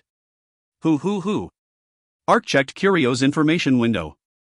Then Curio suddenly burst out laughing. And he rocked back and forth while laughing. Haha, I am now a top-level vampire of pure blood. While Curio was speaking with an elated voice. Ark Nim. One of the soldiers came running from the rear and shouted with panting. It is important. The last line of defense on the 59th floor has just been pierced. What? What about the rehabilitation Hyung Nim's troops? They've been wiped out. Damn it. Ark and the other soldiers ran off. Curio was left alone until he transformed into a bat and followed. Hey, look, I just evolved. Hey, master, let's go together. To be continued. If you find any errors, ads pop-up, ads redirect, broken links, non-standard content, etc., please let us know. Report chapter so we can fix it as soon as possible. Volume 23 Chapter 1. ACT-1 Hell Doors Defensive War. Hook, damn it. Ark bit his lip and sighed. After entering the secret dungeon using the quantum machine, Ark had developed a plan to handle the present circumstances. He used Wormer, who renovated the 59th floor, to delay Alan and the demons while the Nagaran allied forces recaptured Sylvana. Of course, holding out against the 10,000 demons and Avenger Guild for a few days wasn't easy with such a small number of troops. However, the special attack unit used the complicated terrain of the 59th floor and the traps to conduct guerrilla warfare. Ark thought utilizing those methods would be enough. Meanwhile, Nagaran's allied forces will conquer Sylvana and enter the secret dungeon. Presently all the monsters in the secret dungeon are gone thanks to Alan and the demons. Furthermore, there is no reason for Justice Manajushi to get lost when he has grasped the terrain perfectly. They could advance all the way to the 60th floor in one day. I just have to somehow hold the 60th floor until then. If the combined forces reached the 60th floor, then the situation would end. That was Ark's plan and it was proceeding as planned. However, an unexpected problem had occurred. Right. How about it? Don't I look different from before? A proud voice was heard from nearby. It was Curio leaning against a nearby stone wall with an arrogant posture. He was showing off his form to Raiden and Pyridal. Of course I look different. It is natural that I'm different. You guys might not know, but I am different from yesterday. I am High Pureness Vampire. Do you know what that means? Tadadadak, clack clack? Sack. I'm not an ordinary summon like you anymore. Curio spat into his hand and ran it through his bangs. Well, I have a right to act like this. Like I said just now, my social status and face has improved, so you should respect me a bit more. Because I am a High Pureness Vampire. Yes, a High Pureness Vampire. Doesn't that word feel good? I brought it up in conversation, but... Don't go overboard, eh? What do you mean? Are my words wrong? Curio pouted with discontent at Ark's sharp words. After looking at Curio, his irritation rose from 100% to 120%. Damn, my plan was useless. Because of this guy. That's right. The problem that occurred in Ark's plan was this bat. Ark had cancelled all his plans for Alan after Curio became absorbed by Infector. In order to rescue Curio, he had split up the rehabilitation troops. This led him to lose 200 members and for Alan to reach the 60th floor quicker than expected. All his plans had perished because of one bat. Despite that, Curio couldn't grasp the atmosphere and continued bragging. His nature is still the same.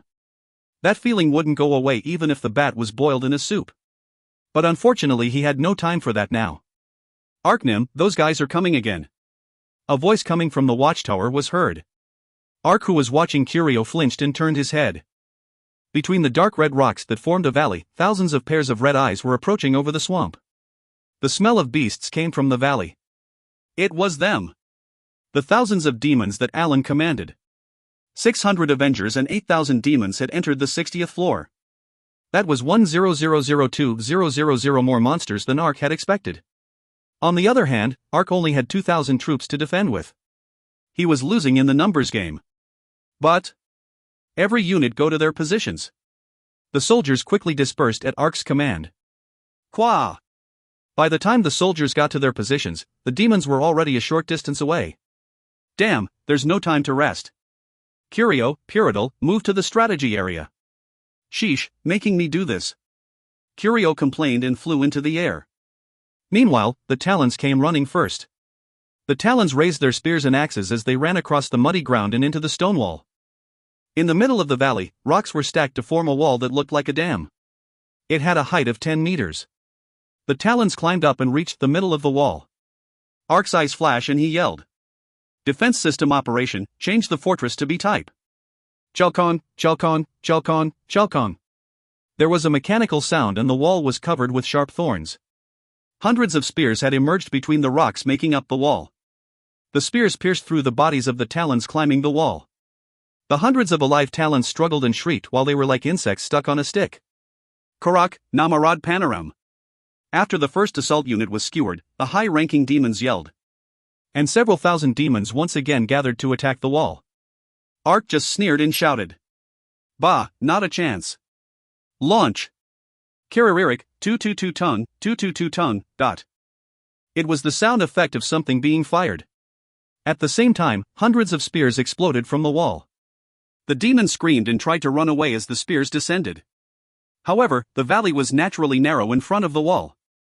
There was no space to hide. The demons sunk into the swamp as the spears plunged into their bodies. This is the castle that I erected. There is no place for them to hide. Continue your attacks. I understand. Engineers keep on loading the catapults. The voice of the unit commanders was audible throughout the place. The raccoons scurried all around the walls and loaded several equipment.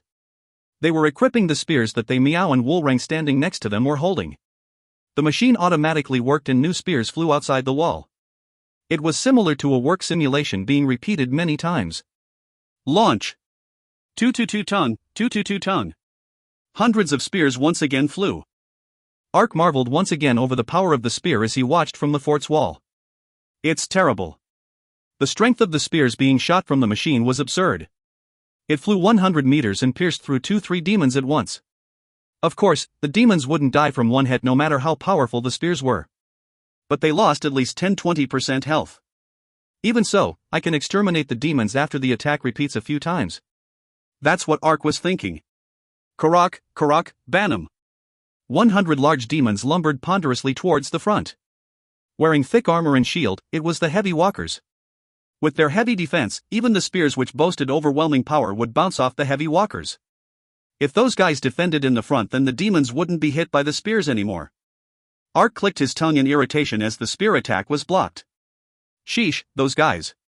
But the spear attack is just the beginning. Now, it is time to clean the water. Open the floodgates. Ark tapped his finger and shouted. One part of the wall opened and huge amounts of water was poured out. Since the 60th floor of the abyss consisted primarily of deep swamps. But if the water was drained away, then it would just be a muddy ground. That was why Ark built the fort in the middle of the valley like a dam and the water was collected. Of course, he didn't make that function just for fun. Ku kwa kwa kwa kwa, ku kwa kwa kwa kwa. The water poured out of the floodgates in a rough, rapid stream. And it swallowed up the valley like an angry beast. The demons were naturally swept away by such a rapid torrent of water. But Ark wasn't satisfied with just that. Chain attack, water grinder movement.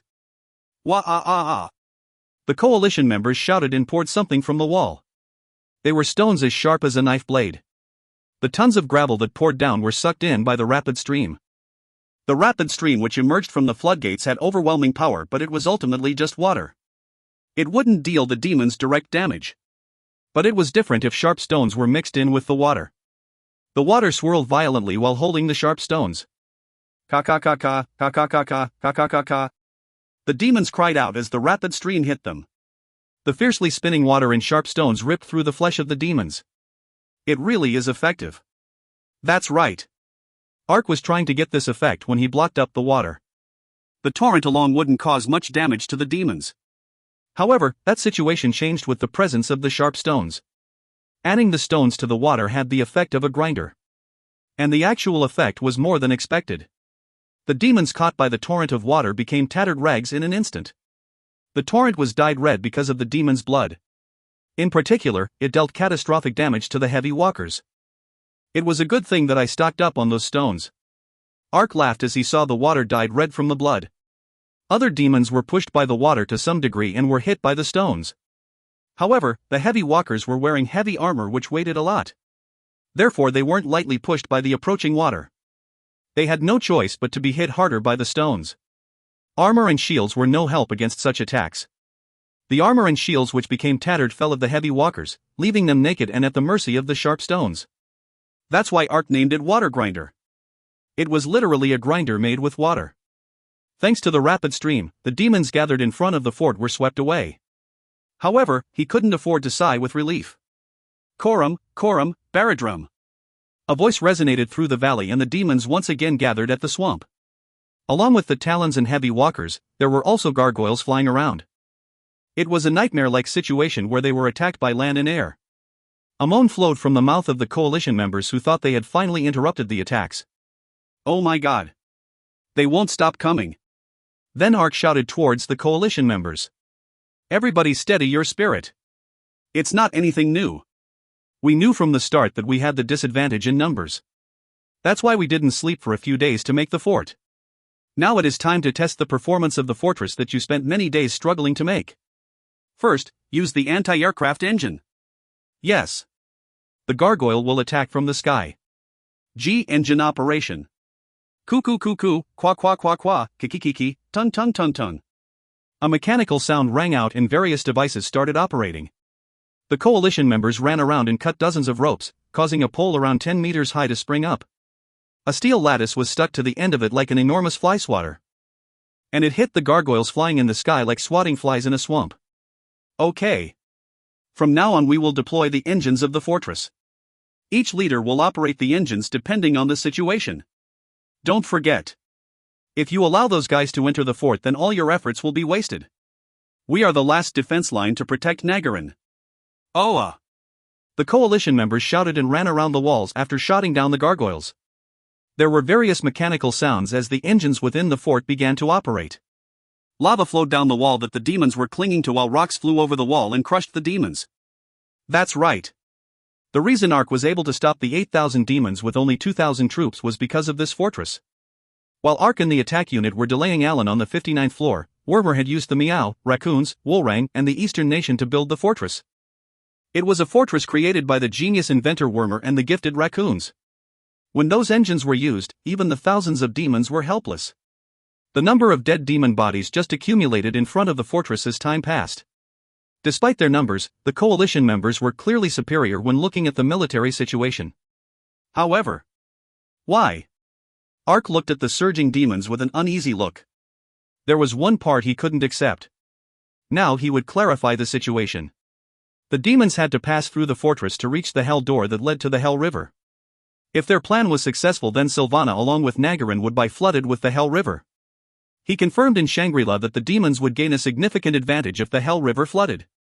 In fact, this part was very subtle. The records in Shangri-La didn't tell him the advantages the demons would get in detail. But there is no doubt that it would have a devastating impact on the demonic war. Ark was convinced of that. At first, Ark had simply regarded this event as Alan's revenge. But he changed his mind after talking with the rehabilitation members before gathering the Allied forces. It was clear that this event was aimed towards global exos by Alan and some villains. It wasn't different from an attack on a big business. And depending on the results, Alan could either be a criminal or a tycoon. Alan wasn't just moving with the intention of getting revenge on Arkansas. The Red Man is clearly acting behind Alan. That's right. The Red Man. When looking at the context so far, there was no doubt that he was the one pulling the strings. He was a user causing problems to a big business on an international scale. Ark couldn't fathom how he came up with the idea. But considering the astronomical amount of money Global Exos poured into the online game, the person must have huge funds and exceptional organizational skills. Depending on the outcome of this event, hundreds of billions of won could be moved by an international criminal organization. If Alan was connected with such an organization, then he could move selfishly. This means the incident with Sylvana is the result of a long plan.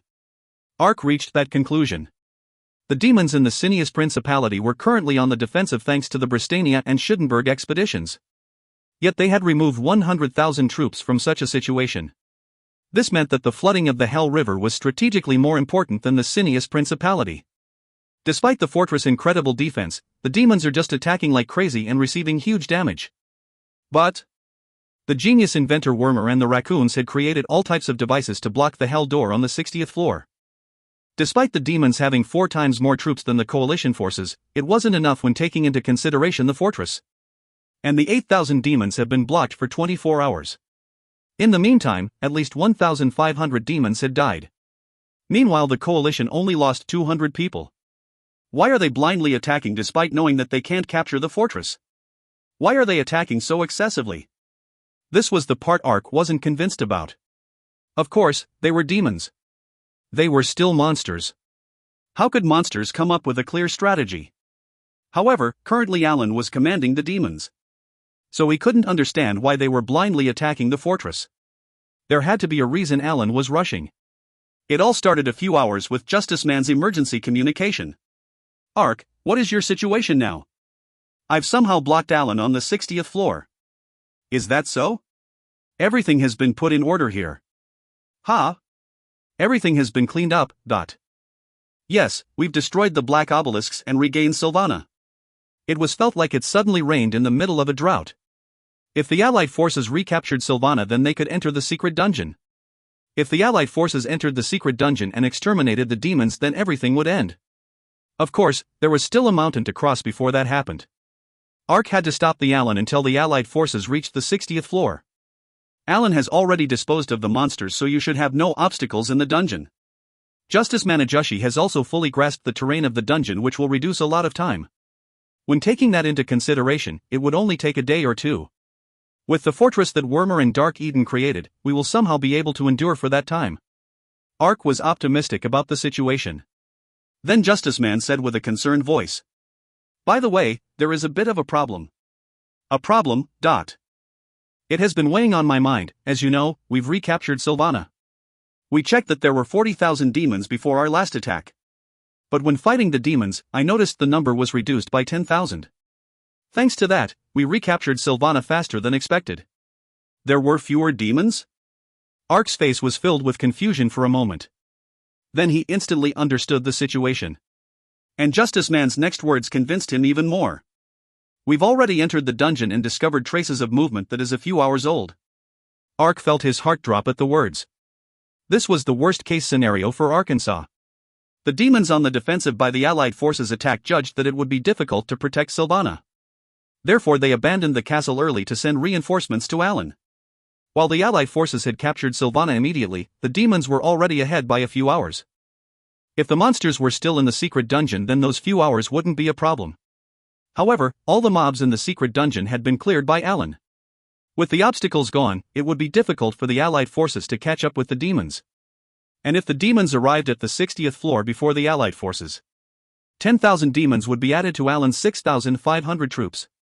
While the Allied forces would arrive a few hours later, Ark's group currently only had 1,800 people.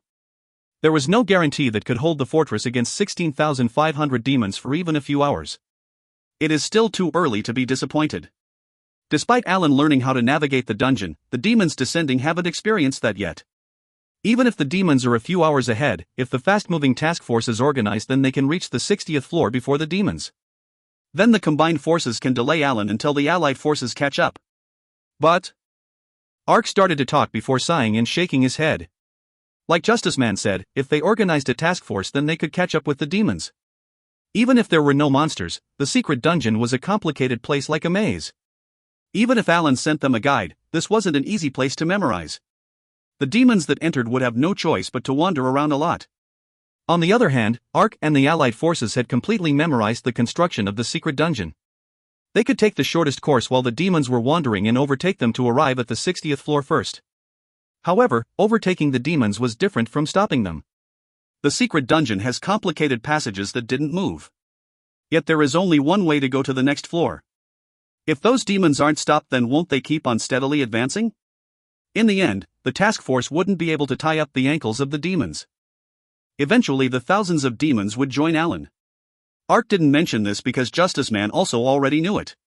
None of the dirty tricks or schemes he tried to think about would work. Damn, do we just have to sit here and watch as it happens? Shambhala muttered in an annoyed voice after he was told the contents of the communication. Ark thought about something and shook his head. No, the situation is not that bad. What? I told you. The task force can catch up with the demon reinforcements. But isn't there any way for the task force to stop the demons? That's right. It means that every time the task force catches up, there will reduce the number of reinforcements.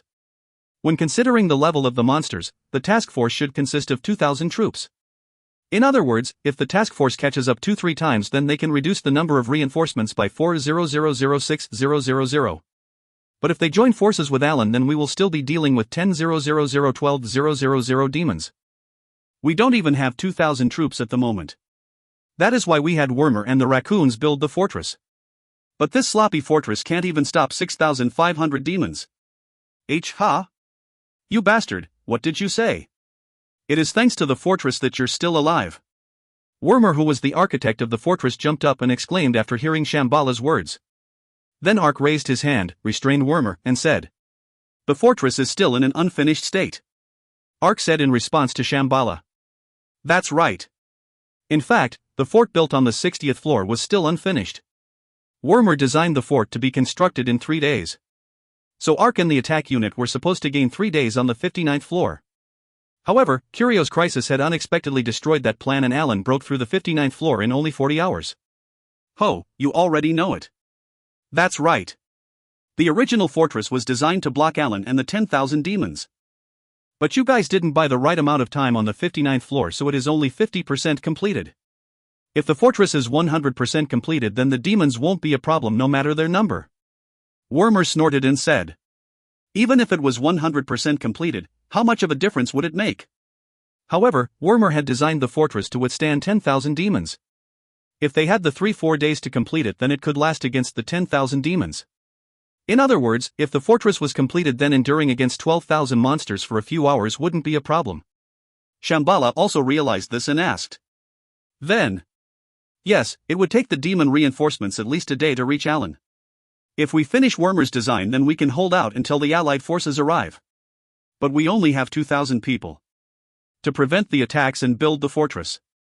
Shambhala muttered skeptically until he trailed off as he realized something.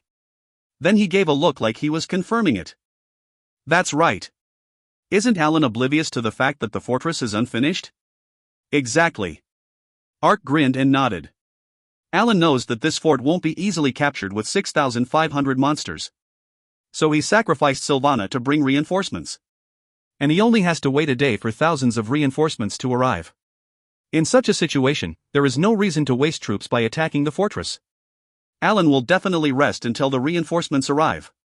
In other words, we have at least a day." This was the only solution Ark came up with. No, it was an analysis of the situation rather than an idea he conceived. In the meantime, if all forces work on it, then we can increase the fort's completion rate to 80%. It should be enough to endure the attack from the reinforcements for 2-3 hours until the Allied forces arrive. If it is 80% completed, then the fortress can last against 10,000 monsters. No, we have to use every possible method to make it endure. Of course, Wormer exclaimed while touching his chest. So Ark's troops started the fortress construction without any breaks.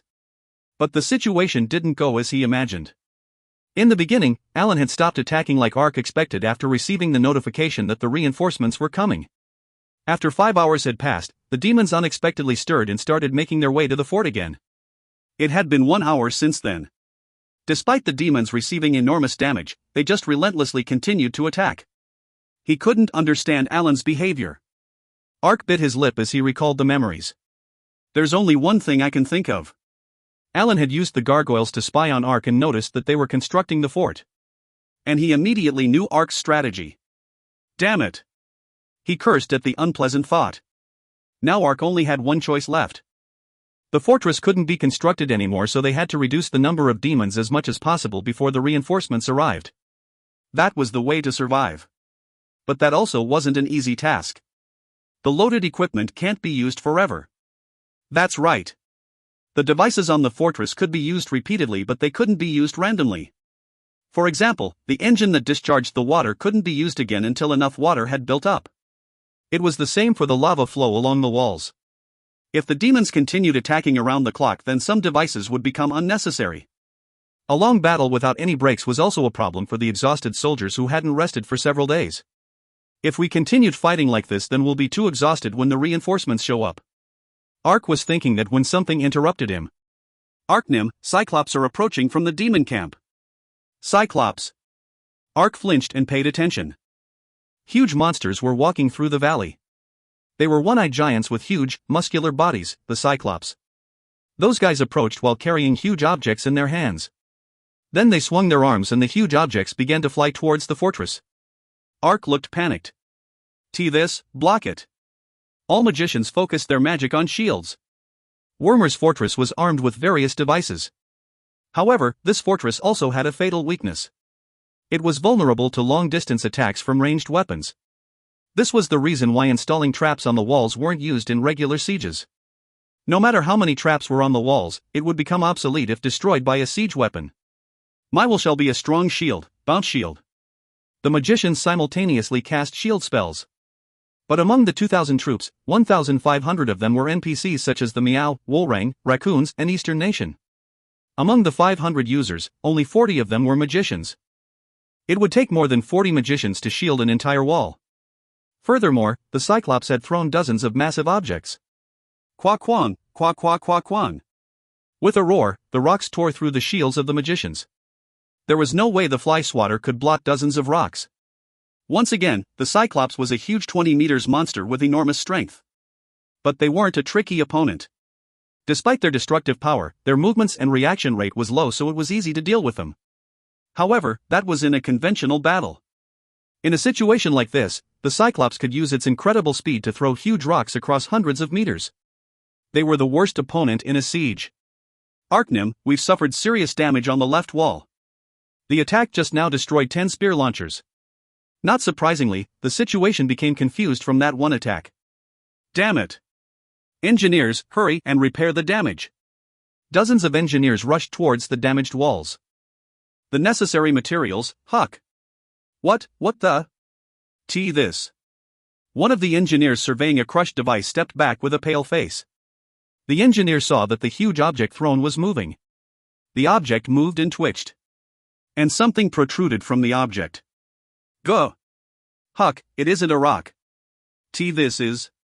It is Korak. These guys are Korak. Run, Quack!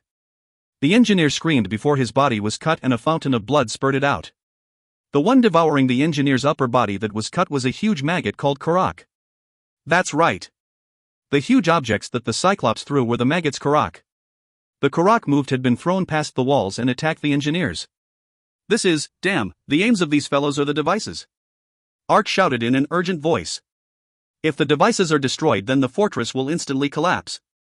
The Meow will protect the raccoons and lure the Korak to the rear defenders.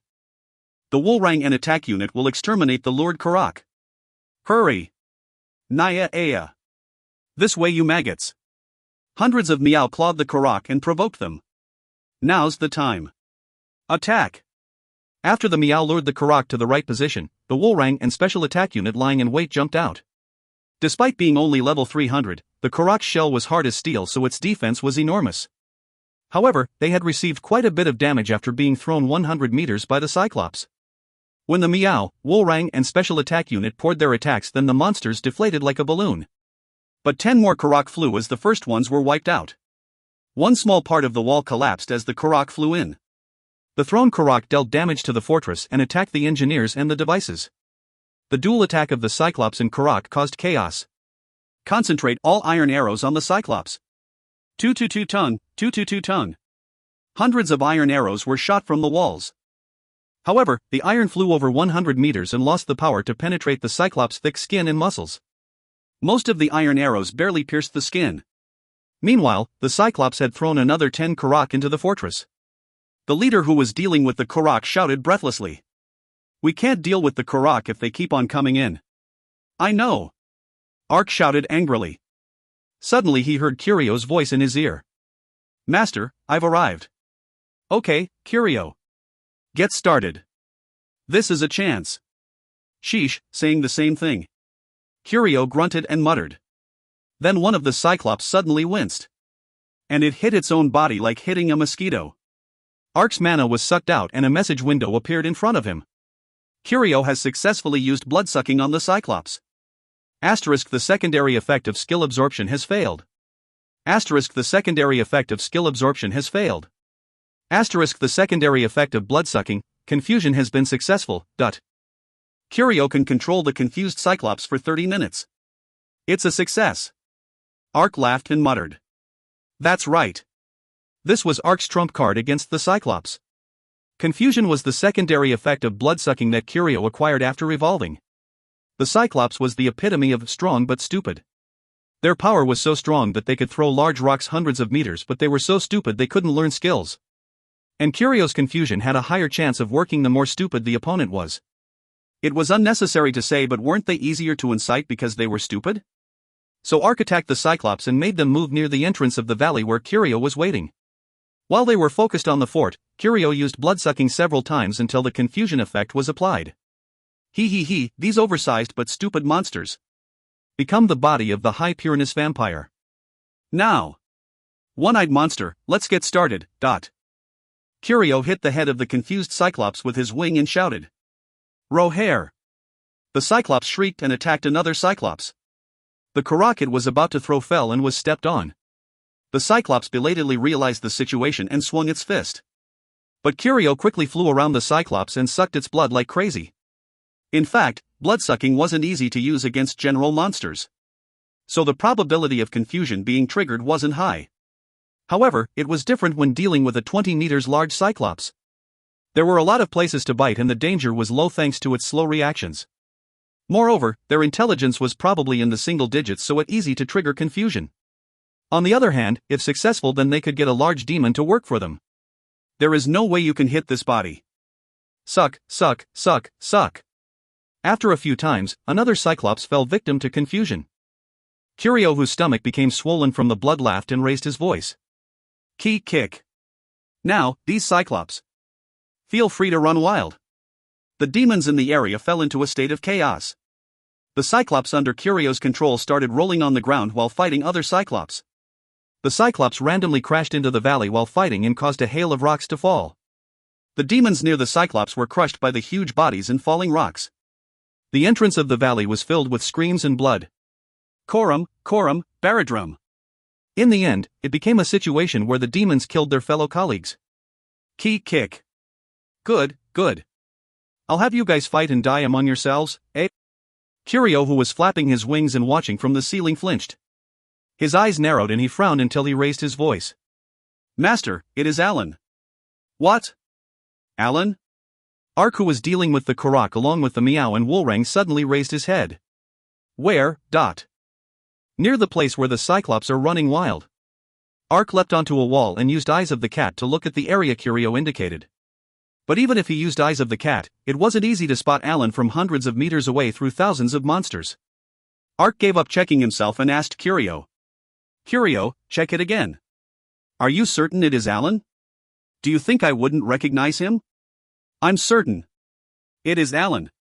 Is there anyone else around him? Including the Dark Elfin magician we saw before, there is approximately 100 people. The Dark Elfin magician is Tomosai and Jewel, so the person they're accompanying is without a doubt Alan. Ark's forehead wrinkled at Curio's answer. Why did that guy appear? It had already been a day and a half since Alan and his troops entered the 60th floor. Yet Alan had never directly appeared on the battlefield. Currently the fortress was blocking the exit of the valley, so their problem stopping Alan from conducting the problem. Wormer and the raccoons had also installed various traps scattered around the fortress, so there was no reason for him to take a risk. However, this is the first time that Alan appeared on the battlefield. The all-out assault of the demons wasn't a burden on Alan. Just a little more and he had a chance for success. But he never expected that the Cyclops would become confused and started attacking each other. He must be trying something different. Anyway. A cold smile spread on Ark's face as he organized his thoughts. This is a chance. Ark knew that the current military situation wasn't that good. His troops had tirelessly sneaked through the secret dungeon to install traps, and they also constructed the fortress. They could barely concentrate on the battle and swing their swords because of their fatigue. But was that all? The demons' continuous push meant that quite a few devices were damaged. It might not even hold until the Allied forces and demon reinforcements appeared. But there was a way to quickly reverse the military situation. It was Alan's death. That's right. The person commanding the thousands of demons was Alan. If Ark dealt with Alan, then the person commanding the demons would disappear. Of course, dealing with the demons still won't be easy. He had confidence that he could win against Alan. After his encounter with Alan in Pavian Canyon, he had gained all of his Animal King set as well as the legendary sword, Shining Darkness. Alan wasn't an opponent easily dealt with, but Ark had confidence he could win. The problem was that Ark would have to reach the place where Alan was. Even if he managed to deal with Alan, there was a chance he would be killed by the demons. However, Ark and Alan's importance was different. If Ark died, there were still a number of users that could be left in charge, including Wormer and Boromir. They had the ability to command the units if Ark died. However, the demons were different. Alan was a unique commander within the demon army. In other words, Alan's death meant the demons would just degenerate into a group of monsters. No matter how tired the troops were, they could deal with the disorganized demons. I have a lot more to gain from this gamble. So there is no reason to hesitate. Shambhala, gather 400 people from the coalition and have them gather in the back. Ark shouted after quickly grasping the situation. Shambhala sensed that the atmosphere wasn't ordinary and quickly organized a detachment of soldiers. Ark left the defense of the Hell Door to the coalition members. Ark registered the people as a separate attack group and shouted. Demonic distortion. Ark's bag opened and black equipment flew into the sky. It formed a large pentagram and exploded before a message window appeared. You have used demonic distortion. The released demonic energy from the equipment will distort the space, changing the location of allies and enemies. Please designate an enemy target when changing locations. Curio. 300 meters to your 3 o'clock. The demon's 300 meters away at my 3 o'clock. Ark shouted after hearing Curio's words. At the same there, the space warped around Ark's group. Then Ark was sucked into thick air and flew away to the specified place. Alan, Timosai and the Avengers immediately appeared in front of him. That's right. Ark used demonic distortion to appear in front of Alan. The valid range for demonic distortion was 500 meters. Alan had appeared within 500 meters of the fort, so it was a perfect opportunity for Arkansas. Now, don't worry about the surrounding demons. Concentrate all your offensive power on Alan. Shambhala and the detachment instantly ran towards Alan. The Avengers belatedly realized their appearance and hurriedly gathered around Alan. However, Alan's convoy only had 100 people. There were thousands of demons around, but they weren't trained, so they wouldn't respond promptly to sudden situations like this. Besides, the demons were still in chaos because of the confused Cyclops. Meanwhile, the 400 elite detachment penetrated through the Avengers' defense line. Qua qua qua quan, qua qua qua quan. There were clashing sounds and dozens of Avengers collapsed. Alan became flustered and tried to retreat as his guards collapsed. Ark was convinced of his victory by those reactions. It is already too late. Shambhala, go. Ark and Shambhala narrowed the distance before attacking Alan from both sides. The black light and red light intersected and went through Alan's body. Alan's health quickly fell to 50%. What the? This guy, why is he so weak? Ark was baffled as he used Eyes of the Cat to check Alan's health. Even in a one-on-one fight, he wasn't able to guarantee the chances of success against Alan. Even if it was a surprise, one attack had really decreased his health by 50%? No, what on earth was that crude movement just then? Furthermore, he is running away after one hit? Alan wasn't the only one. Shambhala had tried to attack Timosai, but she was also running away. What is this? Do you think I will miss? Shambhala shouted angrily and moved like the wind. Ark noticed and also chased after Alan with sprint. The demons belatedly realized the situation and stepped in front of Ark and Shambhala. But they moved systematically and the detachment stopped the demons, making it possible for Ark and Shambhala to catch up with Alan. Ki-ee-eek. Ki-ee-eek. When Ark ran in front of him, Alan let out a bizarre moan. Shambhala muttered with a disgusted expression. What the? This guy, has he suddenly turned into a monkey? Keek. Then Alan turned and ran towards Shambhala. What's this? Just try it. Torrential sword. Shambhala laughed as he blocked Alan's clumsy attack and brandished his dagger. At the same time, dozens of daggers pierced Alan's body. Alan instantly fell to the ground. He got to his feet and tried to run away again. No, it was when he tried to get up. Why is he like this? Who would have expected this situation? Ark laughed as he pressed his sword to Alan's neck. And Ark's sword went vertically through Alan's neck. Quah! Alan screamed with distress as his health reached the bottom. The commander of the enemy had been defeated in the middle of enemy territory. What the hell? That Alan, maybe he stayed up a few days and fell asleep in the unit? Shambhala murmured after dealing with Alan so easily. But Ark had no interest in Alan's circumstances. The important thing was that Alan was killed. Now that the demons lost their commander, their organizational ability would quickly collapse. Okay. Now we just have to return to the fortress. Ark muttered while looking down at Alan's corpse before his face suddenly stiffened. A mysterious phenomenon was happening to Alan's body. Alan's body that was lying on the ground warped and turned into pieces of dough. The face also cleared and became as smooth as an egg. What was going on?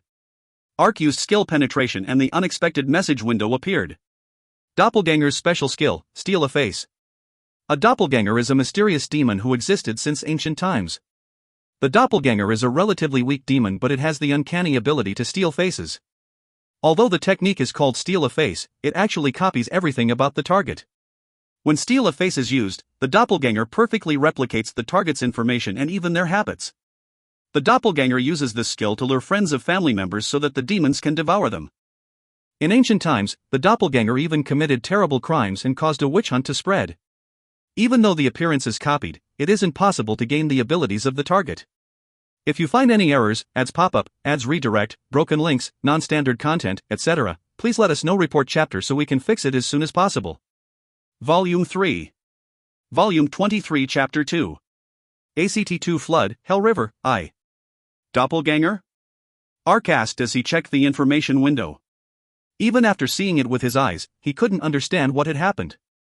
All the information Ark knew about the doppelgangers passed through his head. In fact, the biggest reason the kingdom had for initiating martial law and closing the checkpoints was because of the doppelgangers. There was an outbreak of doppelgangers stealing the faces of traveling merchants and hiding in villages to eat the residents. But most of those incidents disappeared after martial law was initiated and the checkpoints closed. Ark had never seen an actual doppelganger so far. Then Alan also brought some doppelgangers into the secret dungeon? Ark hurriedly looked around. Ark saw that of the dead Avenger members also had their bodies turned to dough. They weren't simply mixed in. Alan and all of the Avengers were doppelgangers. The doppelgangers wouldn't have selfishly copied Alan's appearance. Then the doppelgangers' transformations must be due to Alan's order. If that's the case? This situation was a trap made by Alan? Ark thought of something and the hairs on his body suddenly raised. Alan had the doppelganger transform into him to lure Ark here. The detachment should build a defense around Shambhala and I. Ark yelled before looking at Curio. Curio, use satellite surveillance mode and look for Alan's position. You understood, Dot. Curio flew down from the ceiling and used satellite surveillance mode. There was only one reason Ark could think of for Alan to use the doppelganger to lure Ark to the battlefield. It was to hide behind the doppelganger for a surprise attack on Arkansas. So Ark immediately switched to a defense formation to prepare for Alan's attack. However, the demons were the only ones to attack Ark's group. I can't see him. There is no signs of Alan on the battlefield. Nothing? That's impossible. Ark became even more baffled after hearing Curio's report. Why did Alan lure Ark to the battlefield if not to attack him? If it wasn't to lure him, then why did the doppelgangers transform into him and expose themselves? No, this was a good chance, so where on earth was Alan? It must be something obvious. What's going on? Quah! Ark worried about it while attacking the monsters coming from all directions. Although the confused Cyclops were still running wild, sooner or later they would end up being surrounded by thousands of demons. Geez, what are you doing? This is the middle of enemy territory. Don't just stand there. Shambhala shouted as he fought the encroaching demons. However, Ark couldn't easily decide his next move. Ark couldn't grasp Alan's scheme for removing him from the fortress, so he couldn't easily move. It is imperative that I determine Alan's location. Curio, search the 60th floor thoroughly using satellite surveillance mode. Find Alan.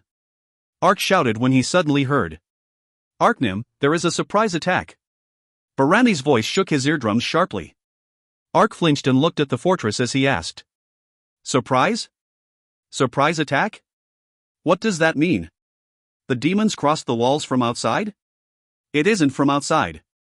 From behind, is it the Avenger Guild? Avenger? That. What did that mean? The Avengers suddenly appeared in the fortress out of nowhere? But Ark was surrounded by demons and couldn't properly determine what was happening inside the fortress. The situation wasn't calm enough for him to ask. Everybody gather around me. Ark shouted after hearing Barami's words. At the same time, he used demonic distortion and dozens of cursed Japtum flew from his bag.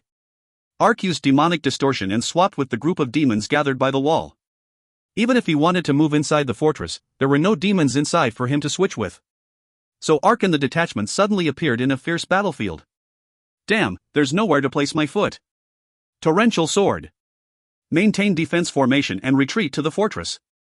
Riposte. Ark, Shambhala, and the soldiers pushed back the demons and retreated to the fortress. But he couldn't see the Avengers that appeared inside the fort anymore. Boromir, what the hell happened? Ark ran up to Boromir and asked.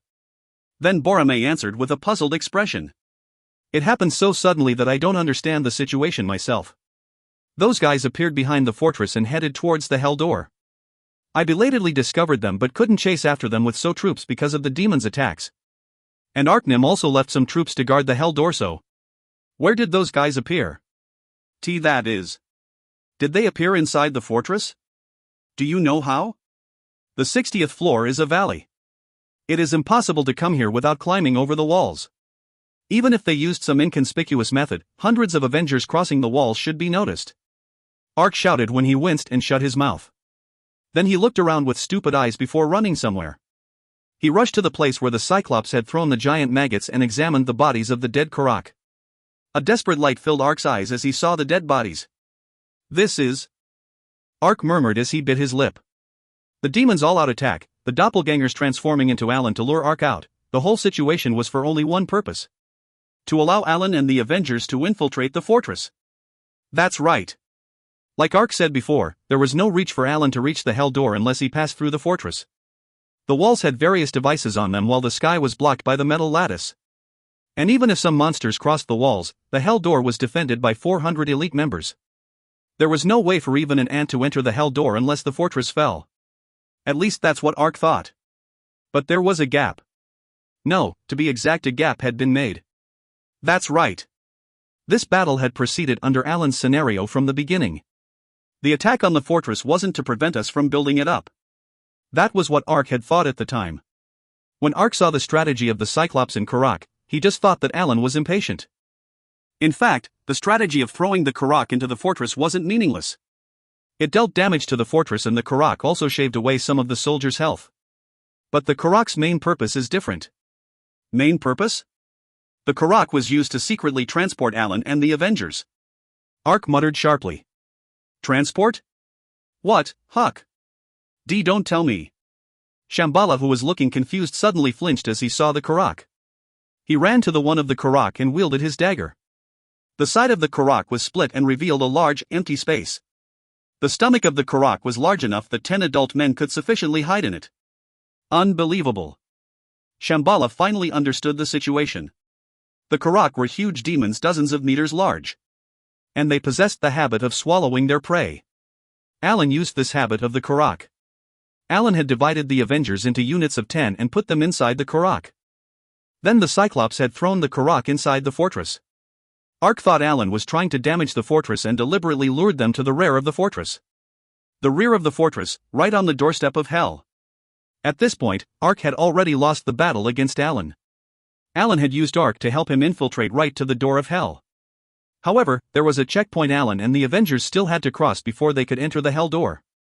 It was the 400 elite members that Shambhala had selected to protect the Hell Door. Around 50 Karak had fallen into the fortress before Ark had neutralized the Cyclops using confusion. If he calculated that there were 10 in each Karak, that was 500 Avenger members. If those many enemies launched a surprise attack, then they could penetrate the elite crew. However, Ark's group was inside the fortress. If Alan's group conflicted with Ark, then they would receive the concentrated attack of 1,500 people. If Alan died in battle, then the situation would end. That was why Alan lured out Ark using the doppelgangers. This is Alan's plan. He knew that the doppelgangers would be discovered by Curio after the Cyclops became confused. Then I would obviously move out. And I would take some troops with me to deal with the doppelgangers. Meanwhile, they can take care of the elite troops guarding the Hell Door, damn it. Ark cursed and kicked the Karak's body. That's right. While Ark and Shambhala were dealing with the doppelgangers, Alan and the Avengers had strolled right through the door into hell. It was like the Trojan horse in the myths. Damn, then what did we do all that work for? What happens now? We should pursue them immediately. Boromir started calling for soldiers. I will only pursue them with Shambhala and the selected detachment. Ha! We've only been able to stop the 6,000 monsters with 2,000 troops because of the fortress. The moment we give up the fortress, then we'll become the demon's prey. We have to defend the fortress until the very last moment. This was also a part of Alan's plan. Even if Ark read Alan's movements, he would only be able to mobilize 400 people. Alan's plan to tie up the ankles of the soldiers had worked. Looking at the Karak, Alan should only have 500 people. If I catch him before he floods the Hell River, then I can win against those numbers. Shambhala and the detachment will enter the Hell Door with me. Boromir, this is Alan's plan, so the attack from the demons will strengthen from now on. Defend this fortress unless I give any orders. He didn't have time to consider various situations anymore. Ark immediately led Shambhala and the detachment through the Hell Door. It had been 5 minutes since Alan and the Avengers passed through the Hell Door. Yet when he had previously entered the Hell Door, he hadn't seen any device to make the river flood. He hadn't seen anything at the Crystal Temple that he destroyed. Then the device which will flood the Hell River must be hidden somewhere. Hopefully Alan will wander around trying to find the device. This was Ark's only hope. But even those expectations were crushed when he passed through the Hell Door. What on earth? Ark muttered with a foolish expression. When Ark first came here, the Hell River had been right in front of the entrance. But now the Hell River in front of him was divided in half, just like Moses divided the Red Sea. And a long passage stretched in the center of the divided Hell River. One word floated in Ark's head at the sight of the divided Hell River. Hellstone. The Hellstone was the mysterious artifact Alan had seized from Shangri-La. According to the information from the History Crystal, the Hellstone had the power to control the Hell River. The Hellstone parting like the Red Sea was due to the Hellstone. Is it already too late? The Hell River hasn't flooded yet. Shambhala tapped Ark's shoulder while he was making a hopeless expression and ran down the passage. Ark followed Shambhala using sprint and muttered. Yes, it's still not over yet. So they ran down the passage created by the split Hell River. When the passage widened, an even more amazing scene appeared in front of them. At the end of the Hell River was the Black Crystal Temple. The Black Crystal Temple had been replicated at the end of the passage. And before the Crystal Temple. Alan! Ark cried out as he rushed down the passage towards the Crystal Temple. The person standing before an altar turned around. It's too late. Alan, the man wearing black armor, muttered. Timosai and the 500 Avenger members were gathered around Alan. But Ark and Shambhala weren't looking at them. What is going on? One of the soldiers muttered with a puzzled voice. Ark flinched and took a step back as he saw a huge object in front of Alan. Dukong, Dukong, Dukong, Dukong. A huge black heart was in front of Alan.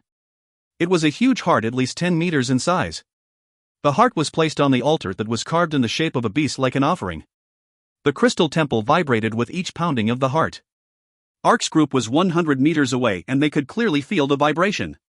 Ark gazed at the heart warmly before beginning to talk. You figured out my purpose and came here. But the heart is already in my hands. Heart? Your purpose is the heart? What was he saying? Alan made an absurd expression after seeing Ark's bewildered look. What? You didn't know about the heart? Then, you thought I came all this way just to flood the Hell River and submerge Nagarin. Cuckoo, what silly behavior. I overestimated you. I thought you've changed, but you're still just a little bug trembling for money. Well, okay. I will step on the bug and kill it. You're still chattering on. As you said, I don't know your purpose. But I'm not interested. If you're going to keep on talking about your purpose, then that will change. Talking like that is a big mistake. Ark smiled and muttered. In fact, Ark had thought Alan's purpose was to flood the Hell River. Then it would have been the end if Alan arrived at the altar first. But if Alan kept on talking about the heart, then it changed. The heart that was 10 meters large was more like a structure than an item. In other words, a user would be unable to put it in their bags. The fact that Alan was watching the heart meant he couldn't place it in his bag. If Alan's purpose was to flood the river, then he would have already achieved it. However, it would be more difficult if he wanted to seize the heart. It meant Ark just had to snatch the huge heart. If I stop him from getting the heart, then I can prevent the river from flooding. That was the reason Ark recovered his spirit. Then Alan giggled and said, I know what you're thinking. But didn't I already say it? You're too late. At the same time, an intense glare occurred behind Alan. An intense spark spread over the huge black heart and it disappeared. Ark, Shambhala, and their group couldn't understand what had happened. Wormer, who was watching from behind, ran out and shouted.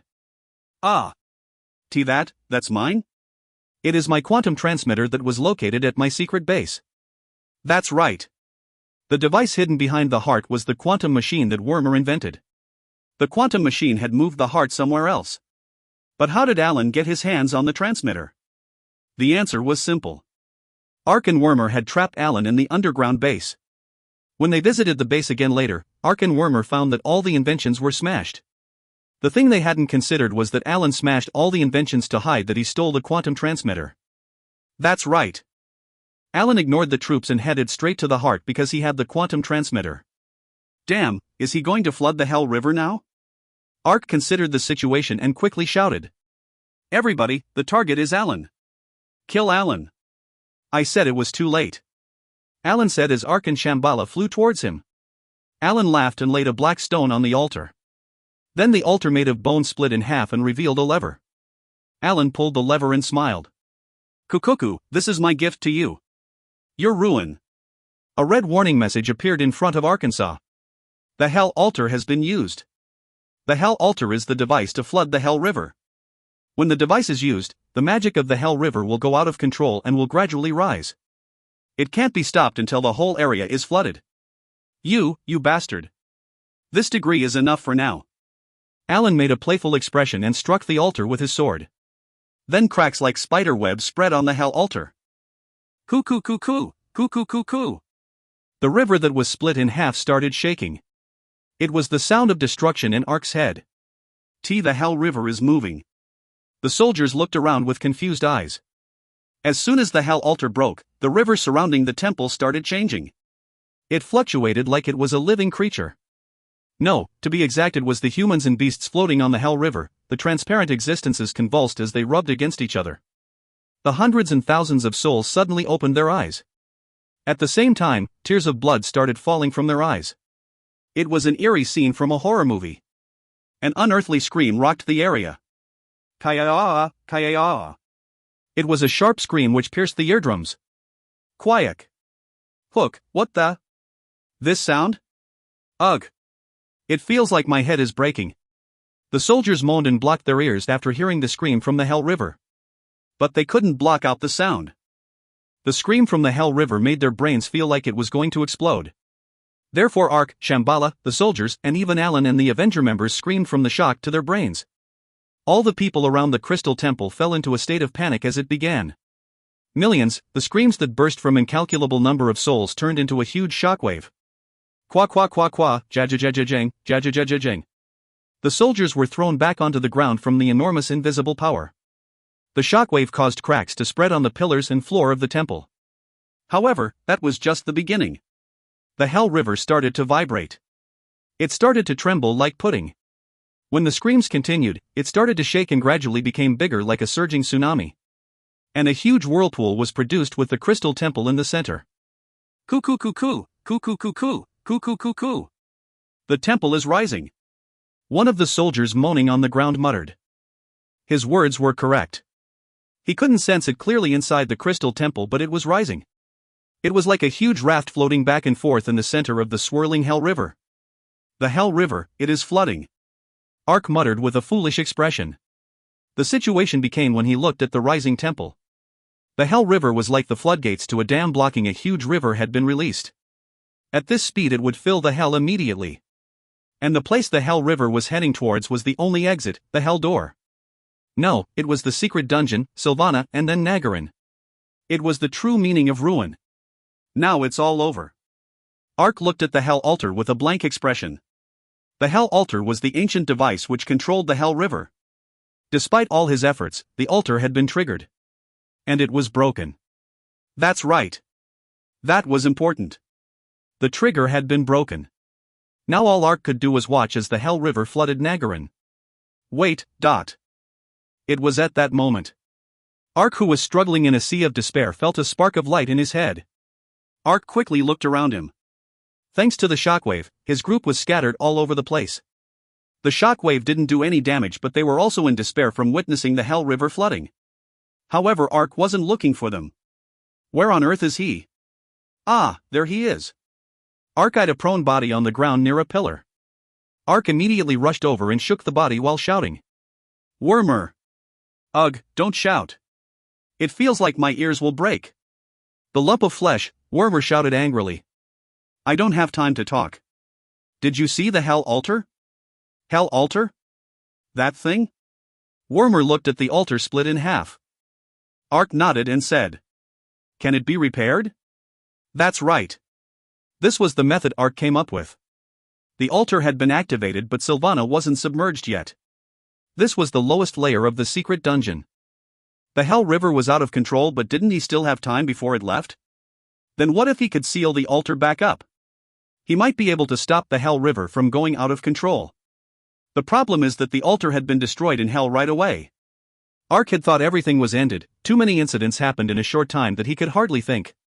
Broken things could be repaired. This was the idea that passed through his head. And didn't Ark have a great mechanic with him? But Wormer looked at the Hell Altar and shook his head. I don't know. I can't imagine the type of mechanism that could control the Hell River. Ha! Then? But? Wormer took out a spanner and laughed. The altar that Alan broke is nothing but a huge switch. So the altar is just a mechanical device. If I repair the broken circuits and replace the gear, then it should be enough to fix it. Well, it is possible for me. That's it. Then there is still hope. Ark asked with eager eyes. How long will it take? I can't know until I examine it myself. Then hurry up. Understood. But can you really stop the Hell River if I repair the altar? Wormer's question reminded him about the warning message that appeared. In fact, Ark had thought everything ended when the Hell Altar was triggered. But the warning message said that the magic had gone out of control and wouldn't stop until the whole area was submerged. In other words, wasn't there something to stop the magic from going out of control? That's right. The warning message let him know that something could stop the Hell River. It can stop. No, it's going to stop. Ark exclaimed in a decisive voice.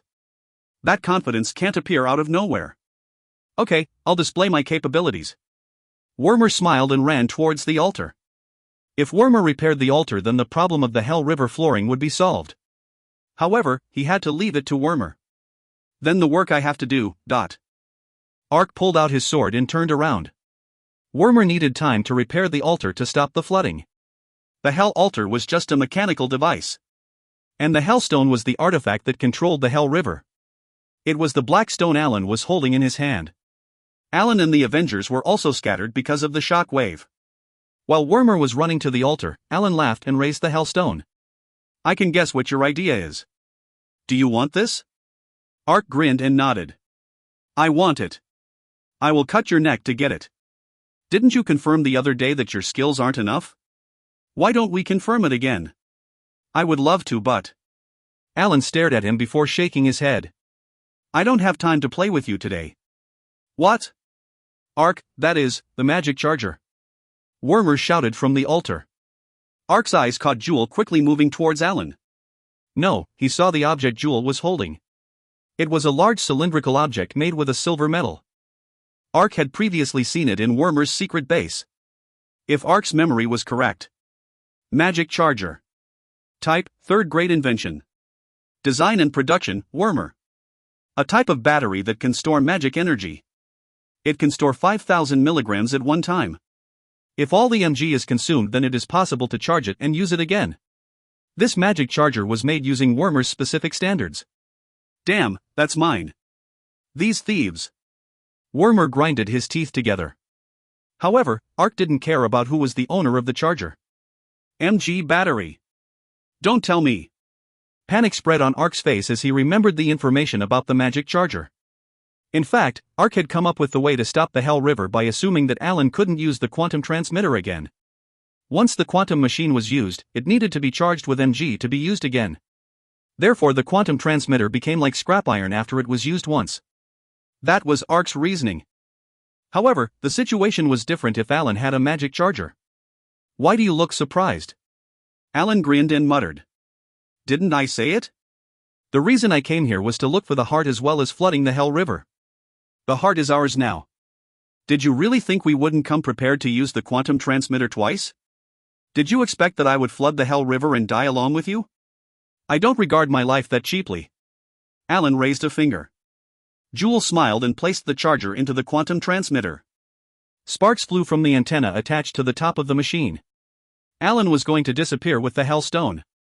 Ark instantly used sprint and shouted. Wait! You bastard, are you running away? The dog who lost the fight is barking louder.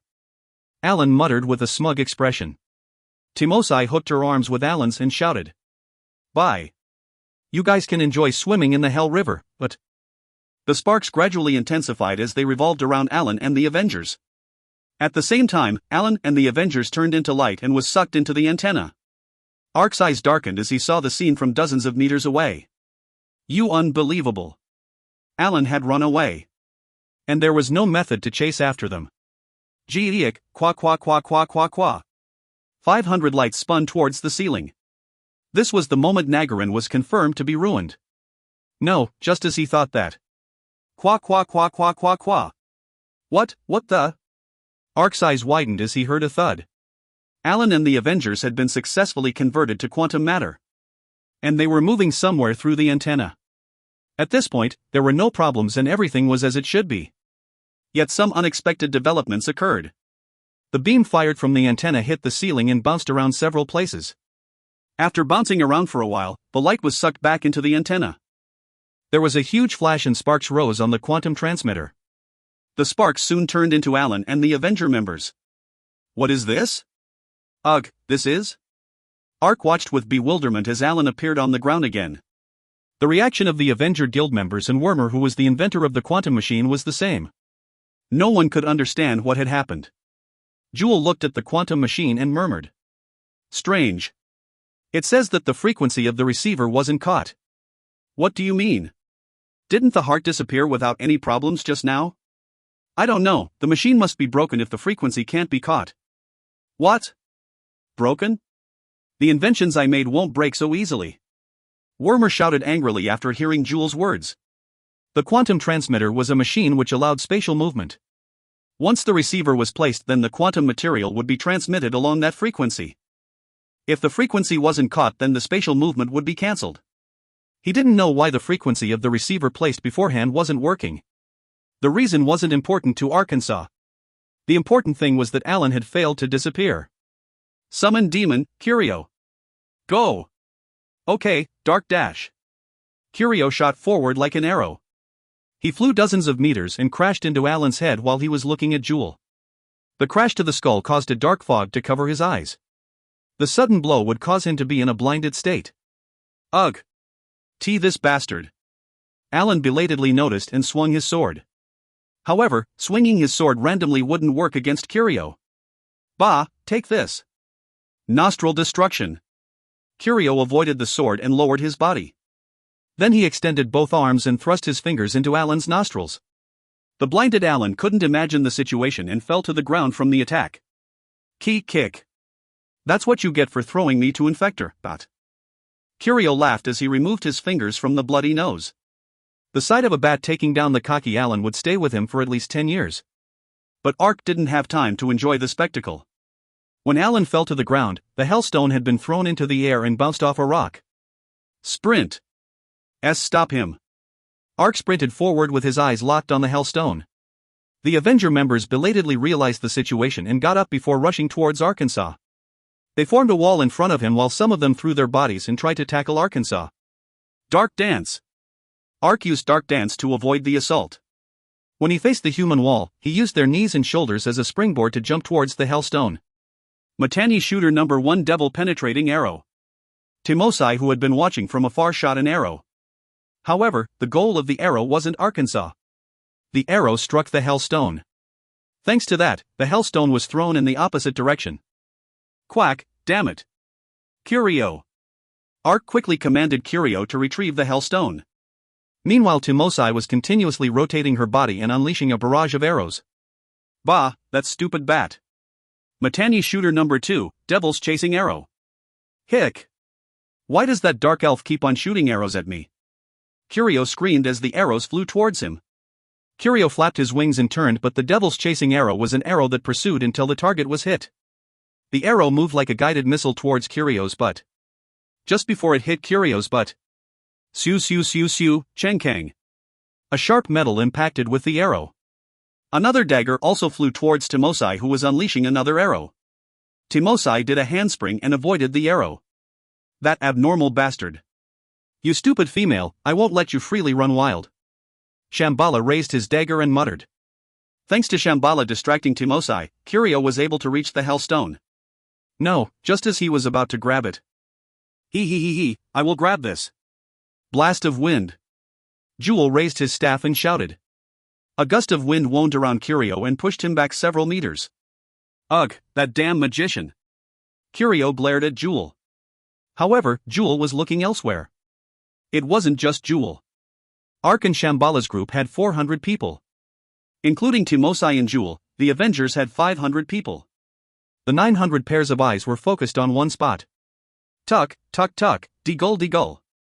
The Hellstone was rolling around the floor of the Crystal Temple. The fate of Nagarin depended on that Hellstone. Everybody here knew how important the Hellstone was. Cuckoo, cuckoo, cuckoo, cuckoo, cuckoo, cuckoo.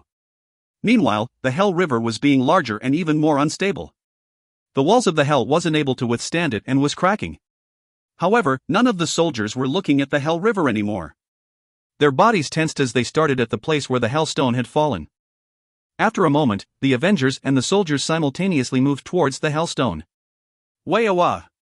Grab the Hellstone! Don't allow them to get the Hellstone! The 900 soldiers scattered all over the place all flocked towards the Hellstone. One Avenger that was closest threw his body towards the Hellstone and shouted. I got it! The Hellstone, quack! But the Avenger's words instantly turned to a scream. Dozens of soldiers had jumped onto his body. Therefore the Avenger was crushed like a frog and missed the Hellstone. The soldiers threw their body, was crushed, another one threw their body, and the situation repeated many times. In the end, the 900 soldiers were layered on top of each other like a small mountain. Quack! Out of my way! Where is the Hellstone? Damn it, is somebody stepping on my face? Who is touching my ass? Screams emerged here and there from the pile of bodies. They were so jumbled up that nobody could distinguish friend from foe. And there was no need to verify it. They only came for one thing, the Hellstone. The soldiers crowded and stepped on each other to find the Hellstone. Hellstone, Hellstone, find it! Ark also dug into the huge mountain of flesh to look for the Hellstone. However, it was impossible to even distinguish the ground from the bodies. Sack, sack, sack, sack, sack, sack, sack. Then Raiden suddenly flicked his tongue and moved somewhere. He crawled through the many piles of soldiers. Yes, Raiden stalking. Raiden has found the Hellstone. Ark watched gleefully as Raiden continued moving. After a moment, he could finally see the Hellstone stuck between some soldiers. Ark was 3 meters away from it. However, it felt like 300 meters away thanks to the crush of soldiers. He could only depend on Raiden to get the Hellstone. No matter how mixed up the soldiers were, Raiden was determined to make it through. Raiden's unique flexibility allowed him to reach the Hellstone little by little. Well done, Raiden. A bit more, a bit more. Just as Raiden was almost at the Hellstone. Qua qua qua quang, qua qua qua quang. There was an abrupt roar and the whole temple shook. The soldiers flew all over the place from the impact. And the hellstone that had almost entered Raiden's mouth flew somewhere. Damn it! Ark cursed as he rolled along the ground. Then he raised his head and stiffened. Ark wasn't the only one with this reaction. The 900 soldiers scattered all around also looked surprised. It was collapsing. The Hell Door that had been blocking the Hell River until now was collapsing. The Hell River had strong curse magic and the Hell Door couldn't withstand it any longer. When the Hell Door collapsed, the Crystal Temple was caught up in the swirl of water. The walls surrounding the Hell Door also started to collapse. With the only barrier gone, there was nothing stopping the Hell River anymore. The continuously rising Hell River would be pushed outside the Hell Door. Now the countdown to Nagarin's ruin had begun. If you find any errors, ads pop up, ads redirect, broken links, non-standard content, etc., please let us know. Report chapter so we can fix it as soon as possible. Volume 23 Chapter 3. ACT 3 Flood, Hell River, 2. Qua qua qua qua, qua qua qua qua. The rocks surrounding the Hell Door fell down into the Hell River. A huge spray of water rose and poured over the temple. The water from the Hell River was filled with the forms of the cursed evil spirit. Every time a drop filled with evil spirit fell on the soldiers, it caused an electric shock. You have touched the Hell River. If you touch it, then you will lose 100 health per second. A red warning message floated in front of Ark's dumbfounded face. Ark realized that he had forgotten something important. The coalition members. That's right. The coalition members were fighting against the demons on the 60th floor. The Hell River contained deadly poison that was like hydrochloric acid. If the Hell River poured from the Hell Door to the 60th floor, then all the coalition members would be dissolved in moments. Furthermore, he had only brought users along with him to fight Alan. In other words, the 1,500 Meow, Wolrang, Raccoons and Eastern Nation were still protecting the fort. They were the NPC members of Dark Eden. And the NPC members were the main axis of Dark Eden. But it'll be too late even if I give the order to escape now.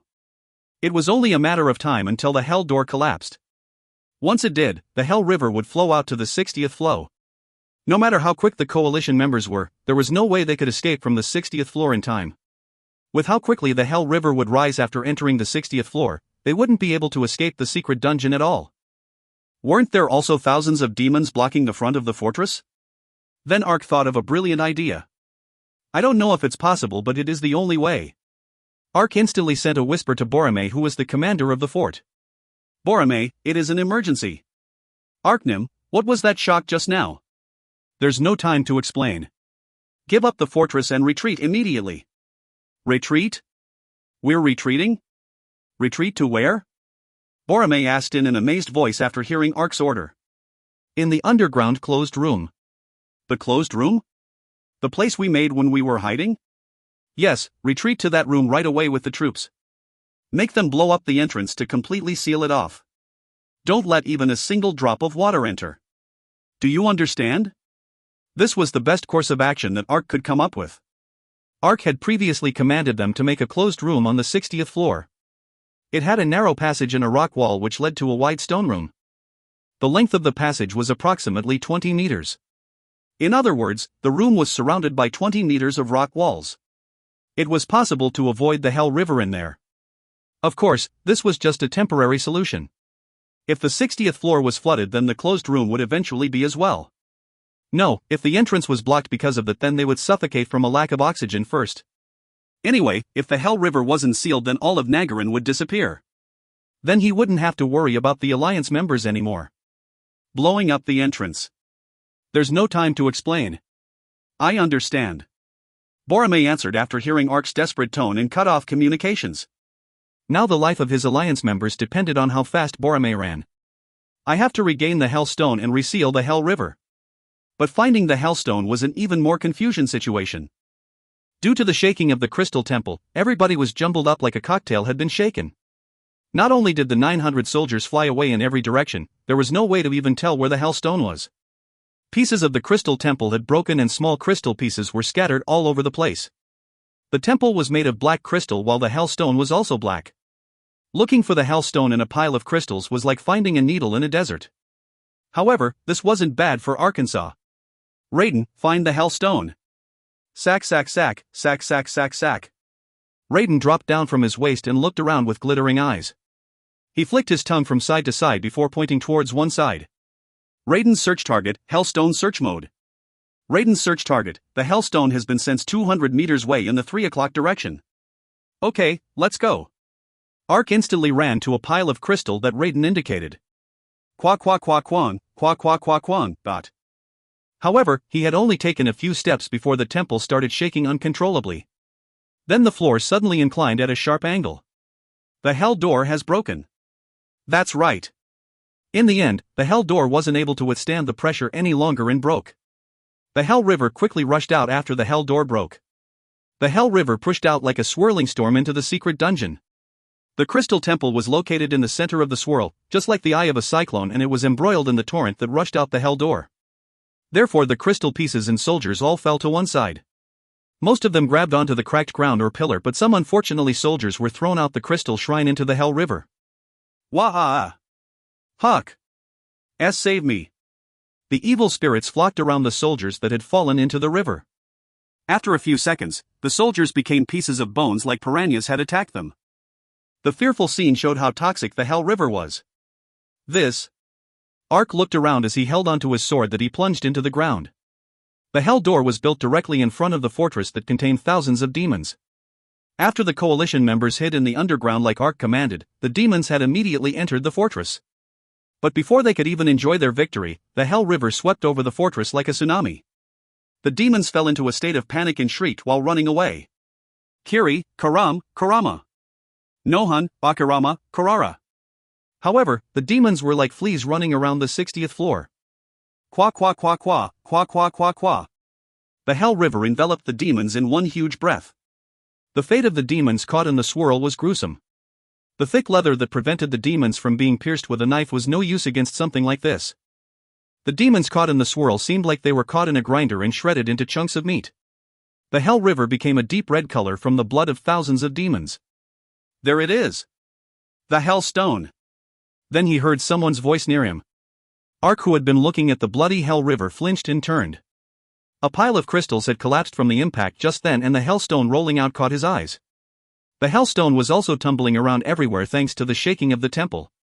The soldiers would rush towards it whenever the hellstone rolled in their area. But the temple was still at a 30-degree tilt. The temple would shake again every time the river collided with the valley.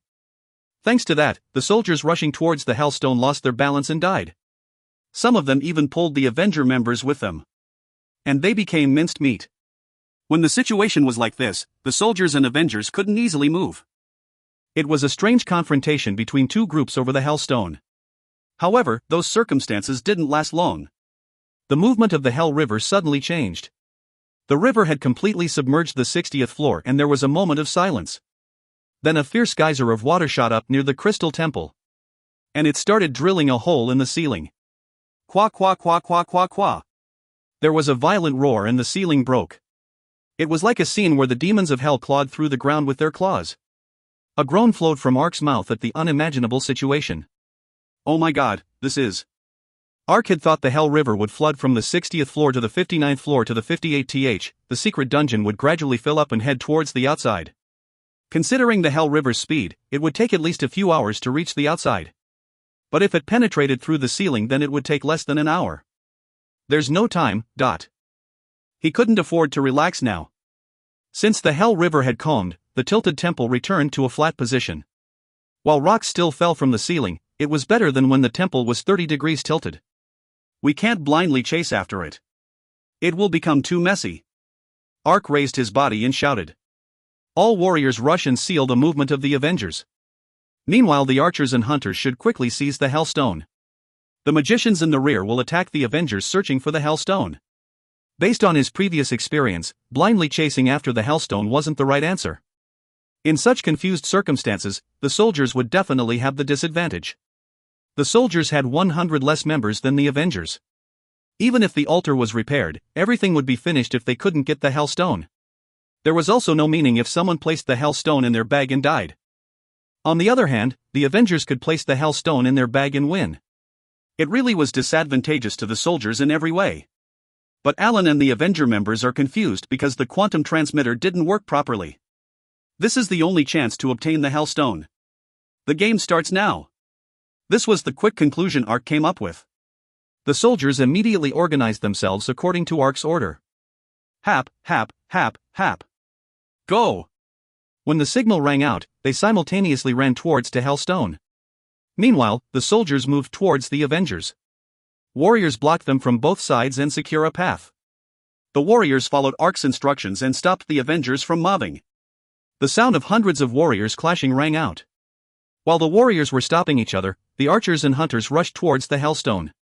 But this was different from a football game. Damn, stop them! Dozens of magic blasts flew from the other side. At the same time, a 100 meters area became wrapped in a black aura.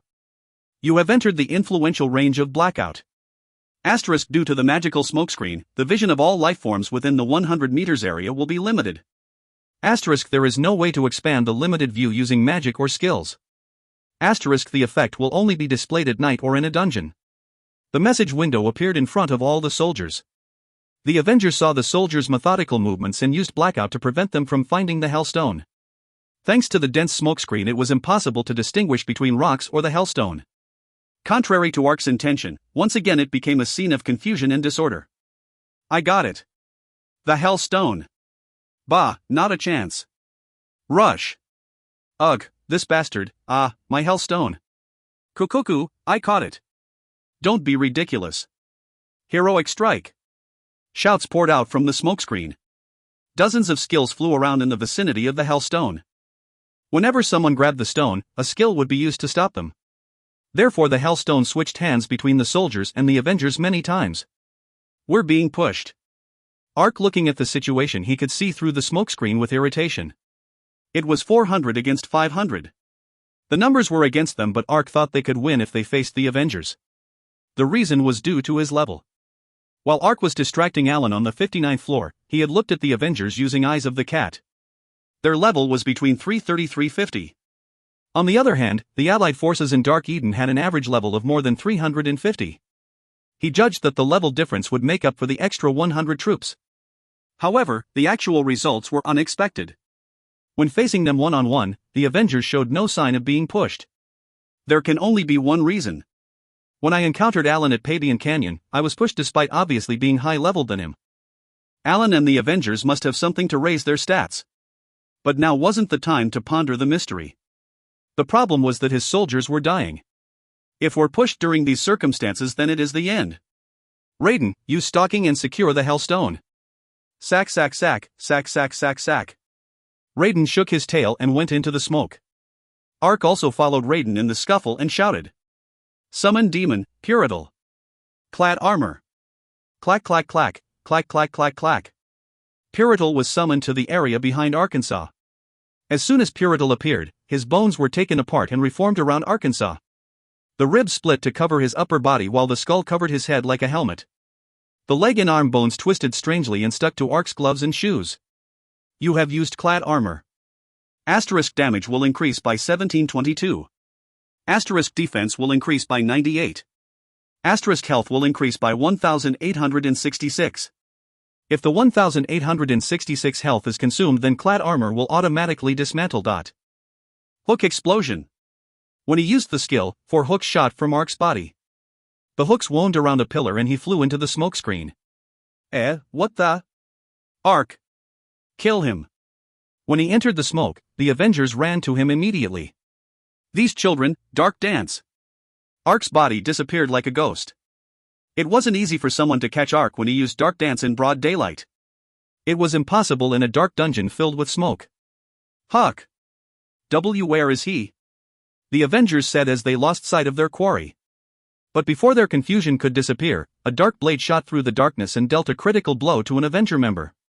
It was like an invisible ghost holding a blade was mocking them. He used the chain skill of Dark Dance and Dark Blade.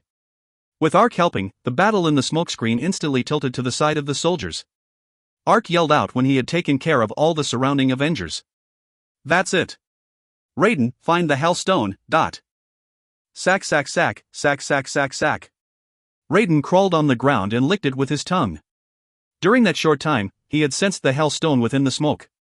Okay, the Avengers are unaware of Raiden's presence because of the smoke. Ark was thinking that when something interrupted him. All of a sudden he had his health sucked out? At the same time, a warning message flashed before his eyes. Your pet Raiden has been forcefully recalled to the netherworld. You have received 50% of the familiar's health as damage. What the? Our Raiden. Ark burst out after seeing the perplexing message. Suddenly there was a flash through the smokescreen. Ark reflexively turned his body towards the flash. In the midst of the smoke was someone wearing shining black armor. But Ark's eyes weren't looking at the man. He was looking at the snake pierced through by the sword the man was holding. It was Raiden. He had been looking for the Hell Stone and encountered the man. Ark slowly looked at the dead body before it disappeared. And he glared at the man in black armor. Alan! Qua qua qua qua qua qua. The crystal shrine started rising along with the Hell River. The river was like a giant creature digging through the ground. The river rose through the penetrated ceiling and had already submerged half of the secret dungeon. The crystal shrine also received large amounts of damage. While the river was blasting through the ceiling, it was pouring down rocks onto the crystal shrine. Every time the ceiling opened, a huge rock would fall and break a part of the temple's floor. The situation became even more confused inside the temple. The whereabouts of the Hellstone became unclear. Once again, finding the black Hellstone among the rocks and black crystal pieces was like finding a needle in a desert. Meanwhile, the magicians continually feared that someone from the opposite site would find the Hellstone and continually used blackout. Thanks to that, the crystal temple became completely enveloped in a dense smokescreen. The hundreds of people entangled in the smokescreen could only see 4-5 meters around them. The screams and iron clashing sounds that came from everywhere meant he couldn't accurately grasp the war situation. Jang! A violent metallic sound was heard from the smoke. Two blades collided with each other and caused constant flashes. Once one flash occurred, a different one occurred several meters away from the first. When that flash disappeared, another one would occur in a different place so that it seemed like dozens of people were taking a photo. After a long time. Ka ka ka kong, chai chang. The intense flash of light occurred when two people conflicted. Wearing black armor and leather armor, the two people were Ark and Alan. The two of them had only been clashing swords for a few minutes. However, both of them looked like they had been fighting for a couple of hours. Their mantles were ripped to shreds while the armor was also covered in small tears. Their swords that collided without any rest seemed like they were going to break. It was possible to guess how intense the 5-minute battle had been from that alone. Their two swords clashed and pushed against each other, causing Alan to pant out breathlessly. That Ark bastard. Huck huck, don't call me names. Don't you know it makes me feel dirty? I'll kill you. Can you really say that when you lost your breath like a puppy? You'll see soon. A black aura exploded from Alan's body. He instantly felt an enormous pressure on his sword. It felt like he was being pushed with enormous pressure.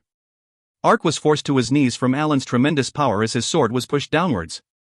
Eventually Alan's sword slid off Ark's and struck the ground with a large spark. Quajajajic. A thick crack spread on the ground and crystal debris shot from the ground. The sharp edges of the crystal tore the skin and fresh blood splattered. But Ark and Alan didn't blink once. They knew that looking away for 1 minute could mean the difference between victory or defeat. Evil in sight. A ray shot from Alan's eyes. Ark rolled on the ground and avoided the ray. Inferno. Alan followed Ark's movements while shooting flames from his mouth. Ark hurriedly placed his hands on the floor and kicked upwards, hitting Alan's jaw. Alan's jaw was pushed upwards and the flames gushed towards the sky. This is a chance. Ark moved his body like a squirrel and rolled under Alan's foot. He felt a pain in his side the moment he tried to kick Alan. At that moment, Alan lowered his sword and attacked. Thanks to the unexpected attack in his side, Ark was hit by Alan's counterattack and he fell. He rolled several meters before finally raising his body. However, he had no time to catch his breath. A sword with a black energy was descending on his head like a lightning bolt. Ark hurriedly lifted his sword and the shock felt like his shoulders had been hit by a hammer. Ugh! A moan flowed from firmly closed lips. However, Ark, who was lying on the ground, kicked out and hit Alan's leg. Alan lost his balance and stumbled. Meanwhile, Ark grasped Alan's leg and rolled along the ground. Thanks to Ark rolling on the ground while grasping his foot, Alan naturally fell as well. It was a chance to attack Alan. Alan! Matani shooter number 1, devil penetrating arrow. Then a black shadow appeared dozens of meters away from Arkansas. It was the dark elf with black hair that fluttered like a cape. The dark elf Timosai. Ark reflexively turned to look at the voice. Then an arrow flew through the smoke to hit his shoulder. Alan instantly raised his body during that gap. Timosai shot another arrow at the same time. Matani shooter number 2, devil chasing arrow. The arrow launched was the ones that would chase the target until it hit.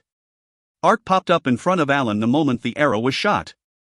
Then Alan, who had got up, swung his sword.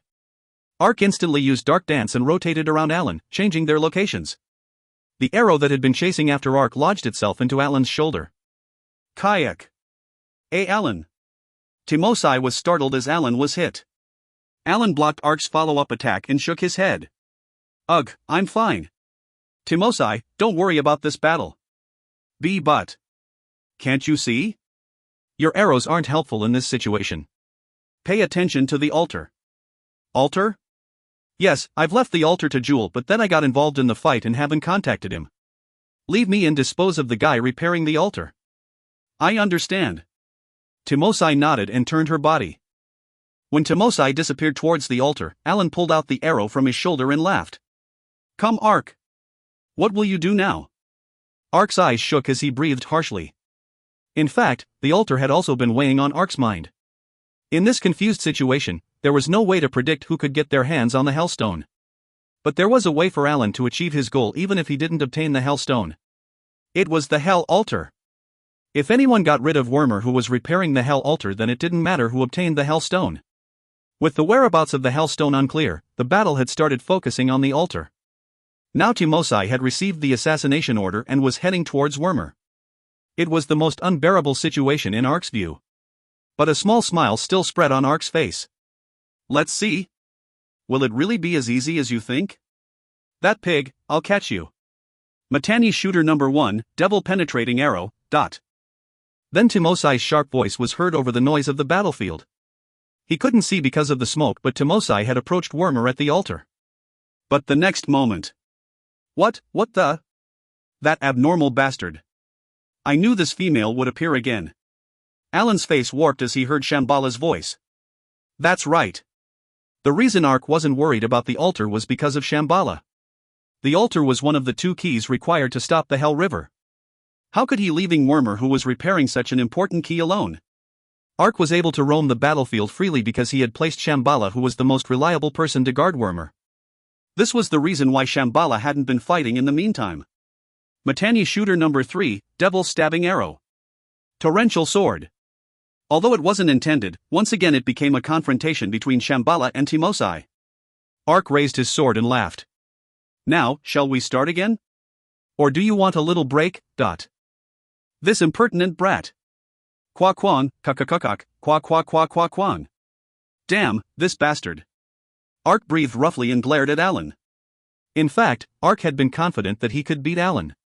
That confidence didn't come out of nowhere. In the past, Ark had been pushed back by Alan. But they were almost equal after using Pyridal's clad armor skill. And he also had the legendary sword Shining Darkness. Once again, upgrading weapons in battle had a profound effect in games. That was why users would risk their lives to gain a stronger weapon. And Shining Darkness was the highest ranked sword, a legendary weapon. Of course he would gain the upper hand with the legendary sword. However, the results weren't much different from the previous fights. Just like Ark gained the legendary sword, Alan had probably gained a new ability. This is really irritating. Alan must have come here thinking the same thing. The situation really was very irritating. Alan must be in the same position. Thus the frustrating and unyielding match between the 2 of them continued. But after a while, the balance collapsed in a way he never imagined. Qua qua qua quang, qua qua qua quang. The Hell River once again swirled and rose through the ceiling. Rocks are falling. Scatter! There was a violent roar and the crystal temple shook. At the same time, small and large rocks fell like hail. Although most of the rocks fell into the Hell River, around 100 of them struck the crystal temple. It just caused the battle between the 2 opposing sides to become even more confused. However, rocks weren't the only things that came pouring in. Patter, patter. A drop of water suddenly fell onto Arkansas. At first he thought it was the river water. But when he saw the stain on Alan's face, he realized that it wasn't a simple water drop. Blood. Blood was dripping from above their heads. Ark wasn't the only one surprised by the situation. Alan's face also looked surprised after seeing the wet blood on Ark's face. The 2 of them raised their heads at the same time. What that is? Pukakakaka, pukakakaka. The Hell River was swirling at a fast rate around the temple. And a large number of demons were being grinded into mincemeat in the water? Demons? What? Ark belatedly realized the identity of the demons. It was the demons that entered the secret dungeon just before Sylvana was recaptured. After contacting Boromir on the 60th floor, he had also talked to Justice Man and told the Allied forces to retreat. The Allied forces wouldn't be able to help with the Hell Altar and they hadn't entered that long ago, so they were able to escape from the secret dungeon. But the demon reinforcements had entered the secret dungeon a few hours earlier. While running through the dungeon, the ground had opened and they fell into the Hell River. That's right. The blood of demons was pouring over the Crystal Temple. The sight of thousands of demons bleeding above them was a terrible scene. However, the truly horrible situation happened afterwards. Koram, Karama, Koram. Bahagoram, Noran, Kararara. The voices came from among the rocks falling from the ceiling. They were the red-eyed demons. 100 demons falling from the ceiling were fortunate enough to avoid the Hell River and fell onto the Crystal Temple. 10,000 demons had entered the secret dungeon, but only 100 of them had fallen onto the temple. Alan had calculated up to here, which was why he hadn't ordered the demons to retreat. Anyway, both Ark and the soldiers battled were shocked. Meanwhile, Alan smiled at the sight of the demons. Exterminate them. Kurwarwarwa. The demons began to rampage after hearing Alan's order. Although the falling demons avoided the swirling water, they still lost between 30–50% health thanks to the fall damage. In particular, the heavy walkers that wore a lot of armor lost 70% of their health. But there were still 100 demons. That normally wouldn't be a problem. However, the present fight between the two opposing sides had been almost equal. When the 100 demons appeared, that balance was broken. It was the same for Arkansas. Dark Strike. When Ark swung his sword, a demon interrupted in front of him. Alan stepped out from behind the demon and attacked Arkansas. The Devil's Fawn. There were 3 different ways to fight an opponent. Locking weapons together, avoiding the opponent, or close combat. The opponent could then avoid the attack or chose to attack back. But when the demons interrupted Ark's attacks, his movements weren't smooth anymore. Alan would take advantage of that gap to strike back. Of course, the demons weren't at a level to really interrupt the battle between Alan and Arkansas. But with the interference of the demons, Ark had no choice but to be hit by some attacks. And this had devastating consequences to Arkansas. Pyridal's health has been consumed and clad armor will disappear. Pyridal will be forcibly recalled and you will be damaged by 50% of his health. Pyridal's 30% defense, attack, and health bonus will disappear. The bones around Ark disappeared as the message window appeared. This was the reason Ark had tried to avoid being hit. The 30% bonus that Pyridal's armor gave to Ark made him equal to Alan. But if the 1,544 health given by clad armor was consumed, then it would automatically be released. When that happened, Ark wouldn't be a match for Alan anymore. That wasn't all. Damn it, nearly 4,000 health flew away. Clad armor disappearing meant that Pyridal would be forcibly recalled. And Ark received 50% of his pet's health as damage when they were recalled. Pyridal currently had 5,720 health. When clad armor turned off, Ark lost the extra health bonus as well as 2,860 health. Clad armor was released and he received 2,860 damage. This was a deadly penalty against an opponent like Alan. Damn it. Ark was continuously pressed by the attacks of Alan and the demons. Once clad armor disappeared, all of Alan's attacks felt like a hammer were beating on him. The soldiers were also being pushed back by the demons and the Avenger members. With their health already low, 100 soldiers quickly died. This is ridiculous. I rallied tens of thousands of people to save Nagarin, yet we're going to be defeated because of 100 demons? It was an exhausting thought. But I won't die like this. If I die, then I have to take Alan with me. Ark's eyes flashed and he shot forward. Heh, is this the last desperate struggle? The Devil's Fawn. Alan snorted and attacked. However, Ark's goal wasn't Alan. Ark used Dark Dance to avoid Alan's attack and plunged his sword into a demon before shouting, "Demonic Seal!" Koa-a-a-oa. The body of the demon crumpled and was sucked into the sword. Originally, Demonic Seal was a skill to seal the demon into an item. But this time the demon wasn't sealed in a common item. It was the legendary sword Shining Darkness. When Demonic Seal was used, the black aura strengthened and a message window appeared. Shining Darkness has been charged with demonic energy. Charged demons, 1. *, a minimum of 10 demons is needed to use the Shining Darkness skill. That's right. This was the method Ark came up with. Ark hadn't used Shining Darkness yet. He didn't know how powerful the unknown skill was. However, this skill was an option attached to a legendary sword. Furthermore, the skill had to be charged with demons before it could be used. There was no doubt that it would exert a tremendous power. Of course, it wouldn't reverse the situation no matter how powerful the skill was. But couldn't it take care of Alan? You coward, are you running away? Bah, it is a strategic retreat. Demonic seal, demonic seal, demonic seal, dot. Ark dodged Alan's attacks and sealed the demons into the sword.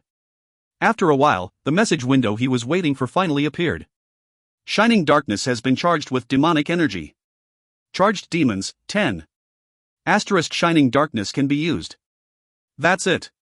Ark confirmed the message and turned around while shouting. He brandished his sword and yelled. No, just as he was about to yell. Qua qua qua quang. There was a tremendous roar and the crystal temple suddenly fluctuated uncontrollably. There was a flare of brightness like all the lights had been turned on in a dark room. The effects of blackout have been destroyed by the sun's rays. The sun's rays? Ark hurriedly looked around. He grasped the situation a bit too late and his face darkened. You unbelievable. Oh, outside. When the blackout effect disappeared, he could see the mountains and plains. That's right. In the end, the Hell River had risen through all 60 floors. The shot just then was Sylvana's earth collapsing. The Hell River and Crystal Temple shot dozens of meters out of the ground like a water fountain. Huck! The Hell River. We failed after all? It is the end of Nagarin. Confused voices could be heard as the Hell River rose. It was coming from Justice Man and the allied forces who had escaped the secret dungeon. Ark heard their voices and also despaired. No, the moment he was about to give up. The Hell Stone! Someone cried out. And Ark's eyes caught the Hell Stone. The Hell Stone had fallen into a crack between a large number of black crystal fragments. It was impossible to find during the blackout stage. But once the blackout effect faded and the temple started shaking, all of the crystal fragments and the Hellstone were swept to one side. Ark saw the Hellstone with incredible timing and his hope was revived. Yes, now, I might not be too late. I can stop the Hell River. Wormer, dot. The repairs are finished. Wormer yelled towards Arkansas. Ark's body then flew like an arrow towards the Hellstone. However, one person had moved to the Hellstone before Arkansas. Hate Aura. The person surrounded by a black aura and rushing forward at extravagant speed was Alan.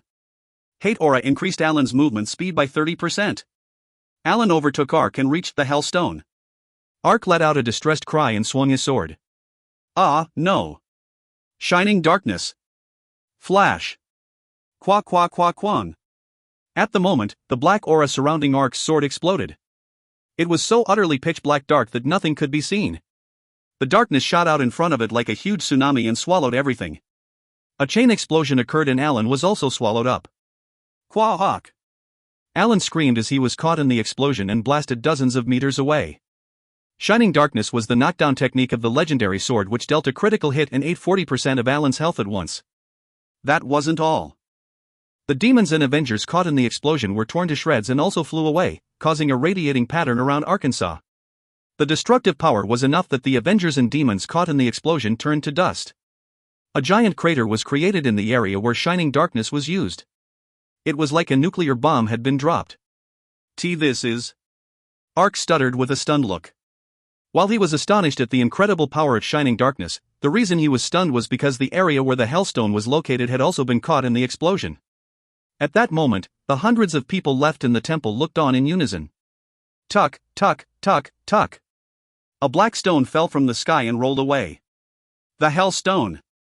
It had been caught in the blast and blown away. And... snap. Someone picked up the Hellstone as it rolled to their feet. Ark, Shambhala, and the soldiers all stiffened as they saw the person. Jewel.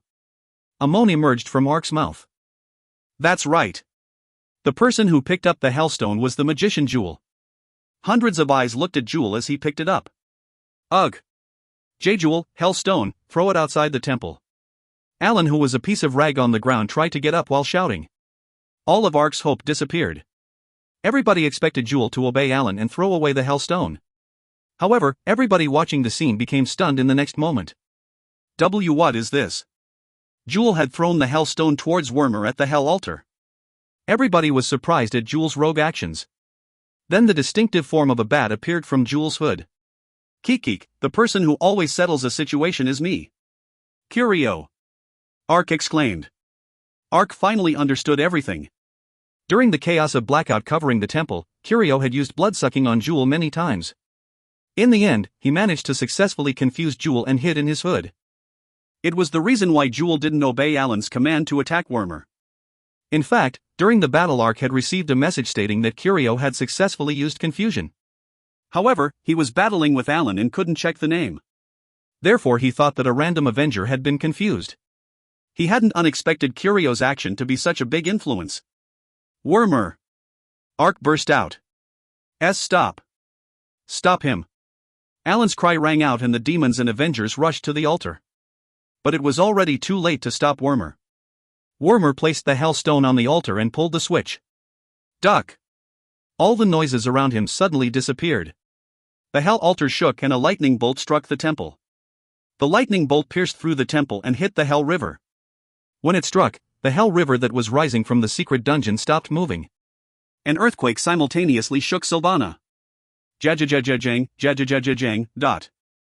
A splitting sound continuously rang from the secret dungeon. It was soon possible to know what the sound was. Clear ice was quickly covering the Hell River and coming upwards.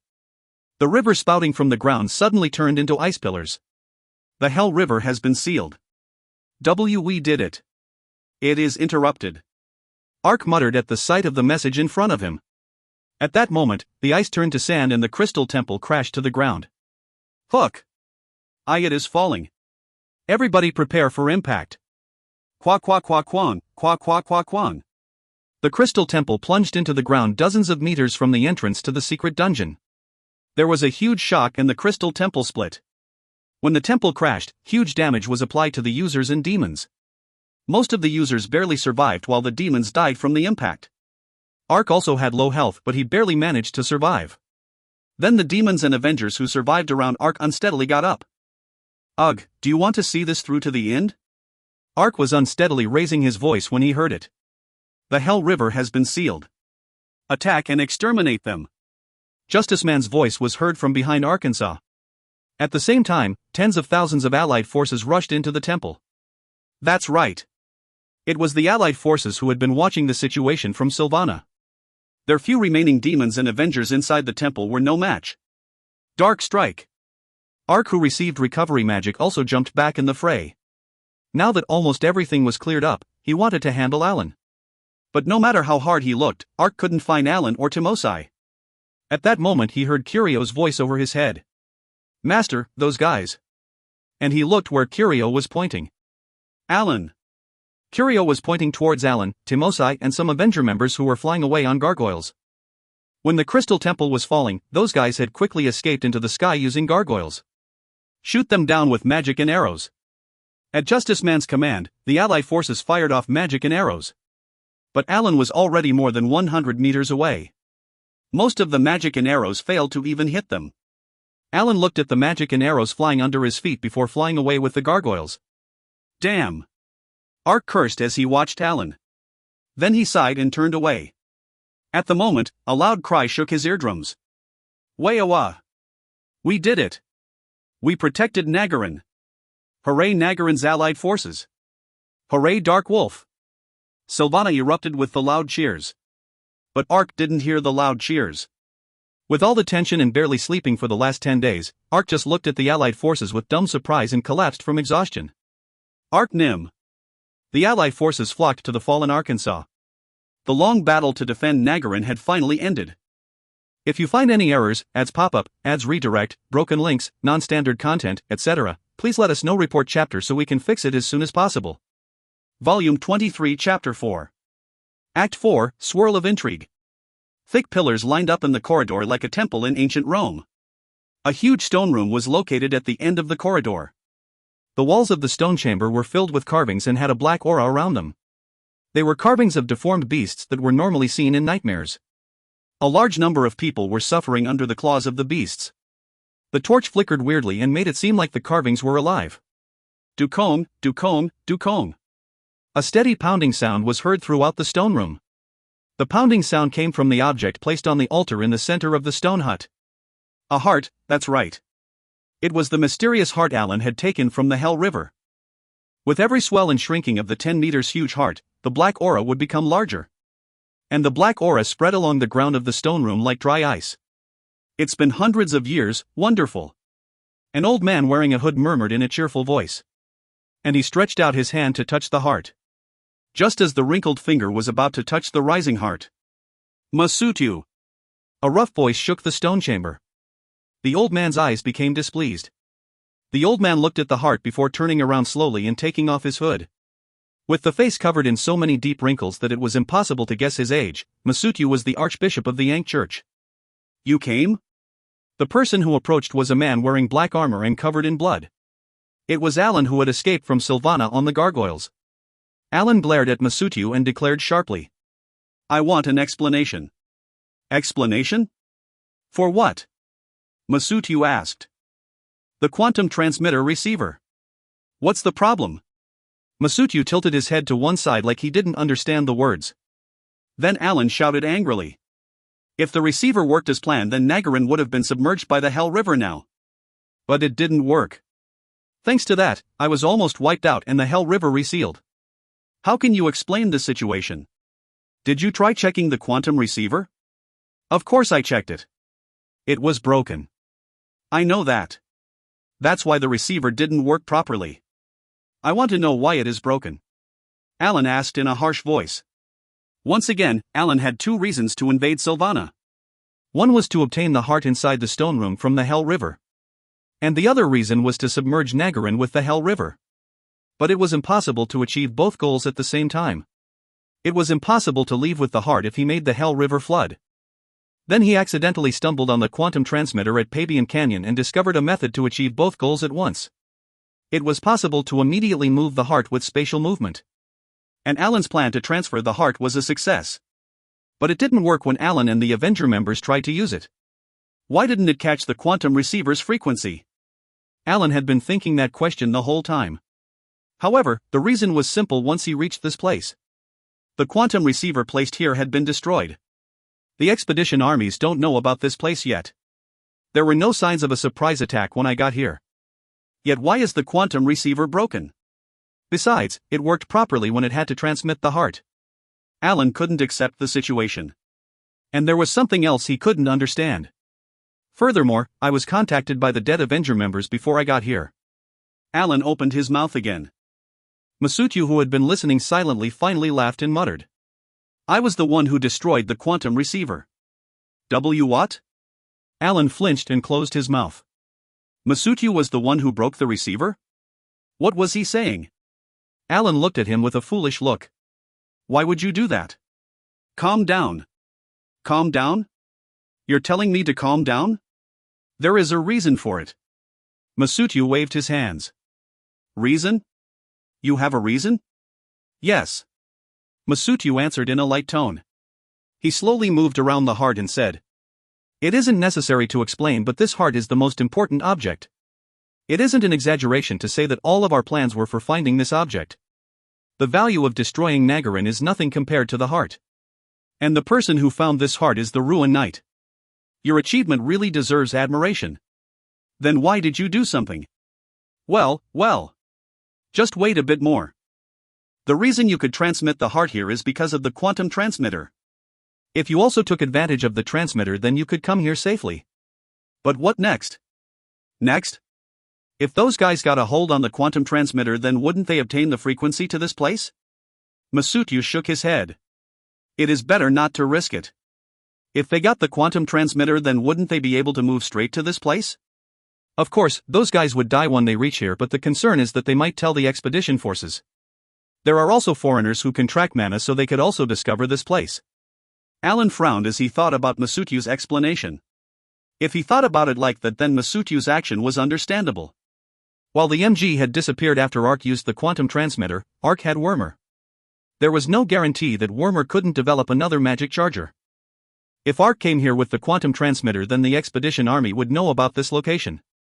Therefore Masutu reduced the risk by destroying the receiver. Alan understood. But just because he understood didn't mean the problem was solved. Then shouldn't you have explained it to me before? I couldn't say it. You couldn't? In fact, I had another reason to break the receiver. Another reason? Now. Masutu licked his lips and narrowed his eyes. Your help has become unnecessary. No, that's not it. To be exact, you can only help one last time. You guy, the immortal lives of the foreigners, that is needed. It is the last ingredient to resurrect the Dark Lord. Our lives. Alan felt an ominous feeling. Go. An eerie roar echoed from behind his back. At the same time, glossy red pupils appeared all around him.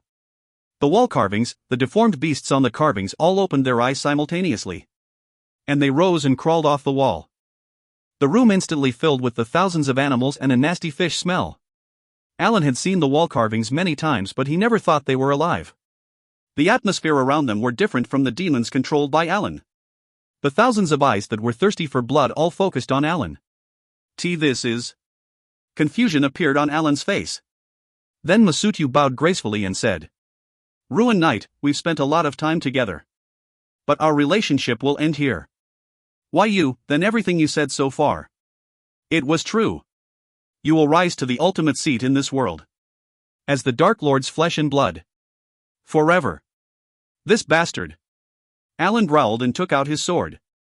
The beasts drooled and simultaneously ran up to Alan. Toa-a-oa. D-damn. The devil's fawn. Alan roared with fury and twisted his sword. But Alan's roar became a scream in the next moment.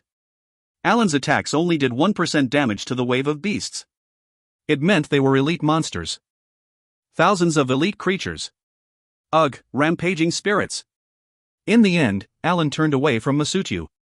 He used the skill which increased his movement speed and ran away. This place was the hidden base of the demons. And those demons were Alan's subordinates. Now that he was betrayed by Masutu, the demons didn't listen to Alan anymore. It was the lair of the demons trying to sacrifice Alan to restore the Dark Lord. No. I can't die in a place like his. Toa-a-oa. He did his best to run away, but the beasts caught up with tremendous speed and swung their claws. Alan's health was sucked out with every attack. Ugh, boundaries of the dead. Rampaging spirits. Alan rolled on the ground and persistently fired his skills while running away. And he finally reached the corridor near the entrance. The Avenger members are waiting outside this time, so if I join them I can escape. It isn't too late. Masutu, I dare him to come out. I'll do whatever it takes to make him pay. Alan pledged when he tried to escape the temple. Suddenly a red shape quickly ran from behind a pillar towards the entrance. Heek. What the? Alan swung his sword reflexively. But the shadow moved like a snake and hit Alan. Qua qua qua quang, jejejejiek. Something ripped from inside his body and there was a ringing sound. The message window appeared when the noise finished. You have been hit by a chakra wave. You have received the direct impact of chakra wave inside your body. Defenses ignored and you have received 800 damage. The shock wave also ruined the balance of mana inside your body and you have lost 1000 mana. Thanks to the severe bruising, your attack speed and movement speed is reduced by 10% for 5 minutes. Your body is also rigid and you will be unable to move for 3 seconds. Chakra wave. Alan vomited blood and looked around anxiously. Alan knew of only one person who could use chakra wave. The Red Man. That's right. The person who hit Alan had red hair while wearing a white mask. Alan was in a critical condition from the beast's attacks and now the Red Man. Alan looked at the Red Man who appeared and shouted. Are you and Masutu working together? The Red Man just drew the 2 swords hanging on his waist instead of answering. Then a flash headed towards Alan who was rigid for 3 seconds. But the image that appeared in Alan's eyes wasn't the Red Man. An Azura with a frightening face attacked him with dozens of swords. The sword of light that the Azura wielded passed through Alan. Chwa chwa chwa chwa chwa chwa. Alan lost 5% health and he had almost no more left as his blood drained out. You bastard. Alan stared at the Red Man with red eyes. The form of the Red Man was reflected in his eyes. Alan vowed revenge, but he had no more opportunity to achieve it. The reason was a message that surfaced in front of Alan. A special item has been triggered. All of the character's data has been absorbed by the Token of Darkness. All the data absorbed by the Token of Darkness has been deleted from New World. Oh my god, the thing the Avenger talked about. Alan felt his heart fall. It had what Alan had previously tried to ask Masutu. When Alan had escaped from Sylvana to come here, the Avenger members who did it called him. The contents were what Alan witnessed in the information window just now. Alan Nim, something is strange. When we died, we received the message that our character data was being sucked in by the necklace. What on earth is going on? The Avenger members had seen the same message as Alan when they died. And when the Avenger members logged back into New World, there appeared in a new character creation screen. It meant all of their character data had been completely deleted from New World's server. Did Global Exos take some action against us? Alan had thought this at first. Alan knew that this situation was a threat to Global Exos. If it was possible, then Global Exos would have immediately deleted their characters and seized their accounts. But Alan was aware that Global Exos had lost control of New World. Alan had participated in the plan because he knew that Global Exos couldn't take action to suspend him. Then he could only think of one reason for his data being sucked into the necklace. Alan looked at the necklace pulsing on his chest. Token of Darkness, Rare. Item type, Necklace. Durability, 60/60ths. Weight, 10. User restrictions, level 300 more, chaotic value of more than 300. The ancient power of darkness is lodged in this necklace. This necklace contains a wicked magic that was created by the forces of darkness a long time ago. The person who wears this necklace will receive the effect of demonic sphere of influence. However, only a corrupted person can wear this necklace. Option: when entering the demonic sphere of influence, an advantage equal to the demons are applied. Special option: unidentified. This was the necklace that the Red Man gave Alan and the Avenger members before they left for Sylvana. It was an artifact which gave chaotic users a bonus equal to the demonic monsters when they entered the demonic sphere of influence. That's right. Like Arc Guest in the secret dungeon, this was the artifact which increased their abilities beyond their level. But other secrets were hidden in the artifact. When the wearer died, it absorbed the data and sent it somewhere else. That was the unidentified special option of the Token of Darkness. This is ridiculous. An item which erases the information of the character. It was incomprehensible. But Alan encountered it, so he couldn't deny its existence. At the same time, numerous thoughts ran through Alan's head. This had been planned from the very beginning. Masutu said. The immortal life of the users, it means the user's data. It is a sacrifice to resurrect the Dark Lord. What is this? And the person trying to restore the Dark Lord. Alan looked at the Red Man with confused eyes. At the same time, his body died and collapsed towards the Red Man. Then Alan confirmed something about the Red Man as he fell. Perhaps Alan's sword that he swung when hit by Chakra Wave hadn't missed. In New World, when a equipment's durability ended, then it would disappear. Alan's eyes concentrated on the mask as he fell. The moment he checked the mask, surprise and disbelief entered his eyes. The face of the Red Man hidden behind the mask. This, Huck. Wah. Alan suddenly felt a tremendous pain in his head. The pain felt like his head was exploding. It wasn't pain from New World. His real self that was lying down in the unit in reality was in pain. Alan screamed from the pain. The next moment, a weird phenomenon occurred to Alan's body. A deep black lump rose from the stone room and flew towards his body. Masutu also walked out from the stone room. Hoo, the ruined knight has absorbed the heart. Masutu looked at Alan's dead body before saying towards the Red Man. The necessary souls have already been collected. Let's move to the location. Yes. But what about those people shivering outside? Kill them. The Red Man replied in a low voice. Don't think of them as ordinary users. Think of them as terrorists. A middle-aged leaning next to the door said in a low voice. The 10 people in a circle around the door nodded with tense expressions. The foreigners with blonde hair and a Southeast Asian origin had badges engraved with GASP attached to their chest. GASP, it stood for Global Exos Special Security Personnel. That's right.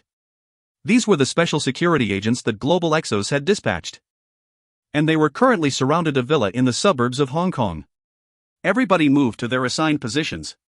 The members scattered from the leader's order. It resembled a scene of FBI's fighting against terrorists in a movie or drama. Although they weren't holding real pistols, they had gas guns in their hands. They were blocking the villa because of an order that came from the headquarters in Korea. They wanted to seal off the Hong Kong Villa 1134-46 in order to meet a user playing New World. The relevant legal procedures had already been handled between headquarters and the Hong Kong police. The reason for the order was related to a top-secret project that headquarters was working on. It was a project that Kim Gwante had rallied a large number of hackers to work on. The project started after Hyunwoo told them that Alan was working with the demons. However, by that time Alan had already escaped to Hong Kong.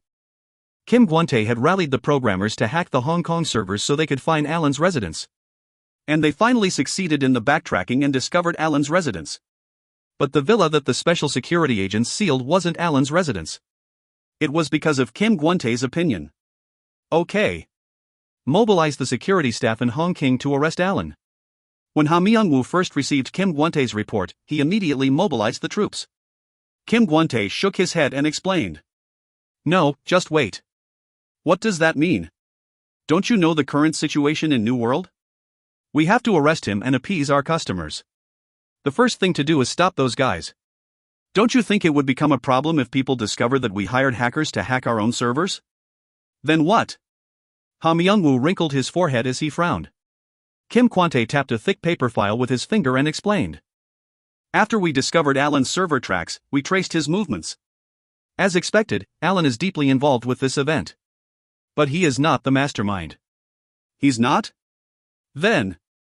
Yes. Using Alan's circuit, we tapped all of the Avenger members and the transcripts of the NPCs he talked to. As a result, we're certain that the Red Man is the mastermind. Didn't we expect that? But what does this have to do with holding back on punishing Alan? If we want to fry a large fish, then it is better to leave the small fish as bait. Ha Myung-woo's eyes narrowed at Kim Gwante's answer. You're saying, there is a way to catch the larger fish? Didn't I tell you from the beginning? Kim Gwante pointed to the office infested with hackers. We've hacked into the Hong Kong circuits and are keeping track of Alan. So we can intercept all data exchanged with the main server. That doesn't just mean that we can see information only related to Alan. That's right. Whenever a user took some action in the game, the commands would be sent to the main server. For example, if Alan swung his sword when fighting an enemy, then a command would be sent to the main server telling it that Alan swung the sword. But if the enemy attacked Alan, then the main server would communicate that action to Alan. In other words, all actions applied to Alan within the game relied information exchange with the main server. If they hacked the circuit where the information was exchanged, then they could discover all users, items, and NPCs that Alan got in contact with. That's why there were 100 hackers analyzing the data day and night. Anyway, Kim Gwante and the 100 hackers discovered all of the information exchanged with the main server in a few days. That's why they were convinced that the Red Man was the main person in charge of this event. Alan made contact with the Red Man last time.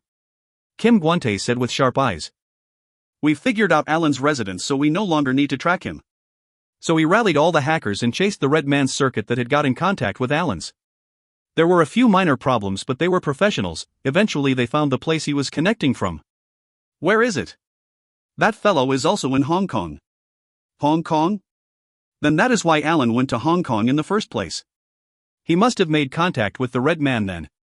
Then you've decided not to catch Alan? If they've made contact, then the Red Man will probably notice if we grab Alan. Then the Red Man will cut the connection loop with Alan and move behind even more sophisticated firewalls. We know his plan is to shake global exos. Then he has that kind of ability. If that guy notices out movements, then it will be difficult to find his trail again. But just like Hyunwoo and the rehabilitation members, Kim Gwante and Ha Myung-woo had determined that the Red Man's purpose was to either cheat, blackmail, or manipulate the stock prices in order to raise huge revenues. If that happened, then hundreds or thousands of billions of won would be moved. Then this simply wasn't an event in the game anymore. It was an act of global terrorism aimed at a huge business. It wasn't an exaggeration to say that the Red Man was a terrorist. A large organization would be moving behind the scene. And they would have had contingencies for every conceivable situation. Kim Gwante was sure that one of those precautions involved Alan. The Red Man must have some sort of safety device for Alan. He would probably hide if Alan was exposed. Then we will leave Alan alone until we grab the Red Man? That is the only way to catch the Red Man. How much time is needed to track the Red Man circuit? I've already learned Alan's residence, so I don't need to backtrack his line anymore. If all the hackers only concentrate on the Red Man's circuit, then we can find his residence in a few days.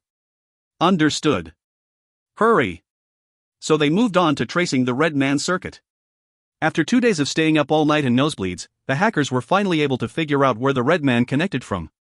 Ha Myung-woo immediately contacted the Hong Kong branch and dispatched security personnel to the Red Man and Alan's hiding places. Currently, the security agents were surrounding the Red Man's residence. Of course, they were only the security staff of a private company. They didn't have any right to search or arrest the culprit. However, Global Exos had poured tremendous funds into this project. Therefore, the security agents were accompanied by the Hong Kong police, but they just watched with arms folded. Rush in! The assault crew kicked the door and rushed into the villa. And they were followed by 10 more agents. They're not on the first floor. Wait on the first floor for 1 minute. Enter the second floor in 2 minutes. The security agents moved quickly like a real SWAT team. They sealed each corridor and climbed to the second floor while quickly searching all rooms. I found it. The unit for New World. But after a while, the voice of a security agent stuttered with confusion. Confusion also spread over the leader's face after he entered the room. Whining, whining. Heat and mechanical sounds flowed from the room. The unit was inside the room just like the agent said. And the unit was moving like it was connected to the game. But the user couldn't be seen. Instead of a user, hundreds of cables were stripped and connected to a computer in the corner of the room? A huge circuit? The computer was connected to the unit. What is this? The leader looked at the other members with an astonished look. Then a system management staff connected a laptop to the machine. They typed into their keyboard for a while before saying in a freaked out voice. It is connected to the unit, this computer, oh my god, it is a giant auto program. Auto program? The user isn't moving directly, but the program is sending orders telling the character how to move. What does that mean? Is this 2010? Why are they using an auto program? And how much terabytes would the auto program need to be able to operate a character in New World? Wouldn't it be easier for the user to move directly in New World? It is unbelievable even though I am seeing it with my own eyes. The system staff muttered while sweating. This computer changes the data to brainwaves and transmits it to the unit. For a program like this, millions of terabytes is used to respond to any situation. The unit has also been perfectly remodeled. An ordinary user couldn't do this. They have to understand New World. Then. The leader asked in an anxious voice. The staff suddenly shouted in a stricken voice. This computer's hard disk is empty.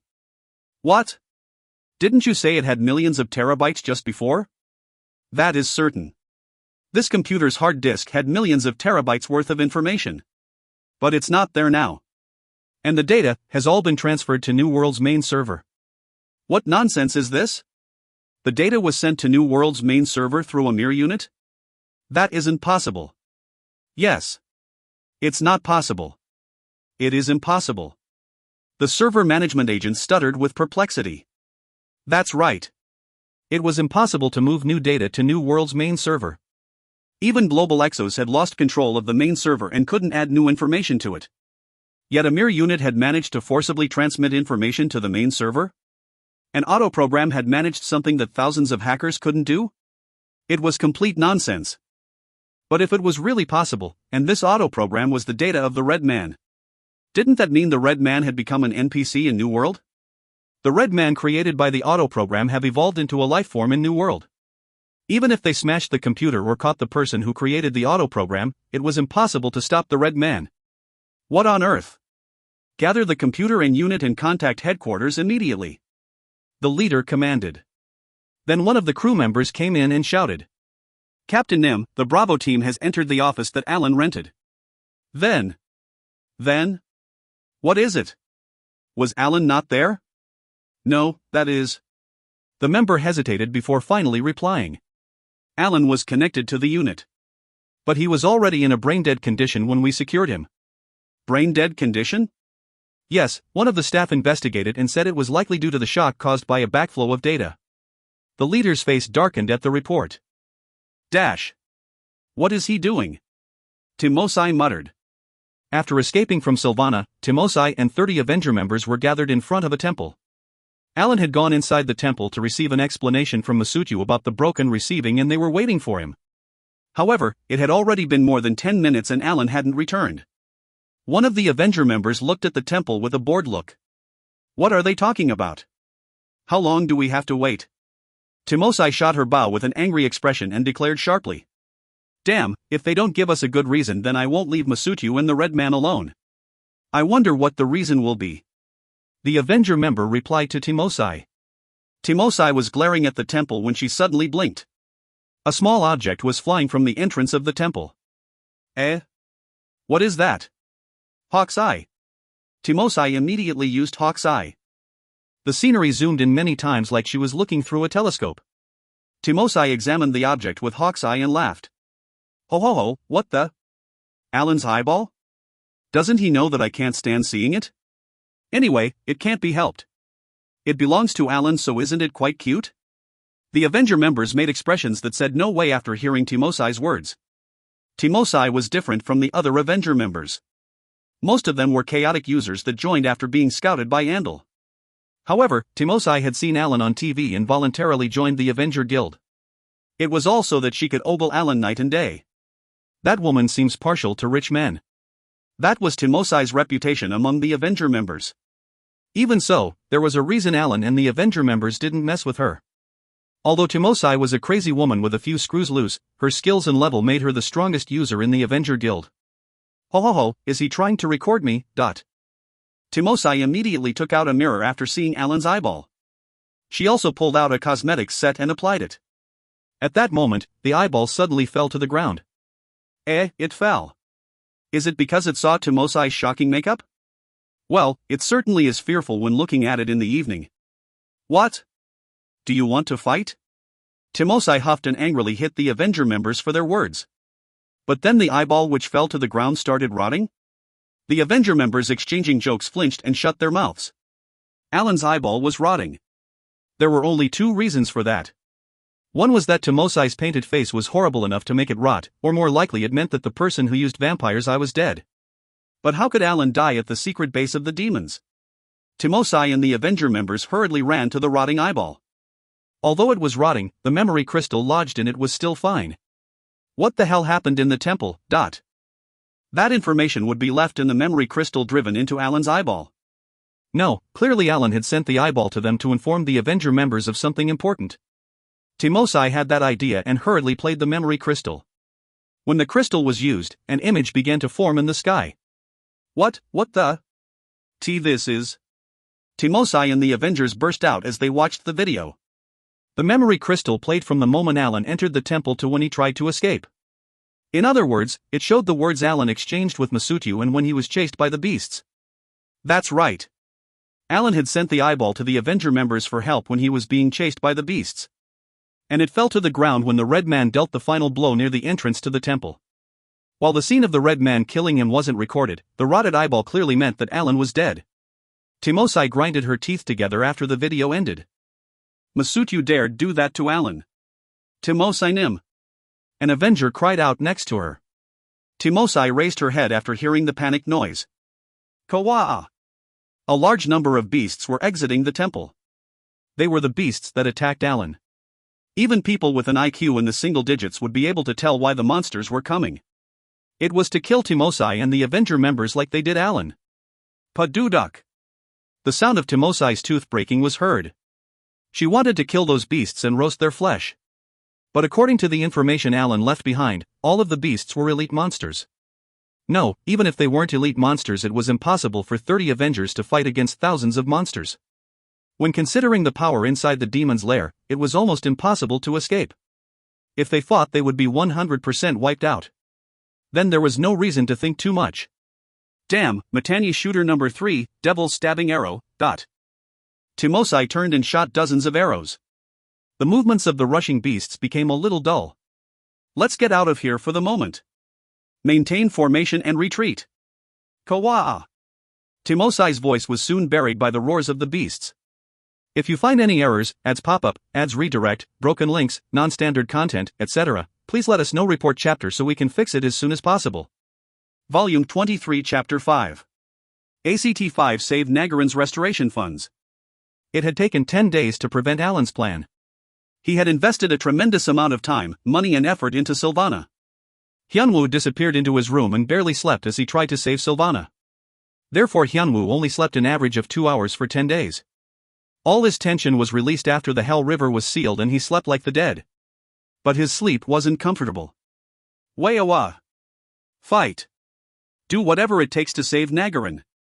Kwa kwa kwa kwang, kwa kwa kwa kwang, . The intense battle situations which caused him a lot of stress replayed over and over in Hyunwoo's head while he was sleeping. Screams and the sound of metal clashing had been ringing in his ears non-stop for the last 10 days. How long did he sleep? Diririri, diririri. He finally stirred as the shouts changed to a familiar ringing sound. Hyunwoo, who was wandering the land of dreams, heard the sound of the phone ringing. Oh, what bastard! I don't know. I don't care even if the world is going to be destroyed today. Hyunwoo, who had fallen asleep within the unit, angrily snapped. The phone disconnected after a short time. But the moment Hyunwoo tried to sleep again, the phone once again began to noisily ring. Damn it! Eventually Hyunwoo cursed and got up. And he picked up the phone. Oh, Hyunwoo? Jaktung Hyun? Yes, it's me. Why do you keep on calling in the morning? What are you saying? This is the first time. Were you sleeping? I was sleeping. Hyungnim woke me up before. I'm going to hang up and go back to sleep. Hyunwoo declared with a 120% petulant voice. Then Jaktung said. You can sleep later. The internet has been overturned. Why should I care that the internet has been overturned? Of course you should care. You are the culprit. What are you saying out of nowhere? What did I do? There's no need to worry. Just connect to the internet immediately and search for the name Arkansas. Then you'll know. Hyunwoo frowned and scratched his head after hearing Jaktung's words. Hyunwoo had just woken up and he was still tired, so he couldn't understand what Jaktung was saying. But something must have happened judging from Jaktung's excitement. Hyunwoo turned on his computer and accessed the internet. And he typed in ARK in the search engine. Hyunwoo looked at his monitor with an astonished expression before stuttering. What is this? Are you wondering what is going on? Everybody is talking about you. Oh my god. Hyunwoo moaned as he finally realized the situation. Hyunwoo was shocked by the contents of his computer screen. There were 14,680 results when he searched for ARK. The hero who saved Nagarin from 100,000 demons. Shortly after the Battle of Nagarin finished, Hyunwoo quickly became famous. Previously Hyunwoo had used a different name when doing anything on a large scale. Yet the number of Nagarin's allied forces who participated in the battle was 60,000. In other words, 60,000 users had entered the battle with Hyunwoo and the 60,000 started talking about their experiences. And the story became a huge exaggeration. ARK directly commanded the troops and stopped the demons' attacks.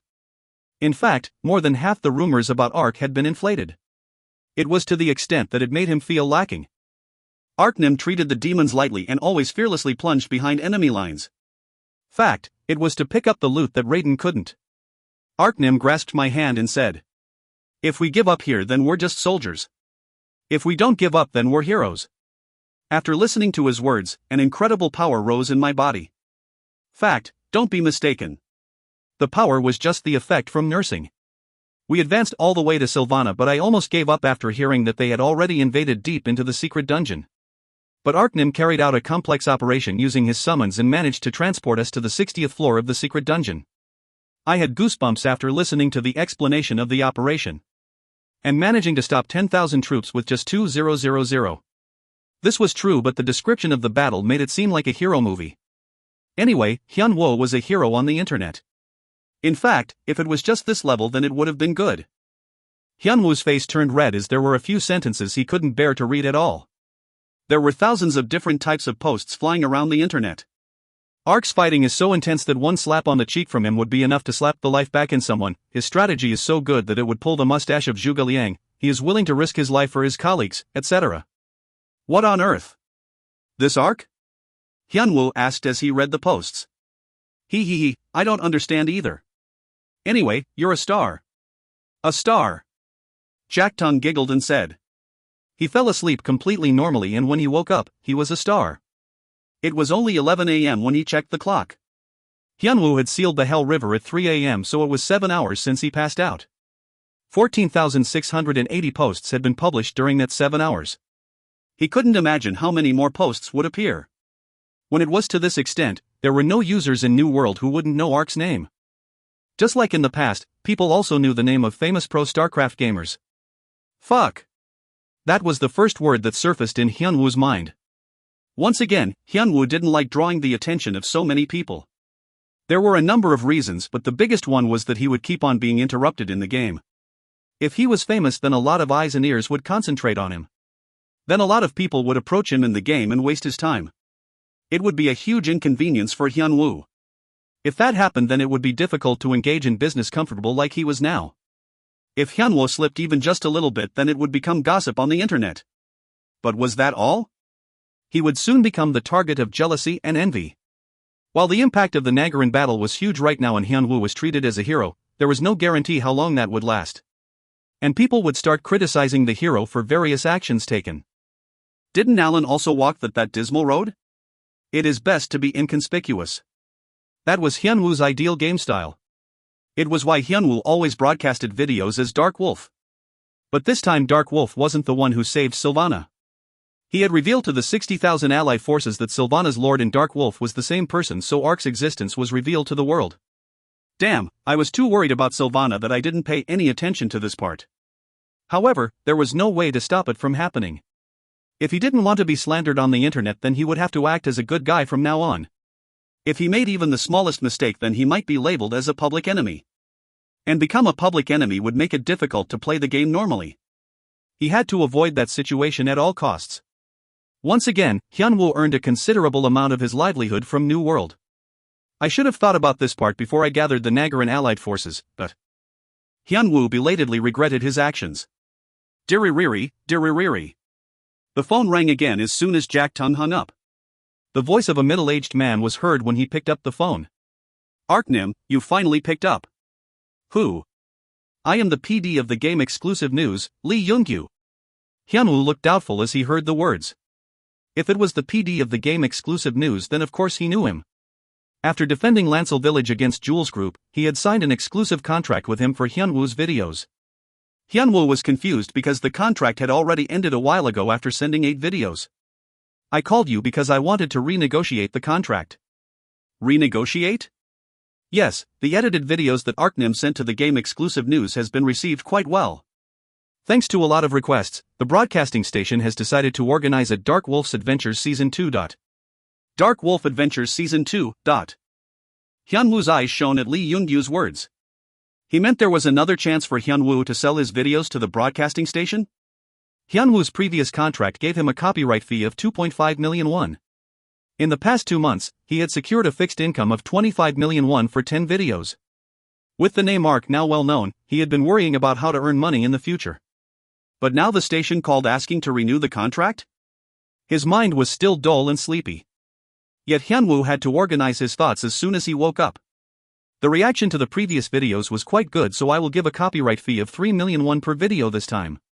The video of Nagarin's defense will also have a special broadcast. The copyright fee for that video will be a separate 10 million won. Global Exos has already assented, so we just need Arknim's agreement for the contract. Lee Yoongyu hurriedly said. Hyunwoo's mouth dropped open. 3 million won for 10 videos would be 30 million won. And the video of Nagarin's defense was 10 million won.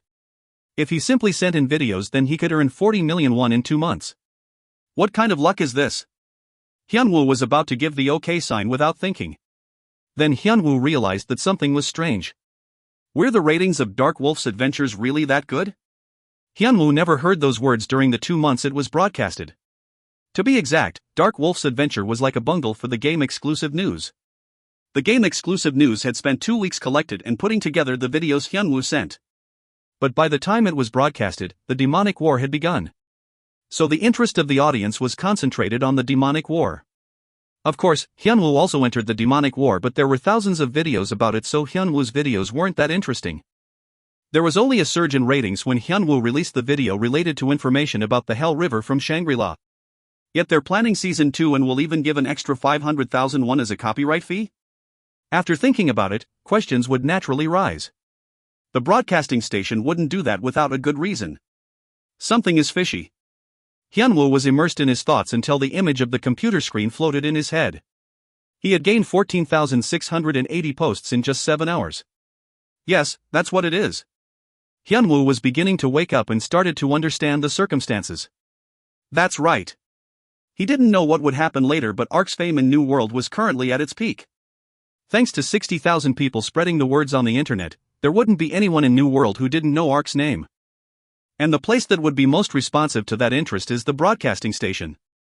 Hyunwoo started to understand why the broadcasting station was offering a higher copyright fee. Of course, there were 60,000 people who entered the battle to defend Nagarin. There would also be a lot of related videos. But Hyunwoo was the commander of the battlefield, so his videos would naturally be different. The audience rating would explode even if there was only one advertisement stating that Ark took the video directly. That's why the station wanted to produce Dark Wolf's Adventures Season 2. That's right. Then the phone that rang before Jack Tung-hyung. The broadcasting station must have been the one calling. They were calling without any breaks to prevent other broadcasting stations from reaching him first.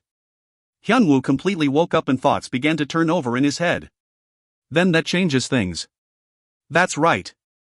If the broadcasting station were desperate to buy the video from Hyunwoo, then the situation would change by 180 degrees.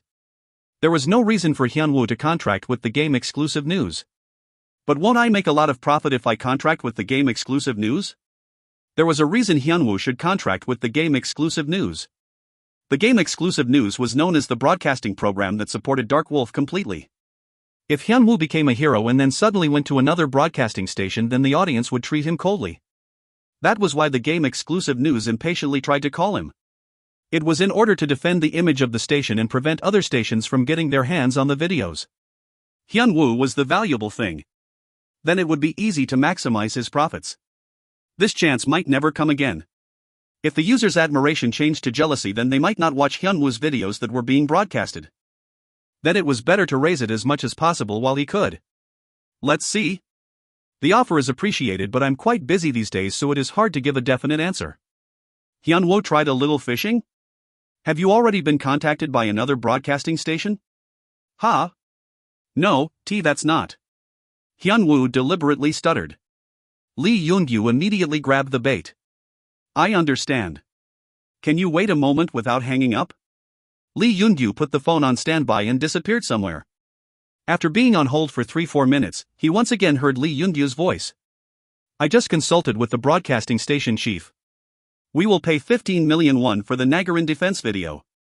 And Dark Wolf's Adventure Season 2 will be a 10-part video, each 10 minutes long. We will pay 4 million won for each video. No other broadcasting station will offer a higher price. How about it? Hyunwoo felt his heart jump after hearing Lee Yoon-gyu's words. One video for 15 million won and 10 by 4 million is 40 million won. That is a total of 55 million won. The first amount that the game exclusive news offered was 40 million won. If he hadn't received Jack Tung's call first, then he wouldn't have realized the situation and would have lost 15 million won. What? I might have settled for 40 million won? He felt furious just thinking about it. And this was a long-awaited change to raise the price a bit more. But Hyunwoo soon shook his head. It was clear that Lee Yoon-gyu already had a grasp on how much the other broadcasting stations would offer. Then 55 million won was the highest amount the game exclusive news would give. When taken into account the other broadcasting stations, the game exclusive news offered the highest copyright fees of all the stations. If he became even greedier and refused the price for the video, then he might have to accept a lesser price from other broadcasting stations. When engaging in business, he had to know when to push and when to back off. I understand. I'll accept that price. Do I have to go to the broadcasting station? The recorded contents of this call will be the contract agreement for now. You can come to the broadcasting station whenever it is convenient to sign the written contract. Yes. Hyunwoo calmly hung up the call while inwardly he was jumping with excitement. Having my fame soar isn't that bad. No, in the meantime I have only been thinking that it wasn't good. If I'm the focus of the players, then it wouldn't be as easy to trade as before. But there is also a way to trade using my fame. Hyunwoo looked at this situation in a new light after talking to the game exclusive news. Therefore he woke up and connected to New World with an excited feeling. Dash. Ha! A sigh naturally emerged from Ark's mouth. Ark was the hero who organized an unprecedented scale of allied forces and defeated 100,000 demons.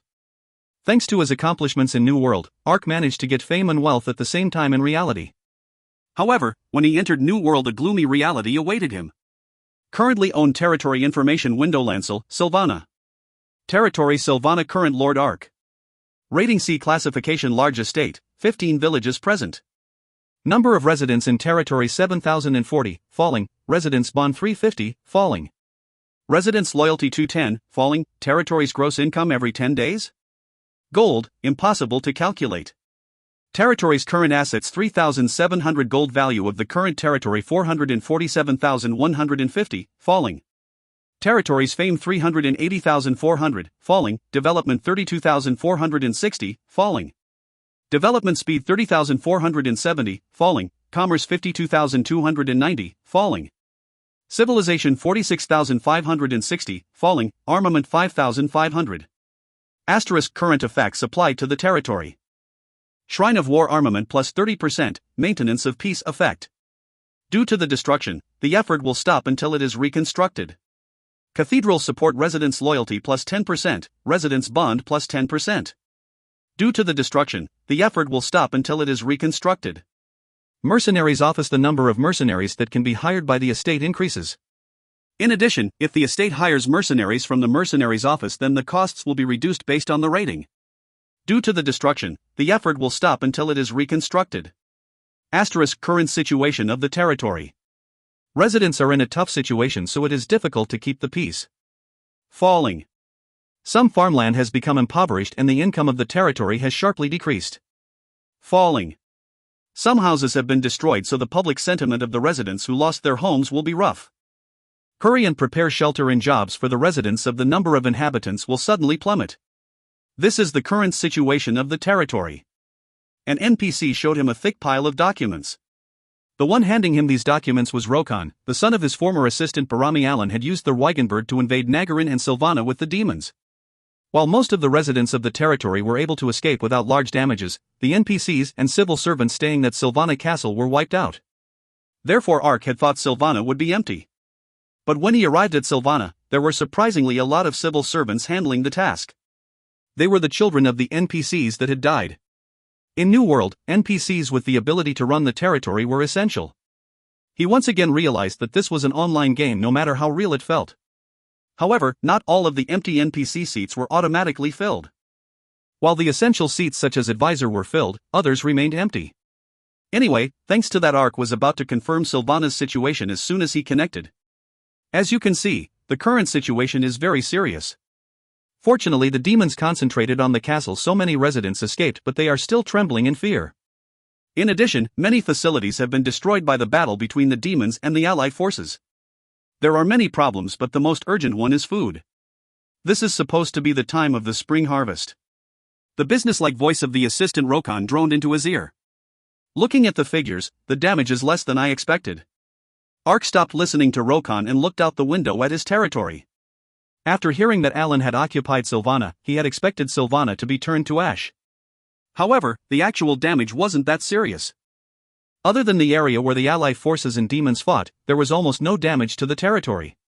It is fortunate that Allen's purpose was to flood the Hell River. That's right. There was a reason for this. If Allen's purpose was revenge against Ark, then he would have destroyed Sylvana so much that it would have been impossible for Sylvana to be occupied again. But Allen's purpose was to flood the Hell River, so that was the only thing he concentrated on. If the Hell River flood, then Sylvana and of course Nagarin would disappear. So there was no need to have the demons purposely destroy Sylvana.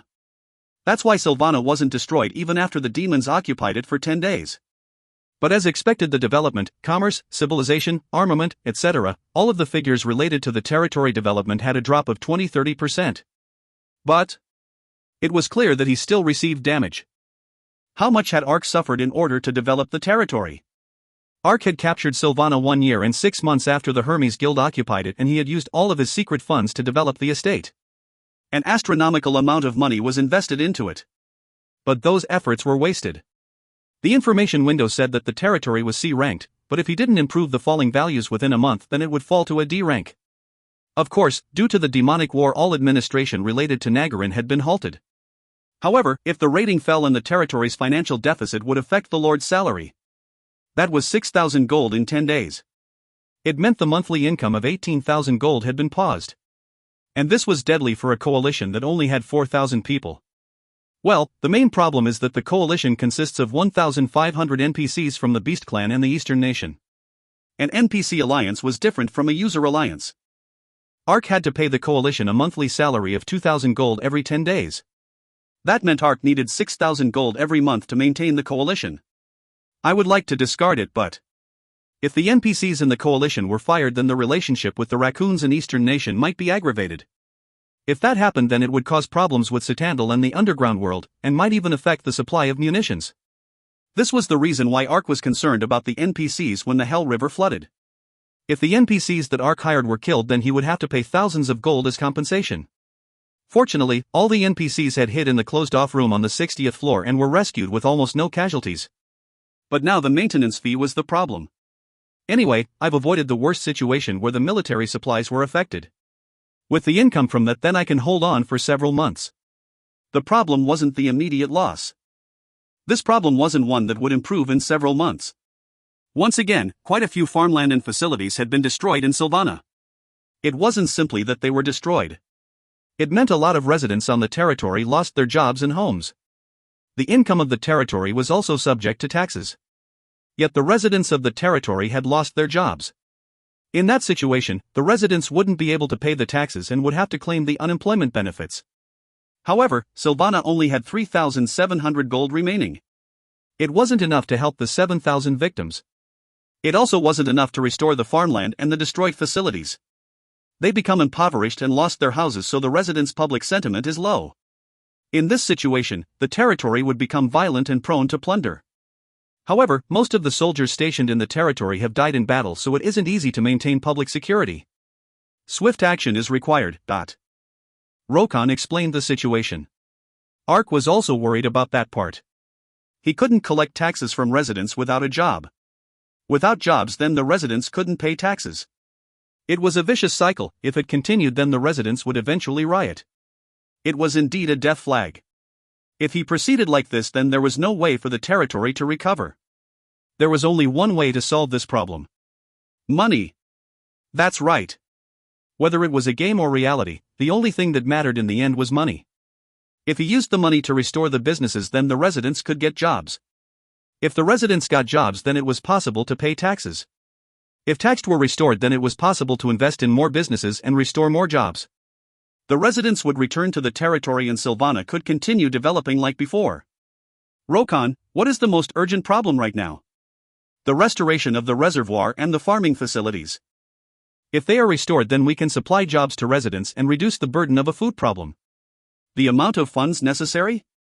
At least a minimum of 300,000 gold is required. 300,000 gold.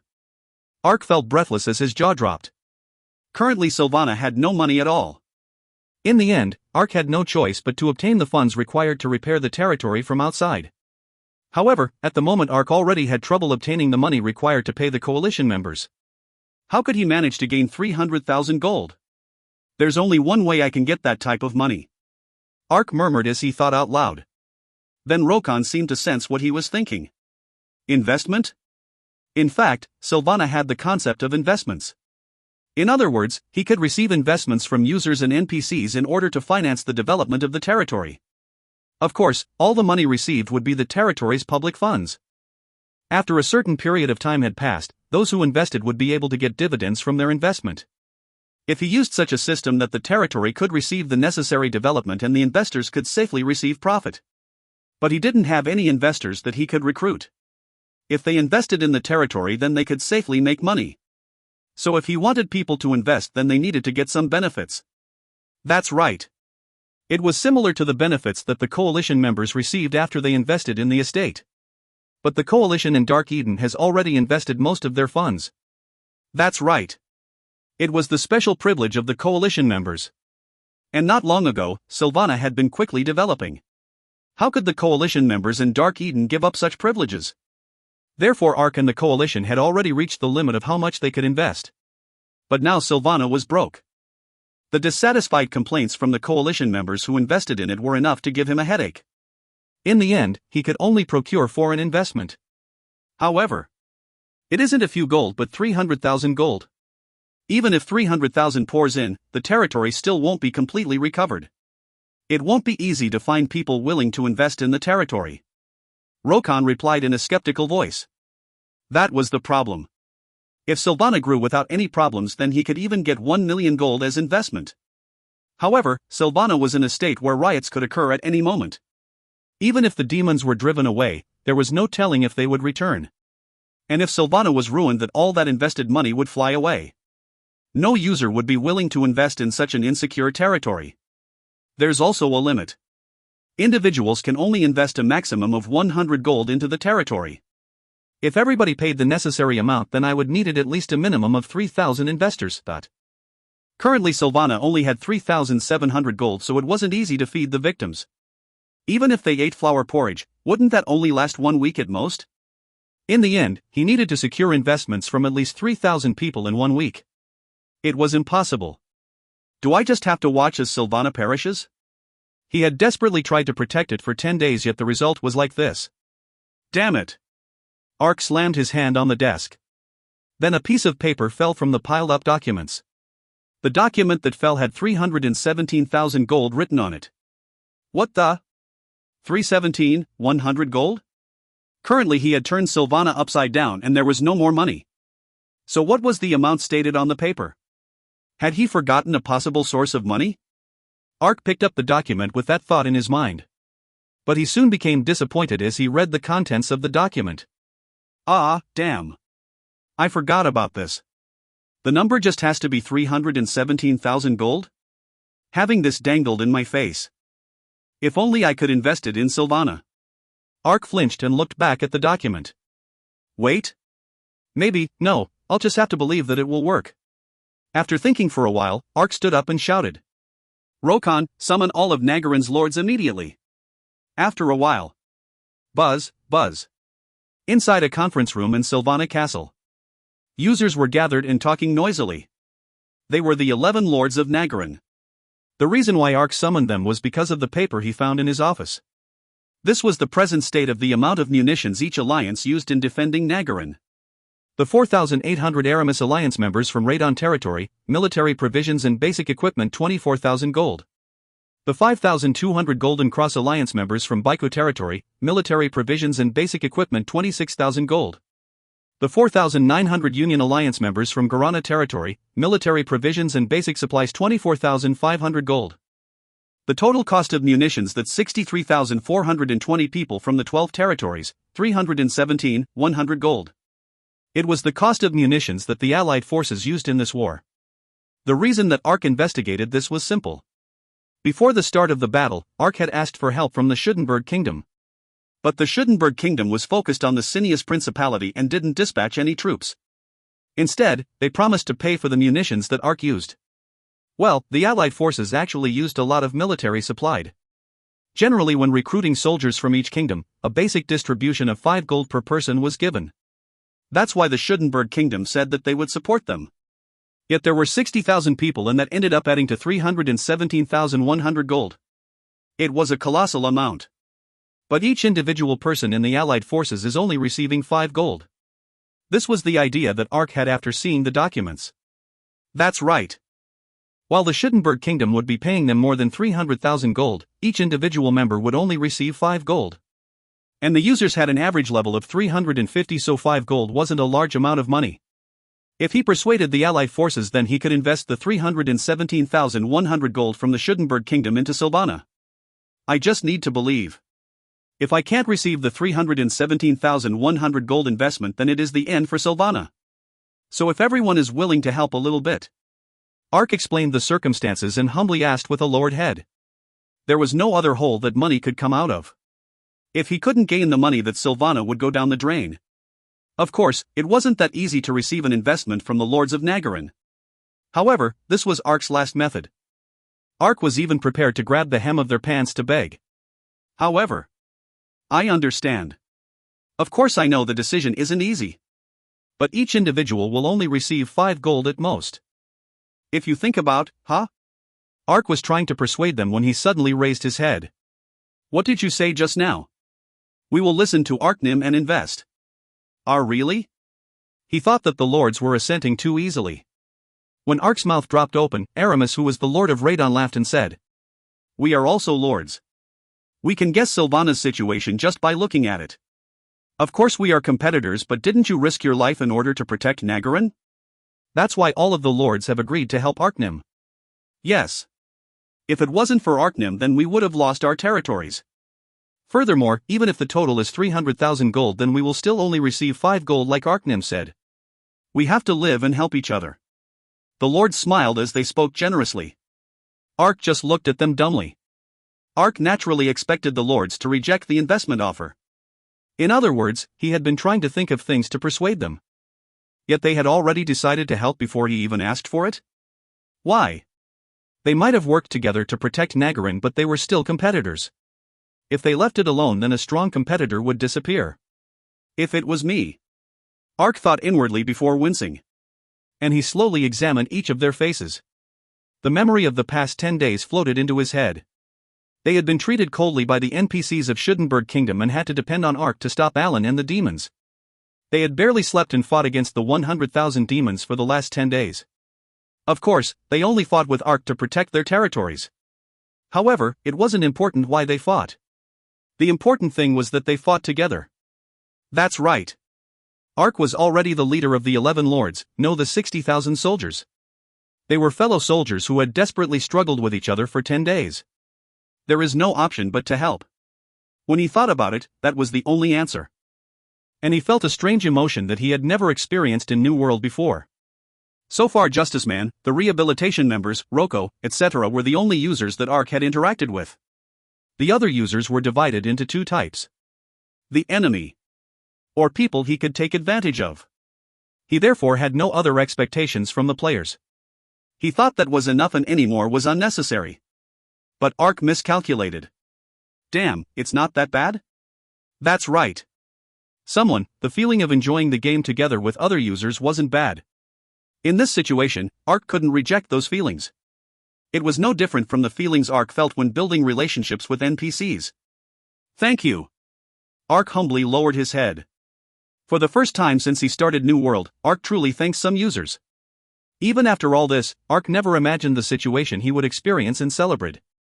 If you find any errors, ads pop up, ads redirect, broken links, non-standard content, etc., please let us know. Report chapter so we can fix it as soon as possible. Volume 23, Chapter 6. ACT 6 Duke Sarkin's plot. What are you saying? Ark couldn't understand what had gone wrong. The day before, Ark had painstakingly found a way to repair Sylvana thanks to the help of Nagarin's lords. If he used the funds that Schuttenberg Kingdom promised to pay for the military supplies, then it could be used to finance Sylvana's recovery projects. That's it. Now I can raise the funds to repair Sylvana. The only thing left was to receive the money and start fixing the reservoir and farmlands. Of course, not all the problems could be solved with that amount of money. It would take time and effort before Sylvana returned to normal. However, that money felt like he had come back alive from the brink of hell. I can't afford to waste even one more second or minute. So Ark hopefully ran to Celebrate.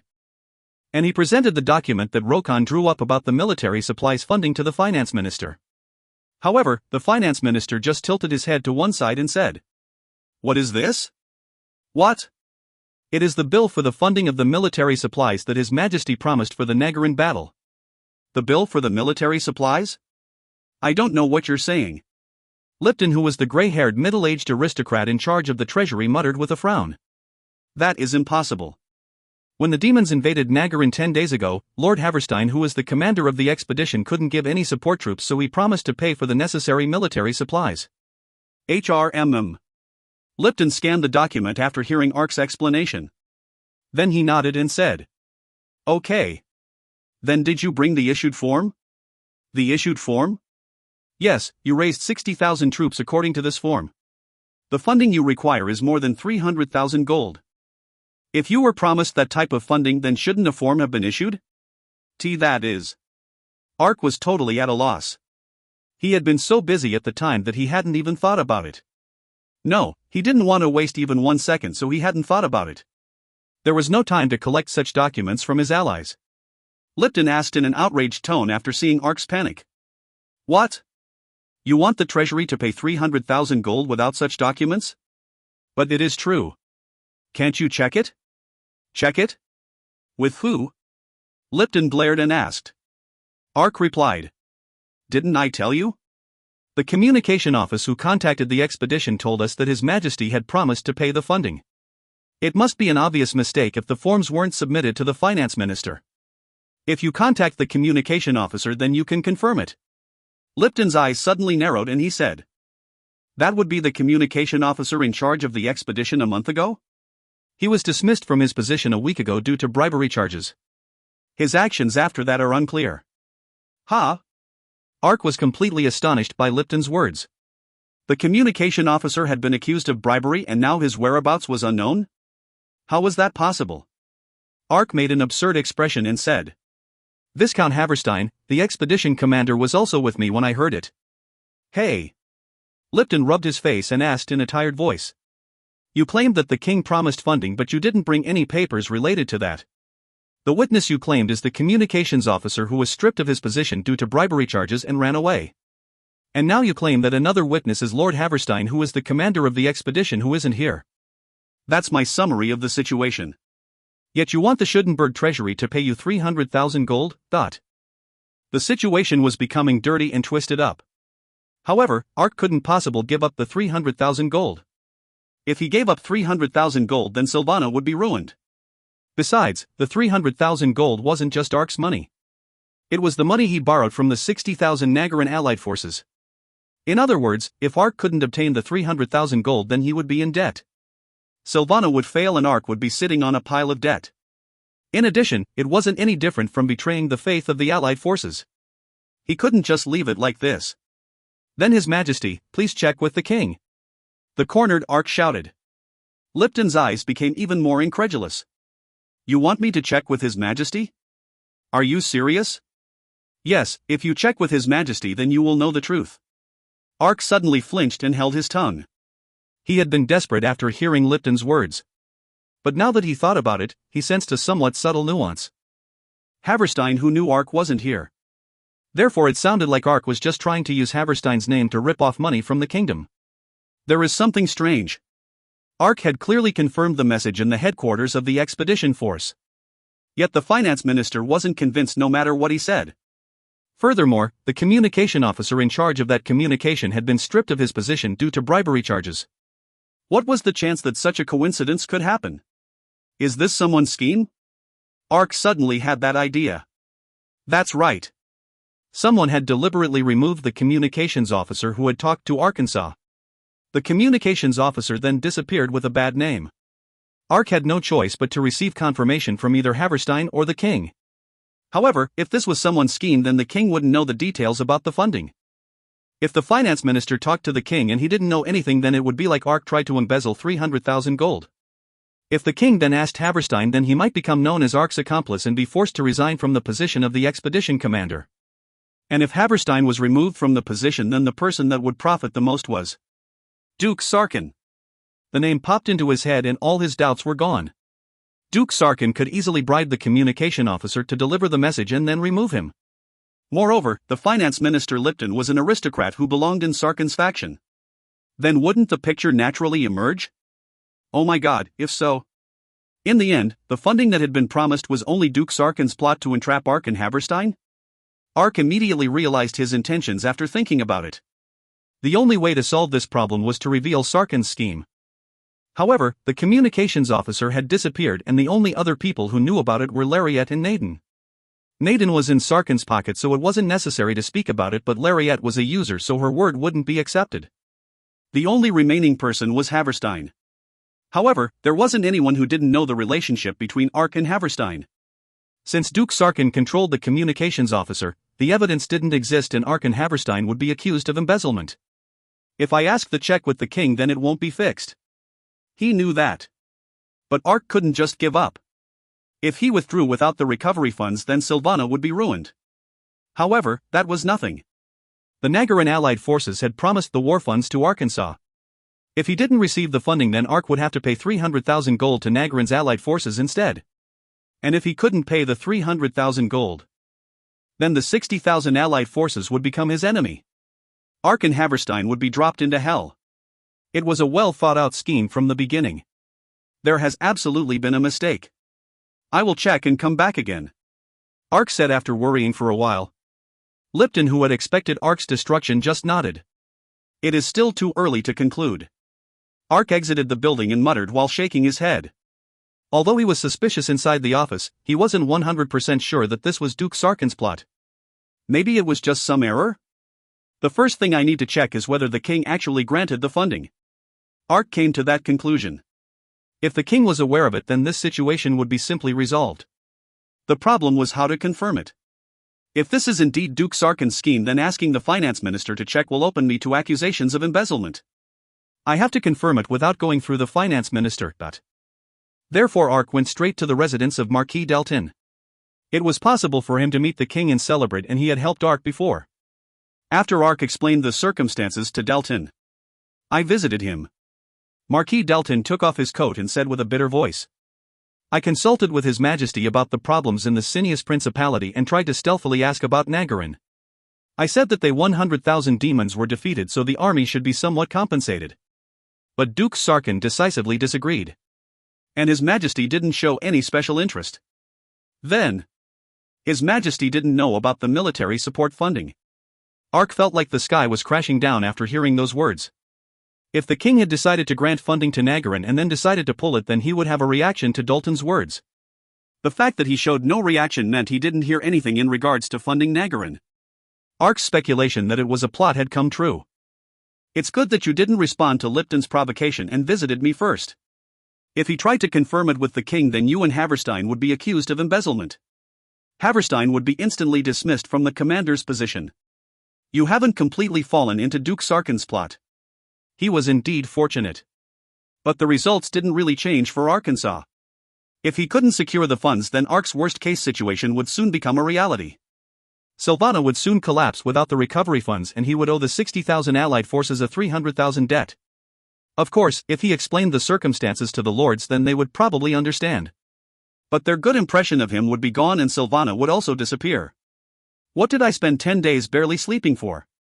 He felt his anger explode. Duke Sarkin. He grinded his teeth together.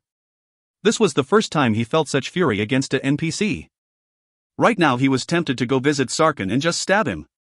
No, if Silvana was ruined, then he really would cut off Sarkin's neck. But now wasn't the time to be thinking about something like that. Is there another way? If we find the communication officer that Duke Sarkin bribed, then the situation would be simple to fix. Then it wouldn't be a problem. That officer impersonated His Majesty and sent a false message to the battlefield. If that was revealed, then even Duke Sarkin wouldn't be safe. Do you understand? He understood. This was Duke Sarkin's scheme. It was a scheme that he prepared carefully. Then wasn't the key to the scheme the communication officer? Lipton said that the communications officer had been charged with bribery, but he had probably been removed by Sarkin. The problem was that the communication officer had disappeared. While Ark had fallen into despair, he grasped Dalton's hand and said, Will the Marquis help me? What did you say? I can't do anything unless you find the communications officer. It is no use revealing Duke Sarkin's scheme. Then what can I do to help? Needless to say, the promise of support money for Nagarin was all Duke Sarkin's scheme. But no matter the scheme, doesn't Nagarin's allied forces deserve Schudenberg's support? If Nagarin's allied forces hadn't stopped the 100,000 demons and the Hell River from flooding, then the demons within the Cineas Principality would become even stronger. Didn't Nagarin's allied forces stop that? Can't you remind His Majesty and suggest the possibility of some support funding? This was the final method that Ark came up with. Even if he wanted to now, assassinating Sarkin wouldn't solve Ark's problem. More than Sarkin's neck, Ark needed to obtain 300,000 gold. It didn't matter how he got it. Getting 300,000 gold from the kingdom was the most urgent problem. That is difficult. Dalton sighed and shook his head. Duke Sarkin wanted to hang you and Haverstein with this scheme. But you didn't give in to Lipton's provocation, so he missed the chance to get Haverstein. Can't you be satisfied that you dealt some damage to Sarkin's plot? Duke Sarkin is the one who arranged everything about this scheme. Of course you want to make a desperate stand against Duke Sarkin. Even if I try to oppose it, Duke Sarkin is the one who controls the kingdom's finances, so the king won't easily agree. But if you and Marquis Halban join together... It was the only thing he could believe in. Ark desperately entreated. However, Dalton's reaction was still skeptical. It might be possible. But the timing right now isn't really good. The timing isn't good? You just came from Nagarin, so you wouldn't know about it yet. Dalton scratched his beard and murmured. Not long ago, the Bristania and Schudenberg expeditions managed to drive all the demons from the Cineas Principality. No, to be exact, the demons felt a crisis after the expeditions advanced and retreated. Of course, Ark knew that information. He had received it from the Dark Eden members who were delivering supplies to the Cineas Principality. In addition, the news about New World on the TV and internet were all concentrated on the demonic war. The demons retreating from the Cineas Principality was a major event. However, the reason why the demons retreated was still unknown. The expedition armies had gained consecutive victories and managed to control the Silranat area, but there were still lots of demons left. Yet all the demons had suddenly retreated from the Cineas Principality like a flood. Therefore, the users had many differing opinions about why the demons disappeared. It was the same for the NPCs. There are various theories, but nothing is certain. But thanks to that, the Bristania-Schudenberg expeditions succeeded in regaining the Cineas Principality. And a new problem began from this. It isn't an exaggeration to say that the Cineas Principality is impoverished and on the verge of collapse thanks to the demons. Furthermore, most of the royal family and nobles were killed. Only several royalty and local lords barely survived. So Bristania and Schudenberg has agreed to divide the Cineas Principality and govern it for the next 10 years. Dalton spoke while tapping his finger on the table. Ark immediately grasped the aims of Bristania and Schudenberg after hearing Dalton's speech. Bristania and Schudenberg had sent military expeditions to regain the Cineas Principality from the demons. While it was to stop the demons, they had another reason for saving the Cineas Principality. It was the right to request a reward from the Cineas Principality. However, the Cineas Principality was devastated by the demons and couldn't afford to give anything. Therefore, Bristania and Schudenberg gained the right to split the Cineas Principality and govern it for the next 10 years. But that was just a pretext. The Cineas Principality had been completely destroyed by the demons. The atmosphere was polluted after being exposed to the black fog for a long time, so there was no guarantee it would be properly restored in 10 years. Even if Bristania and Schudenberg governed for 10 years, there was no benefit in it for them. No, they actually had to invest a lot of money into the recovery work. Yet there was a simple reason why the two controls divided it up. This is a chance to swallow up the territory of the impoverished Cineas Principality. Dalton laughed as he laid both elbows on the table. That's right. Bristania and the Schudenberg kingdoms intended to colonize the Cineas Principality. On the pretext of dividing the territories, the governor of each estate intended to fully absorb it. From the moment they organized the military expedition, they hadn't been thinking about profit. But it wasn't as easy as it sounded. Didn't you say that some of the royal family survived? If some royalty is still alive, then wouldn't the two kingdoms have no justification for absorbing the territories? That is normally the case. But this is the Cineas Principality. Dalton smiled and explained. The land in a kingdom was basically the property of the king. While the reality is a little different, but each lord and general citizen is just borrowing the real estate from the king. That's why no other country could claim the territory if the lord died. But the Cineas Principality was different from other kingdoms. Cineas is not a kingdom. It is a principality where dozens of species combine together. The royal family of the Cineas Principality are nothing but representatives of the species. And the representatives of each species each have a territory. But after a long time, the various species mix together. That's why the Cineas Principality was engulfed in chaos. With the territories deprived of their representative, chaos and anarchy crept in, and there were quite few cases of aggression against neighboring territories. Therefore, the Cineas Principality felt it was necessary to establish leadership for each territory. Those with the right tokens will gain ownership of the territory in the Cineas Principality. Tokens? Yes, look at this. Dalton opened a piece of silk fabric and showed a piece of jewelry. Inside was a ring with a glowing purple stone. Soul ring, legendary. Item type, ring. User restriction, NPC aristocrats only. A ring inlaid with a brilliantly shining ore. The residents who live in the northeast area of Morai on the continent believe that the soul of their ancestors reside in the ore. A long time ago, the king of the Cineas Principality was asked to pick a symbol to represent Morai, and he picked this ore ring with no hesitation. When shown this ring, then all Morai residents will pledge vows of loyalty. Those who own this ring will be given the right to govern Morai territory. However, this is impossible for foreigners, as a large majority of residents in New World don't respect them. Therefore, it is only for NPCs. Only a noble NPC with a high status can use this ring to claim ownership of the territory. Special option: it is possible to claim ownership of the Morai territory. This is a symbol that the Bristania expedition got their hands on. Bristania? Then why does Marquinem own this? The token ended up with the Schudenberg expedition. Because the territory that the Sol Ring rules over is located in the northeast area governed by the Schuttenberg Kingdom. We gave the Bristania expedition a token for an area in the northwest. This was due to the negotiations. Ark now understood the situation. The Cineas Principality had been completely destroyed by the demons. And the Bristania and Schuttenberg army had defeated the demons.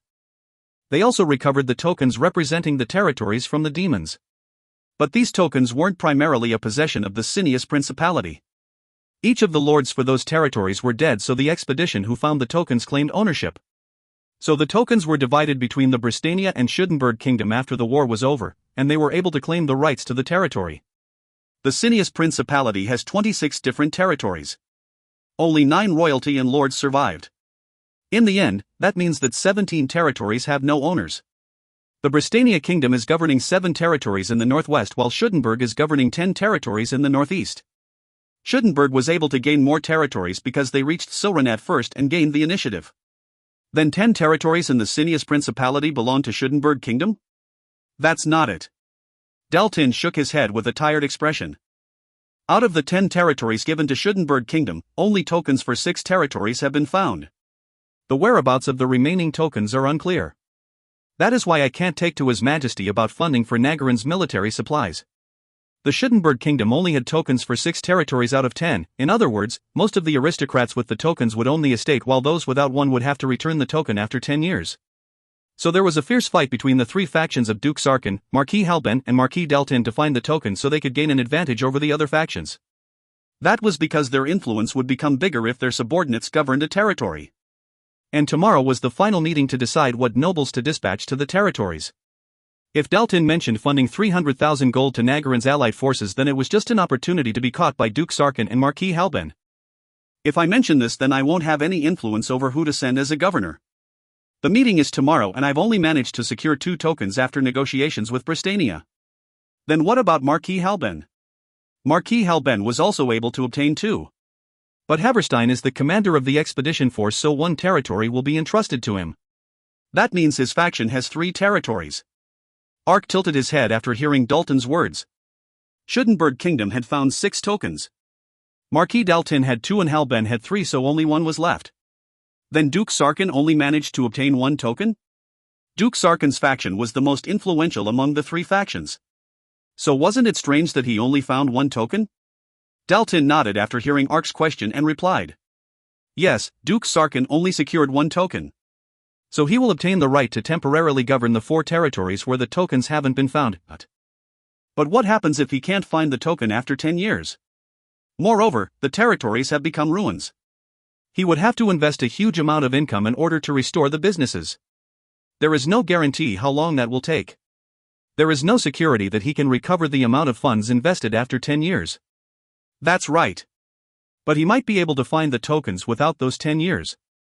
Is it really like that? Ark couldn't completely agree with Dalton's words. If Sarkin found the token during those 10 years, then he could claim ownership of the territory. If that happened, then Sarkin would obtain 5 territories in the Cineas Principality. However, it was just a gamble. The odds of victory were low. The reason was simple. The Cineas Principality had been occupied by the demons, so of course the tokens would be lost. But the expedition forces defeated the demons and couldn't find all the tokens. If the demons retreated, then it was natural to think that they took the tokens with them. In the end, it was highly unlikely that the token would be found within the territory. Deltin and Halben didn't want the territories with no tokens, so it had passed on to Sarkin. The question was why Sarkin accepted.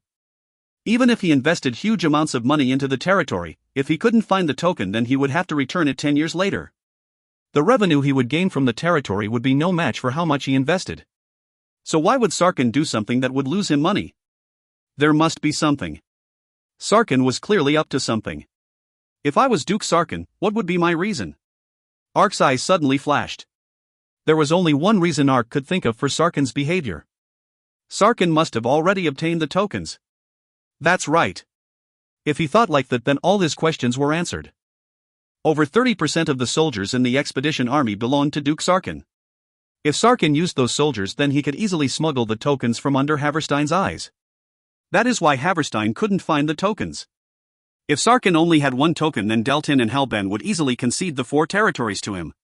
In the end, Sarkin will sneakily manage to obtain 5 territories. He could recognize the smell of someone similar to him. If Ark had the same power as Sarkin, then he would probably do the same thing to obtain the 4 territories. What if these facts were made known? Of course Sarkin would pay the price for tricking the king. But how do I prove it? That was the problem. If Sarkin succeeded in gaining 5 territories, then he would have even more influence. However, if it was revealed, then Sarkin would receive a fatal blow. That's why all the soldiers involved in retrieving the tokens must be kept under tight security. Ark had 1 day left to find a way to damage Sarkin. The meeting tomorrow afternoon will bestow the rights to the 4 territories to Sarkin. How could he prove that Sarkin had discovered the tokens beforehand? He had to prove that Sarkin had the tokens before the meeting started. Sarkin is probably the only one who knows where the token is hidden. It is probably hidden inside Duke Sarkin's house. That's right. Sarkin was a person who plotted several schemes. If there was something dangerous that could strangle him, then he would always place it right next to him. And that was Ark's biggest difficulty. Once again, New World was a game which allowed infinite degrees of freedom. If the user wanted to, then they could assassinate an NPC or steal from one. Even so, there was one reason why they couldn't rob the house of an NPC. Most of the houses of high-ranking NPCs had crime prevention security that couldn't even be compared to dungeons. If they did one thing wrong, then the user would become chaotic and guards would flock like bees. Moreover, Duke Sarkin was one of the most influential nobles in Schuttenberg. Even a professional assassin like Shambhala wouldn't be able to enter without being detected. I only have 1 day left. After that, there will be no more chances to find evidence. If I want to enter directly, then I need a search warrant like in the movies. Anyway, now I have nothing to lose. Either he dies or I die. Ark made a determined expression. Suddenly there were fierce sparks inside Ark's head. That's right. There is such that method. After organizing his thoughts, Ark stood up and shouted. Marquis Nim, do you have any papers with Duke Sarkin's seal? Duke Sarkin's seal? I have a few, but... Please prepare it for me. A brutal smile appeared on Ark's face as his eyes narrowed and he began to talk. If you find any errors, ads pop up, ads redirect, broken links, non-standard content, etc., please let us know. Report chapter so we can fix it as soon as possible. Volume 23, Chapter 7. ACT 7 Viscount Ark. The meeting will start in 5 minutes. The chief director of the King's Hall shouted. The soldiers blew through the trumpet and announced that the meeting time was imminent. This meeting was to decide the aristocrats that would be dispatched to the 10 territories in the Cineas Principality. Once the trumpets starting sounding, the aristocrats began to gather in the King's Hall. Now, it is time to start. Ark, who was standing at the entrance of the King's Hall and looked at the nobles with bright eyes. After a moment, he saw a gray-haired old man surrounded by other nobles. The old man that looked like a raccoon was Duke Sarkin. Ark quickly ran over and lowered his head. Duke Sarkin Nim, hello? Ha? You are? I'm Baron Arkansas. Ah, you are the upstart foreigner who managed to become an aristocrat? Duke Sarkin muttered with a mocking smile. The nobles trailing Sarkin muttered among themselves. But Ark just pasted a casual smile on his face and nodded. Yes, I am that upstart foreigner. Bah. Yes, then what business does a foreigner like you have with me? I came to tell you this despite your disrespect. I don't know what you're saying, but I have nothing to say to you. Duke Sarkin looked Ark up and down with an unpleasant look and turned his back. Aren't you going to regret it? What? I picked something like this up. Ark laughed as he took out a scroll from his bag and shook it. Anger flared in Sarkin's eyes at Ark's provocation. But his face stiffened after he looked at the contents of the scroll. He suddenly ran forward like an angry wild boar and stretched his arm towards the scroll. However, a 60-year-old man was no match for Arkansas. Ark just turned his body like he was dancing and Sarkin fell to the ground. When Sarkin fell, the nobles flinched and grabbed their sword hilts. You bastard! What are you doing? Oh? Why don't you wait and see? Ark muttered and laughed. Duke Sarkin got up and yelled. Stop! Ha? But? Didn't you hear me? I want to talk with him, so you guys enter the hall first. Sarkin stared at the nobles and gave them an order. The nobles looked puzzled by Sarkin's changed attitude but obediently entered the King's Hall. Ark whistled and clapped like he admired Sarkin's behavior. As expected of Duke Sarkin, your judgment is really fast. You bastard, what? How did you get that? This letter? Didn't I tell you? I picked it up. This letter has Dukenham's seal on it. So this upstart foreigner came to talk to you. Then it's not necessary to speak for a long time. Give it to me. So you admit that this letter is yours? Sarkin's face stiffened at Ark's question. His forehead wrinkled and he stared at Ark for a while with narrowed eyes before saying in a cold voice. And if it's not, then I have no reason to give this letter to Dukenham. What will you do if it's mine? I don't know. The contents of the letter are quite suspicious. Ark smiled and lifted the letter. Duke Sarkin read the contents of the letter with a perplexity. To Naden.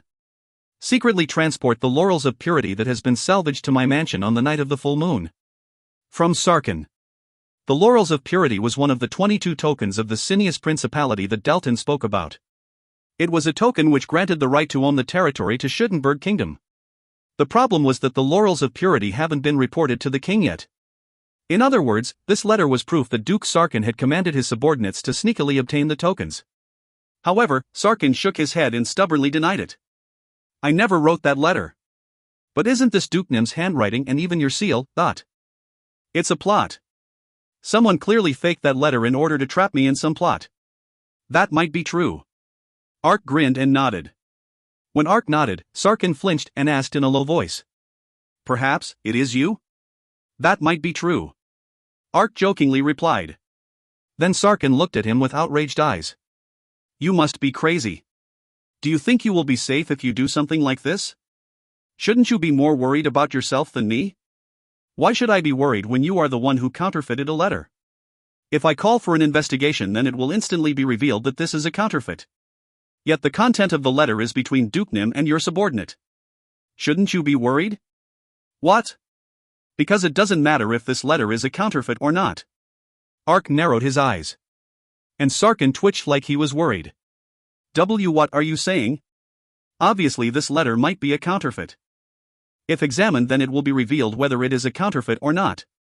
But even if the latter is fake, it will still raise suspicions. Especially if the letter is present during a meeting related to the territories of the Cineas Principality. Since this letter contains potential problems, Marquis Dalton and Halben will no doubt raise objections, and the king might even order Dukenham's mansion to be searched. Isn't Dukenham worried about that? That's right. This was the plan Ark came up with. The letter Ark was holding was one that Jack Tongue created. Ark had asked Dalton for any letters from Sarkin so Jack Tongue could fake his handwriting and seal. Jack Tongue was currently level 350 and his counterfeit skill had reached high class. It was to the extent that Jack Tongue could produce SA counterfeits. However, that wasn't the reason why Ark faked the letter. There were various specialists that dealt with official documents. Even if it was made with a high-class counterfeit skill, it would still be revealed as fake. However, that doesn't matter. There was currently a subtle psychological war between Dalton, Halben and Sarkin over the Cineas Principality. In such a situation, the letter would raise suspicions even if it was discovered to be fake. The king and aristocrats wouldn't be able to leave it alone. And if such problems arose, then Ark had already instructed Dalton to raise a huge fuss. In order to dispel the suspicions, the king would have to order Sarkin's mansion to be searched. And Sarkin has no justification to refuse a house search. That would be like admitting the allegations were true. This was one of the reasons Ark made the counterfeit letter. Ark was convinced that Sarkin had the missing tokens. However, it was impossible for Ark to sneak into Sarkin's house to secure the evidence. Then the only way was to rally the government authorities to search Sarkin's mansion. If the tokens were found in Sarkin's house, then he would quickly be ruined. But if the token isn't found at Sarkin's house, then it would be Ark in a difficult situation. He would be charged with forgery and blackmail and would rot in a jail cell. That's why Ark met with Sarkin before submitting the letter to the king. And Sarkin had removed his subordinates as soon as he saw the letter. Sarkin made some instinctive judgments the moment he saw the letter. And Ark's conviction became even stronger after seeing that judgment. Obviously Sarkin left the tokens in his house. Why you? Duke Sarkin grinded his teeth together and trembled at Ark's words. Ark just smirked and laughed. Shut up, you old man. What the? Weren't you the one who started it first? Do you think I don't know about your scheme with Nagarin's funding? But you misjudged me. Even if I have to die, I won't let go of my dirty nature. If I have to die, then let's die together. Ark growled and approached Sarkin. Sarkin winced and murmured. What do you want? Now you're ready for a proper conversation? You seem to be misunderstanding something.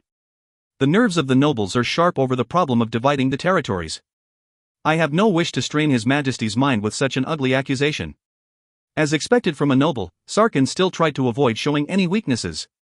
He thought for a short moment before suggesting. Do you want the funding for Nagarin's military supplies? Will that settle it? Is this a joke? Ark shouted with a displeased expression. That is a fair compensation that the Allied forces should have received in the first place. It is a difficult situation because you're the one who played a trick in the middle. Yet now you think offering it as compensation will settle things? Furthermore, that is Schudenberg Kingdom's money. Doesn't that mean you won't be damaged? The meeting will commence in 1 minute. All aristocrats who haven't entered yet, then please hurry. The King's Hall will close as soon as the meeting starts. Once again the chief director in front of the King's Hall shouted. A hurried look appeared on Sarkin's face. This was why Ark used the counterfeit letter to threaten Sarkin before the meeting started. If the cunning Sarkin had time, then he would secretly try to hide the tokens somewhere else. However, if there were only a few minutes left until the meeting, then he wouldn't have time to think. Then what do you want? If you sign an agreement that you will provide the funds to restore Sylvana, then I will leave it alone. What the? You? Sarkin's face wrinkled after hearing Ark's answer. All the funds necessary to restore Sylvana? Wasn't it shameful? When considering the amount of money required to restore Sylvana, it took a lot more than 300,000 gold. 300,000 gold was just the money required to put out the urgent fire and restore some businesses.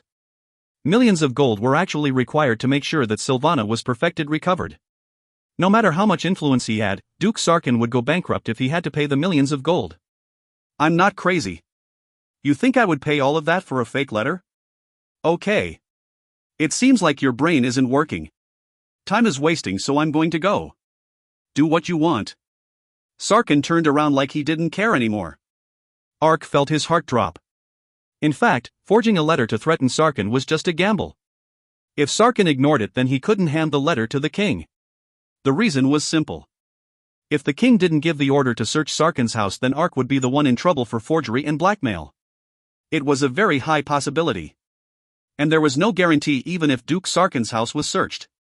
Searching a house wasn't as easy as it sounded.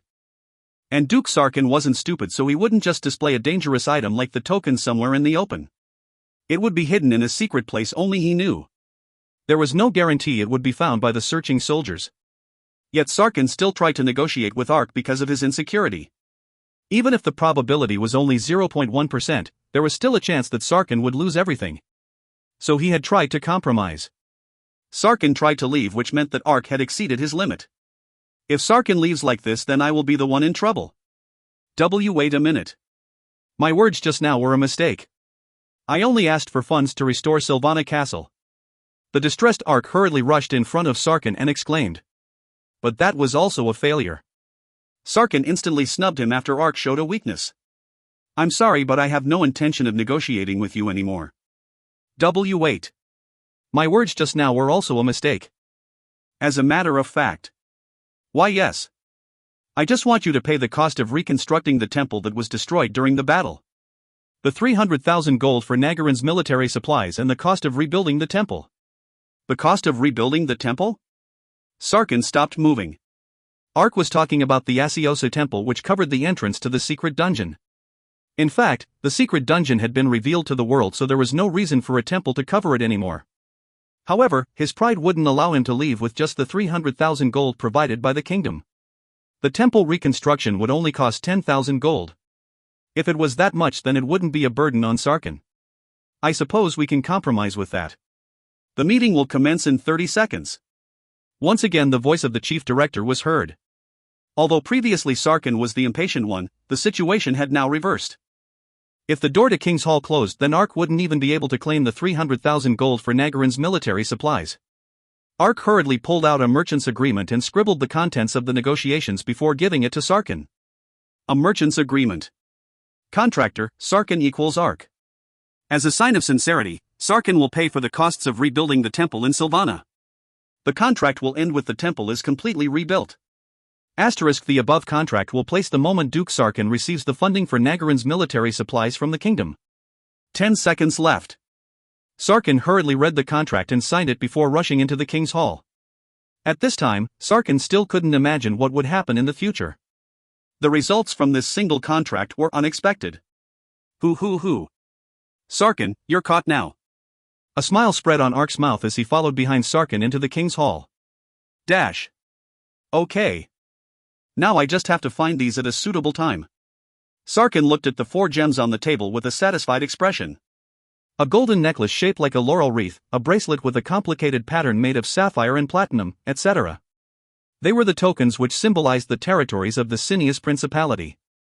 That's right. Just like Ark expected, Duke Sarkin had obtained the 4 tokens. He had used his subordinates who entered the war to secretly sneak the tokens away from Haverstein. During the meeting in King's Hall not long ago, Sarkin had obtained 1 territory with a token and the 4 vacant territories. He couldn't use the tokens to insist on ownership of the territories immediately, but 5 estates now belong to Sarkin. With all these territories, Dalton and Halben will no longer be my rivals. The amount of territories and nobles determines Sarkin's influence. And currently 60% of the territories in Schuttenberg Kingdom belong to Sarkin. But Dalton and Halben also possessed quite a few estates. If Sarkin obtained even more territories, 10, there was no faction in the Schuttenberg Kingdom who was a match for him anymore. Ark, you fool, soon you will realize what a big mistake you made. You will never be able to set foot in Schuttenberg Kingdom again. Ha. Sarkin laughed crazily inside a dark room. Then a knock on the door suddenly interrupted the atmosphere. Wait a minute, that's it. Come in. Sarkin placed the tokens inside a secret safe and replied. The door opened and someone came in with a pile of documents. What is that? This is the bill from Silvana. Silvana Castle? Ah, is that the bill for the reconstruction of the Asiosu Temple? Well, it is slightly unpleasant, but if it's only this degree, gasp, what is this? Blood drained from Sarkin's face as he looked at the bill. He looked at the bill with dumbstruck eyes before standing up and shouting. Make preparations. I'm heading to Silvana immediately. Tuck. The sound of hammering resonated through Silvana. After negotiations with Ark a week ago, Sarkin had suggested sending support funding for Nagarin during the meeting. With Dalton and Halben also supporting the suggestion, the king eventually gave permission. Ark finally got his hands on the 300,000 gold to repair Silvana. The urgent problem in Silvana was food and water. After gathering Rokan's opinion, he placed the 300,000 gold into repairing the reservoir and the farmlands. After the 300,000 gold investment, the large estate instantly regained its liveliness. But this is only the beginning. Ark turned and smiled. He was looking at the workmen gathered. Just like he told Sarkin, he had hired workmen to restore Asiosa Temple after it was destroyed. But the number wasn't a joke. The workmen that gathered for the temple was many more times than those required for the reservoir and farmlands. Why were so many people required to repair a small shrine? Ark was hiding a wicked scheme. Lord Nim, Duke Sarkin has come from Celebrad. Rokan came in at that moment and told him. Hoo, he came. Ark laughed and nodded. Bring him in. Ark. Sarkin pushed past Rokan and ran into the office. Ark asked him with a surprised look. Why did Duke Sarkin come all the way to my castle? Why, you bastard, what is this? Sarkin slammed a bunch of papers down on the desk. Ark browsed through the documents before asking. What? The bill for the reconstruction of Asiosu Church? Duke Nim came all this way just because of the cost for the reconstruction? Did you forget about it? Who would forget? I'm talking about the ridiculous amount of money. Sarkin trembled as he shouted. Expense bill for the reconstruction of Silvana's Asiosa Temple. Laborer salary, 8,000 gold. Expense bill for the reconstruction of Silvana's Asiosa Temple. Various material costs, 12,000 gold. The amount recorded on the bill was beyond Sarkin's imagination. The laborer cost for only 1 day was 8,000 gold. The costs for the various materials consumed in 1 day was 12,000 gold. Due to various other additional costs, the total bill for 1 day reached 50,060,000 gold. That's right. This was the reason why Sarkin frantically hurried to Silvana. When Ark asked Sarkin to pay the cost for rebuilding Asiosa Temple, Sarkin had thought that 10,000,20,000 gold would be sufficient. If it was only 10,000,20,000 gold, then it was worth paying to get rid of he forced letter. The profit he would get from the territories in the Cineas Principality would recoup any loss. Yet the bill had become this ridiculous. Just 1 week of work had reached 390,000 gold. Therefore Sarkin had suffered a huge blow after just a week. Ark sounded like he didn't know what the problem was. The costs listed on the bill are correct. Don't make me laugh. How could the temple reconstruction cost 50,000,60,000 gold in 1 day? Ah, didn't I explain it to you? What? What do you mean? Rokan, explain it to Duke Sarkin. Ark folded his arms and looked at Rokan. Rokan smiled and clapped. At the same time, soldiers came in with a big panel. Rokan pointed to a large figure painted on the panel and began to talk. Then I will start the explanation. As you can see, we've started the reconstruction of Asiosu Temple. Do you see this black part here? This is the underground dungeon where the Hell River is. We are currently working on purifying the underground dungeon and filling it in. What the? Purifying and filling in the secret dungeon? Yes, that's right. This is just a small temple. Lord Nim wants to rebuild the temple perfectly. But as you can see here, the terrain isn't suitable for building on. The 60th floor is full of holes. This is also the place where the Hell River spouted up. After getting advice from the Asiosu Church, we decided to purify the earth with holy water and salt before filling in the underground dungeon. That's right. This was the secret to the huge amount of gold behind the reconstruction. Once again, the earth submerged by the Hell River would be barren for 60 years. Thanks to Ark and the Allied forces' efforts, they managed to stop Nagarin from being submerged, but some areas were still affected by the Hell River. That was the secret dungeon. After being flooded by the Hell River, the secret dungeon had become barren. Even monsters weren't resurrected in the secret dungeon anymore. Therefore the secret dungeon was an unnecessary space for Arkansas. The air was dull and dusty like an abandoned place, and it caused a bad atmosphere when it drifted up. Therefore Ark had thought about closing up the secret dungeon when repairing Sylvana. That idea changed after the problem with Duke Sarkin occurred. I can't be sure that Sarkin will be 100% ruined because of the fake letter. If I passed the letter to the king and the tokens couldn't be found, then I would be the one suffering. It is best to use the fake letter to obtain the 300,000 gold. Ark thought this after hearing the situation from Deltin.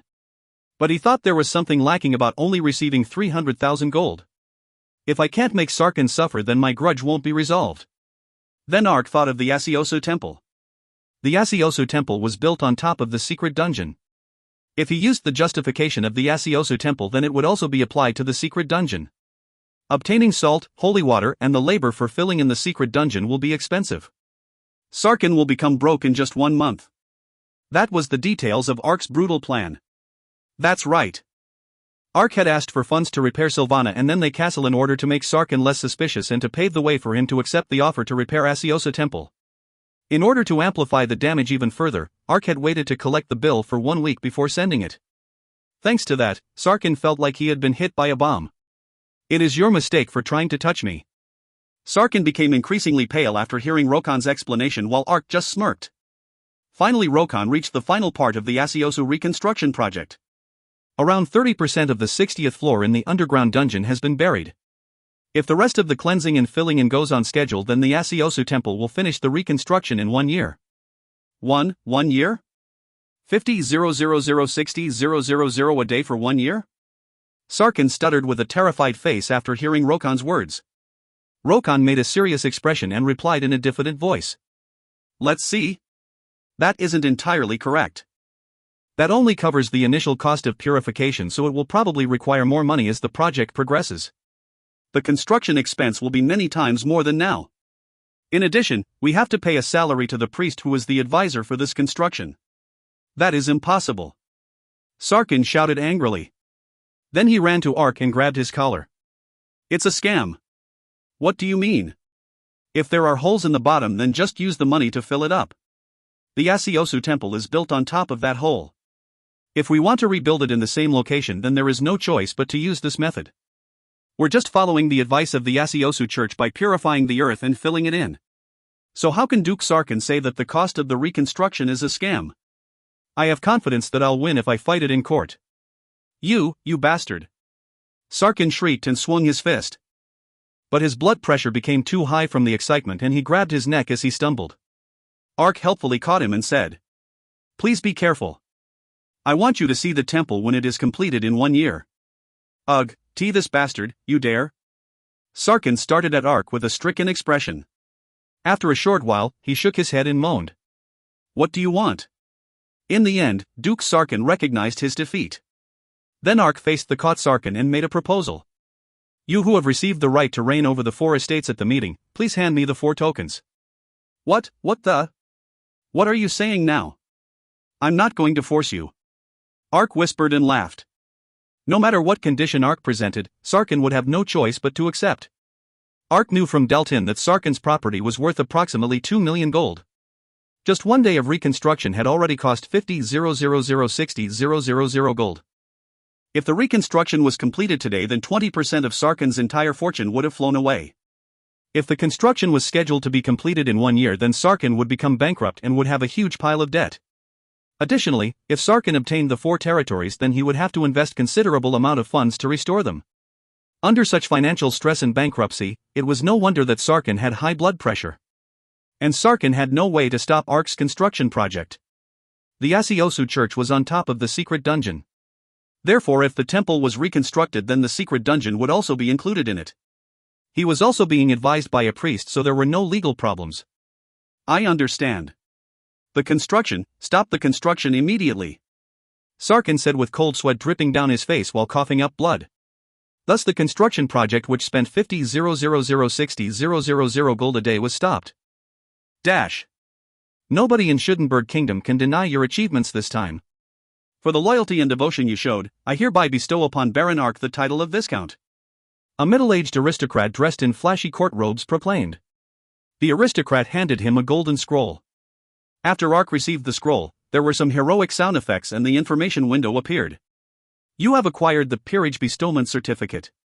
The Peerage Bestowment Certificate has granted you the title Honor Knight, Viscount.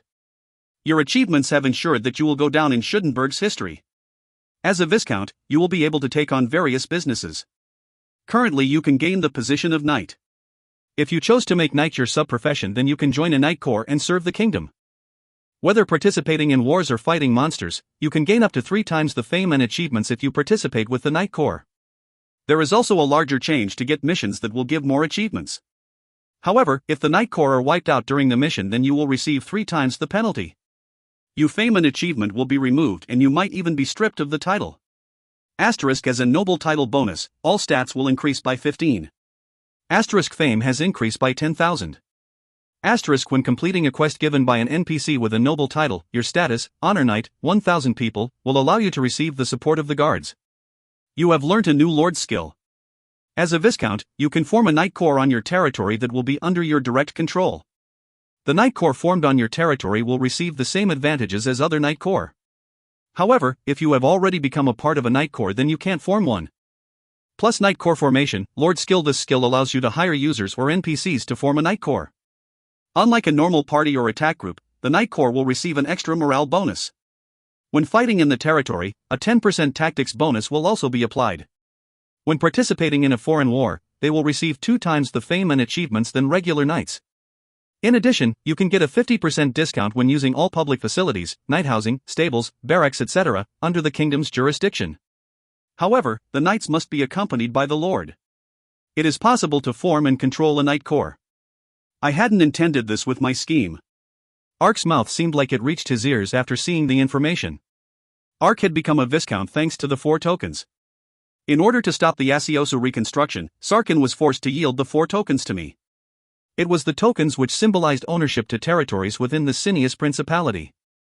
Ark had instantly taken the 4 tokens to the king. Oh, you truly are the paragon of a Schudenberg noble. The king's reaction was huge. Finding the 4 tokens was like adding 4 more territories to his kingdom. What king wouldn't like expanding his territories by 4 more?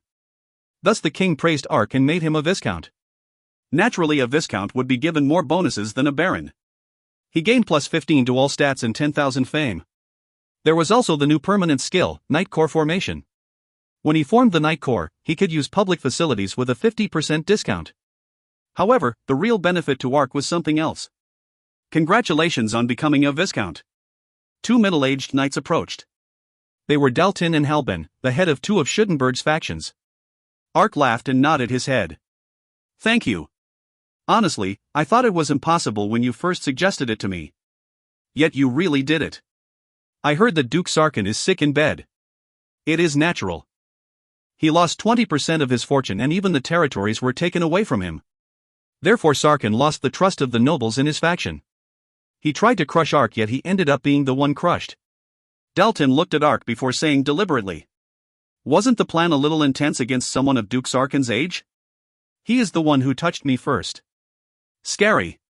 Ark just smiled and nodded. "Then you should develop your new territories quickly." "Yes, we're very grateful." Ark grinned and nodded. That's right. This was why Ark snatched the 4 territories from Sarkin. In fact, the 4 territories were useless to Arkansas. Currently the only place where users could become lords was in Nagarin. Therefore only noble NPCs could claim ownership with the tokens. So Ark had thought about extorting money from Sarkin as a condition to cancel the contract. But even with the contract broken, Ark had already gained 20% of Sarkin's fortune. Ark grasped that Sarkin was worth 2 million gold, including real estate and various other assets. When calculating the cash assets, he only had approximately 600,000,700,000 gold. He had already lost 400,000, so he only had 200,000,300,000 remaining. If he tried to obtain gold from Sarkin, then there would be a limit.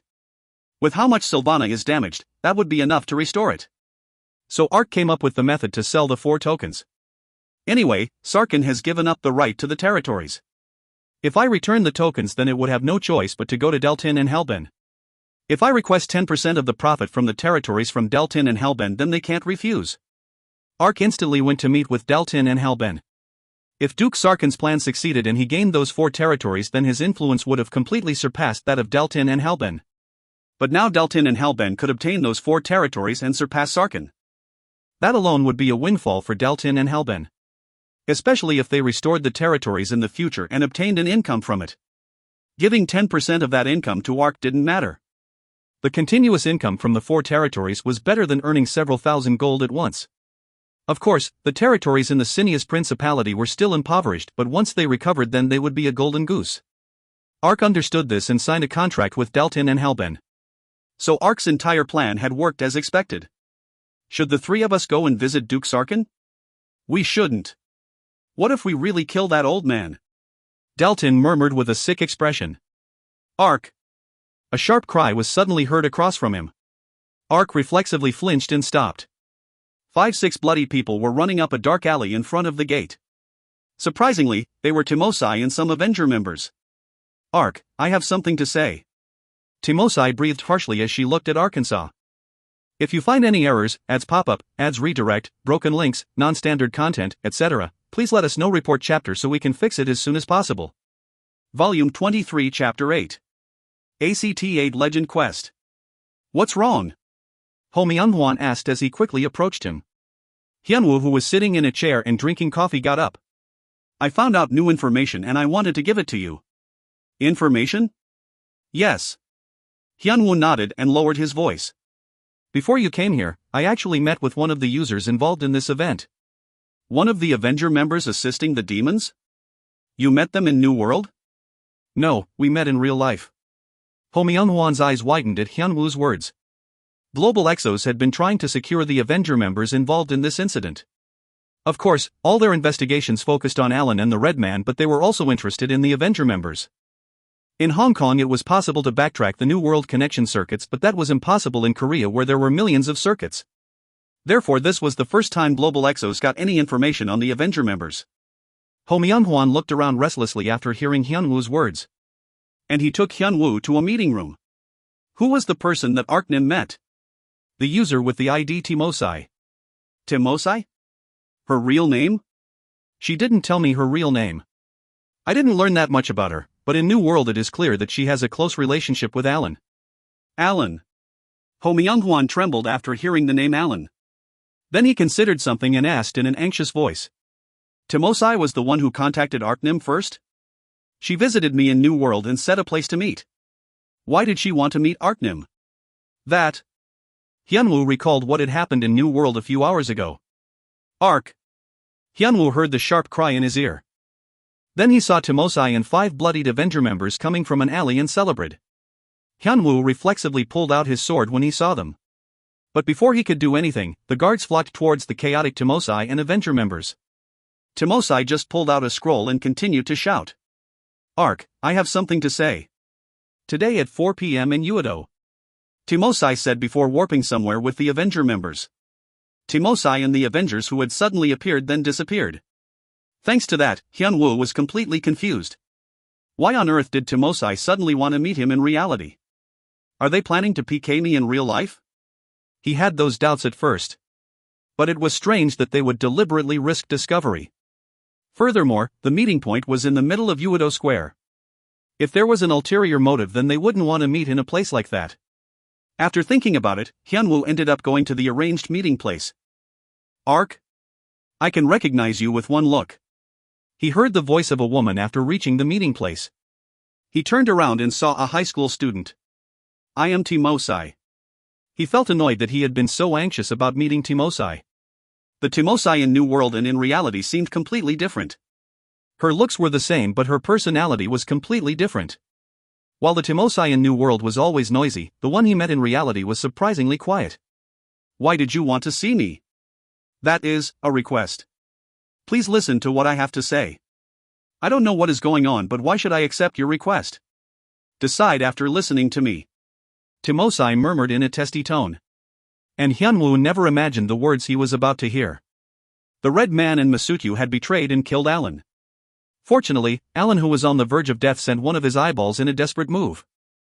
The information stored in the memory crystal allowed Timosai and the Avenger members to escape. However, Timosai and the Avengers were soon pushed into a corner. They had barely escaped the temple, but now they had nowhere to go. Timosai and the Avenger members had slaughtered millions of users and NPCs with the demons. Therefore, their chaotic value was astronomical, and it was difficult for them to even approach a village or city. Now, with the Red Man and Masutyu's betrayal, they were also the enemy of the demons. It isn't possible. Timosai and the Avenger members realized the reality of their situation. They had risked standing on the side of the demons because of the compensation. If everything had progressed as planned, then New World would become the world of the demons. If it was the demons' world, then it would be easy for the Avenger members to gain territories. Alan had also promised a significant amount of compensation in real life. The Avenger members didn't doubt that and joined. However, that was all ruined with the Red Man's betrayal. "We're finished now. Damn it, there is no place for us to go in New World." But that's not all. "We participated in the plan to conquer New World, so we will certainly receive some punishment from the game publishers." The whole of New World was rattled, so the Avengers sighed and murmured with each other. Their biggest worry was the action of Global Exos. If they won the war as planned, then Global Exos wouldn't even dare to touch them. If they conquered New World with the demons, then the legal sanctions wouldn't matter. Now that they were kicked out by the demons, they were just mere users causing problems. Global Exos would have no problems prosecuting them even if the demons conquered New World. They wouldn't be able to play the game properly. Now they could only choose one way. Should we delete the character information before that happens? But the characters we raised for 2 years. Ugh, there is no other way. The Avengers' opinions were that they would rather commit suicide. No, there's still a way. Timosai broke in the silence and continued. Originally we were going against the publisher. If the plan succeeded, then we were confident that we could handle the game company. Even though we've been betrayed, the Red Man and Masutyu are still continuing with the plan.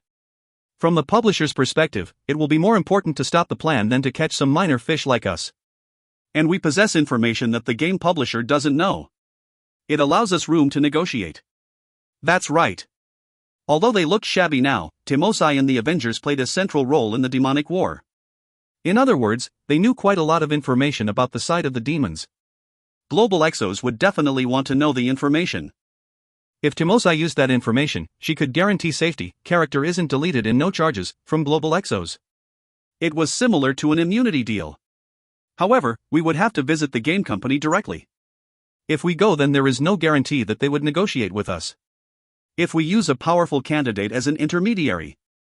Hyunwoo instantly appeared in Timosai's head. Whether he intended it or not, Hyunwoo was one of the core people in this event. Hyunwoo knew better than general users and NPCs how big this incident was.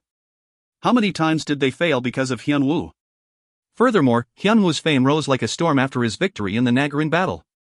Global Exos wouldn't be able to ignore Hyunwoo's opinion. But that wasn't the only reason why Timosai thought of Hyunwoo. That red man. Timosai had joined the Avenger Guild because of Alan. Yet the red man had betrayed Alan. Normally the death of a character wasn't worth getting that angry about. However, this time was different. The Avenger members who were killed while wearing the Token of Darkness had their characters deleted. And Alan was also wearing the Token of Darkness when he died. That's right. In New World, Alan was now dead. For Alan, I will never forgive them. Timosai had no intention of hiding in fear. Even if her character ended up deleted, she would smash the red man who betrayed Alan. And Timosai knew that Hyunwoo was the closest person to that goal among all the users. She would contact Hyunwoo, who was in the center of a storm, in order to get the chance to smash the red man. That's why she risked danger to enter Celebrate and contact Hyunwoo. The problem was whether Hyunwoo would accept Timosai's offer. But that problem was settled surprisingly easily. I can't waste a chance like this. Hyunwoo was inwardly delighted after hearing Timosai's words. Anyway, Hyunwoo would benefit from conveying that information to Global Exos. Furthermore, if he took the intermediary role between the Avengers and Global Exos, then he would obtain a lot of information he wouldn't know. Hyunwoo could use that information to play a more active role in the demonic war. And he might be able to get his hands on a black code item. The prize for the first ranking in achievements was 500 million won. Recovering the black code item was 1 billion won. He could obtain a cash prize of 1.5 billion won. That's right. Hyunwoo could easily forget a trivial grudge for the chance to earn 1.5 billion won. So he immediately visited Global Exos. So that's what happened. Hyunwoo explained it to Ho Myung-hwan, who nodded. His reaction was more lukewarm than expected. Hyunwoo looked at Ho Myung-hwan strangely before continuing. I realized it after hearing Timosai's words. The true person behind this event is the Red Man. The Red Man used Alan and the Avengers. It seems like he knows all the secrets in New World. I know. Ho Myung-hwan interrupted Hyunwoo's words while rubbing his cigarette into an ashtray. And he sighed before speaking.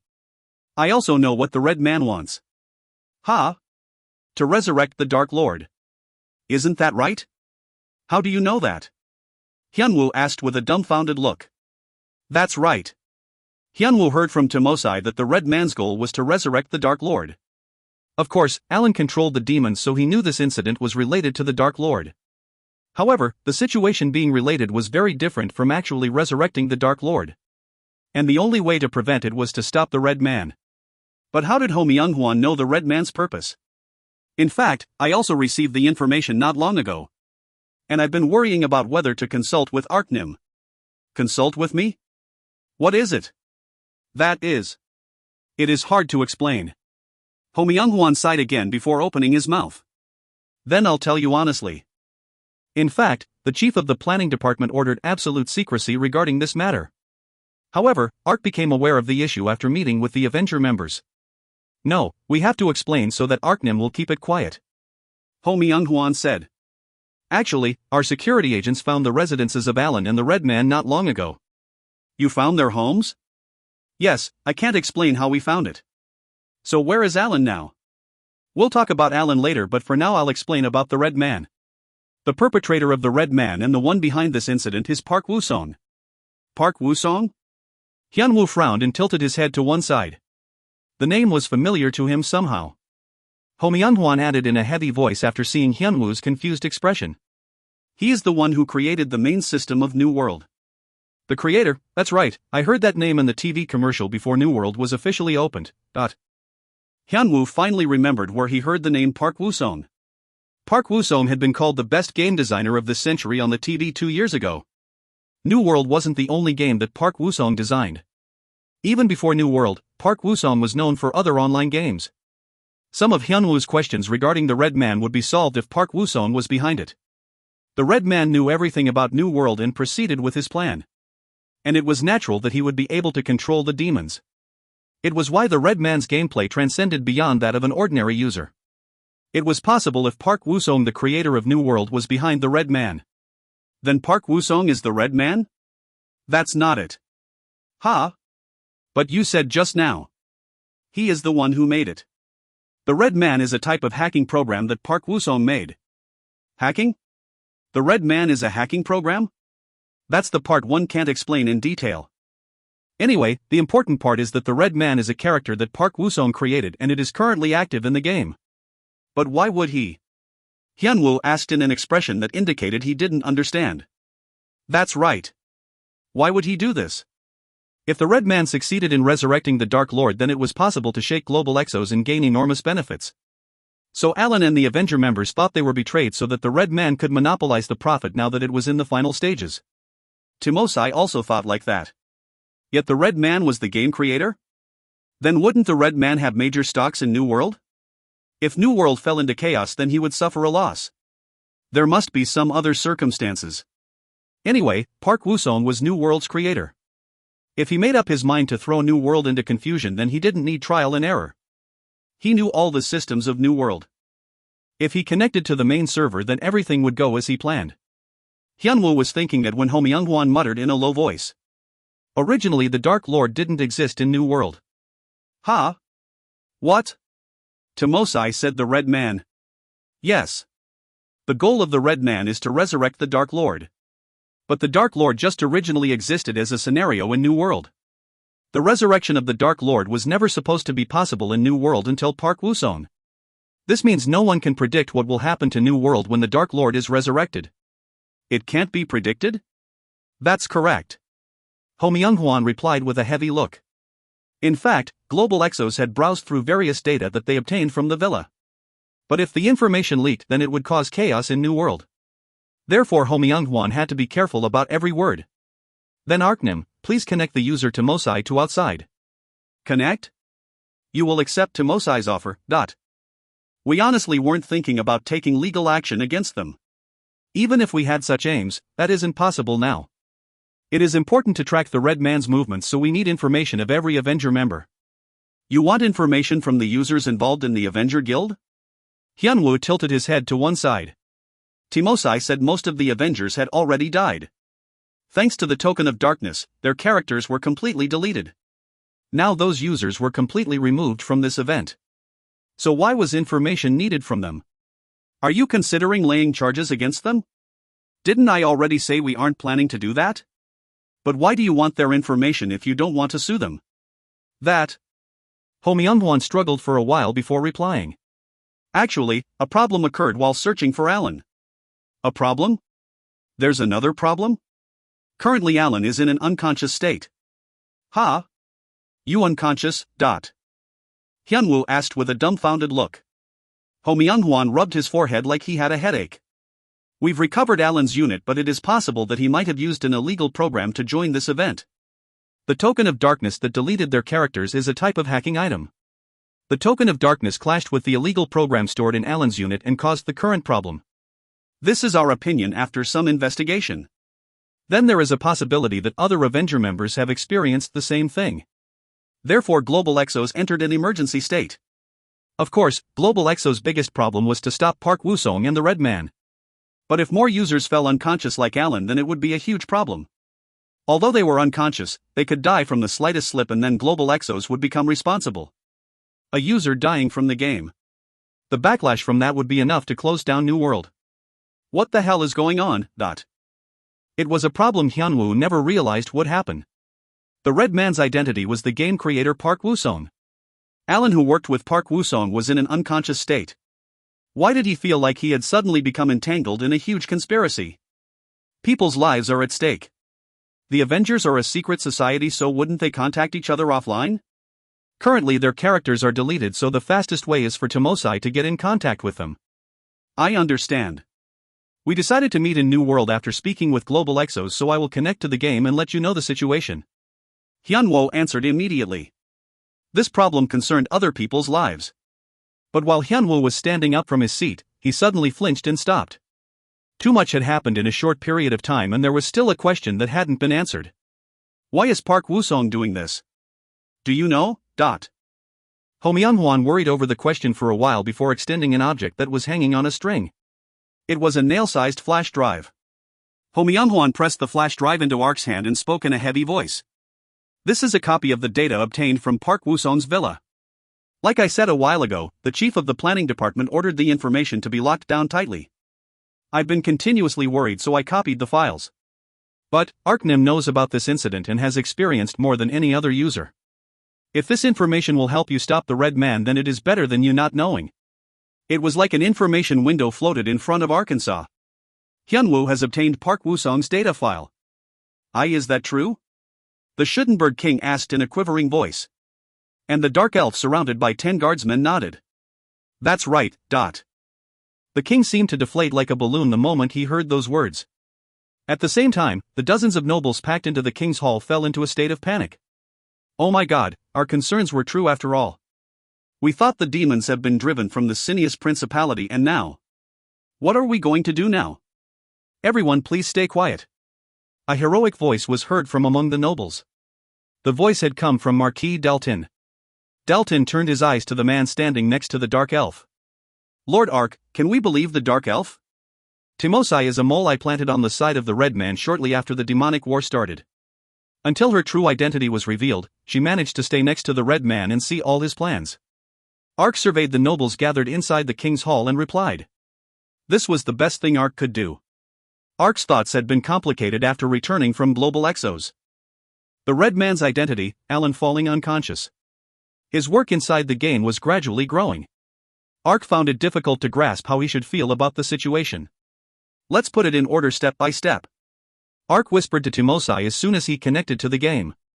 And he told Timosai, who was hiding near Celebrate, what Home Young-won told him. Global Exos promised not to legally punish them if Timosai handed over all their information. That information was the Red Man's plan. The Red Man occupied the Cineas Principality because of the preparations required to revive the Dark Lord. After obtaining the heart filled with the magic of the devil, the Red Man's plan is now in the final stages. That's why they withdrew from the Cineas Principality. Then the preparations for resurrecting the Dark Lord have already ended? Yes. When the ceremony starts, then the Dark Lord will be resurrected after a few days. Ark felt his heart drop at the Timosai's words. Originally the Dark Lord didn't exist in New World. If Park Woo-sung tried to resurrect the Dark Lord, then he would now exist. Park Woo-sung's plan of resurrection the Dark Lord wasn't a joke anymore. He must have a goal. And whatever his goal was, it wouldn't have a good effect on New World. Park Woo-sung dared to take on Global Exos for that purpose. There is no guarantee what will happen to New World once the Dark Lord resurrects. It was a tremendous threat to Arkansas Lancel Village, Sylvana, and the proceeds from the territories in the Cineas Principality, all the time Ark had invested over the 2 years in his achievements in New World. I have to do whatever it takes to stop him. However, Ark couldn't stop the Red Man by himself. The Red Man was leading millions of demons.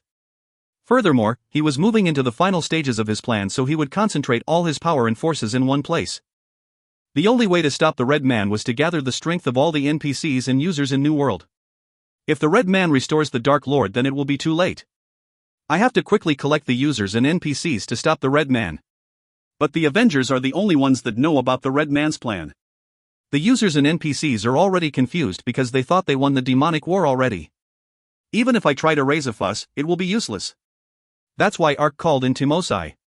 If he listened to Timosai's testimony, who was on the side of the demons, then the king would have to believe. Ark insisted that Timosai was someone from his intelligence network to account for her chaotic status and to make her claim more convincing. But the method he chose seemed a bit too extreme. If all the preparations have been finished, the Dark Lord will really resurrect? Ark had hoped to take measures to prompt the nobles into action. However, the nobles were just caught by their fear and everything was a mess. Will making such noise stop the Dark Lord from resurrecting? Dalton frowned and yelled at the nobles. Then he turned back to Timosai and said, How many days remain until the Red Man resurrects the Dark Lord? I don't know. Where is the place that the Red Man will start the resurrection? I don't know. Do you know anything? Damn, how am I supposed to know? The Red Man was planning to betray us, so of course he wouldn't tell us all of his plans. I thought the resurrection was taking place at the Dark Temple until a while ago. Timosai shouted angrily. The Dark Temple? I've already checked that place. But they have already left. Ark replied to Dalton's question. In fact, this was his biggest problem. After hearing Timosai's information, Ark had instantly contacted Haverstein. In this current situation, finding the location of the Dark Lord's resurrection was the top priority. The temple Timosai escaped from was located in the center of a mountain range in the Cineas Principality. So he asked the expedition to quickly check the temple while returning from the Cineas Principality. But the search party Haverstein sent determined that the temple was empty. This meant the resurrection ceremony wasn't taking place at the temple. Deltin muttered with a disappointed voice. So we don't know the place where the Dark Lord is going to be resurrected? There is a way to find out. A way to find out? How? It will arrive soon. Ark murmured in a low voice. Then something happened outside the king's hall and 10 people poured in. They were wearing white hoods and accompanying a woman wearing white armor. They struggled against a barrier of guards and shouted. Ark Nim. Your Majesty, tell the guards to stand down. Yes, all guards withdraw. The king waved his hand and shouted, causing the guards to salute and withdraw. That's right. This was the method Ark used to figure out the whereabouts of the Red Man Lariat and the Prophet clan. After Ark requested the temple search from Haverstein, he asked Lariat and the Prophet clan to find information about the resurrection ritual in the History Crystal. The History Crystal contained all the information about New World, so some remnants of the resurrection ritual might still remain from the Dark Century. Since the temple was empty, he had no choice but to rely on the History Crystal. Lariat Nim, did you check it? The History Crystal doesn't contain any information about the Dark Lord. Lariat answered while gasping. But we can guess where the resurrection will take place. You can guess the location? When we arrived at Shangri-La, the Truth Crystal was violently unstable. One of the Prophet clan members came to the front and explained. The Truth Crystal revealed the will of the Creator. Using this, the Prophets could see the past, present and future of New World.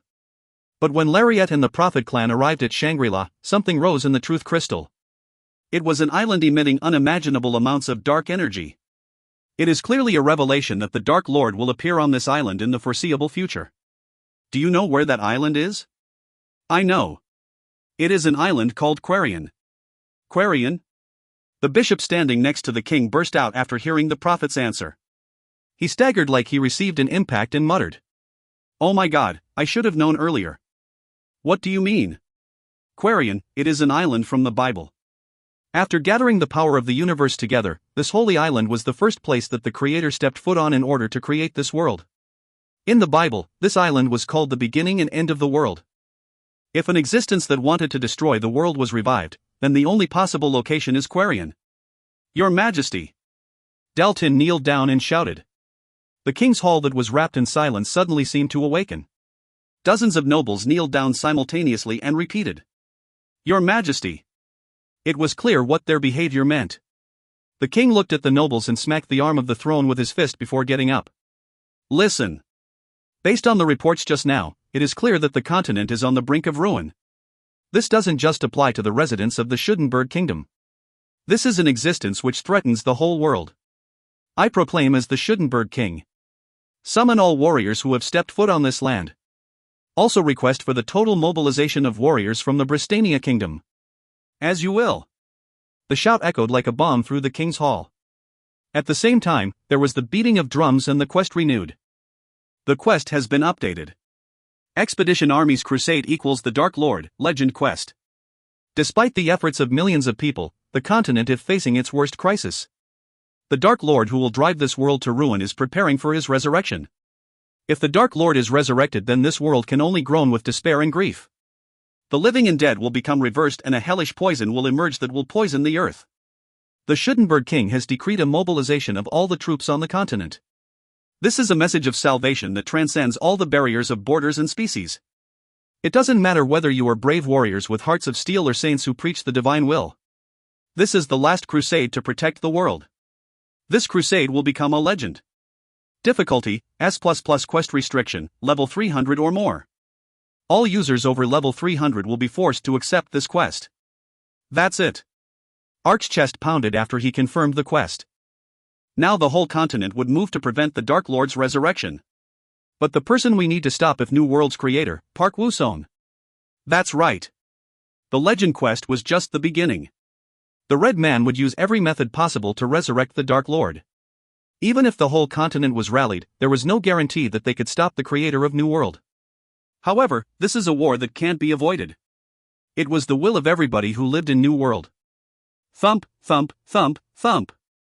The quest proceeded like a rapid stream. Find out the exact location of Quarian. Move the expedition armies that are returning towards the northeast coast. Open all possible channels of communication and request the support of the 3 guilds. Commandeer all merchant ships, passenger ship and warships, arranging them at the coast. Acquire all necessary munitions from each territory. Dozens of communications spread throughout the continent. It was determined that Quarian was hundreds of kilometers off the northeast coast of the continent. So the king ordered all ships to move towards the east coast. The expeditions that were returning home would head to the northeast coast where they would board the boats to reach Quarian. Meanwhile, all the regular soldiers and users who reached the requirements were summoned. However, most of the regular soldiers and high-level users were already fighting in the expeditions. The amount of troops left didn't really amount to anything. In addition, most of the general users didn't know it was a life-or-death situation for New World. They just thought another quest was triggered. So they weren't desperate like Arkansas. 6,000 troops were gathered in 10 hours. When joined with Dark Eden, there are only 10,000 soldiers. Ark sighed after hearing Justice Man's report. Another sigh naturally emerged after looking at the thousands of users gathered. Of course, the Schudenberg and Bristania expeditions had already left for Quarian. 140,000 people had entered the combined armies, and when considering the NPCs that died in battle, 100,000 were left. However, the number of demons that occupied the Cineus Principality was many times that. They had retreated, so there was sure to be many more demons at Quarian since it was the final battle. Furthermore, he wasn't only concerned about the troops. After the legend quest was triggered, Ark had visited the Magic Institute in Celebrad. It was in order to contact the Grandmaster of the Magic Institute and ask for help. After the communication to the Grandmaster was connected. Well, the Magic Institute will have to cooperate if this is the situation. But will soldiers alone be enough? Ark couldn't understand the Grandmaster's question. However, he soon realized the meaning after the Grandmaster transmitted a video. The video showed a huge flying stingray in the sky. It was the aerial fortress Ruygenberg. This is a video taken by a hot air balloon that the Magic Institute dispatched to check the situation in the Cineus Principality. The hot air balloon was destroyed soon after it sent the video. It is probably because the demons were up to something. The Grandmaster emphasized in a serious voice. As you know, Ruygenberg is just like the stomping ground of the demons. There is no doubt that Ruygenberg will also be there on the day of the Dark Lord's resurrection. And Ruygenberg is the aerial fortress that countless allied forces couldn't defeat during the Dark Century. There is no way we can take measures against the aerial fortress with just soldiers. This was the reasoning behind the Grandmaster's question. I'm also aware of that. Ark sighed and replied. In fact, Ark was the first person who knew about the existence of the Ruygenberg in New World, aside from the Red Man. Of course Ark would think about the Ruygenberg.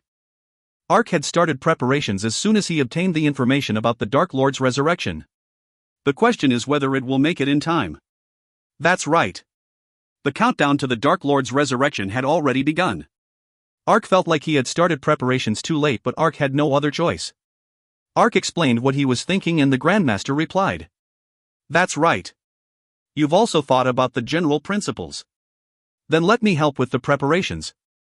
I will immediately dispatch the engineers from the closest branch of the Magic Institute. And? The Grandmaster smiled subtly before continuing. I will send you a gift in the near future. A gift? You don't need to know now. Then the Magic Institute will support the troops? When you receive my gift, then the answer will be obvious.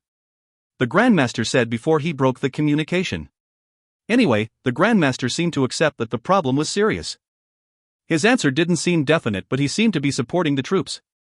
However, Ark was worried because the Magic Institute didn't contact him after that. Even if the Magic Institute sends magicians as support, it will be hard with these numbers. Ark sighed as he looked at the troops in front of the castle. Only 10,000 people gathered for a battle where the destruction of New World was at stake? Even if the thing Ark prepared was ready in an hour, it wouldn't work with these numbers of troops. If he had more time, then he could gather more troops. If he revealed the information through the TV, then it would gather more users. However, there was no time to even do that. There was no knowing when the resurrection ceremony would begin. If they move then. Ark had desperately contacted some potential troops, but they hadn't replied yet. Then one of the soldiers jumped and shouted. Viscount Arknim, tens of thousands of soldiers are looking for you. The soldier reported to Ark, who hurriedly moved to them. There were a huge amount of soldiers in front of the Celebrad gates. When Ark appeared outside the gates, 11 users walked out from among the soldiers. He knew their faces. Aramis, Saruman, Pagito, etc. They were the leaders of the Allied forces who participated with Ark in defending Nagarin. That's right. Ark had requested help from Nagarin's allied forces. Why you came? Then the soldiers raised their fists to their chests and shouted. The 4,800 members of the Aramis Alliance under Lord Aramis of Radon have gathered in honor of Ark, the leader of Nagarin's allied forces. The 5,200 members of the Golden Cross Alliance under Lord Saruman of Baiku has gathered in honor of Ark, the leader of Nagarin's allied forces. The 4,900 members of the Union Alliance under Lord Pajito of Guarana have gathered in honor of Ark, the leader of Nagarin's allied forces. The alliance leader. Aramis instantly smiled after seeing Ark's stunned expression. To be honest, I have no interest in this crusade, but it is the request of Arknim who protected Nagarin. So I consulted with the other lords and we decided to form a new alliance to enter the war. Isn't it obvious that Arknim would be the leader since you are the reason we entered the war? But arguing is useless. The only person who can lead this alliance is Arknim, who brought us to fighting during the Nagarin battle. If you don't agree to become the alliance leader, then we will take back our investment in Sylvana. Ark could only stare as he heard Saruman and Pajito's words. Ark had never received the trust of so many users like this. But their kindness and trust were a huge burden. Now wasn't the time to be flooded with sentiment. I understand. And, thank you. We've discussed it. Suddenly 4 nobles approached Arkansas. They were the Schudenberg king and Delton, Helben and Sarkin, the head of the 3 factions. Ark immediately kneeled after receiving a glance from the king. The king pulled a shining sword from his waist and laid it on Ark's shoulder before proclaiming. In the name of the Schudenberg king, I name Viscount Ark the commander of Schudenberg's 2nd Expedition Army. Ark's eyes widened as he heard the king's words. Commander of the 2nd Expedition? Me? We decided with His Majesty after a consultation. You have numerous achievements in the demonic war and you are also the one who brought us important information about the Dark Lord's resurrection. You are the only person suitable to become the expedition's commander. Ark made an embarrassed expression as Delton patted his shoulder after saying those words. Then Helben also touched Ark's shoulder and said. And 60,000 soldiers in the 2nd expedition already recognize you as the leader. Who else would be able to become the commander after that? However, Sarkin, who Ark scammed, just turned his head away and didn't say anything. How could he oppose the decision when the kin, Deltin, and Helben all agreed? Anyway, there might be 70,000 people in the expedition army, but 64,000 of them already followed Arkansas. Ark was already the commander. There was no reason to refuse. I understand. I will do everything possible to stop the Dark Lord's resurrection. Wayawa. Cut down the demons. When Ark bowed and nodded, the shouts of 60,000 people rang out through Celebrate. At the same time, an information window appeared. You have become the commander of Schudenberg's 2nd Expedition Army. As the commander, all the troops will be under your command and will obey your strategies. Whenever the expedition army gains some achievement, bonus fame and achievement points will be given to the commander. However, if the battle ends in a loss, then all fame and achievements gained will be destroyed. Let's quickly head towards Reuben to depart on the boats. Yes. There is no time to delay. Advance. The 70,000 troops began moving at Ark's command. He didn't know when the resurrection ceremony would begin, so there was on time to waste on marching. Ark divided the soldiers into units of 300 people and moved them to Reuben using the letter movement. Even when using letter movement, transferring 70,000 troops consumed a few hours. After he moved 50,000 troops to Reuben. Cuckoo cuckoo, cuckoo cuckoo, cuckoo cuckoo. Suddenly there was a huge roar and the whole earth shook. The sky turned black and a deep red warning message appeared. Somewhere in the darkness of the world, the Dark Lord's resurrection ceremony has begun. Time remaining until the Dark Lord's resurrection, 72 hours. You unbelievable. Ark's face turned gloomy after seeing the warning. The expedition army hadn't even all gathered at Reuben yet. Furthermore, Quarian was 1,000 kilometers from Reuben. It would take several days to get there by boat. It would take even longer if the waves became rough from the resurrection ceremony. However, the remaining time was only 72 hours? Is it too late? Ark muttered desperately. Oh, over there. Hook. What the? That is? A soldier who was looking at the sky muttered in a puzzled voice.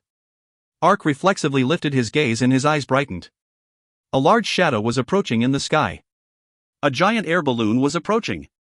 And underneath the air balloon, dozens of ships of staggering proportions shone. Flying in the lead was a huge silver airship. The Silver Arrow. That's right. It was the Magic Institute's Silver Arrow. The air balloon approached and landed in Reuben. At the same time, the Silver Arrow's deck opened and dozens of soldiers emerged and formed a line. Someone wearing an admiral's hat walked past the soldiers and arrived in front of Arkansas. "Why you?" Surprisingly, Ark knew the face of the man. He was the bosun from the Silver Arrow when it crashed in the war to defend Jackson, Jabal. "I am Admiral Jabal from the Magic Institute. We have 30 airships like the Silver Arrow. And 500 hot air balloons. Under the name of the Grandmaster, I will now transfer command to Lord Arkansas. I am honored to fight together in this crusade." Jabal saluted after handing him a document. Then he added, "The Grandmaster wants to ask if you like his present." That's right. This was the gift that the Grandmaster was referring to. The airships that the Magic Institute had invested huge funds in several years to create. Tell him that he is the best. If I live and return, then I will tell him. Jabal laughed pleasantly before turning and shouting, "I have now transferred command of the airships to Arknim. Hurry and allow everyone in the expedition to board. The destination is Quarian, the place where the Dark Lord is being resurrected." "Oa!" The crew of the airships simultaneously cheered. If you find any errors, ads pop up, ads redirect, broken links, non-standard content, etc., please let us know. Report chapter so we can fix it as soon as possible. Volume 23, Chapter 9. ACT-9 Pendragon. Quang, quang, quang, quang, quang. The violent roar shook the atmosphere. Thousands of flashes exploded in the sky. A large number of flying objects were revealed by the flashes. "I guessed, but..." Ark murmured as he involuntarily swallowed his saliva. Using the airships from the Magic Institute, Ark and the 70,000 expedition members flew across the sea. Since the Dark Lord's resurrection had begun, the sky and water were unstable like angry beasts. However, the airship used the magic engine to separate the wind and flew steadily through the sky. And after 2 days had passed, "There is Quarian." An island appeared in the water. It was the island called Quarian where the Creator stepped foot on to create this world. When the airships entered the area near Quarian Island, a warning message instantly appeared in front of the expedition force. "You have entered the sphere of influence of the Gene Demons. The Gene Clan are one of the rulers of Hell, and their presence in Middle-earth has distorted the area. The distortion of this space thanks to the demonic influence has corrupted the environment and turned it into a hell space. If more powerful demons appear, then the sphere of influence will become stronger. The abilities of all players within the Gene Demon sphere of influence will decrease by 20%. On the other hand, all monsters that have been changed by the demonic influence will have their stats increase by 20%. As expected, Quarian was enclosed in a dark aura. It was like the whole island was covered in a black veil and the outline couldn't even be seen properly. And the mountain peaks in the center of Quarian soared towards the sky. Red flashes appeared around a long pole stuck there. And a huge stingray with a castle on its back floated in the air. It was the Dark Lord's aerial fortress, Weigenberg.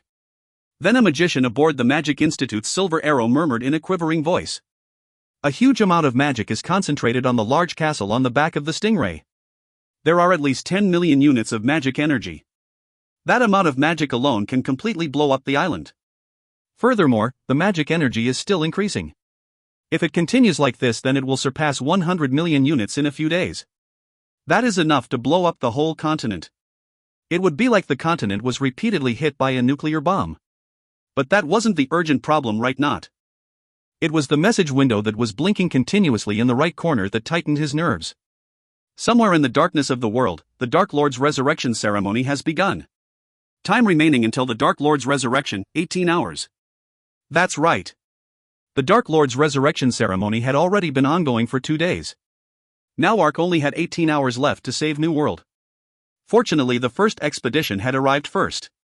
Ark looked down at the waters surrounding Quarian. When the airships arrived, an intense naval battle was already occurring with the demons. The Bristania expedition in Schudenberg's first expedition had moved to the northeast coast of the Cineas Principality and arrived first. Launch! Quang, quang, quang, quang. Huge amounts of artillery from the ships flew across the sea. The sea continuously exploded and thousands of demons were torn apart. However, there were no signs that the demons present in the waters surrounding Quarian were reduced at all. Meanwhile, demons called Caradon the size of elephants with sharp horns ignored the bombardment and just headed straight to the ships. When the horns stick in the shop, the enormous vessel was turned upside down. Throw a hook and seal their movements. Use magic and harpoons to stop the demons from approaching the ships. magic, arrows, and various weapons poured from the ships. The few ships used a joint operation to grab the Caradon and bombarded them. Explosions occurred all over the body and the Caradon became like a tattered rag. But while they were taking care of the Caradon, dozens of lizard-like demons swarmed and one ship sank. Hundreds of soldiers fell into the sea and were slaughtered by the demons. The water ran with the blood of the soldiers and demons, making it completely different from the original sea. Despite arriving at Quarian for almost a day, the military expeditions were being pushed back from Quarian rather than landing on the island. If this continued, that the first military expedition would be wiped out in one day. Ark confirmed the situation from the sky and shouted, "Admiral Jabel, hurry! I understand. All magic engines to their maximum output." The magic engines are working at their maximum output. The crew busily ran around the deck after receiving Jabel's order. At the same time, the airships and hundreds of hot air balloons shot across the darkness. They quickly narrowed the distance and arrived at the screaming battlefield. Now, let's show the demons the power of the Magic Institute's airships. All airships prepare for battle. Prepare the Spear of Thor on all airships. There was a mechanical sound and the doors for the gun ports opened simultaneously. And showed gun barrels that looked like a sharp spear. It was a magic gun which shot out condensed magic engine. But that wasn't what captured all eyes. It was a huge trident-shaped barrel that appeared on all 30 ships. It was the weapon, the Spear of Thor, that the Magic Institute boasted about. Launch. Flash. The light shot vertically down towards the sea. It was 30 attacks from the airships and 500 shots from the hot air balloons. The demons hit by the light were ripped to shreds. The sea was instantly covered with blood and flesh. And that was just the beginning. Qua qua qua qua qua qua. After the normal gunfire hit, the Spear of Thor exploded all over the place. It was like a lightning bolt had passed by and scratched the surface of the sea. When the devastating amount of energy hit, the sea turned deep blue and sparks spread. Thousands of tons of water were instantly vaporized and turned into water vapor. The demons in the water boiled and swelled like a balloon before exploding. It was enormous damage. This is, above.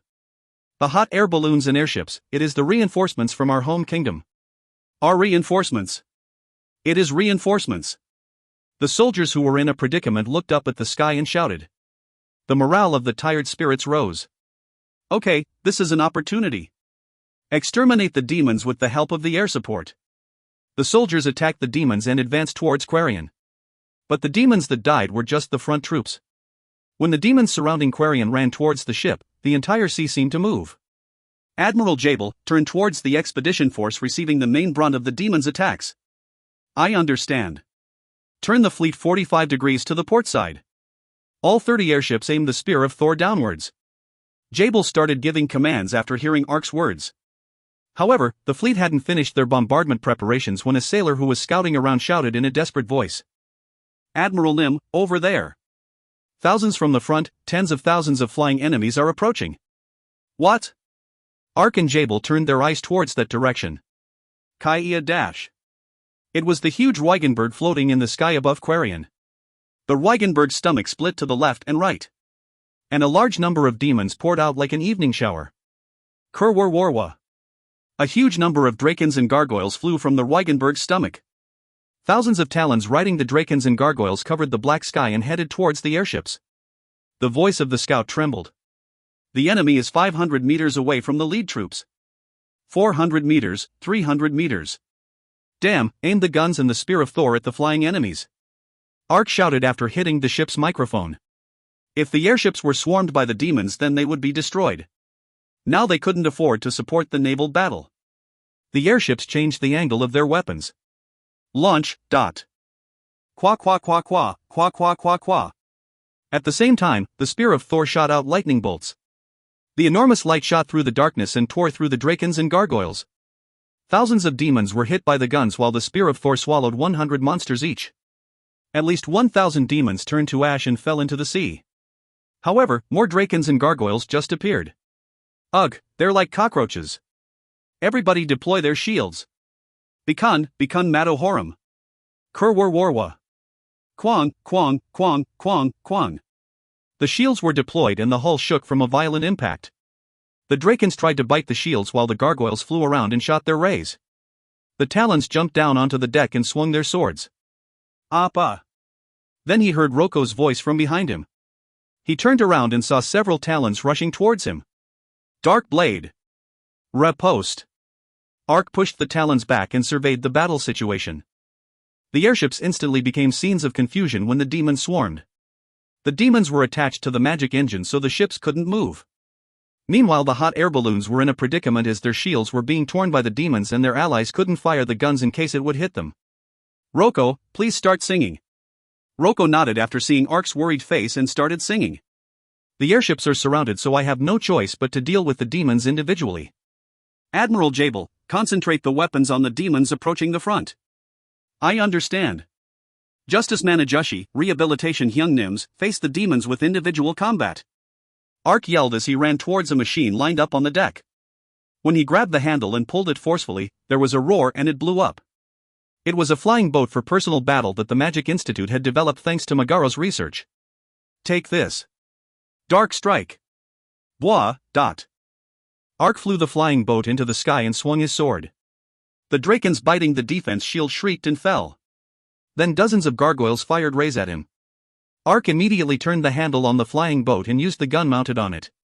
The gargoyles that were flying towards him were repeatedly hit. However, the guns mounted on the flying boat only had 1/2 the power of the ones on the airships. And the flying boat shook from a gargoyle's sharp claws. Ugh! While Ark corrected the shaky boat, the other gargoyles had caught up. They opened their mouths and fired the rays again.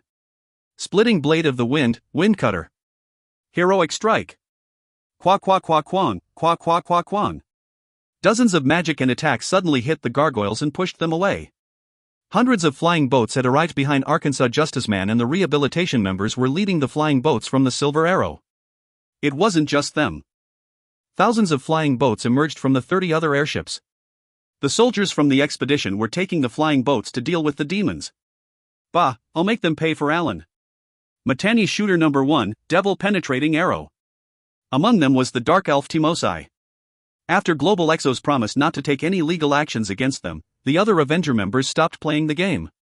But Timosai heard that Alan was in an unconscious state and insisted on participating in the war. Okay. Justice Manajushi and the Rehabilitation Hyuns will each take 100 flying boats and form a unit to attack the demons. Each leader should organize their unit with the appropriate amount of professions and attack using the tripod battle formation. Understood. The first squadron commander will use the tripod formation in the center.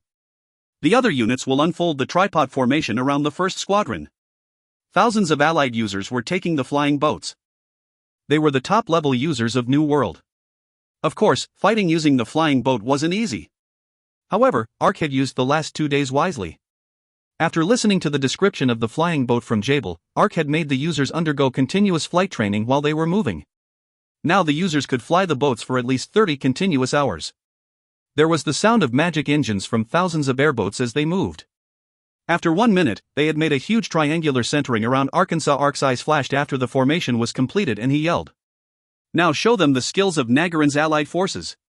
Show them the results of our training. Let's go. Wah-ah-ah. Wah-ah-ah. At the same time, thousands of airboats roared and rushed towards the demons. The demons attacking the airships and air balloons started flocking towards the airboats. Kurwarwarwa. Split through the darkness, Ray. Burning steel sword, blazing blade. Take this, arrow storm. Thousands of skills and magic tore through the darkness. There were flashes and flames as the demons and soldiers collided in the dark sky. Dozens of airboats spouted black smoke and fell into the water. And the demons also collapsed and dyed the water with their blood. Riposte. Each squadron rearranged their formation. Ark pushed back the demons coming from all directions and shouted. The squadrons rearranged their formation and once again fired magic and skills into the sky. After a short time, the number of demons around the airships and balloons were noticeably reduced. The airships and air balloons also continuously fired their guns and the Spear of Thor. The number of demons covering the sky was obviously decreased. That's it. Their numbers have decreased to some extent. Admiral Jabel. Ark shouted into Curio's ear on his shoulder. Yes, Arknim. Then Jabel's voice came from the mouth of the bat. Thanks to Curio's summon stud skill, they could communicate wirelessly between the bats. The momentum of the demons has slowed. Advance towards Reugenberg. I understand. The entire fleet, advance. Each squadron will escort the airship and air balloons as they advance. The ships started to advance towards Weigenberg at Ark's command. Ark and the flying boat squadrons took care of the demons along the way. They had approached within a few kilometers. Suddenly flames rose from the mountain peaks of Quarian. What? Ark frowned and fixed his gaze on the mountain.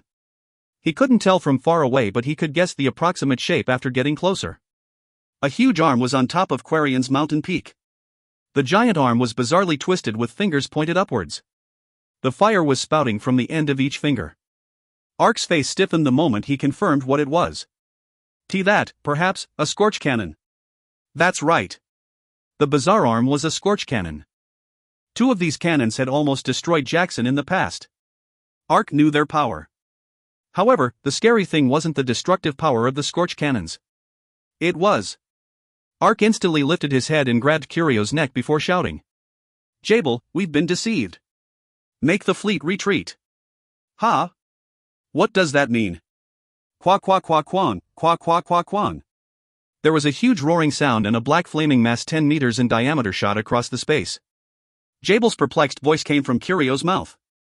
That is a flash bomb. Jabel keenly remembered the might of the flash bomb.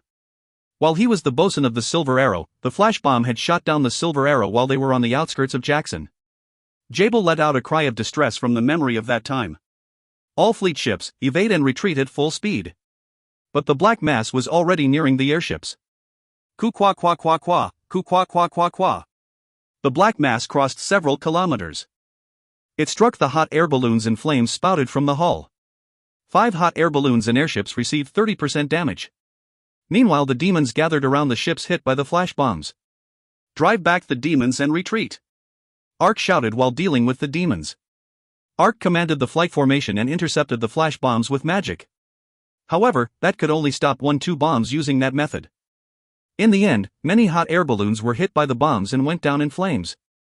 Although a few more hot air balloons were shot down, the other ships barely managed to retreat from the range of the scorch cannons. Damn it, we can't approach the Weigenberg like this. That's right.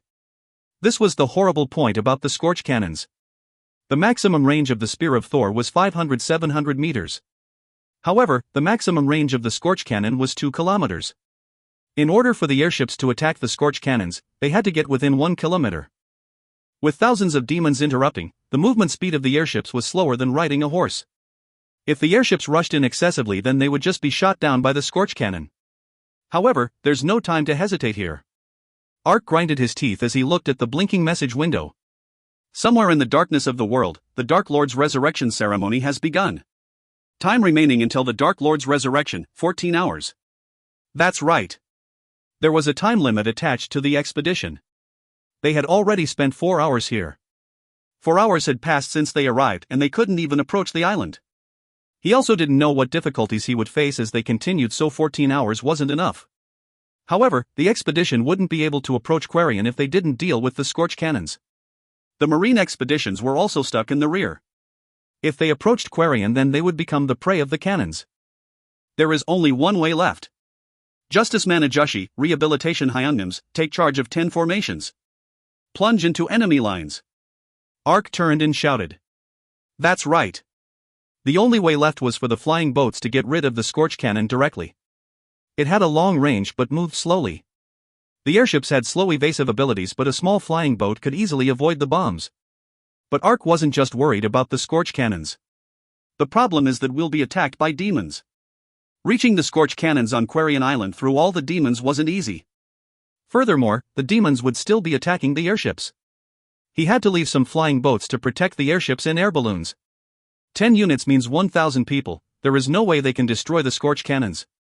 Ark, we're ready. Justice Man's voice was heard from behind Arkansas. The 1,000 flying boats had formed a wedge formation behind Arkansas. All flying boats will lure the demons to the airships. The thousands of flying boats lured the demons after receiving Ark's command. The demons gathered in front of the airships. Admiral Jabel, annihilate them using the guns and the Spear of Thor. Yes. Launch. Qua qua qua qua qua qua. A huge flash of light engulfed the demons. 1,000 demons dissolved in moments and the remaining demons shrieked and scattered. Now's the time. The Special Attack Corps will rush towards Quarian. Wah-ah-ah. Wah ah. The demons have either died or ran away after being hit by that magic shot. The 1,000 flying boats instantly followed the trajectory of that blast. The 1,000 flying boats led by Ark shot forward like an arrow while the scattered demons chased after them. And thousands of demons also rushed from the front. The Special Attack Corps was sandwiched by the demons. Don't pay them any regard and rush at top speed. Demonic distortion. The target is the monster troops right in front. Dozens of cursed Japtum rose from his bag. They formed a pentagon and exploding, causing a storm on the position of the Special Attack Corps and the monsters to swap. Once the spatial movement was completely, the demons rushed back and forth with confusion. Meanwhile, Ark and the Special Attack Corps increased the distance and rushed towards Quarian. The Scorch cannons instantly fired when the Special Attack Corps narrowed the distance to within a few hundred meters. It was expected, no, it was the attack he desired. Ark just stared at the approaching flaming black mass. The black bomb has a slow speed. Maintain your course until it is 50 meters away. So they continued advancing right under the nose of the flash bomb. Ark's eyes flashed and he shouted, "Now's the time. Stop the previous formation and move at top speed." At the same time, the 1,000 flying boats scattered. Then the thousands of demons chasing them were hit by the bomb and engulfed in flames. Justice Manajushi and the Rehabilitation Hyungnims take 100 boats each and attack a separate Scorch cannon. Understood. Second Squadron, follow me. The third squadron will attach the Scorch cannon in the 3 o'clock direction. They scattered and flew towards the Scorch cannons. A huge crater hundreds of meters deep occupied the center of the Quarian Mountains. 10 Scorch cannons surrounding the surging lava. The first squadron will attack the one in the 6 o'clock direction. Ark led 100 flying boats and flew towards the Scorch cannon in the front. The reason Ark chose that place was because it had the most demons. It was the most dangerous place to go. That was Ark's battle style. Attack. Dark Strike. Heroic Strike. Smashing Sword. Ark's first squadron surrounded the Scorch cannon and used various skills. During the Jackson Defense War, he had only managed to destroy the Scorch cannon using the magic bomb. However, at that time Ark and the other users only had an average level of 60. Now Ark was level 460 and the other users in the squadron exceeded level 350. There were only the 100 magic guns on the flying boats. When 100 people surrounded it, the durability of the Scorch cannon quickly decreased. Kurwarwarwa. The cannon's durability had gone down to 50%. Meanwhile, the 1,000 chasing demons reached the formation. Ark turned and ordered the flying boat. "Damn, 50 people will keep on attack the Scorch cannons while the other 50 will go with me to fight the demons." There was nowhere left to go. The highest-ranking soldiers in the Nagaran Allied forces were in Ark's first squadron. The Special Attack Corps had to quickly destroy the Scorch cannon. Demonic manifestations. Shield, shield, shield, shield and shield. It was at that moment. Ark screamed and shield soared out from his bag. They exploded and a giant shield insignia formed over the squadron. Demonic energy has been extracted from the offerings, shield, shield, shield, shield and shield. The effect exercised by this combinations is Physical Shield. Physical Shield. When Physical Shield is exercised, the center of a 100-meter space will have its defense increased by 500. The defense shield will have a durability of 1000. The effect of the shield lasts for 10 minutes or until the 1000 durability is consumed. However, the defense shield doesn't move. It also isn't possible to make the same effect overlap. A transparent shield formed around the squadron along with the message. Almost at the same time, the squadron collided with the thousands of demons. Qua qua qua quan, qua qua qua quan. There was a violent flash and a huge roaring sound. Once the thousands of demons and the soldiers collided, it quickly became a confusing fight. The demons' claws and rays flew all over the place. However, the soldiers also blindly fired their skills and took care of the demons. But it was thousands against 50 people. As time passed, more flying boats spouted black smoke and crashed into the lava. And it became even more difficult to fight against the demons as their numbers reduced. In the end, dozens of demons broke in through the defense line and rushed towards the group attacking the demons. Damn, we won't be able to hold on much longer. Are they almost done? Ark split an approaching demon in half and turned towards the Scorch cannon. However, the Scorch cannon still had 30% health left. The Scorch cannons being attacked by Justice Man and the rehabilitation members had 10% durability left. 10%. Then the other 9 Scorch cannons can be destroyed in 5 minutes. Once the 9 cannons are destroyed, they can join forces to destroy the remaining one and we can retreat. 5 minutes, we just need to endure for 5 minutes. Ark was thinking that when something interrupted him. It's dangerous, above you. A scream was audible over his head. Ark lifted his head and flinched. A flying boat spouting black smoke was falling towards Ark's head. His body reacted before he could think. Ark increased the speed and reflexing turned the steering wheel. Therefore he avoided a direct hit, but the falling boat grazed the side. The flying boat was deprived of its center. At that moment, Ark missed the handle and was thrown from the boat. Ah! Ark turned cold as he became horrified. And everything slowed down like time had stopped. Squadron members were fighting the demons around him. And the deep black sky was passing by. And he was rapidly approaching the lava. Oh my God, this is... Ark reflexively closed his eyes. And he prepared to fall into the lava. Sack sack sack, sack sack sack sack. Raiden hissed from his waist and jumped into the lava. Raiden? Why? Ark burst out with confusion after seeing Raiden's weird behavior. Then an information window suddenly flashed in front. Your summon Raiden has digested 100% of the burning heart of the Fire Draconian. Raiden's body has changed after being influenced by the burning heart of the Fire Draconian. When the Alamon grows to a certain extent, it has the ability to master similar skills which belong to other species. When that power is fully absorbed into the body, it can evolve into a new species. Raiden has completely absorbed the burning heart of the Fire Draconian and evolved. Burning heart of the Fire Draconian? Ark felt refreshed as he saw the information window. That's right. Raiden had eaten the burning heart of the Fire Draconian a long time ago and was still digesting it. And his digestion level had been at 95%. It had taken 3 months to reach that amount. Therefore Ark had expected that it would take another 10 days for Raiden to digest it 100%. However, there was a secret Ark didn't know about Raiden's digestion of the burning heart of the Fire Draconian. Just like its name, the burning heart of the Fire Draconian came from a Fire Draconian. Heat was necessary in order to digest the heart. Therefore the digestion increased when Ark went to a hot location and slowed when he moved to a cold place. It especially slowed when it was winter. It had taken 3 months for the digestion to reach 95% because he hadn't been in any desert or volcanic areas.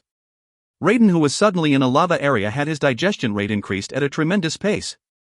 When it had reached 99%, Raiden had jumped into the lava and the digestion had reached 100%. But... a frustrated sigh emerged from Ark's mouth.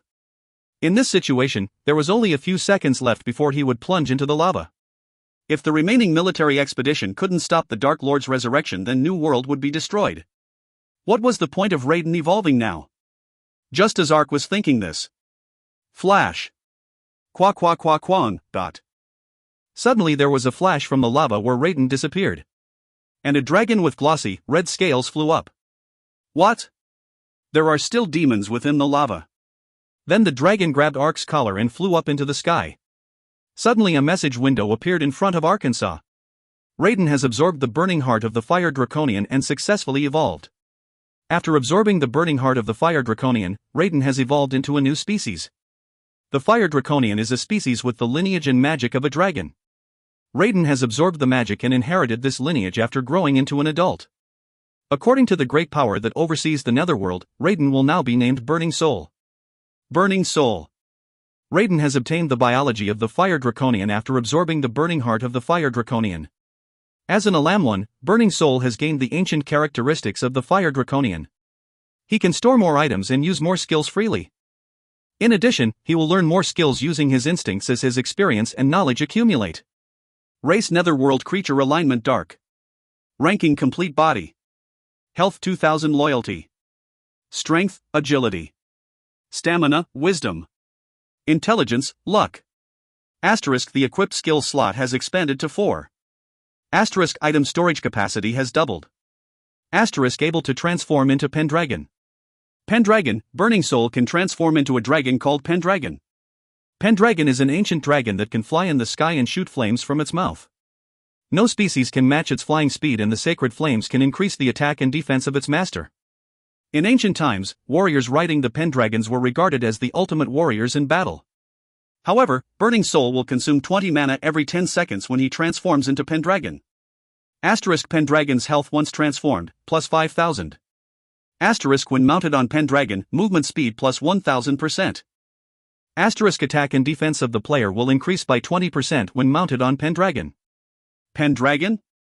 Then this dragon is. Korarara, Korarara.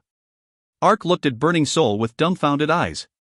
When he stared into the dragon's eyes, Raiden's personality shone through. Kurwarwarwa. When Burning Soul soared up with Ark, the Drakens immediately came running. Then Burning Soul shook his head and placed Ark on his back. He opened his wings and ripped between the Drakens like an arrow. At that moment, a dark aura exploded from Ark's sword. Dark strike. Peep-pepping, peep-pepping. Ark's sword tore through the Drakens. Ark's attack and defense had increased by 20% because he was riding Pendragon. Therefore the damage of Dark Strike increased by 20% and the Drakens fell down. Okay. I'll just this momentum. Surviving squadron members, gather around me. Ark shouted as he approached the demons on Burning Soul. Then 20 flying boats followed behind him while shooting their guns. Follow the commander. Once again a fierce struggle began against the demons. Qua qua qua quang. There was a deafening cry and the cannon being attacked by Justice Man's squadron exploded. At the same time, an information window appeared in front of Arkansas. The focused magic used in the Dark Lord's resurrection ceremony has scattered. Time remaining until the Dark Lord's resurrection, 14 hours. The time, it increased. Ark's eyes sparkled as he checked the contents of the information window. There had only been 12 hours left when he checked it a short time ago. But that time had increased to 14 hours after the Scorch Cannon exploded. Then attacking isn't the Scorch Cannon's only role. It is used to steer the flow of magic that is gathering at Weigenberg. If we destroy all the Scorch Cannons, then it is possible to delay the resurrection ceremony. Ark was soon convinced of his guess. Every time a Scorch Cannon exploded, the remaining time increased. When the last squadron led by Yapsab destroyed the Scorch Cannon, the time had increased to 24 hours. There had only been 12 hours left and now the time had doubled. The magic being concentrated on the Weigenberg is gathered from two places, the sky and the earth. If the Scorch Cannons are destroyed, then the magic rising from the earth is sealed and only the magic from the sky remains. Is that why the time doubled? Ark immediately understood the situation. However, that was the maximum amount of time that could be increased. There was no way to stop the magic falling from the sky.